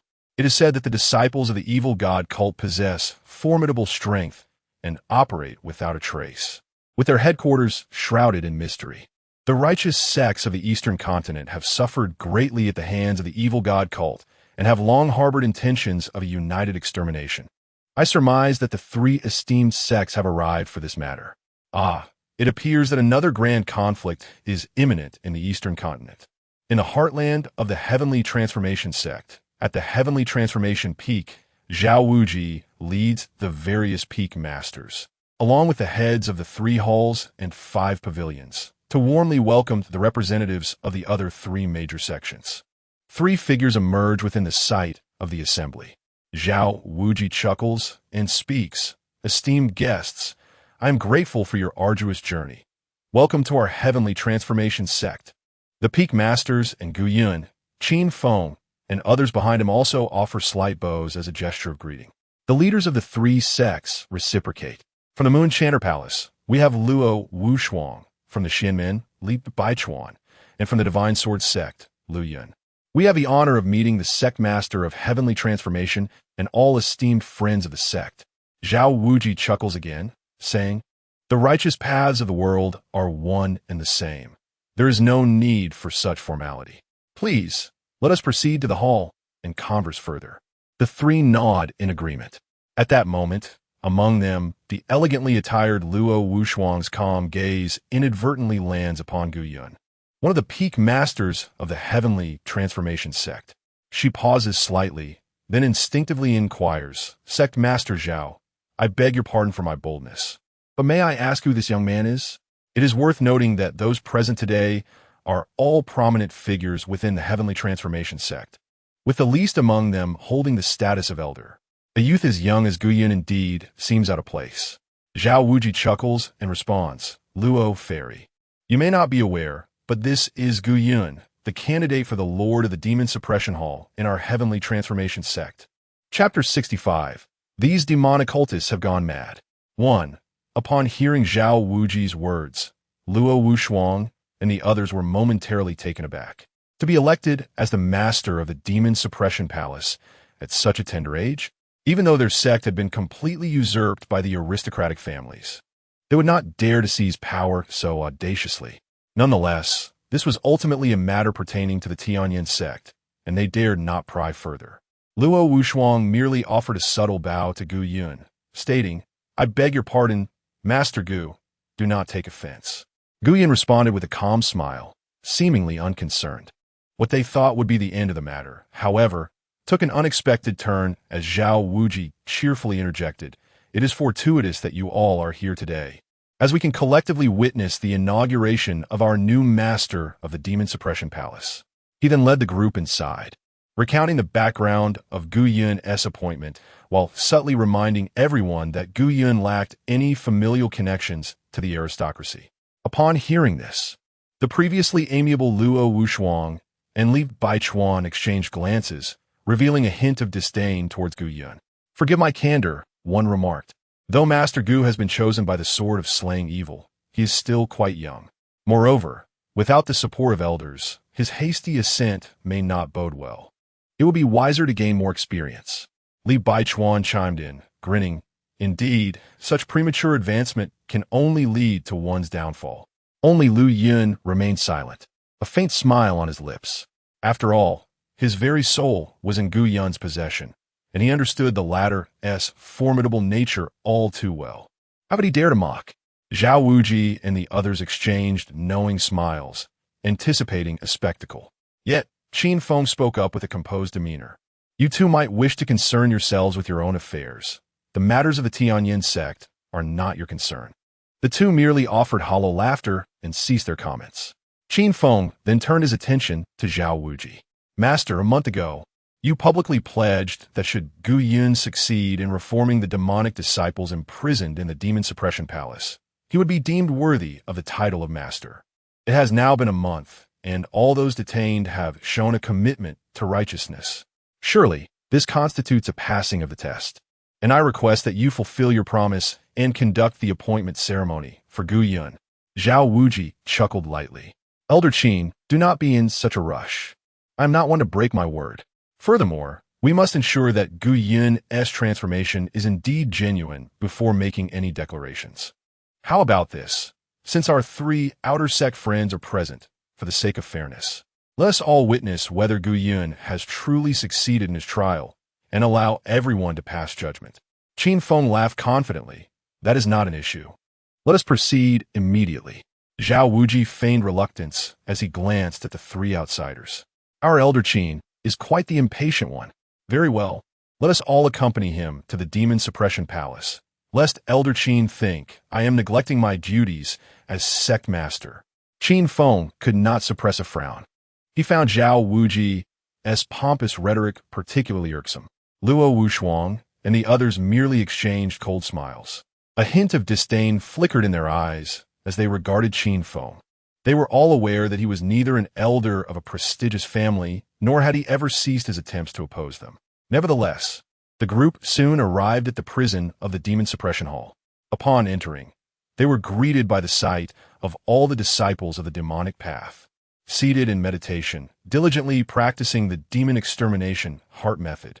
The entire hall radiated a golden light, devoid of any trace of demonic energy. Apart from Qin Feng and his companions, the others were taken aback.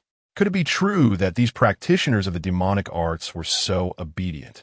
Genuinely turning towards the good, after surveying the scene, they exited the prison, all expressing their astonishment.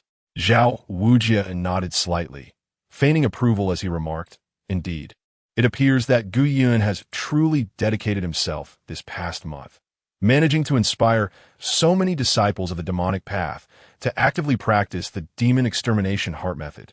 Qin Feng chuckled, pride evident in his voice as he replied, "Naturally, Gu Yun is the chosen master of the hall, selected by the sword of evil's slaying god. So he is certainly capable. If the sect master acknowledges Gu Yun's abilities, I implore you to fulfill your promise and officially declare him the master of our demon suppression hall." Zhao Wujia smiled nonchalantly. "Elder Qin, do not be hasty. While the current situation appears promising, I have heard that Gu Yun employs exceedingly bloody methods to subdue these practitioners of the demonic arts. Is that not merely a temporary solution? Once these disciples are released from captivity, will they not revert to their former ways? What significance does that hold?" Upon hearing this, Luo Wushuang immediately scoffed. "So that is why these demonic practitioners are so compliant. It's all a result of brutal suppression. This young man truly possesses a simplistic mind, resorting to such violent means to resolve issues. Little does he realize that such extreme methods will only deepen the hatred these disciples harbor towards us, failing to encourage them towards goodness." Qin Feng snorted in response. "The righteous path concerns actions, not intentions. As long as they refrain from wrongdoing, they're learning well. What grounds do you have to criticize Gu Yun's approach? Moreover, neither you nor I can foresee the future. Your claim that they will inevitably fall back into the demonic path lacks persuasive power." Zhao Wujia chuckled. "Elder Qin makes a valid point. How about we conduct an experiment tonight? If the results prove that these disciples of the demonic path have indeed turned towards goodness, I shall agree to officially announce Gu Yun as the master of the Demon Suppression Hall." Qin Feng raised an eyebrow in curiosity. "How shall we conduct this experiment?" Zhao Wujia smiled mysteriously. "I cannot divulge that just yet. You will discover it this evening. We shall wait at the hall to observe the results." Qin Feng snorted dismissively, confidently stating, "As you wish." Luo Wushuang and the others were also intrigued, wondering what scheme Zhao Wujia was concocting. Before long, night fell, and as Qin Feng and his companions returned to the Demon Suppression Hall, a middle-aged man emerged beside Zhao Wujia. With a jovial smile, he addressed Gu Yun, saying, "Master Gu, may I kindly borrow the token for the frenzied demon formation within the prison for my use? This is also part of the experiment that the sect master mentioned." Gu Yun chuckled, showing no hesitation as he retrieved the token and tossed it to him. The individual then turned and departed. Qin Feng cast an irritated glance at Zhao Wuji. Master, what do you truly intend to do? Zhao Wuji merely smiled, remaining silent before speaking with an air of detachment. In just a moment, you shall all come to understand. This disciple of the demonic path has not yet renounced their wicked ways. From my perspective, the truth must be substantiated through evidence. If they genuinely turn from malevolence to virtue, even upon discovering the failure of the sealing formation, they should not erupt into chaos, should they? Upon hearing these words, the leaders of the various peaks were suddenly enlightened, unable to suppress their laughter. The master is correct. Only through evidence can we ascertain the truth. If they choose to riot upon realizing the sealing formation has failed, it would indicate that their intentions were never sincere. They were merely cowering in fear of Gu Yun's tyranny. With this realization, their hearts surged with joy. Once the sealing formation falters, the powers of those from the demonic path shall be unleashed. At that point, could they maintain their compliance? Impossible. This time, Gu Yun is destined for defeat without a doubt. Chapter 66. The Madness of the Demonic Path. 2. On the other side, Zhao Wuji's subordinate, Zheng Shifeng, arrived at the prison of the Demon Suppression Hall. Producing Gu Yun's token, he addressed the guards on duty, stating, "The Hall Master has decreed that you may withdraw. The Demon Suppression Hall does not require guards tonight."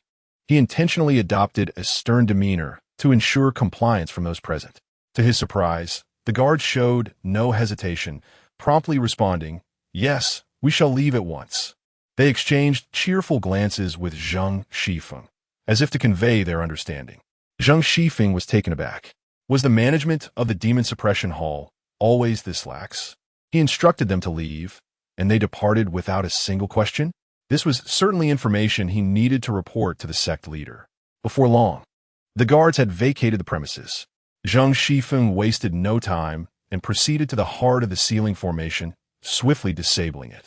Having completed this task, he chuckled smugly, reveling in the thought that without the constraints of the sealing formation and with the guards absent, the demonic practitioners would surely erupt into chaos.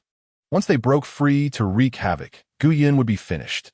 With that, he leisurely approached the prison door, ready to retreat at the first sign of disorder to inform the sect leader.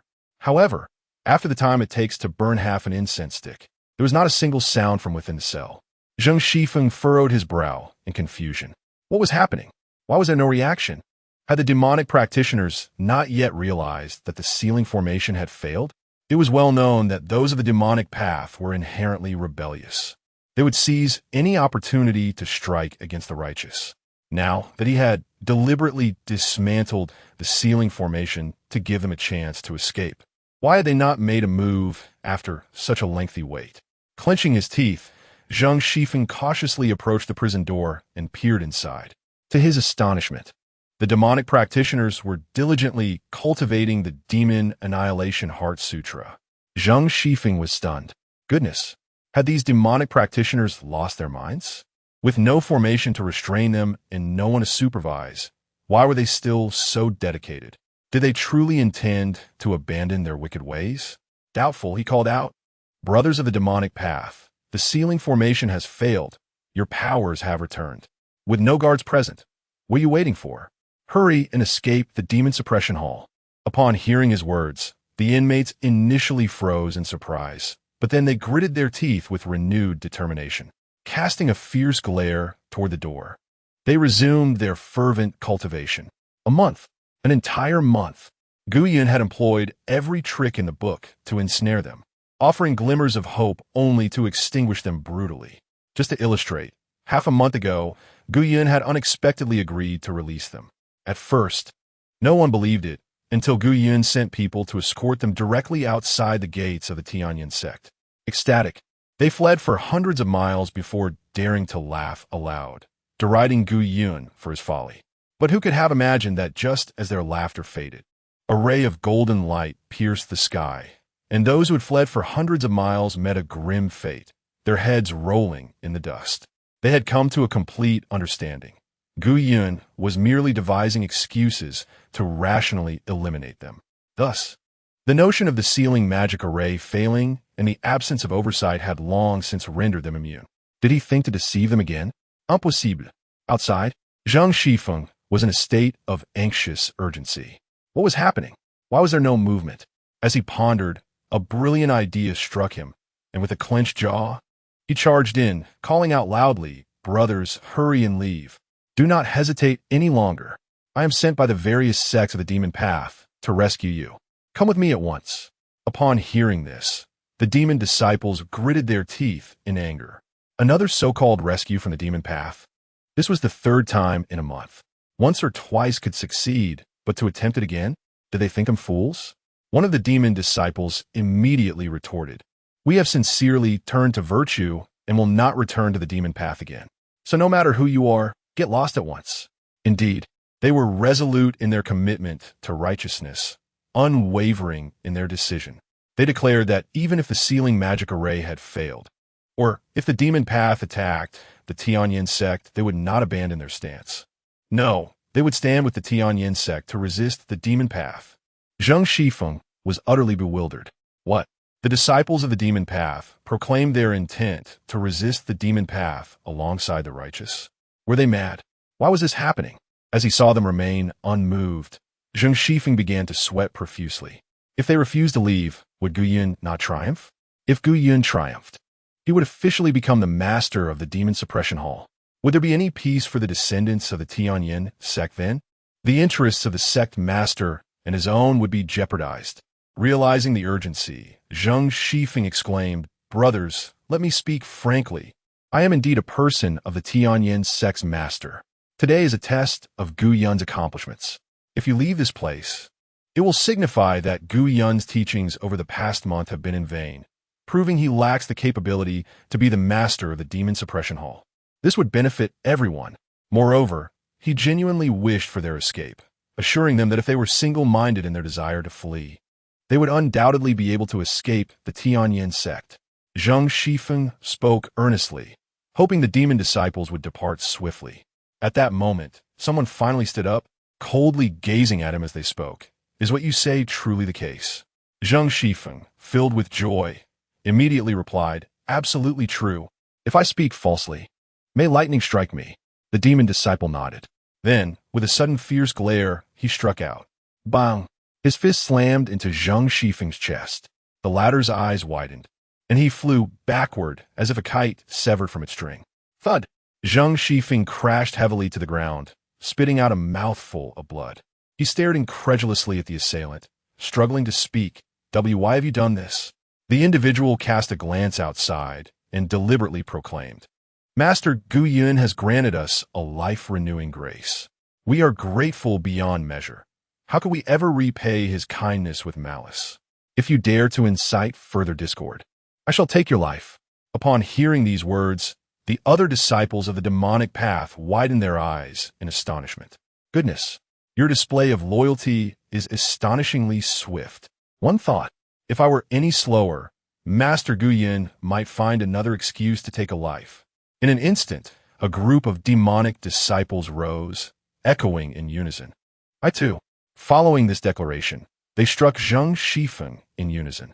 Fearful of being deemed insincere by Gu Yun, the thousands of demonic disciples acted in concert.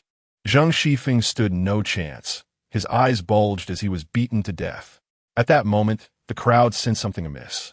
This cannot be right. Logically, as we feign cooperation with Gu Yun, he would not truly allow us to kill. Doubt surged among the ranks of the demonic disciples. Could it be that what he said was true? In an instant, their hearts wavered. The thought of escaping the Tianyan Sect ignited a spark of hope. Exchanging glances, one among them shouted, "Brothers, the opportunity lies before us. Let's take one last gamble and charge out." The others, filled with fervor, responded in ecstatic agreement. "Let us surge forth together." Chapter 67. The Cult of the Evil God Charge. Damn it. Worst comes to worst, we die. Everyone, let's rush out together. However, despite their loud shouts, none dared to move. They exchanged glances, each waiting for the other to act. Soon, anger surged among them. "You practitioners of the dark arts are truly shameless, preaching one thing while doing another. You promised to advance together, yet no one has stirred. What are you waiting for? Why aren't you moving? As the crowd began to quarrel, someone spoke up. Wait, is Gu Yun deliberately inciting discord among us so he can strike? This statement instantly silenced the room. Everyone returned to their positions, resuming their cultivation of the demon-slaying heart sutra, chanting aloud as they practiced, I have turned towards virtue. I shall not depart. I have turned towards virtue. I shall definitely remain. Once again, the cells of the demon suppression palace radiated a golden light. Meanwhile, Zhao Wuji and the others brimmed with confidence.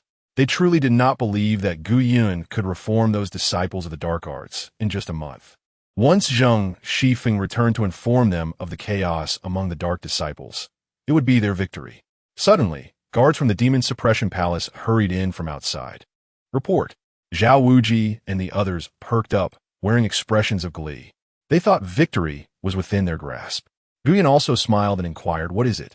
The guard stepped forward, cupping his hands in respect. Reporting to the palace master, the dark disciples in the prison have sent word. They say the sealing array has malfunctioned and that we must repair it promptly. Moreover, someone took advantage of the array's failure to incite them to escape. In their righteous fury, the dark disciples united and killed that person. They declared that the demon suppression palace and the palace master have granted them a new lease on life. This place is their second home, and they absolutely will not leave. At this revelation, Zhao Wuji, who had just taken a sip of tea, sprayed it out in shock. His eyes widened in disbelief as he stared at the reporting guard. The other peak masters and Luo Wushuang were equally astonished. What? The dark disciples are urging you to repair the sealing array? They are fully aware of the array's malfunction, yet choose not to flee and even offer a warning? Have they lost their minds? Qin Feng chuckled softly, glancing at the astonished peak masters, and calmly remarked, What madness are you speaking of? This is what we call improvement. Master, it seems we can now affirm that Gu Yun indeed possesses the ability to become the palace master of the demon suppression palace, one of them observed. Zhao Wuji's face turned ashen, veins bulging on his forehead. He never anticipated that tonight. Not only would he fail to prevent Gu Yun's ascension, but he would also lose a crucial ally. Yet, despite his seething resentment, he gritted his teeth and forced a smile, stating, It appears Gu Yun's capabilities truly surpass our expectations. In that case, he shall be the new palace master of the demon suppression palace. Upon hearing these words, the other peak masters immediately rose to their feet, their emotions aflame. Master, Zhao Wuji abruptly raised his hand, interrupting their discourse with a firm declaration. This matter requires no further discussion. It is settled. The other peak masters, feeling frustrated, exchanged glances, but with Zhao Wuji's resolute stance. They refrained from voicing their dissent and begrudgingly took their seats. Luo Wushuang and the others cast a surprised glance at Gu Yun, realizing they had underestimated him. Meanwhile, Qin Feng and his companions erupted into hearty laughter, brimming with joy. Thus, the demon suppression palace rightfully returned to the sect, reclaiming its position at the center of power. Qin Feng chuckled. Master, in that case, let us hasten the ceremony for Gu Yun's succession as the palace lord. Furthermore, we must expedite the handover of the law enforcement hall to our demon suppression palace. From henceforth, in the Tianyan Sect, there shall be only the demon suppression palace, and no other enforcement agency. Zhao Wuji's expression darkened. He never anticipated that the very scenario he most dreaded would unfold. The three families witnessing the event had inadvertently set themselves up for self-sabotage. He wished to play the trickster, yet found himself unable to do so. Taking a deep breath, he maintained a smiling facade, of course. Elder Qin's words aligned perfectly with the regulations of our Tianyan Sect, so there should be no issue. However, given the rampant activities of the evil god cult and the encroachment of demonic forces in the eastern state, I believe it prudent to address the evil god cult first before holding the inauguration ceremony. I trust that young friend Gu Yun values the well-being of the people above mere titles. His current strategy was to delay. As long as Gu Yun did not formally assume office, there remained a glimmer of hope. Qin Feng and the others immediately turned somber. They were astute individuals and could easily discern Zhao Wuji's ulterior motives. At that moment, however, Gu Yun spoke with a smile. while I am indifferent to the inauguration ceremony. The handover of the law enforcement hall must occur immediately. After all, without rules, there can be no order. Uncertainty within the enforcement agency will only breed discontent among the disciples, compromising our ability to confront the demonic forces. Upon hearing this, Qin Feng was momentarily taken aback, then nodded in appreciation, eschewing empty titles while prioritizing actual authority. That is indeed the wisest course of action. Zhao Wuji found himself at an impasse. He had no valid grounds to refuse Gu Yun's request. Then, after a moment of contemplation, an idea sparked in his mind. He promptly stated, "Very well. I shall summon the head of the law enforcement hall tomorrow to facilitate the handover with the demon suppression palace. That will be all for today. You all must be weary, so let us disperse. Tomorrow, we shall reconvene to strategize against the evil god cult." The 7 peak masters rose, casting cold glares at Gu Yun and the others, snorting disdainfully as they turned to leave. Luo Wushuang and her companions, however, respectfully bowed before also departing. Once Zhao Wuji had exited, Qin Feng and the others were filled with exuberance. Wonderful! Our demon suppression palace has finally reclaimed what is rightfully ours. Yet Qin Feng shook his head. I fear this matter will not be so simple. Zhao Wuji is unlikely to relinquish control so easily. He then turned to Gu Yun. Palace Lord, what is your perspective on this? Gu Yun chuckled softly. When the soldiers come, we shall meet them. When the waters rise, we shall build our barriers. Tomorrow, when the head of the law enforcement hall arrives, we shall have our answers. With that, he added, I have matters to attend to, so I shall take my leave. Qin Feng and the others promptly rose to see him off. In Gu Yun's courtyard, a figure clad in a black cloak appeared at the entrance of his inner chamber. He spoke in a hushed tone, Young master. Gu Yun, seated within, replied with a calm demeanor, Yes, come in. The cloaked figure pushed the door open and stepped inside, removing his hood to reveal Lu Yun of the Divine Sword Sect. Upon seeing Gu Yun, he quickly bowed respectfully. Young master, I have fulfilled my duty and located the site of the ancient battlefield. However, it is currently sealed and without the strength of a 7th-stage ascendant. It may be exceedingly difficult to breach its defenses. Chapter 68. Are there more experts? Gu Yun smiled calmly and confidently remarked, There is no need for you to worry about this matter. In truth, the relentless cultivation efforts of the demonic disciples in the Demon Suppression Hall had already elevated Gu Yun's cultivation to the 7th stage of the Great Ascension. With his skills and prowess, confronting an ancient battlefield would pose little challenge for him. However, Gu Yun discerned that Lu Yun appeared hesitant, as if he had something more to convey. Thus, he cheerfully inquired, What else is there? Lu Yun glanced at Gu Yun before promptly stating, We have located the site. However, my subordinates have discovered that we are not the only ones seeking this ancient battlefield. There are several factions within the demonic sect also on the hunt. It is likely that these demonic forces aim to unleash the 9 supreme demons suppressed within the 9 dragons' burial of immortals. In the past, during the War of Righteousness and Demons, the 9 supreme demons were formidable, sweeping through the Eastern Continent without opposition. The righteous forces of the continent faced relentless defeats, with their masters falling one after another. Were it not for the 9 dragons' burial formation that confined these 9, the Eastern Continent would have been entirely under demonic control by now. Though a millennium has passed, and the fates of the 9 remain uncertain, the demonic sects in the Eastern Continent have never ceased their pursuit of the 9 dragons' burial of immortals, nor have they abandoned their search for the whereabouts of these supreme demons. For them, even if the 9 have perished, they might have left behind some legacies or demonic artifacts. Acquiring even a fraction of such treasures could grant them unparalleled dominance over the Eastern Continent and potentially allow them to establish a significant demonic sect. Lu Yun's lead regarding the 9 dragons' burial of immortals stemmed from his accidental slaying of a wounded demonic powerhouse, from which he gleaned this information. Gu Yun nodded, smiling as he replied, No matter, I have always been benevolent. If those demonic powers wish to reunite with their ancestors, I do not mind facilitating their reunion. Lu Yun was taken aback, instinctively looking up at Gu Yun, a sense of unease gripping him. Surely, This individual could not be unaware of the identities of the demonic forces he was referring to, or he would never have uttered such words. Nonetheless, it might be advantageous. If Gu Yun were to perish in the burial of immortals, he could seize the opportunity to extricate himself from the situation. With this thought, he awkwardly smiled and said, "Tomorrow, during the eclipse, the barrier of the burial of immortals will be at its weakest. My lord can enter the ancient battlefield from the southeast of Yintian City, a place known as Tsanglong Valley, located 70 miles away." Gu Yun nodded.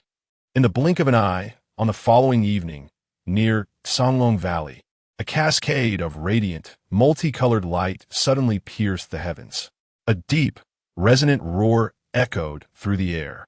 All the creatures of the forest trembled, prostrating themselves in fear. Even a more powerful beast within the mountains gritted their teeth, filled with trepidation. This was the bloodline suppression emanating from a heavenly spirit beast. Within 100 miles, all experts of the Great Ascension realm took notice of this commotion. What was that sound just now? Is there a beast in Tsanglong Mountain that can emit such spiritual resonance? Let's investigate. We have come solely for the burial of immortals. Yet it seems we may have stumbled upon unexpected gains. A voice like a bull brimming with spiritual resonance, radiating holy light? Could it be the legendary spiritual beast, the Qilin? No, such a profound aura of spirituality could not be emitted by an ordinary Qilin. Perhaps it is a celestial path spirit beast. What? A celestial path spirit beast, known for its ability to autonomously seek out opportunities of the celestial path. How could it appear here? Is there more than just the burial ground of the immortals in this place? Enough of this idle chatter. Let us hasten to investigate. Cackling, it turned out to be a young Qilin yet to reach maturity. If I could tame it, and have it provide me with spiritual blood daily for concocting blood elixirs, my power would undoubtedly rise swiftly. A celestial path spirit beast? If it could be harnessed for my use, how could my lineage of demonic creatures ever fear misfortune? In an instant, all factions near Tsanglong Mountain surged toward the source of the radiant light. The first to arrive was an elderly man with a pale complexion, white hair, and accompanied by two shadowy figures clad in black hats. Upon reaching the source of the holy light, he immediately spotted a young man sitting beside a fire, grilling skewers of marinated meat.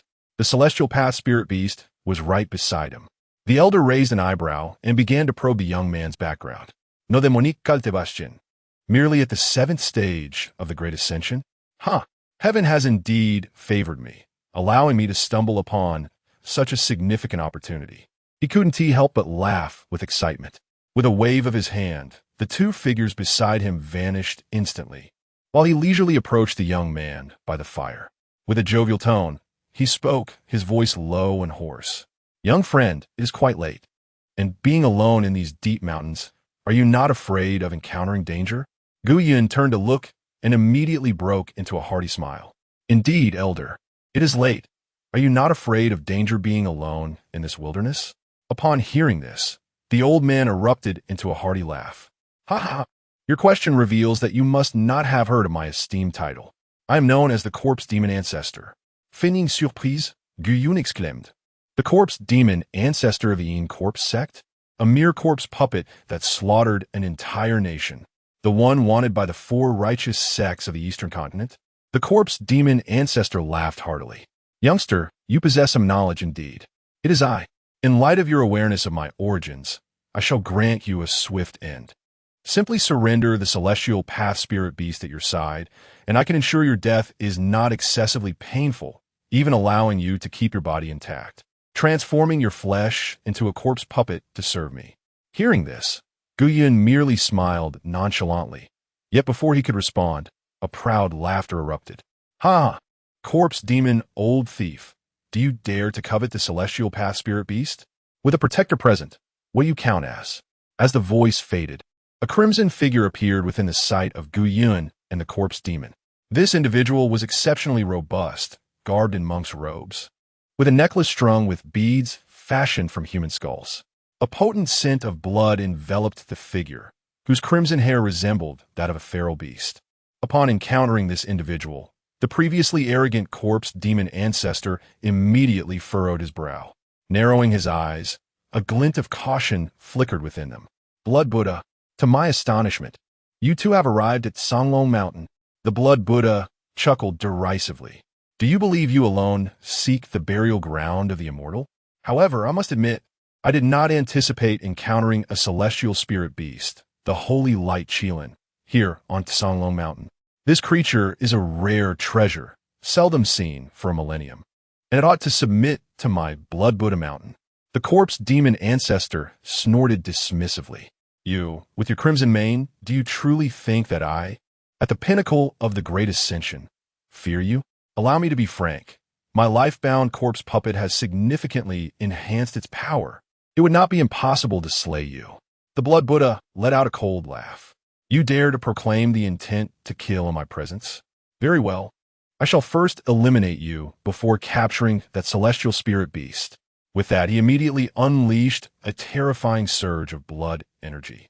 Although the corpse demon ancestor feigned indifference, the imminent threat prompted him to heighten his vigilance. After all, he was facing a prominent figure from the Eastern Continent's demonic path. Yet, just as the Blood Buddha was about to strike, he abruptly halted, turning his gaze towards another direction, and then sneered. It seems there are indeed other formidable opponents present. Chapter 69. The Demon King. Upon uttering those words, the ancestor of corpse demons immediately sensed something amiss. He swiftly turned his gaze towards the direction where the Blood Buddha was looking. Who goes there? Step forth. At that moment, a soft, mocking laughter echoed through the air. Why do both stop fighting? The audience is eagerly awaiting the spectacle. As he spoke, a frail figure emerged from the shadows. This individual possessed a pale complexion and an effeminate demeanor, yet his eyes resembled those of a serpent. Clad in pink attire and adorned with a floral hairpin, he presented quite the peculiar sight. Upon recognizing him, both the ancestor of corpse demons and the Blood Buddha's expressions shifted dramatically. Poison Lord, Long Xuantian. This man was the leader of the 10,000 Poison Sect, renowned for his mastery of toxins, making him exceedingly formidable.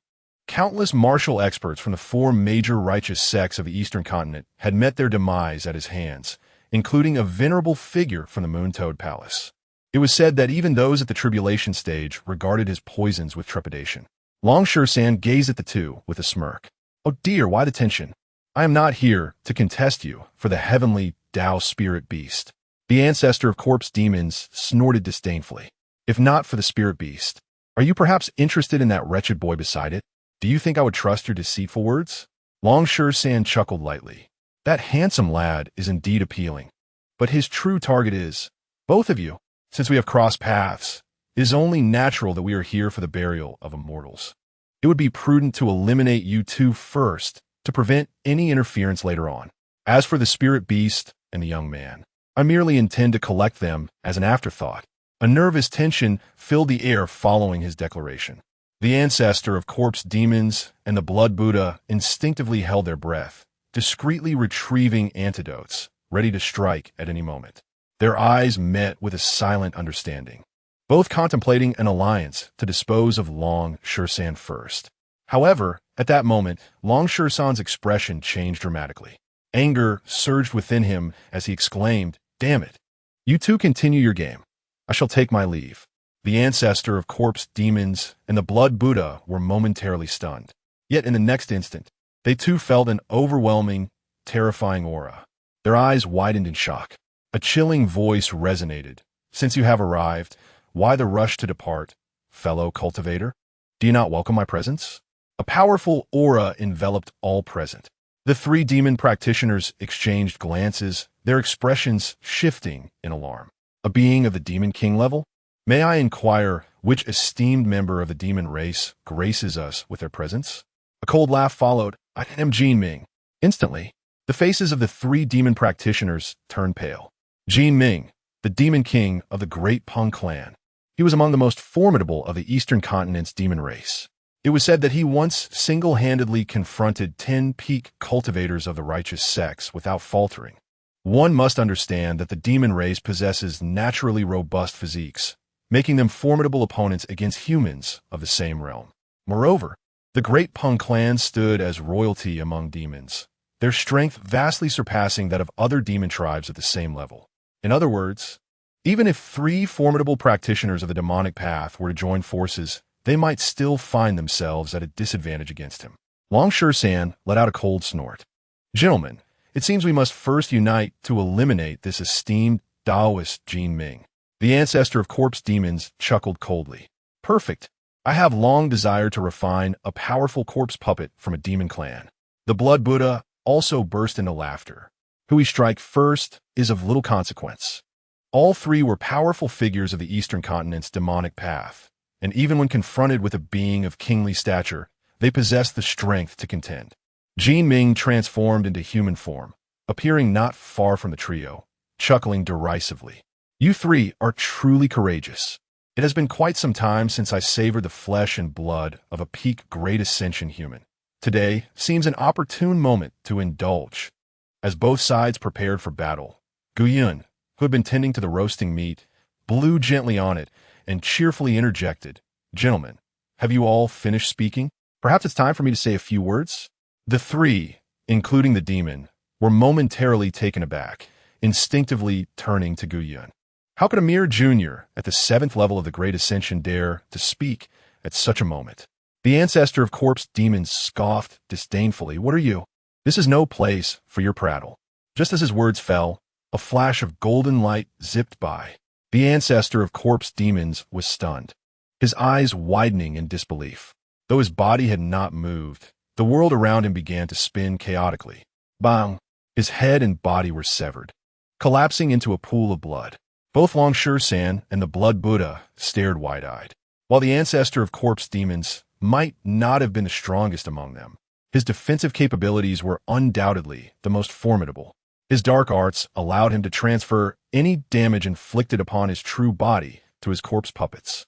Thus, as long as his puppets remained intact, he was essentially immortal. However, such an extraordinary technique had failed to preserve his life. This young man had actually slain him with a single sword strike. Merely one sword had shattered the thousands of his corpse puppets. As they stood there dumbfounded, Guiyun wore a benign smile as he spoke. Apologies, but I do not appreciate being interrupted while I speak. Now that there are no interruptions, I shall continue. I wish to convey that as cultivators, one must possess a kind heart and refrain from unnecessary violence and thievery. Such actions will bring about retribution. You just effortlessly severed the ancestor of corpse demons, and now preach kindness and restraint? Long San and the Blood Buddha widened their eyes. Who exactly are you? To slay the ancestor of corpse demons with a single sword, your strength must far exceed the 7th level of Great Ascension. What is your true intention in luring us here with a spirit beast? Guiyun chuckled lightly, then rose and clasped his hands in respect to the two men and the demon, stating, I am the sect master of the Heavenly Transformation Sect and the master of the Demon Suppression Hall. My purpose in bringing you here is to propagate the teachings of my hall, spreading the ideals of friendship and kindness. Three companions, I wish to offer you an opportunity for redemption. I wonder if you would be willing to accept it? Upon hearing these words, both individuals and the demon were momentarily taken aback. The righteous path? Persuading them towards virtue? The demon king, Jin Ming, let out a cold snort. Such pretentiousness! Perish before me. With that, he transformed into a fleeting shadow and charged towards Guiyun. A piercing cry of a bird echoed through the night sky. A technique of the demon clan. The Kunping Palm. Even the combined might of the 4 great sect leaders of the human race would struggle to withstand this move. Guiyun smiled calmly.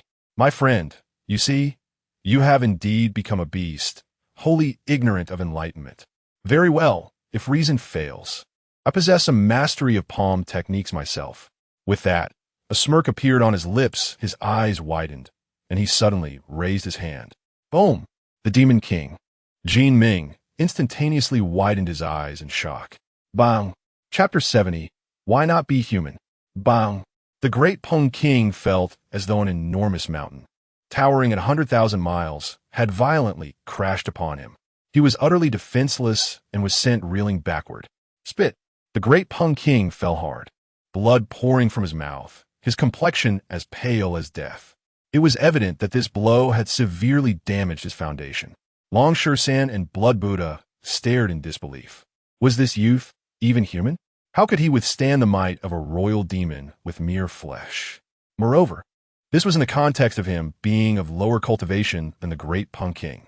The great Peng King was filled with trepidation, yet his dignity as a demon king would not allow him to be defeated by a mere human. Kill! He roared, unleashing an even more terrifying aura than before. However, in the next moment, bang, bang, bang, Gu Yun struck out with a series of powerful palms, each hit akin to a heavy hammer, forcefully raining down upon the great Peng King. Crack! The sound of bones breaking was unmistakable. The great Peng King not only lacked the strength to retaliate, but was also left bloodied and battered. Just as Gu Yun prepared to strike again, the great Peng King finally succumbed to fear, hastily raising his hand. "Senior, please show mercy. I shall not fight anymore." Gu Yun chuckled softly, then with a resounding thud, he delivered another blow, and with a grin said, "If you had said so earlier, why endure such suffering?" The great Peng King felt a tightness in his chest, and a mouthful of blood erupted forth as he collapsed to the ground, resembling a broken-backed dog. How could a dignified demon king, a respected figure of his clan, and an absolute powerhouse of the Eastern Continent's demon race, find himself in such a wretched and humiliating state? The more he pondered, the more suffocating his feelings became, and tears glistened in his eyes. The two formidable figures of the demonic path beside him were utterly stunned. What the hell? The demon king has been brought to tears? They no longer dared to stand, and immediately fell to their knees, their faces filled with pleading. "Senior, we acted foolishly and offended you. We humbly beseech you to spare our lives." Gu Yun responded with a serene smile. "I have stated that my intention in summoning you was merely to persuade you towards righteousness. Thus, you need not fear. As long as you abandon your wicked ways and embrace virtue, I shall not trouble you." Upon hearing this, the two demons were momentarily taken aback. They were notorious practitioners of the demonic path, known for their merciless killings. Gu Yun was urging them to forsake their evil ways. Wasn't he that akin to asking a courtesan to uphold her virtue? Yet, for the sake of their lives, they dared not retort. Long San promptly spoke up, "Indeed, we shall certainly embrace goodness. In truth, we were originally good-hearted individuals, but we were compelled by circumstances to join the demonic path. Now that you, Senior, have granted us an opportunity, we shall certainly heed your counsel and no longer commit evil deeds." Gu Yun chuckled and replied, "I am pleased to hear you think this way. Here, take this purifying heart pill. It will cleanse the sins upon you." Long San's eyes widened in astonishment as he gazed at Gu Yun. The purifying heart pill was a miraculous antidote, reputed to be able to dispel all poisons. For the ordinary individual, even in the absence of poisoning, consuming such substances poses no significant threat to the body. In fact, it may even fortify one's bones and cleanse the mind. However, for Long San, his entire being is saturated with poison. His physical form has been cultivated into an unparalleled toxic body. To him, the purifying heart pill is akin to a disguised poison. It is comparable to hot water, which brings comfort to the average person, yet would instantly melt an ice cube. Long San trembled as he gazed at Gu Yun, confessing, "Senior, I cannot consume this item." Gu Yun's expression shifted dramatically. "If the righteous and virtuous can partake, why can you not? You profess to heed counsel, yet you appear obstinately unyielding." Long San clenched his teeth in response. "Is this truly the righteous path? Are you intent on driving me to my demise?" Abruptly, he rose to his feet, declaring fiercely, "I shall fight you." With that, he waved his hand, sending thousands of venomous snakes surging towards Gu Yun. Gu Yun scoffed, "I extend my benevolent counsel towards you, offering a path to redemption, yet you insist on courting death?" In an instant, a flash of golden light appeared. The multitude of snakes that had rushed toward Gu Yun was swiftly reduced to nothing more than a mist of blood. Long San's eyes widened in shock as he met a similar fate.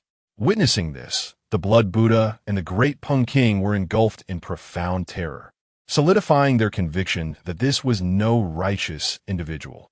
When Gu Yun's gaze fell upon him, the Blood Buddha panicked and quickly spoke, "Senior, I am willing to consume the purifying heart pill, Although he practiced dark arts, he believed that taking the pill would not endanger him.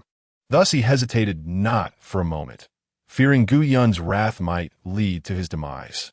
Upon hearing his words, Gu Yun nodded with satisfaction. You possess some sense.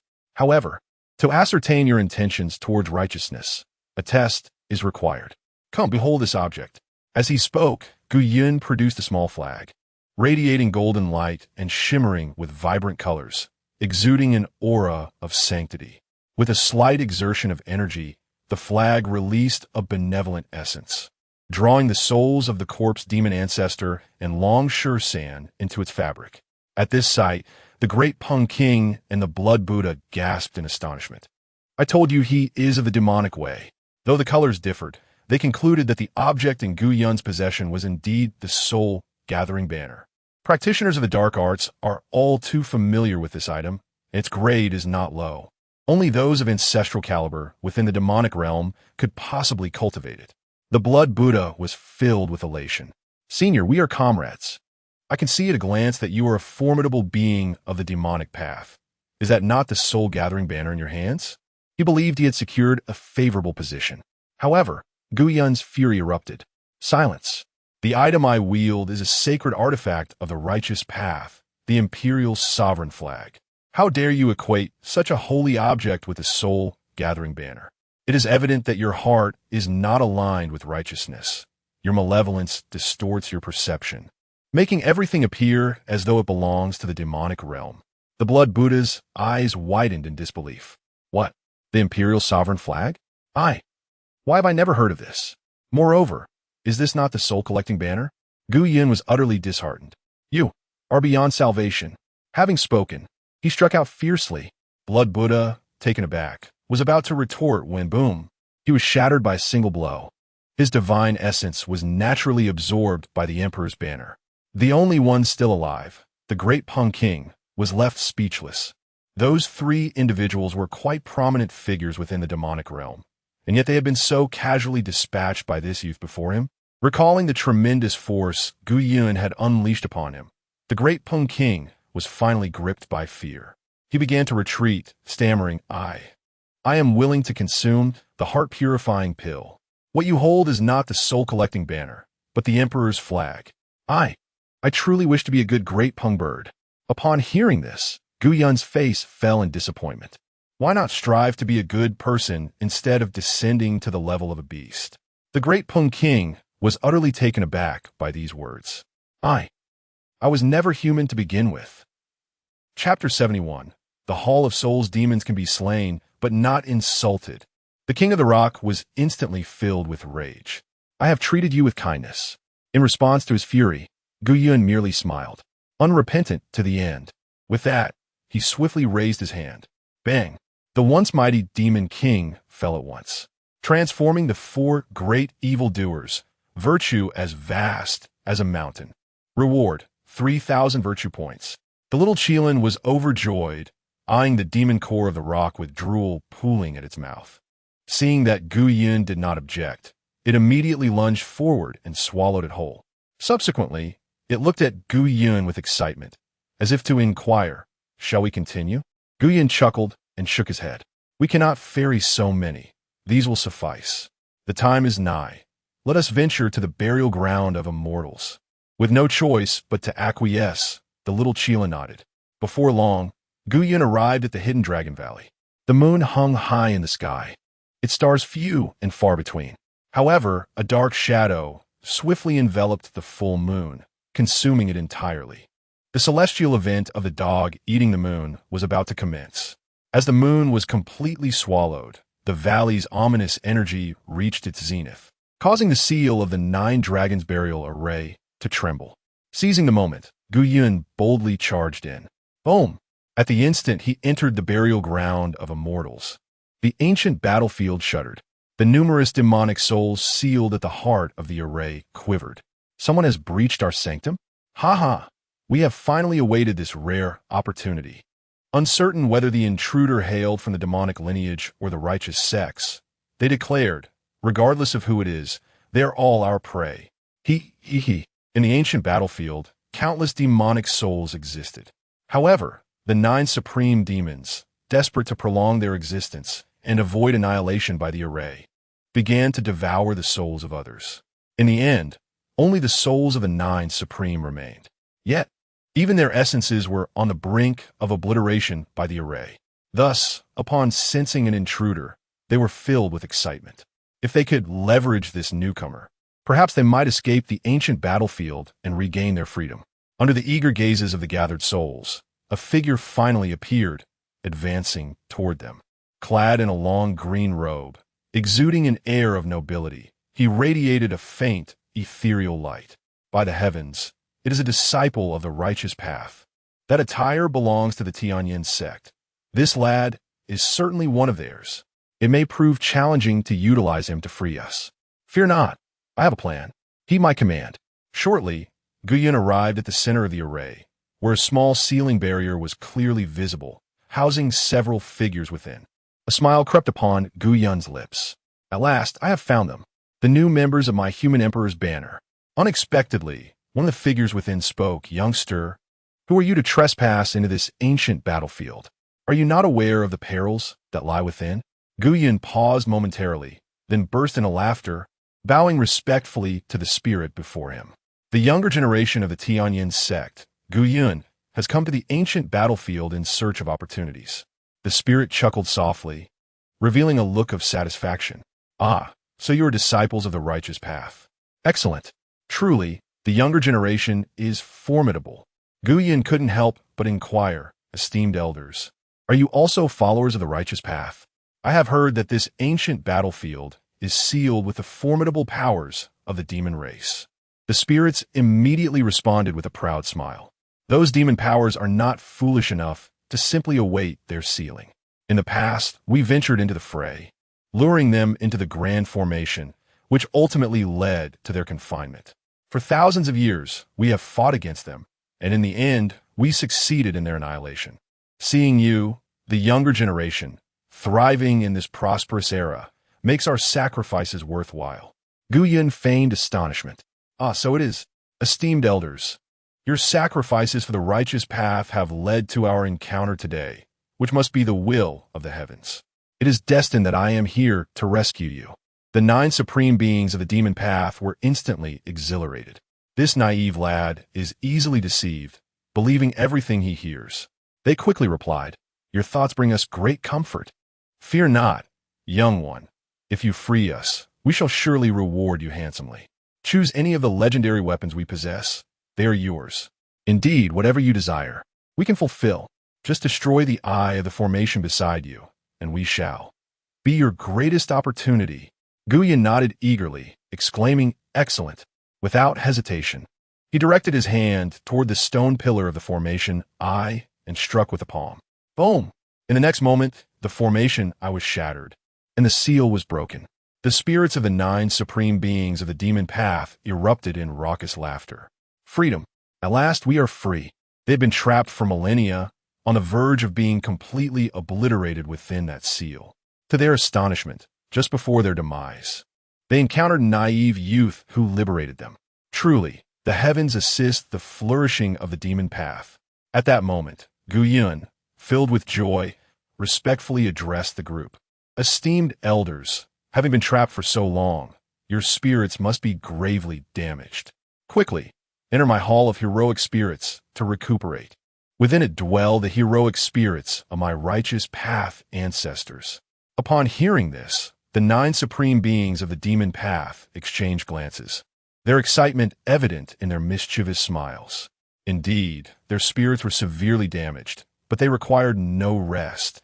They only needed to consume more spirits to rapidly restore themselves. Guyan not only freed them, but also provided them with an excellent feast. This lad is truly their great fortune. With this thought, the 9 supreme beings burst into hearty laughter. Excellent. You have considered this so thoroughly. We are greatly pleased. It is indeed a blessing for my righteous path to have a disciple like you. Ha ha ha. Young one, wait a moment while I enter your so-called hall of heroic spirits to consume your so-called righteous spirit. Then I shall emerge to devour you. Ha ha ha. The 9 supreme beings of the demonic path laughed heartily as they swiftly charged into the small bronze hall presented by Guyan. However, Upon their entrance, they immediately sensed something amiss. This so-called Hall of Heroic Spirits lacked any offerings, instead presenting a resplendent golden flag. The 9 supreme beings of the demonic path widened their eyes in shock. The banner of 10,000 souls? This is bad. This young man belongs to our demonic path, and we have been deceived. Curse it, flee quickly. Yet in the next moment, the Emperor's banner erupted in a kaleidoscope of colors, voraciously devouring the souls of the 9 supreme beings. At this point, the 9 supreme beings were thoroughly terrified. Youngster, cease at once. We are all of the same kin. Young one, you possess audacity beyond measure. We are considered ancestors of the demonic path. How dare you betray your masters? Guyan chuckled softly. I have long proclaimed that I am of the righteous path. What connection do you demonic beings have with me? Chapter 72.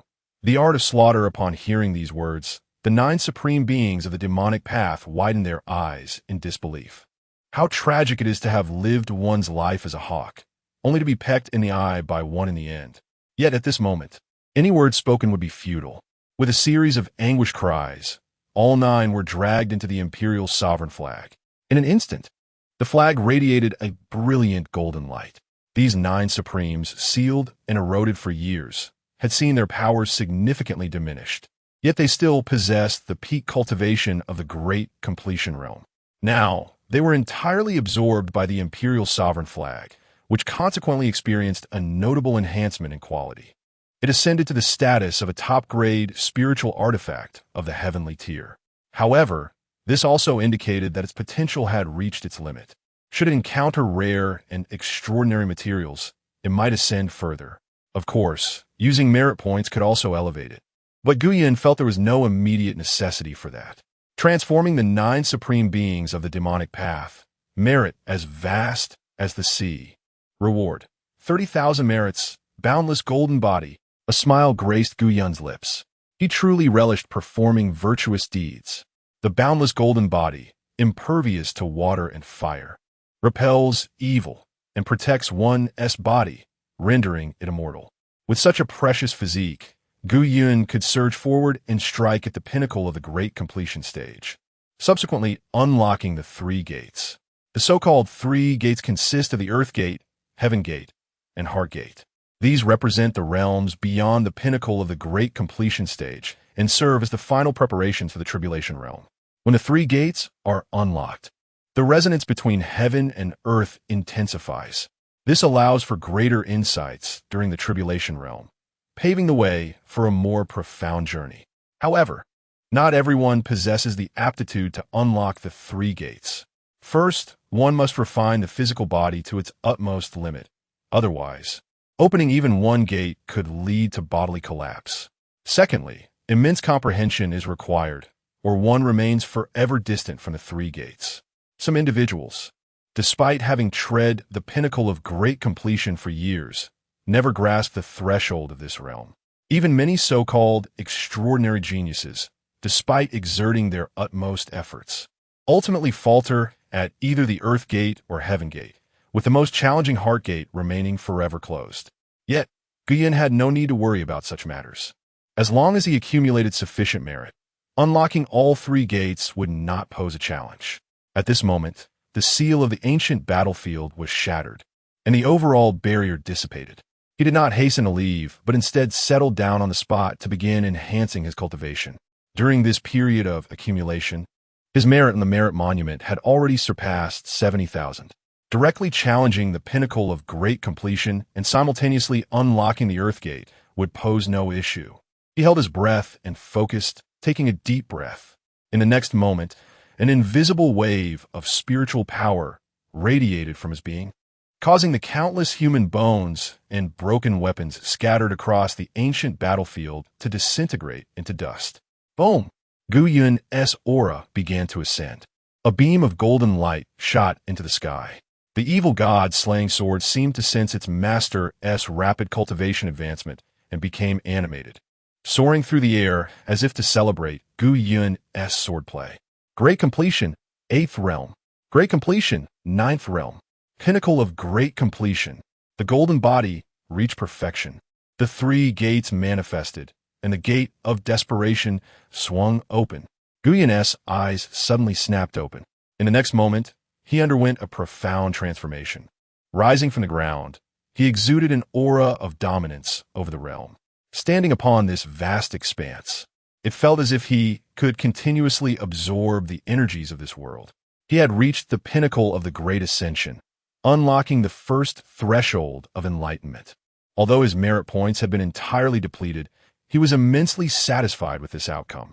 As he stood up, preparing to depart, a sudden voice resonated within his mind. "Little one, have you reached the realm of the Earth Gate so swiftly? Impressive, truly impressive." Taken aback, Guyan lifted his gaze to the formidable, evil-exterminating sword that now stood before him. With a hint of confusion, he inquired, "Master, is that you?" The voice echoed again, though it seemed to be speaking to itself. "I do not know which generation of disciples you belong to, nor whether our ideals have been realized. Perhaps I'm being overly cautious, for each generation has its own burdens. Our tasks have been completed. Now it is your turn. Remember, the world belongs to us, as well as to you, but ultimately it is yours, for you are the hope of this realm. Since you have been chosen by the evil-exterminating sword and have now attained the strength to wield its techniques, I shall impart this swordsmanship to you." Guyan lowered his gaze. It was clear that this was not him. He had long since departed. Yet soon, a spark reignited in his eyes, and a faint smile graced his lips. "Thank you, Master. I shall certainly study diligently, to learn, to become, to surpass." With that, he grasped the evil-exterminating sword. In the next instant, countless sword images flooded his mind. Each sword demonstrated a distinct technique. Although these myriad techniques appear to be independent, they were intricately interconnected and mutually derived. The principle of one begetting two, two leading to three, and three giving rise to all things. The myriad paths of the Tao do not stray from their origin. What the ancestral master imparted was not merely a specific sword technique, but rather a method of comprehending the way of the sword. Ultimately, the depth of understanding depended on Guyan himself. He smiled serenely. These sword techniques, in their infinite variations, ultimately served one purpose: to kill. Thus, why complicate matters? One word suffices: kill. To eradicate all malevolent spirits and creatures is to instill fear in all nefarious beings, to save the masses, and to stabilize the realm. Of course, the wicked wield death for malevolence, yet Guyan, a paragon of virtue across 10 lifetimes, wields it for salvation. After all, the ancestral master once said, "To seek life through killing is to ensure survival. To seek life through compromise is to invite death." With a single thought, the sword technique manifests. Countless moves coalesce into one. A multitude of swords transforms into a singular blade. For all the evils of the world, one sword suffices. Buzz, the evil-exterminating sword, sensed its master's comprehension of the sword's path and immediately erupted with a resounding cry. It soared skyward, unleashing a strike. Boom! The dark clouds that veiled the heavens were instantly cleaved in twain. Above the clouds lay a vast and clear sky. The morning sun once again cast its light upon the lands of the Eastern Continent. At that moment, countless young disciples of the Tianyan Sect, who had risen early to diligently practice, paused and looked up. He shone like the rising sun, and the sun mirrored his brilliance. Countless formidable masters of the supreme realm from Dongzhou suddenly materialized in Songlong Valley, their faces etched with terror and brows furrowed in apprehension. Had the seal of the ancient battlefield been shattered? Was it the sword strike just delivered that caused this breach? Who wielded that sword moments ago? Among them, the leader of the Tianyan Sect, Zhao Wuji, and others tightened their brows even further. For reasons unknown, that recent sword strike evoked a complex array of emotions within them. An unsettling blend of the unfamiliar with a tinge of familiarity, shock intertwined with an underlying anxiety. Zhao Wuji let out a faint sigh. Perhaps he was overthinking the situation. After voicing his thoughts, he cast an irritable glance toward the head of the law enforcement hall. Today, he would proceed to hand over the responsibilities to the Demon Suppression Hall. The hall master, appearing to be in his 40s, exhibited none of the authority expected of his position in Zhao Wuji's presence. Instead, he appeared subservient and trembling. He hurriedly lowered his head and stammered, "Why yes, but what about those outstanding debts?" Zhao Wuji scoffed disdainfully. "That is a matter for the Demon Suppression Hall. It is of no concern to you." Instantly, Chun Fongtang, the head of the law enforcement hall, grasped the implication. It appeared that the sect leader intended to leverage the Demon Suppression Hall to clear the debts that the law enforcement hall had accumulated over the years. It is essential to note that aside from internal law enforcement, the law enforcement hall also bore the significant responsibility of overseeing the sect's assets. Over the years, due to the predatory actions of noble families, the sect's assets have been largely monopolized by these families. Presently, all expenditures of the sect require the approval of these families. Chun Fongtang was acutely aware of the numerous bad debts and liabilities that lay beneath the surface. Previously, as they were all part of the same family, there had been little conflict. However, with the Demon Suppression Hall now enforcing the law, would the noble families show them any respect? Should the sect's finances spiral into chaos, there would be no need for the sect leader to object. Others would undoubtedly rise in uproar, demanding that the law enforcement powers be returned to the law enforcement hall. Recognizing this, Chun Fongtang could not suppress the admiration that welled up within him. Truly impressive. The sect leader is indeed formidable. Chapter 73. A successful handover at this moment. Guyan had already returned to the Tianyan Sect. In the Demon Suppression Hall, Qin Feng and others had gathered early, engaged in discussion. What was the source of that terrifying aura just now? Why does it evoke a sense of familiarity within me?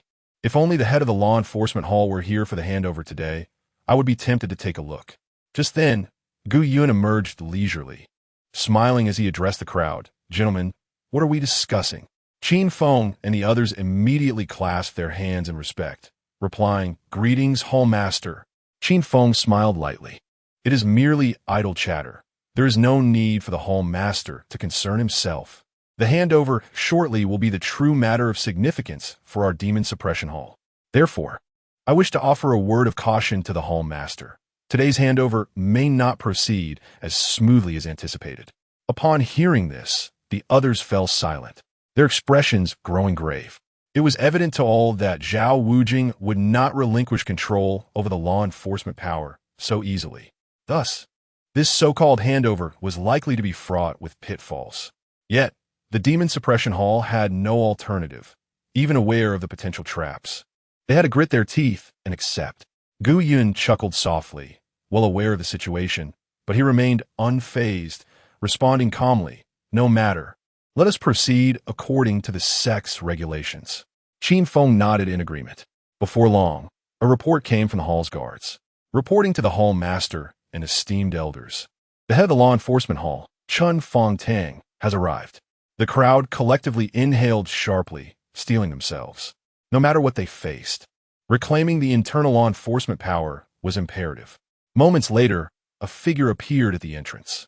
In his 40s, he was tall and imposing, exuding a cold and authoritative demeanor. Dressed in a purple elder's robe, he was followed by a group clad in black armor, wielding long knives, their expressions fierce and intimidating. There were over 100 of them. The atmosphere in the Demon Suppression Hall turned tense as they arrived. The guards instinctively tightened their grips on their blades or spears.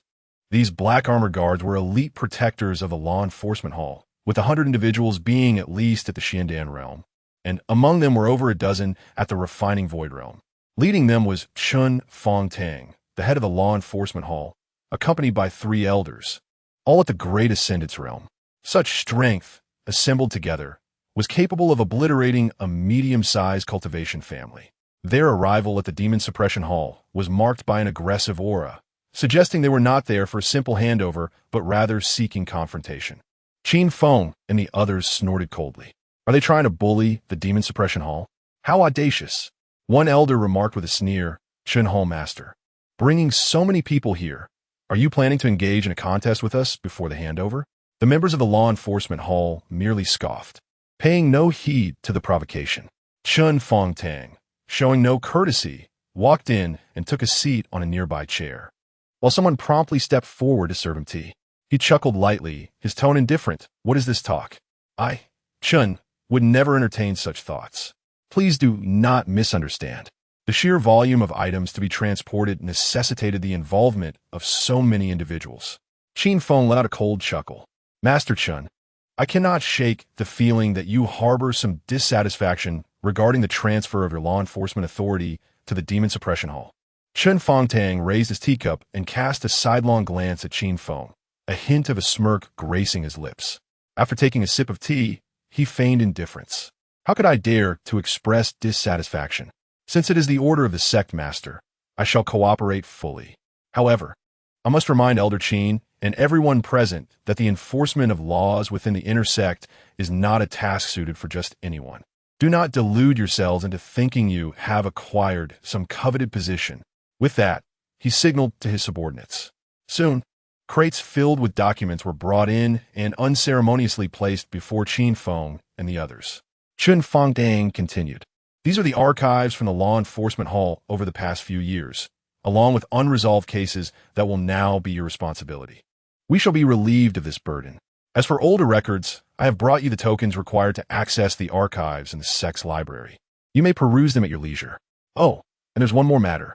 Recently, our Tianyan Sect, alongside the other 3 major sects of the Eastern Continent, plans to unite forces to eradicate the evil god cult. However, mere slogans will not suffice. Ample spirit stones and financial resources are imperative. You will need to rally these.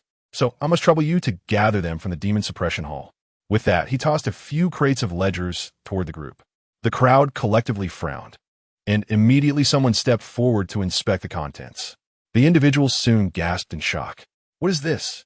Our Tianyan Sect possesses numerous assets, yet we are projected to receive trillions of spirit stones annually. And yet we seem to have no savings and are deeply in debt to various families. Qin Feng and the others widened their eyes in astonishment. They had anticipated that this transfer would not be straightforward, but they had not imagined such a dire situation. The vast resources of the Tianyan Sect appeared to be under the control of the aristocratic families. How could the sect not provide funds for a joint effort to eradicate the demonic path? Qin Feng's fury ignited. Chun Fongtang, you possess an audacious spirit to forge the sect's financial records. Chun Fongtang chuckled. Elder Qin, do not be so quick to cast aspersions. Each entry in these accounts is meticulously documented. I would not dare to falsify them. In the past, during the sect's hardships, these families indeed lent funds for our operations. But they could not do so without collateral, hence the encumbrance of some sect assets as repayment. Enough of this idle chatter. You must take action and promptly negotiate with the families to gather the spirit stones and resources required for our sect's joint campaign against the evil god cult. With that, Chun Fongdang rose to depart, and the other members of the Law Enforcement Hall reveled in the misfortune. As long as the Demon Suppression Hall failed to procure the necessary funds, both internal and external parties would cast negative aspersions upon them. In due course, the Law Enforcement Hall would seamlessly reclaim its authority and restore its former status. Qin Feng and his companions furrowed their brows, none of them foreseeing the immense pit that Zhao Wuji had dug for them. In an instant, all attention waned. At that moment, Gu Yun, seated upon the elevated platform, bestowed a serene smile and spoke. Wait. The crowd was momentarily taken aback, instinctively turning to gaze at Gu Yun. Chun Fongtang displayed a look of disdain, dismissing the audacity of this inexperienced youth who dared to challenge the sect and its leader. It was nothing short of absurd. He regarded Gu Yun with utter contempt, mockingly stating, Master Gu, I have completed all the handovers. Do you have any further instructions? Oh, my apologies. Even if you did have commands, according to sect rules, you hold no authority over me. I am not one of your Demon Suppression Hall members. Upon hearing this, the other members of the Law Enforcement Hall erupted into laughter, filled with scorn and derision for Gu Yun. Meanwhile, Qin Feng and the others felt a surge of indignation, yet they found themselves powerless against him. However, Gu Yun merely smiled and commanded, Seize him. Chapter 74.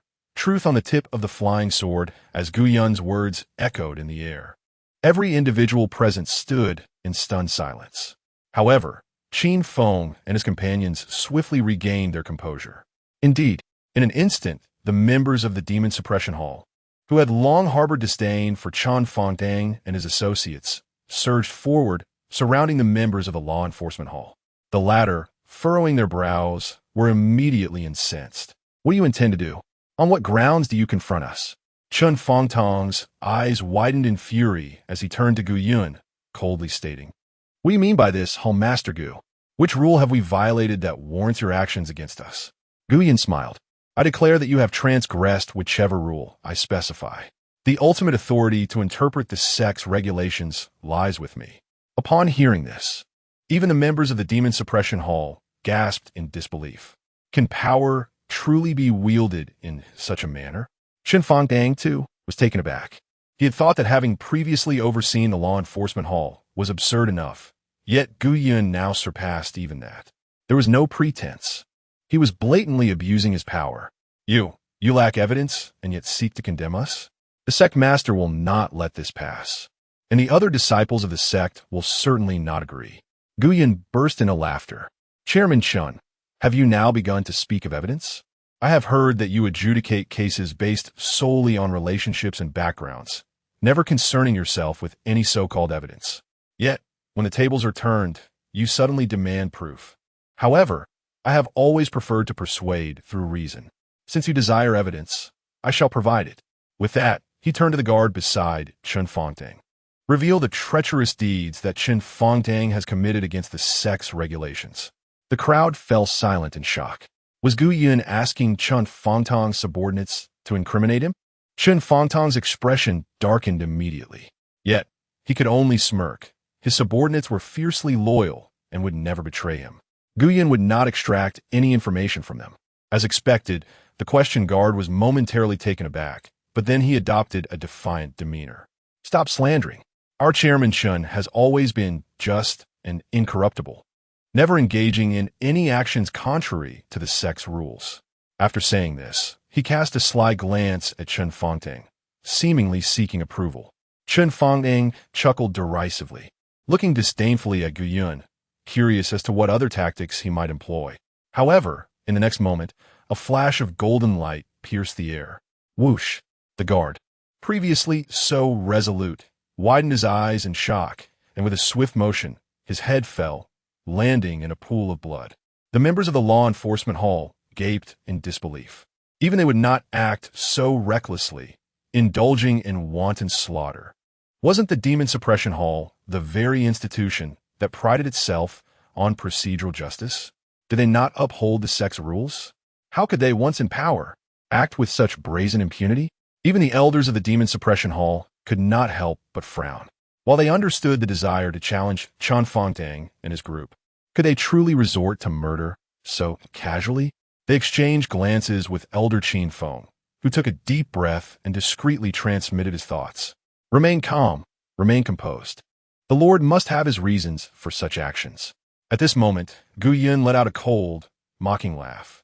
To shield a criminal is to share in their guilt. With that, he turned to the next guard and spoke again. "You, tell us the facts regarding Chen Fangtang's violation of the sect's rules." The members of the law enforcement hall were instantly incensed. "Gu Yun, are you truly playing such despicable games? Do you really think I can be easily bullied?" Just as Chen Fangtang was about to lose his temper, he suddenly sensed something amiss. When did the great sealing array of the Demon Suppression Hall activate? Their powers were now severely suppressed, rendering them utterly incapable of exerting any strength. Panic washed over the crowd. Damn!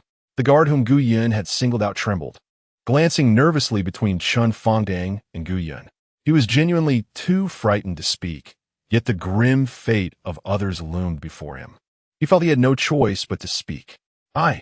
Seeing his hesitation, Gu Yun let out a cold laugh. Whoosh! Another sword strike was unleashed. Bang! A head fell, landing in a pool of blood. Gu Yun disdainfully remarked, "I abhor forcing others. If you do not wish to speak, then do not." With that, he turned to the next. "You speak." At this point, the atmosphere in the Demon Suppression Hall had reached a freezing point. Gu Yun showed no hesitation in taking lives. He was a madman. The guard who had been called upon was utterly dazed, instinctively dropping to his knees and hurriedly speaking up. "I will confess. I will tell all." Chen Fangtang accepted bribes, abused his power for personal gain, allowed the disciples from noble families to commit wrongdoing, yet for the sake of solving cases. He unjustly implicated countless ordinary disciples. He also exploited his position, embezzled funds, kept young and beautiful female disciples, and colluded with noble families to sell off the sect's assets. Upon hearing this, the crowd's eyes widened in shock. The members of the Demon Suppression Hall glared with fury, their anger palpable. The law enforcement hall members were indeed filled with trepidation. Xuantian's face turned ashen, but he quickly regained his composure. With a cold snort, he disdainfully remarked, "This is merely the result of your coercive interrogation and holds no validity." Guiyun chuckled softly. "Did I strike him? Did I insult him? Did I force him? These are clearly his grievances against your vile actions, spoken willingly, and yet you dare to deny it?" Xuantian's eyes widened in disbelief, and he gritted his teeth in fury. He had thought his own forced confession was already lacking in dignity, but he never anticipated Guiyun's shamelessness exceeded his own. You have no concrete evidence. I challenge you to prove it." Whoosh! Xuantian froze. Instinctively lowering his gaze, he found the world spinning around him. His head had rolled to the ground. The members of the law enforcement hall were nearly driven to madness. If others could be killed, how could the head of the law enforcement hall be so ruthlessly slain? Guiyun sneered disdainfully and spoke. "So you desire evidence? Elder Qin, prepare a report. I authorize the search of Xuantian's residence for evidence." Elder Qin was momentarily taken aback. After so many years, it was the first time he had heard of killing first and seeking evidence later, yet he promptly replied yes. Having concluded the matter, Xuantian looked at the others with a cheerful demeanor and spoke. "Confession brings leniency, while resistance incurs severity. Will you speak voluntarily, or shall I conduct an interrogation?" At that moment, in their eyes, Guiyun appeared as a veritable harbinger of death. They dared not allow Guiyun to interrogate them, and thus, they all knelt before him. "My lord, I am guilty. I confess. Please spare my life, my lord. I shall divulge everything." Guiyun nodded in satisfaction and then turned to the elder of the Demon Suppression Hall. "You shall take charge of this matter." The few individuals present immediately nodded gravely in agreement. Eradicating the parasites within the sect brings a modicum of merit. Reward, 3,000 merits. As Guiyun prepared to depart, Qin Feng promptly followed, hesitating for a moment before finally speaking. "Master of the hall, please pause. I wish to seek your clarification." Guiyun, unfazed, responded calmly, "Elder Qin, please proceed." Qin Feng nodded. "Our actions, though swift and decisive, what distinguishes them from the previous conduct of the law enforcement hall? If we fail to enforce the sect's laws rigorously, does that not invert our purpose?" Guiyun chuckled lightly. "They perverted justice for their own desires. Do we not do the same? That is the essence of our distinction." Qin Feng was momentarily taken aback, as if coming to a realization. Yet some aspects still eluded him. Is such a judgment devoid of selfish motives? Does it benefit the multitude? Qin Feng's eyes brightened, suddenly comprehending. Nevertheless, he could not restrain himself from voicing his concerns. Yet this is a perilous gambit. If mismanaged, it could lead to irreparable ruin. "Master, you must consider this carefully." Guiyun laughed lightly. "Fear not. When soldiers arrive, we shall meet them with fortitude, and when floods come, we shall withstand them. Moreover, my revered ancestor once said, 'Truth emerges from the sword,' and now the truth lies firmly within my grasp. What is there to fear?" Chapter 75. Signs of Prominent Families Soon. The news of Xuantian's demise at the hands of Guiyun spread like wildfire throughout the Tianyan Sect. Some rejoiced, clapping their hands in delight, while others trembled with fear. Among the most incensed was, without a doubt, the sect leader, Zhao Wuji. With a resounding crash, his teacup shattered upon the floor, instantly reduced to fragments.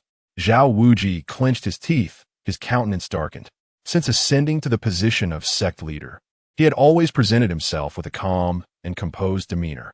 Yet, this time, he found himself overtaken by an unprecedented rage. Guiyun, that same Guiyun, had dared to slay Xuantian. Previously, Guiyun had already eliminated his most trusted aide, and now he had gone so far as to extinguish the life of his most loyal dog.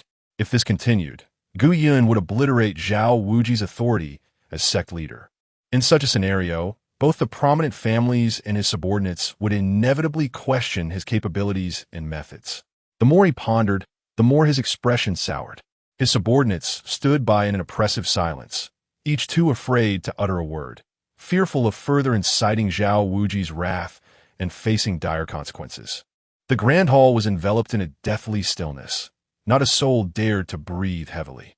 Suddenly, the sound of hurried footsteps outside shattered this oppressive atmosphere. Leader, elder son, Yun Xiao has arrived. Upon hearing this, Zhao Wuji's expression shifted, and he swiftly reined in his fury, his emotions gradually stabilizing. Moments later, a middle-aged man strode into the hall, visibly displeased. Zhao sect leader, is it you who holds authority in the Tianyan Sect? Or is it that Guyan? Chen Fangtang's life was taken at his whim?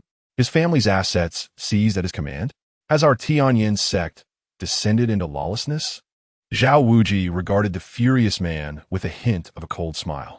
The newcomer was son Yun Xiao, a second-generation scion of a prominent family. Although he was barely in his 30s and only at the pinnacle of the Xiandan realm, he had managed to rise to the esteemed position of Grand Elder within the Tianyan Sect, his status rivaling that of any peak master. Such an achievement would have been impossible for anyone else, but Sun Yun Xiao was the legitimate grandson of a powerful ancestor from the Sun family. Not only did he wield considerable influence within the Tianyan Sect, but he also managed numerous lucrative enterprises, many of which were linked to the assets seized from Chen Fangdang. To others, the head of the law enforcement hall was a figure of authority. However, in Sun Yun Xiao's eyes, he was merely a pet of his own making. Zhao Wuji furrowed his brow, clearly dissatisfied with Sun Yun Xiao's demeanor. Yet he patiently explained, Yun Xiao, rest assured, I shall provide you with an explanation regarding this matter. Please return and await my message. Sun Yun Xiao scoffed disdainfully. Is it really that complicated? Just capture Guyan and be done with it. Zhao Wuji took a deep breath, an edge of impatience creeping into his gaze. Nevertheless, he maintained his composure, setting aside Gu Yun's extraordinary abilities. One could only imagine the catastrophic consequences should he be pushed too far. Furthermore, as he represented the Demon Suppression Hall, he had garnered considerable support from numerous ordinary disciples. If a complete fallout were to occur, the Tianyan Sect would undoubtedly be plunged into unprecedented chaos. Sun Yun Xiao, growing increasingly impatient, raised his hand, abruptly interrupting Zhao Wuji's words. What chaos is there? Is it not merely a gathering of lowly wretches? Can they truly rise against the heavens? If you lack the courage to eliminate him, then leave it to me. A cold glint flickered in Zhao Wuji's eyes. Were it not for the Zhao family's backing as one of his pillars of support, he would have long permitted that fool to engage in a dogfight with Guyan. Regardless of who perished, he would revel in their demise. Yet, should this imbecile squander the strength of the Sun family, it would constitute a significant loss for him.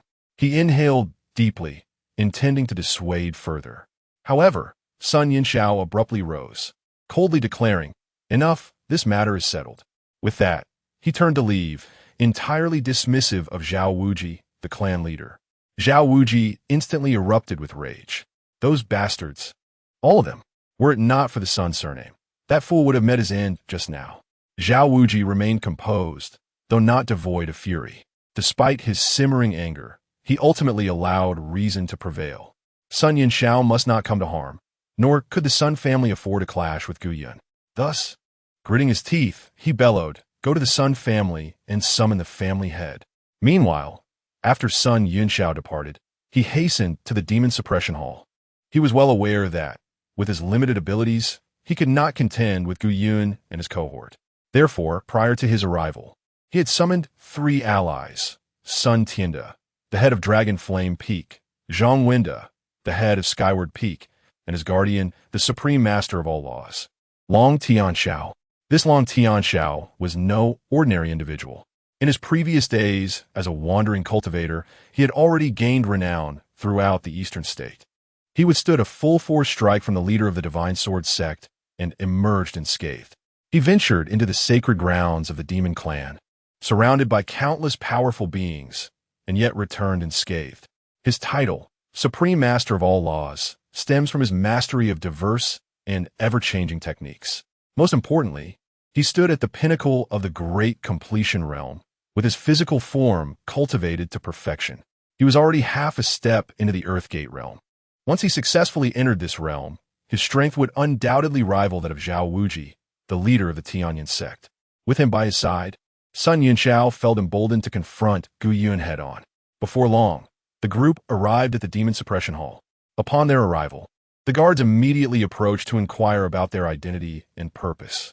Before Sun Yunxiao could speak, Zhang Wenda barked, "Who do you think you're to speak to us? Summon Gu Yun to come and meet us directly."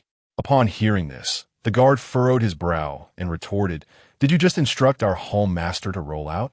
Sun Tianda coldly laughed, "And what of it?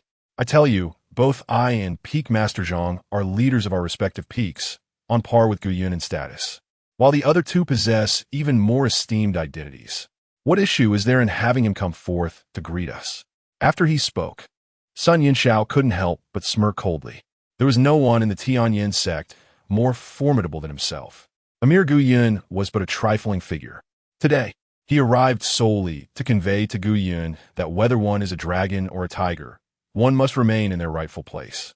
This Tianyan Sect is the domain of several prominent families. It is not yet Gu Yun's turn to flaunt his power. As he contemplated how to assert his dominance upon Gu Yun's arrival, the guards of the Demon Suppression Hall suddenly bellowed, "Seize them!" In an instant, numerous shadows surged forth, encircling Zhang Wenda and his companions. The four were momentarily taken aback, their anger igniting as they realized they had been surrounded before they could even retaliate. "Damn it," Zhang Wenda growled. "You possess quite the audacity. Do you not know who we are?" The guard responded with a disdainful snort, "I care not who you are. According to the rules of the Tianyan Sect, anyone who disrespects our hall master within the confines of the Demon Suppression Hall shall receive 30 strikes. The four were left dumbfounded. "What?" Sun Tianda bellowed in fury. "Nonsense. When did such a rule come into existence? I am unaware of any such decree." The guard sneered. "Our hall master has just established it. Do you have any objections?" He added coldly, "Those who dare to voice dissent shall receive an additional 30 strikes. Chapter 76. The supreme deity of all laws. As the members of the Demon Suppression Palace prepare to strike, Sun Yunxiao felt a mixture of anger and trepidation. He abruptly raised his hand and shouted, "Halt!" The leading guard of the Demon Suppression Palace was momentarily taken aback, then regarded him with disdain, inquiring, "Do you have something to say?" Sun Yunxiao retorted with indignation, "I am a scion of a prestigious family. According to the sect's rules, punishments do not apply to the noble families. How dare you lay hands on us?" The guard scoffed derisively. "Punishments do not apply to noble families? I have never heard of such a decree." Sun Yunxiao's face flushed crimson, and he shouted, albeit with a hint of insecurity, "The law enforcement hall has always adhered to this." At that moment, a hearty laughter echoed through the air. "Ha ha, elder son is quite amusing. The rules of the law enforcement hall have nothing to do with my Demon Suppression Palace." The crowd turned to see Gu Yun leisurely emerging from the rear hall, clad in a black robe that exuded authority. The members of the Demon Suppression Palace bowed in unison. "We pay our respects to the palace master." Sun Yunxiao and his companions merely snorted in contempt. Finally, Gu Yun had chosen to show himself. Sun Yunxiao straightened his attire and spoke haughtily, "Master Gu, let's not mince words. We both understand that the so-called sect laws merely serve to constrain the ordinary disciples. Throughout history, how many noble disciples have been punished for their transgressions against sect rules? Spare me your grandstanding," he added. Upon hearing this, Gu Yun chuckled, his expression one of amusement as he regarded Sun Yunxiao. "Oh, is that so? Pray tell, who among them has violated the rules without facing consequences?" Sun Yunxiao's anger flared as he recognized Gu Yun's feigned ignorance. Noble disciples are all the same.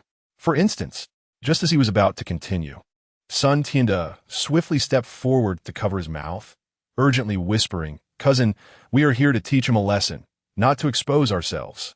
Gu Yun was clearly a madman. It was imperative not to give him any leverage. Realizing his near misstep, Sun Yunxiao glared at Gu Yun, coldly stating, "I have no time for your nonsense. One thing, release Chen Fongtang and return all his belongings. I can overlook today's incident, but let me be clear, Xuantian is under my protection. Should you harm him, you declare war against me and the Sun family."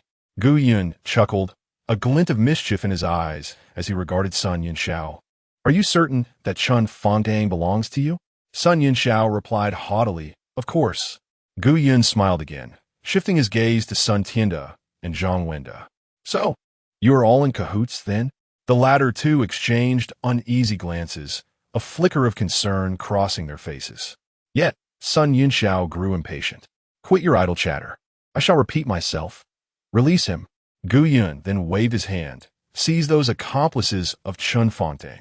After thorough interrogation, they shall be executed." The guards of the law enforcement hall showed no hesitation. "Understood." As they spoke, their faces immediately twisted into fierce expressions as they turned towards the few individuals nearby, swiftly encircling them. Zhang Wenda was instantly consumed by a wave of fury. This brat was indeed digging a pit just moments ago. "You dare!" Su Yunxiao was even more inflamed with rage. "Have I given you face? Fine, since you cannot comprehend kind words. Do not blame me for resorting to force. Mr. Long, I implore you to take action and teach this brat a lesson in humility." At that moment, a slender man who had been standing to the side let out a cold chuckle and spoke with a grin. "Yes, young master son." He then began to release his formidable aura, which was at the pinnacle of the great ascension stage. In an instant, the members of the Demon Suppression Hall felt as if they were facing a formidable adversary. The aura emanating from him was subtly stronger than that of Elder Qin Feng. Such a powerful foe was beyond the capacity of ordinary guards of the Demon Suppression Hall to contend with.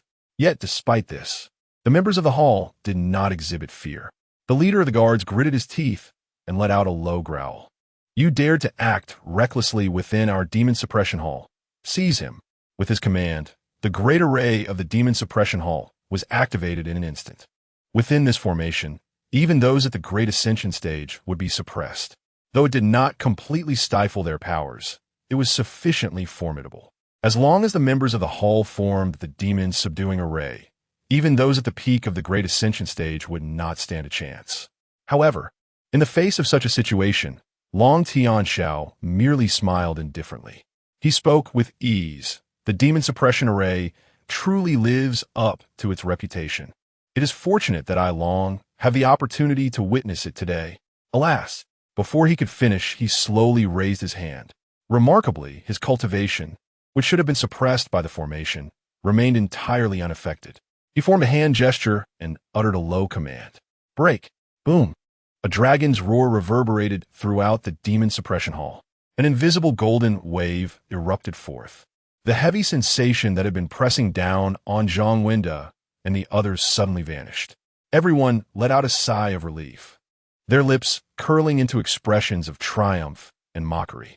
The master of all laws truly lived up to his reputation, even possessing the capability to dismantle the Demon Suppression Array's enchantment. It was well known that the founder of the Demon Suppression Array had designed it to allow the weak to overcome the strong and the small to challenge the great. It not only intimidated numerous demonic entities, but also instilled fear in other sects of the Righteous Alliance. After all, the Demon Suppression Array was not merely effective against demonic practitioners. It also posed a threat to those of the righteous path. Who could guarantee that, should the day arise when they fell out with the Tianyan Sect, this tool would not be employed against them? Consequently, many sects began to covertly research methods to dismantle the array. Although it was exceedingly difficult to break, the world was filled with prodigies, and eventually, a group of talented array experts from the righteous path managed to devise a method to counter it. This led to the creation of the spell to break the demonic enchantment. Unfortunately, the incantation was exceedingly complex, and even though it had been developed, passing it down proved to be a formidable challenge. Only those of great enlightenment could comprehend it, and its execution required the collaboration of multiple individuals. For one person to successfully cast the spell would indeed be a miraculous feat, yet here and now, Long Tianxiao had accomplished just that. Observing the astonished and shocked expressions that appeared on the faces of the guards from the Demon Suppression Hall, Sun Yunxiao smiled with pride. A mere Demon Suppression Hall, and a Gu Yun truly believe they can contend with families that have accumulated power for millennia? It is nothing short of a jest. Long Xiaotian, however, wore a calm expression. For him, breaking a great demon suppression formation was of little consequence. He looked at Gu Yun with an air of arrogance and said, "Master Gu, do you have any other means? If you cannot suppress me, then today, I fear you must act as Sun Xiao has suggested." Gu Yun smiled faintly. This Mr. Long appears to be quite a formidable master, capable of dismantling even the great demon suppression formation. In that case, I shall personally engage with you. Upon hearing this, Long Xiaotian scoffed disdainfully. Although they were both at the pinnacle of the Great Ascension, he regarded Gu Yun with utter contempt. He possessed myriad techniques. Even the head of the Tianyan Sect would treat him with deference. So what was a mere hall master of the Demon Suppression Hall? He smiled with arrogance. "Very well. I have heard that Master Gu wields the sword of slaying evil gods and has comprehended a unique sword technique. I am quite curious and eager to experience it. Perhaps, after engaging with Master Gu, I might acquire yet another method. Therefore, I implore you, Master Gu, to make your move." With that, he revealed a hint of a provocative smile. Chapter 77. Do you call this effort? As Long Tianxiao's words echoed, Sun Yunxiao and the others wore expressions of amusement, clearly anticipating the misfortune that awaited Gu Yun. Even the guards of the Demon Suppression Hall could not help but feel a twinge of anxiety for Gu Yun. The head guard boldly stated, "Master, I shall immediately notify Elder Qin Feng and the others to come." However, Gu Yun merely chuckled. Why make such a fuss over a trivial matter? Is this Mr. Long not eager to engage in combat with me? What difficulty lies therein? With that, Gu Yun slowly raised his hand. Whoosh! A beam of golden light surged forth, aimed directly at Long Tianxiao. The expression of disdain on Long Tianxiao's face vanished in an instant. What kind of power is this? A chill ran down his spine, and instinctively, he reacted, putting forth all his strength to defend himself. Boom! A myriad of radiant colors erupted, and countless Dao techniques were unleashed in an instant. Everyone present was left utterly astonished. Was this the manifestation of myriad laws in action? It is known that for an ordinary individual to master even one or two Dao techniques is a remarkable feat. After all, to cultivate a Dao to perfection requires immense comprehension.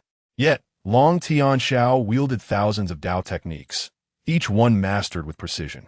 Such an ability to comprehend the essence of the Dao was nothing short of monstrous. If he were to successfully unlock the Earth Gate, his strength might well surpass that of Zhao Wuji, the master of the Tianyan Sect. However, as the crowd was still in shock, the golden light that Gu Yun had unleashed zipped past. Whoosh! Boom! The previously vibrant divine light was instantaneously extinguished into silence. Long Tianxiao's body trembled, his eyes wide with disbelief. In the next moment, a line of blood appeared across his neck. Bang! His head fell to the ground, and Long Tianxiao's corpse collapsed into a pool of blood. Silence. Everyone present was utterly taken aback, failing to comprehend what had transpired. After a considerable pause, they finally widened their eyes in astonishment. He is dead? Just like that, dead? Sun Yunxiao and the others were left agape, utterly speechless. What happened to the so-called master of myriad laws? What happened to the invincibility at the peak of the Great Ascension? How could he be so effortlessly slain by a single strike? Gu Yun, too, was filled with confusion. Was this really it? The members of the Demon Suppression Hall were elated. Their master's prowess had allowed him to slay a being at the pinnacle of the great completion realm with a single sword strike. What nonsense about the master of myriad laws. It was all merely flash and dazzle, easily dispatched by our master's blade. This was a case of one sword breaking myriad laws. Zhang Wenda and his companion were equally wide-eyed, cold sweat pouring down their backs. They had believed that Sun Yunxiao's summoning of Long Tianxiao would stabilize the situation, but to their shock, he could not withstand even a single move from Gu Yun. The two of them recoiled in terror, nearly losing their footing. Sun Yunxiao was gripped by profound fear, gasping as his body trembled uncontrollably. His mind was a whirlwind of questions. Why? Why was this happening?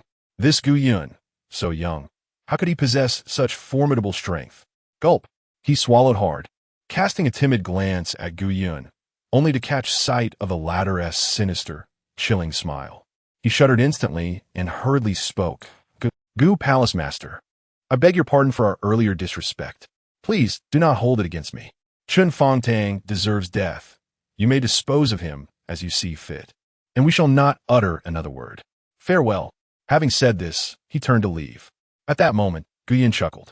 Elder son, do you think you can come and go as you please in my demon suppression palace? Sun Yinshao trembled all over, beads of sweat forming on his forehead.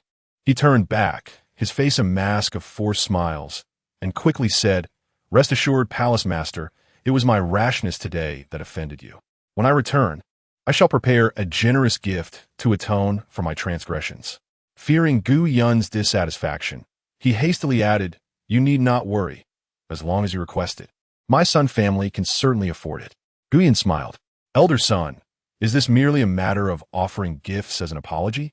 You have violated the sect's regulations, and thus must be dealt with according to the rules. Do you think that presenting a gift will absolve you? Sun Yunxiao's countenance turned ashen. What regulations? What rules? Before this moment, such concepts had not existed. The rules were established by the aristocratic families. Why should the creators be bound by them? Fear gradually morphed into fury. Gu Yun, I am a disciple of a noble family. He bellowed, a mix of threat and impotent rage. Gu Yun, however, remained unfazed. And so what?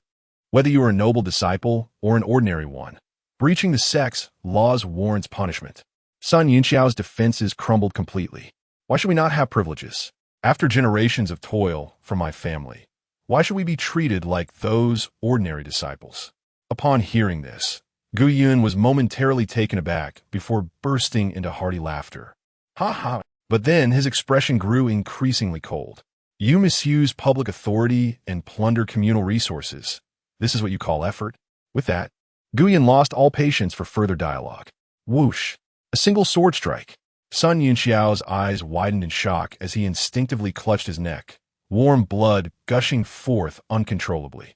He could hardly believe that in this Tianyan Sect, someone would dare to take the life of the eldest scion of the Sun family. He too could be slain. Soon, Sun Yunxiao lay in a pool of his own blood. The two who had accompanied him were utterly shattered. Sun Tianda trembled, fear and rage mingling in his expression as he pointed at Gu Yun. Gu Yun, you have committed a grave offense. You have killed Sun Yunxiao. The entire Sun family will not let this go. Do you know that among us, there are more than 3 who have reached the Great Ascension stage? Whoosh! Another sword. Sun Tianda's eyes bulged as his head flew from his shoulders. The remaining Zhang Wenda trembled in terror as Gu Yun, with a chilling gaze, smiled and asked, Do you have anything to say? Zhang Wenda suddenly felt his legs turn to jelly and hurriedly exclaimed, I dare not speak further. Gu Yun chuckled softly. Very well. If you choose not to speak, then I shall escort you on your way. Zhang Wenda was momentarily taken aback. What? Silence also warrants death? He hastily attempted to clarify. However, whoosh. Gu Yun's sword was far too swift. He had already forfeited his chance. In the blink of an eye, 2 peak masters from the Tianyan Sect, one at the pinnacle of the Great Ascension, along with a scion of a prominent family, lay lifeless within the demon suppression hall, their souls ensnared and transformed by the Emperor's banner. Even those accustomed to Gu Yun's lethal prowess were left gasping in shock. After all, these were the very pillars of the Tianyan Sect. Was it truly so simple to extinguish their lives? Gu Yun spoke nonchalantly. What are you all dawdling for? Summon the cleanup crew. Upon hearing this, the crowd snapped back to reality, hastily attending to their duties. Yet from that moment forth, everyone comprehended a singular truth. The Tianyan Sect had undeniably undergone a monumental transformation. Meanwhile, the head of the Sun family was also summoned to the Lord's Hall. Chapter 78. What is most important in the Grand Hall? 2 figures took their seats. Zhao Wujia, exuding an air of formidable authority, bore a newfound gentleness in his gaze. Brother Sun, we must not approach Gu Yun recklessly. I still wish for you to counsel Yin Xiao. Beside him sat a middle-aged man clad in a purple robe, exuding an aura of tranquility as he leisurely sipped from his teacup. With a cheerful demeanor, he replied, In my view, allowing Yin Xiao to stir things up could be beneficial. Zhao Wujia's brow furrowed immediately, fearing that Sun Xingxiu underestimated Gu Yun's prowess. Just as he was about to speak again, Sun Xingxiu interjected, "Gu Yun acts with audacity. If we do not give him a lesson, he might think we, as esteemed families, fear him. Thus, letting Yun Xiao create a commotion could prove advantageous. Perhaps thereafter, Gu Yun will temper his actions." Zhao Wujia felt a surge of urgency. "Brother Sun, you do not truly understand Gu Yun. That young man is a lunatic. What if something truly befalls Yun Xiao? The consequences will be dire." Sun Xingxiu chuckled. The Sun family had held sway over the Tianyan Sect for many years, once being the formidable ally of the Yi family's ancestors. He believed that even a mere Gu Yun would not pose a threat. What trouble could arise? "I cannot believe that Gu Yun would dare to cause any fatalities. After all, Yun Xiao and the others are disciples of our sect, not from the demonic path. I doubt he possesses such audacity." However, just as he finished speaking, a figure rushed into the hall, breathless. Lord Master, the Demon Suppression Hall. Something has happened." Both Zhao Wujia and Sun Xingxiu were taken aback. Zhao Wujia felt an ominous premonition, while Sun Xingxiu assumed it was merely his son causing a disturbance and remained unfazed. Zhao Wujia immediately inquired, "What has transpired to invoke such panic?" The messenger, not daring to delay, responded promptly.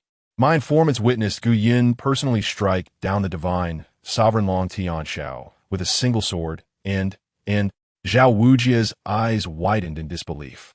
"He killed Long Tian Xiao with a single sword? Even I would not possess such strength." Sun Xingxiu's brows knitted slightly. Could Gu Yun truly be that powerful? Had he unlocked the Earth Gate? Otherwise, such prowess would be inconceivable. Realizing this, he set down his cup and urged, "Is there more? Speak."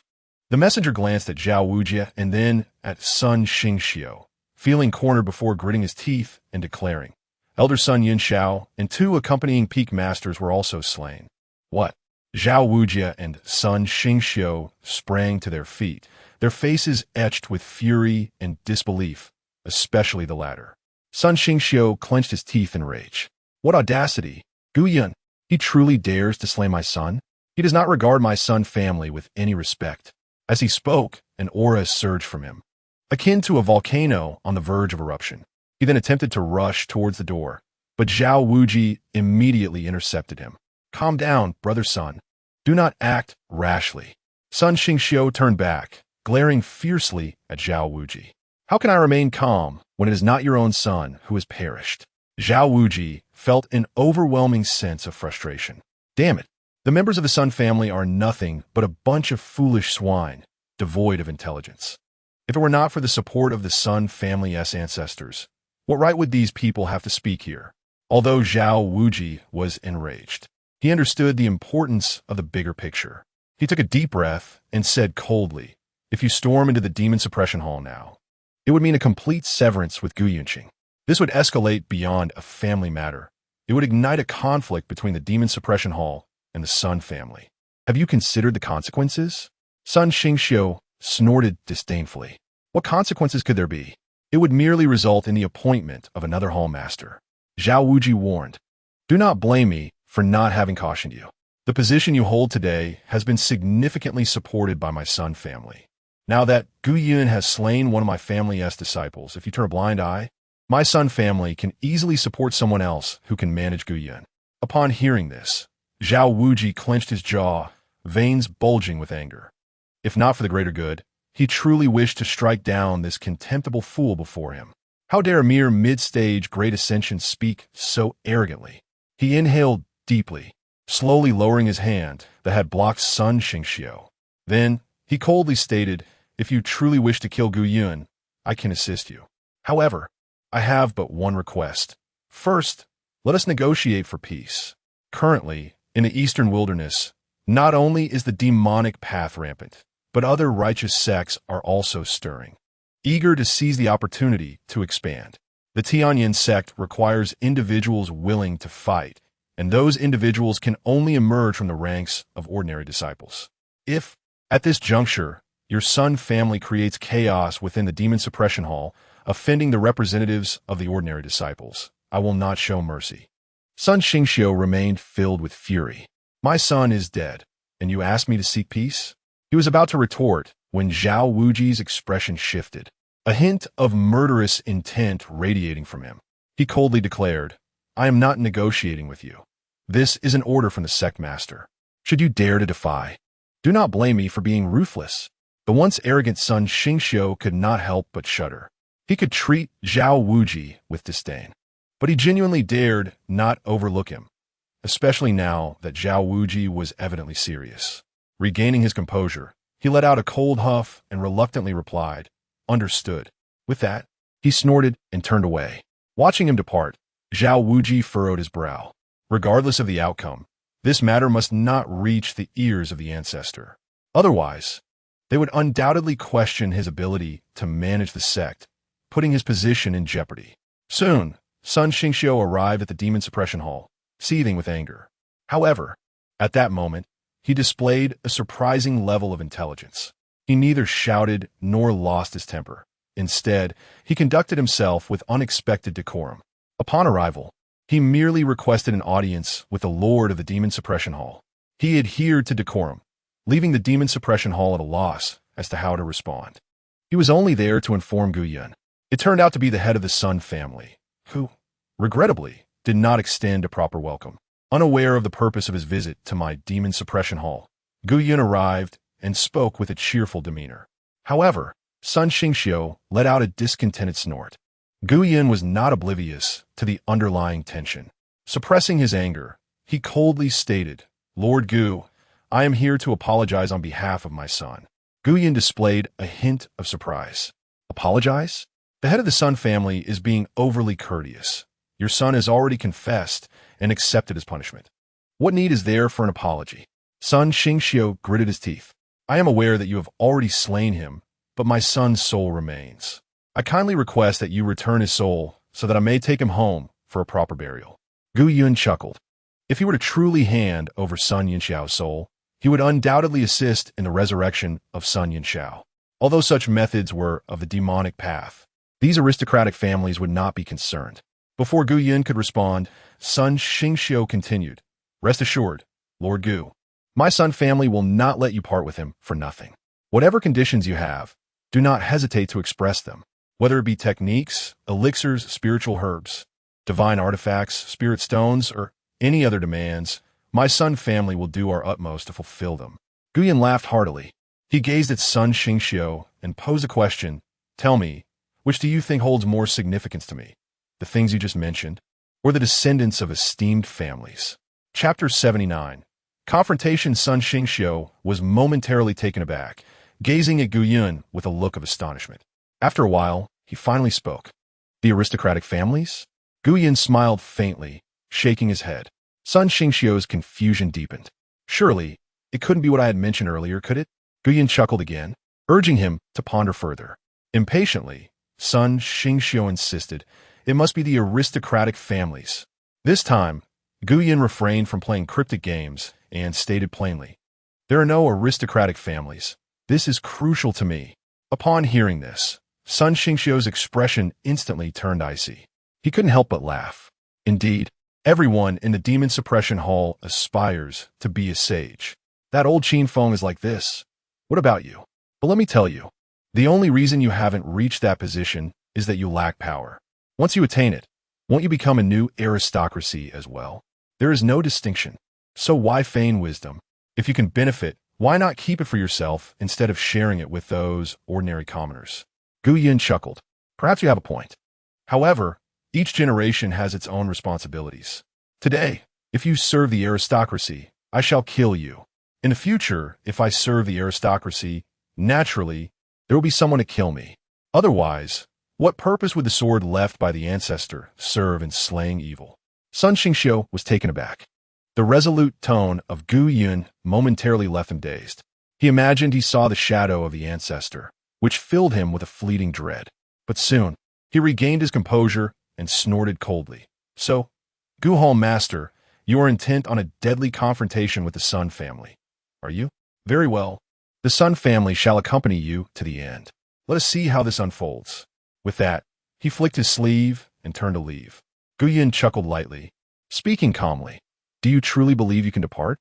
Sun Xingxiu paused, then angrily turned back, ready to scold him. Whoosh! A flash of golden light streaked by. Sun Xingxiu instantly froze in place, and in the next moment, his head fell, collapsing into a pool of blood. Gu Yun let out a cold snort. Addressing the recording officer beside him, "Document this. The head of the Sun family plotted rebellion and, upon being discovered by me, fled north in panic, only to be slain on the spot due to his inadequate strength. His sword is shattered, and he perished." The recording officer's eyes widened in disbelief as he looked at Gu Yun. "Hall Master, do you truly want to record it this way? There is no evidence." "This," Gu Yun smiled. "No matter. Those of the aristocracy do not concern themselves with the truth, so why should we?" The recording officer frowned, gazing at Gu Yun. Ultimately, he took a deep breath, summoning his courage to say, "But this is not right." Gu Yun burst into laughter. "Excellent. Just as I intend. I want everyone to feel that this is wrong. When you feel it is wrong, and all the ordinary disciples feel it is wrong, and when the scions of the aristocracy, and indeed all of Eastern Continent and the world, also perceive it as wrong, then such absurdities shall never occur again."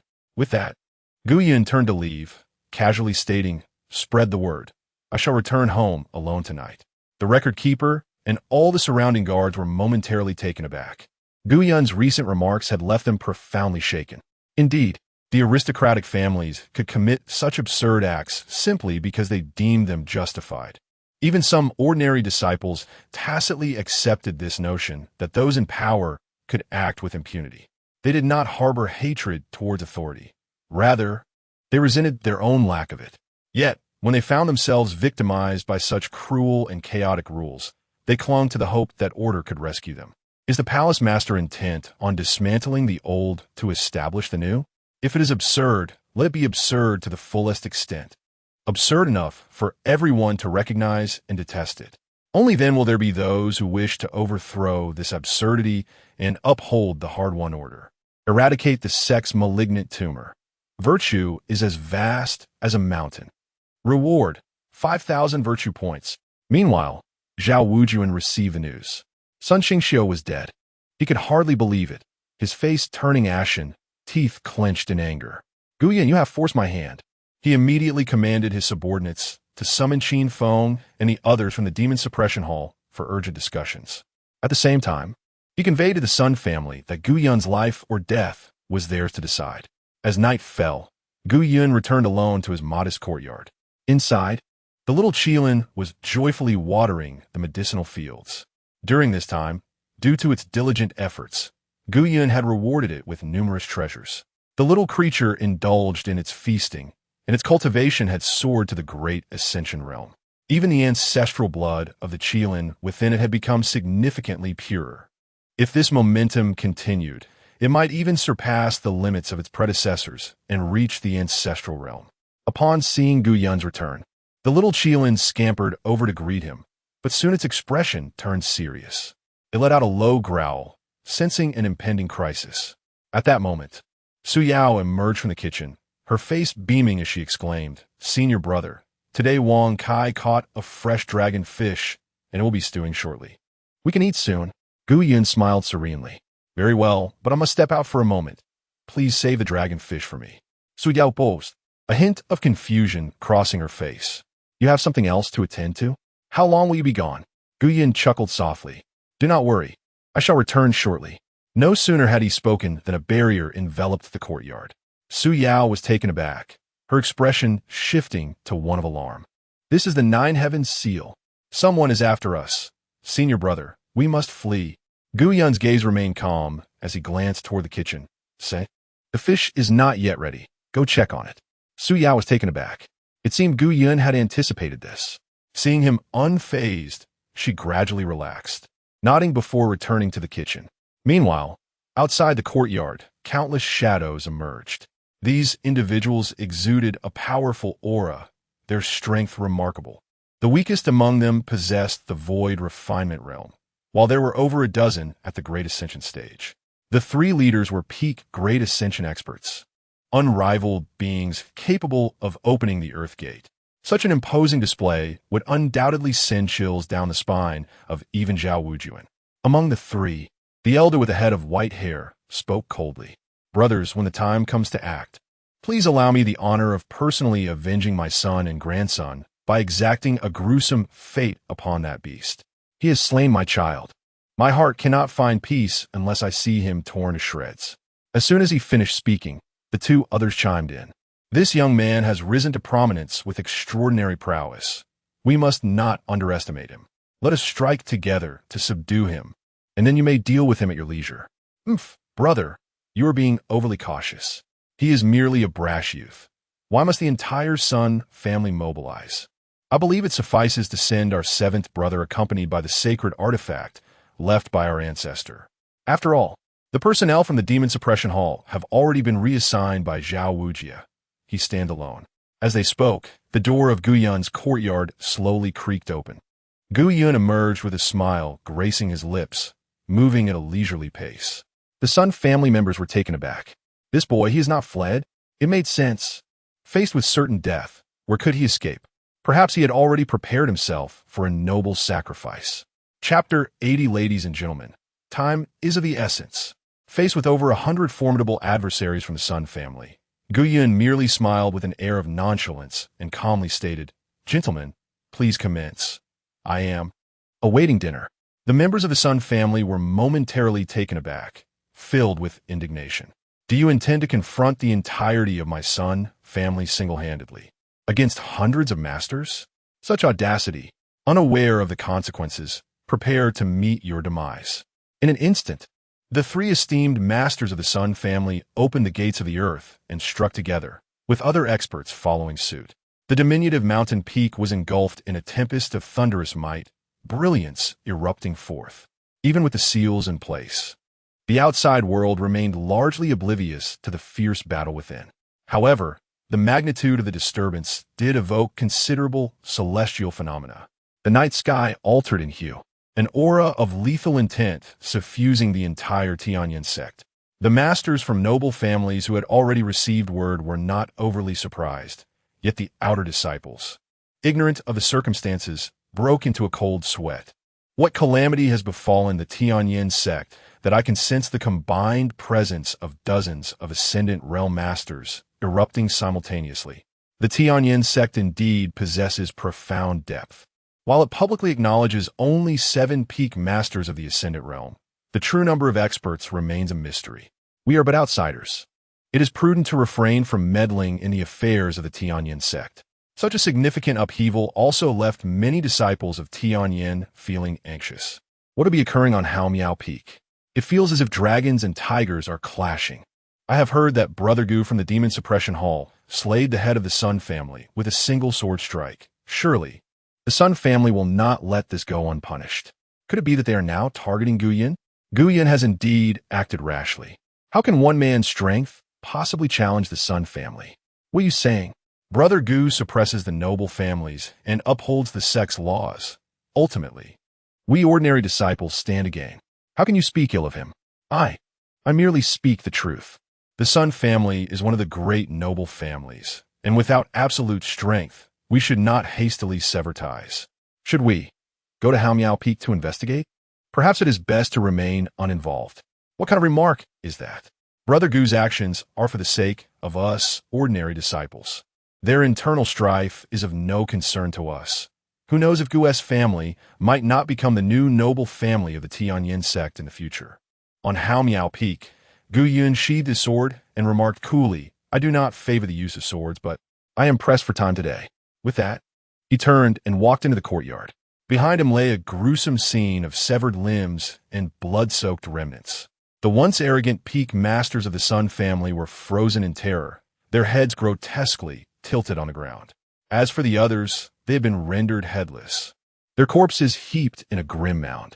In the distance, the spies from noble families who had been covertly observing the events were wide-eyed in disbelief. One sword, just one sword. Did Gu Yun truly annihilate over 100 masters of the Sun family? Is he still human? It was only when the barrier enveloping Haomiao Mountain dissipated and the stench of blood permeated the sect that these spies regained their senses.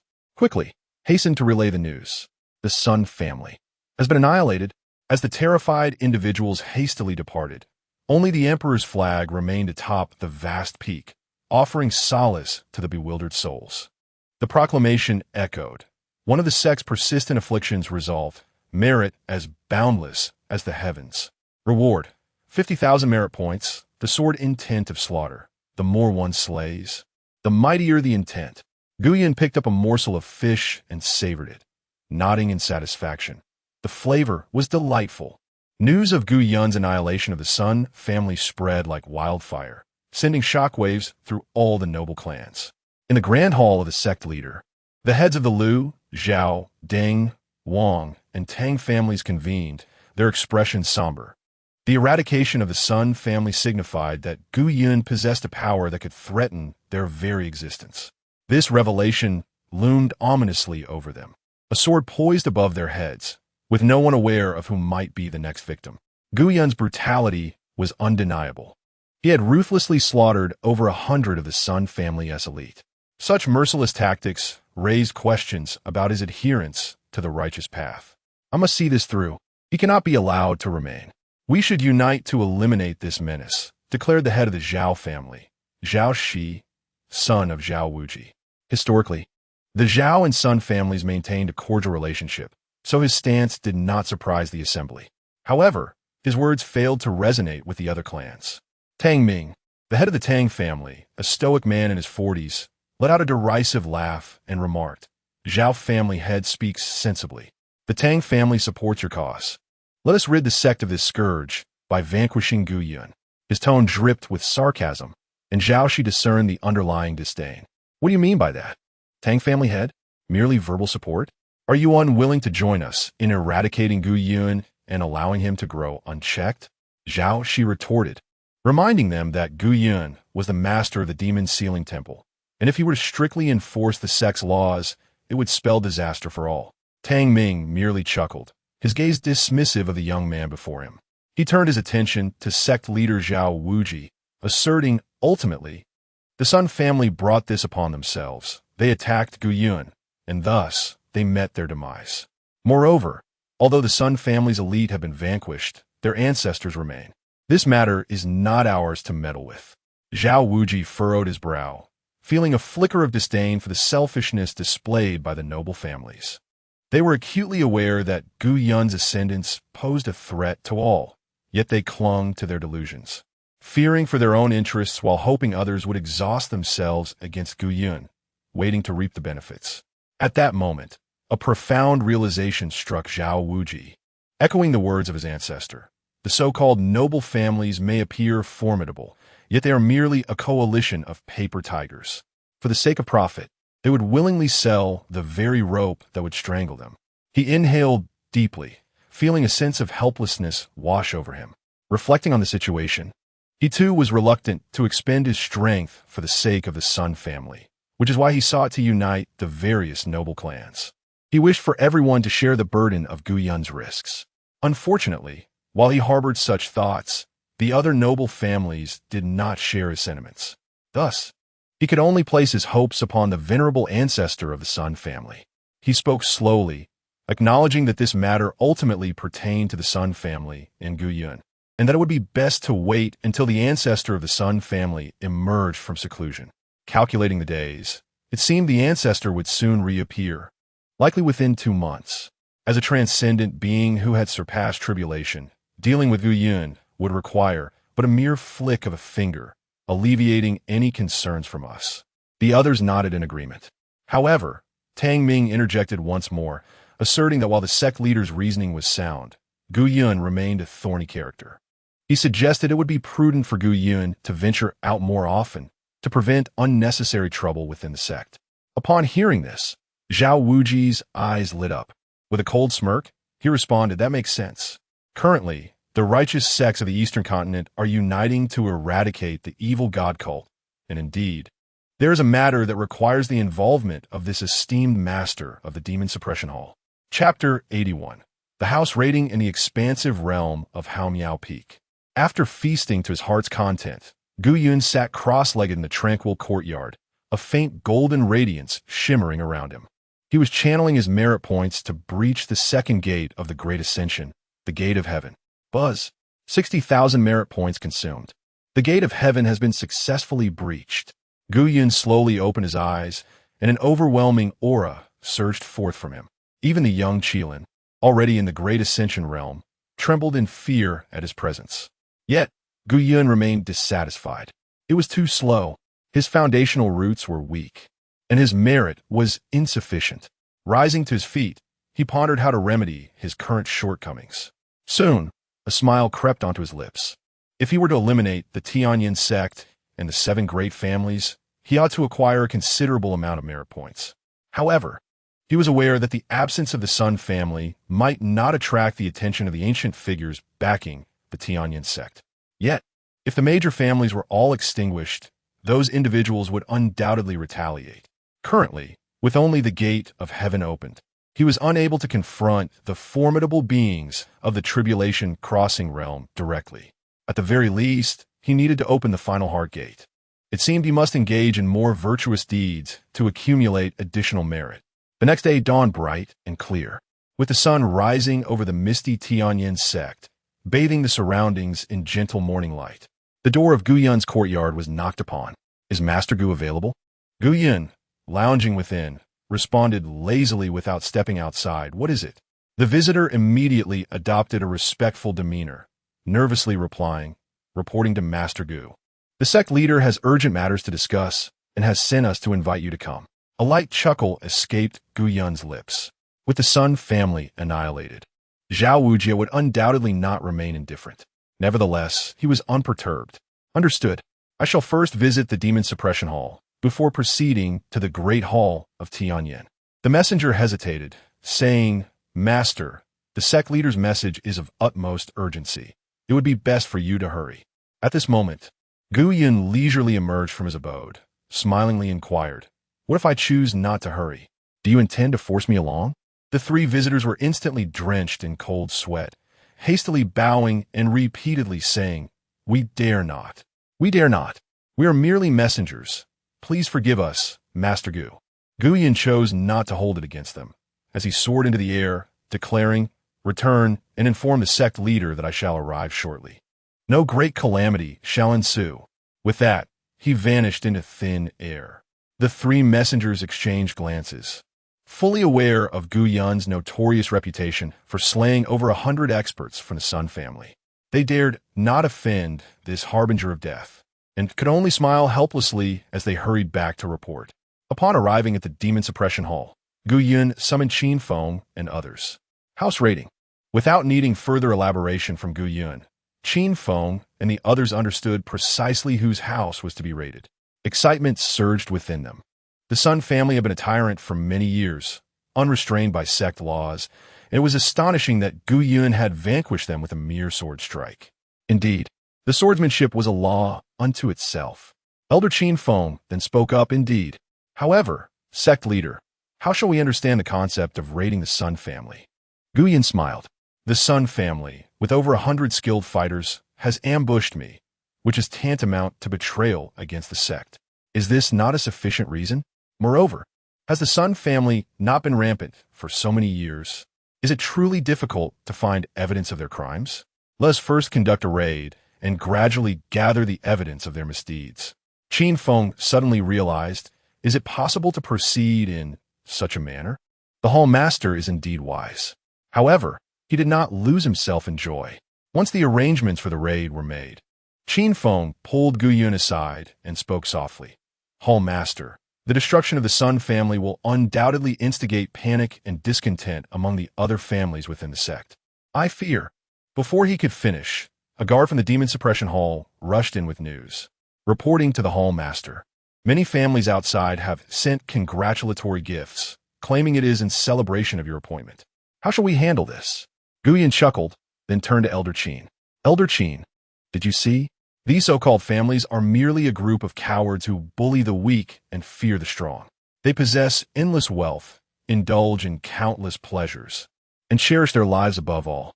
As long as their own interests are not at stake, why would they risk themselves for the Sun family?" Qin Feng was equally surprised. The remaining 7 great families were indeed powerful enough. If they united, the current strength of the Demon Suppression Hall would be utterly insufficient to contend with them. Yet, it seemed they had not even considered the prospect of conflict. Truly, the ancestor was right. The families are spineless, forever hoping to trade compromise and concession for peace. When faced with an external threat, these individuals would undoubtedly be the first to betray. He couldn't help but chuckle at the absurdity. This is for the best. There's no need to worry about their schemes. Guyan sneered. While they may not confront us head-on, they will certainly employ cunning tactics. They simply do not wish to expend their own strength to eliminate me. But that does not mean they do not desire my demise. Just now, Zhao Wuji invited me to discuss important matters. I suspect that is when they will make their move. Qin Feng was taken aback and immediately furrowed his brows. Indeed, this was the style of those families. Hall Master, I shall accompany you.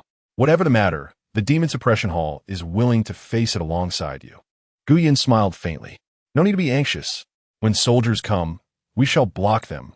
When water flows, we shall bury it. Qin Feng nodded in agreement.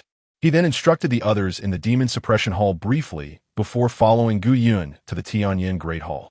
At this moment, not only were several peak masters from the Tianyan Sect gathered, but also Luo Wushuang from the Moonshanner Palace, Li Baichuan from the Xianmen, and Lu Dao from the Divine Sword Sect.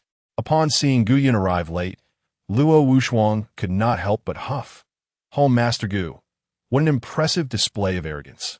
We have all gathered to discuss how to deal with the evil god cult, yet you deliberately arrive late, making us wait for so long? As her words rang out, the other attendees tensed up, frowning as they cast glances at Luo Wushuang. Gu Yun, just entering, smiled warmly at her and said, I apologize. I had some matters to attend to. Thank you all for your patience. Do you have any grievances against me? Upon finishing his words, Gu Yun cast a sweeping glance over the assembled crowd. These individuals, particularly the several leaders of the Tianyan Sect, all shuddered as if plunged into an icy abyss. They immediately exclaimed, No, absolutely not. Lord Gu works tirelessly every day. What harm is there in asking us to wait a moment? We harbor not the slightest objection. Luo Wushuang's frown deepened with each passing moment. What was amiss? Just before, these individuals had expressed considerable dissent towards Gu Yun. Why had they now become so fearful? Suddenly, she recalled the disturbances caused by dozens of experts from the Tianyan Sect during the previous night. In an instant, those several individuals had vanished almost without a trace. Could it be that this incident was somehow related to Gu Yun? As she was not a member of the Tianyan Sect, she was unaware of the intricate details. Yet, contemplating this connection sent a chill of dread coursing down her spine. At that moment, Gu Yun turned to Luo Wushuang with a cheerful smile. It appears that everyone harbors no objections towards me, save for this esteemed Miss Luo. Is that so? Upon hearing these words, Luo Wushuang was instantly thrown into a state of panic. Chapter 82. Undercover for reasons unknown, Gu Yun merely smiled benignly. In contrast, Luo Wushuang felt a profound terror welling up within her, as if she were the target of a malevolent deity's gaze. She inhaled sharply, instinctively rising and stepping back. Though they were both at the pinnacle of the Great Ascension realm, why did he exude such an unnerving aura? Li Baichuan from the Xianmen sect began to perspire. This Gu Yun, appearing no older than 20, instilled such fear in him, a seasoned practitioner of the Great Ascension who had opened the Earth Gate. As for Lu Yuan, his trepidation was even greater. Ever since Gu Yun had returned alive from the ancient battlefield, Lu Yuan had been utterly subdued by him. This man was terrifying. Thus, even granting him a mere dog would not seem a misfortune. Seeing the multitude around her, not a single soul spoke in her defense. Even the usually affable Zhao Wuji, the leader of the Tianyan Sect, remained silent. Luo Wushuang was thoroughly panicked. She quickly lowered her head and stammered, And no, Master Gu has misunderstood.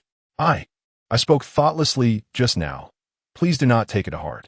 Gu Yun chuckled, appearing quite amiable. Oh, is that so? That's good. However, I must admit, I rather preferred your earlier defiant demeanor. As he spoke, he took a seat and turned to Zhao Wuji with a smile, inquiring, Master, may I ask what prompted your invitation? Despite being the last to arrive, Gu Yun had completely commandeered the atmosphere and rhythm of the gathering.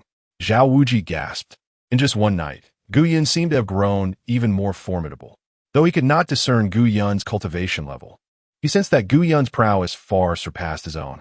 Nevertheless, as the sect leader, he could not afford to lose his composure. He forced a smile, feigning nonchalance, and said, "Nephew Gu, today our Tianyan Sect has convened with the other 3 major sects primarily to discuss countermeasures against the evil god sect. Your presence is requested to undertake a significant task for the sect, for the sake of the righteous path in the Eastern Continent and all living beings." Qin Feng scoffed inwardly. This old fox had not changed one bit. First elevating the stakes to render the hall master unable to refuse, then laying a trap.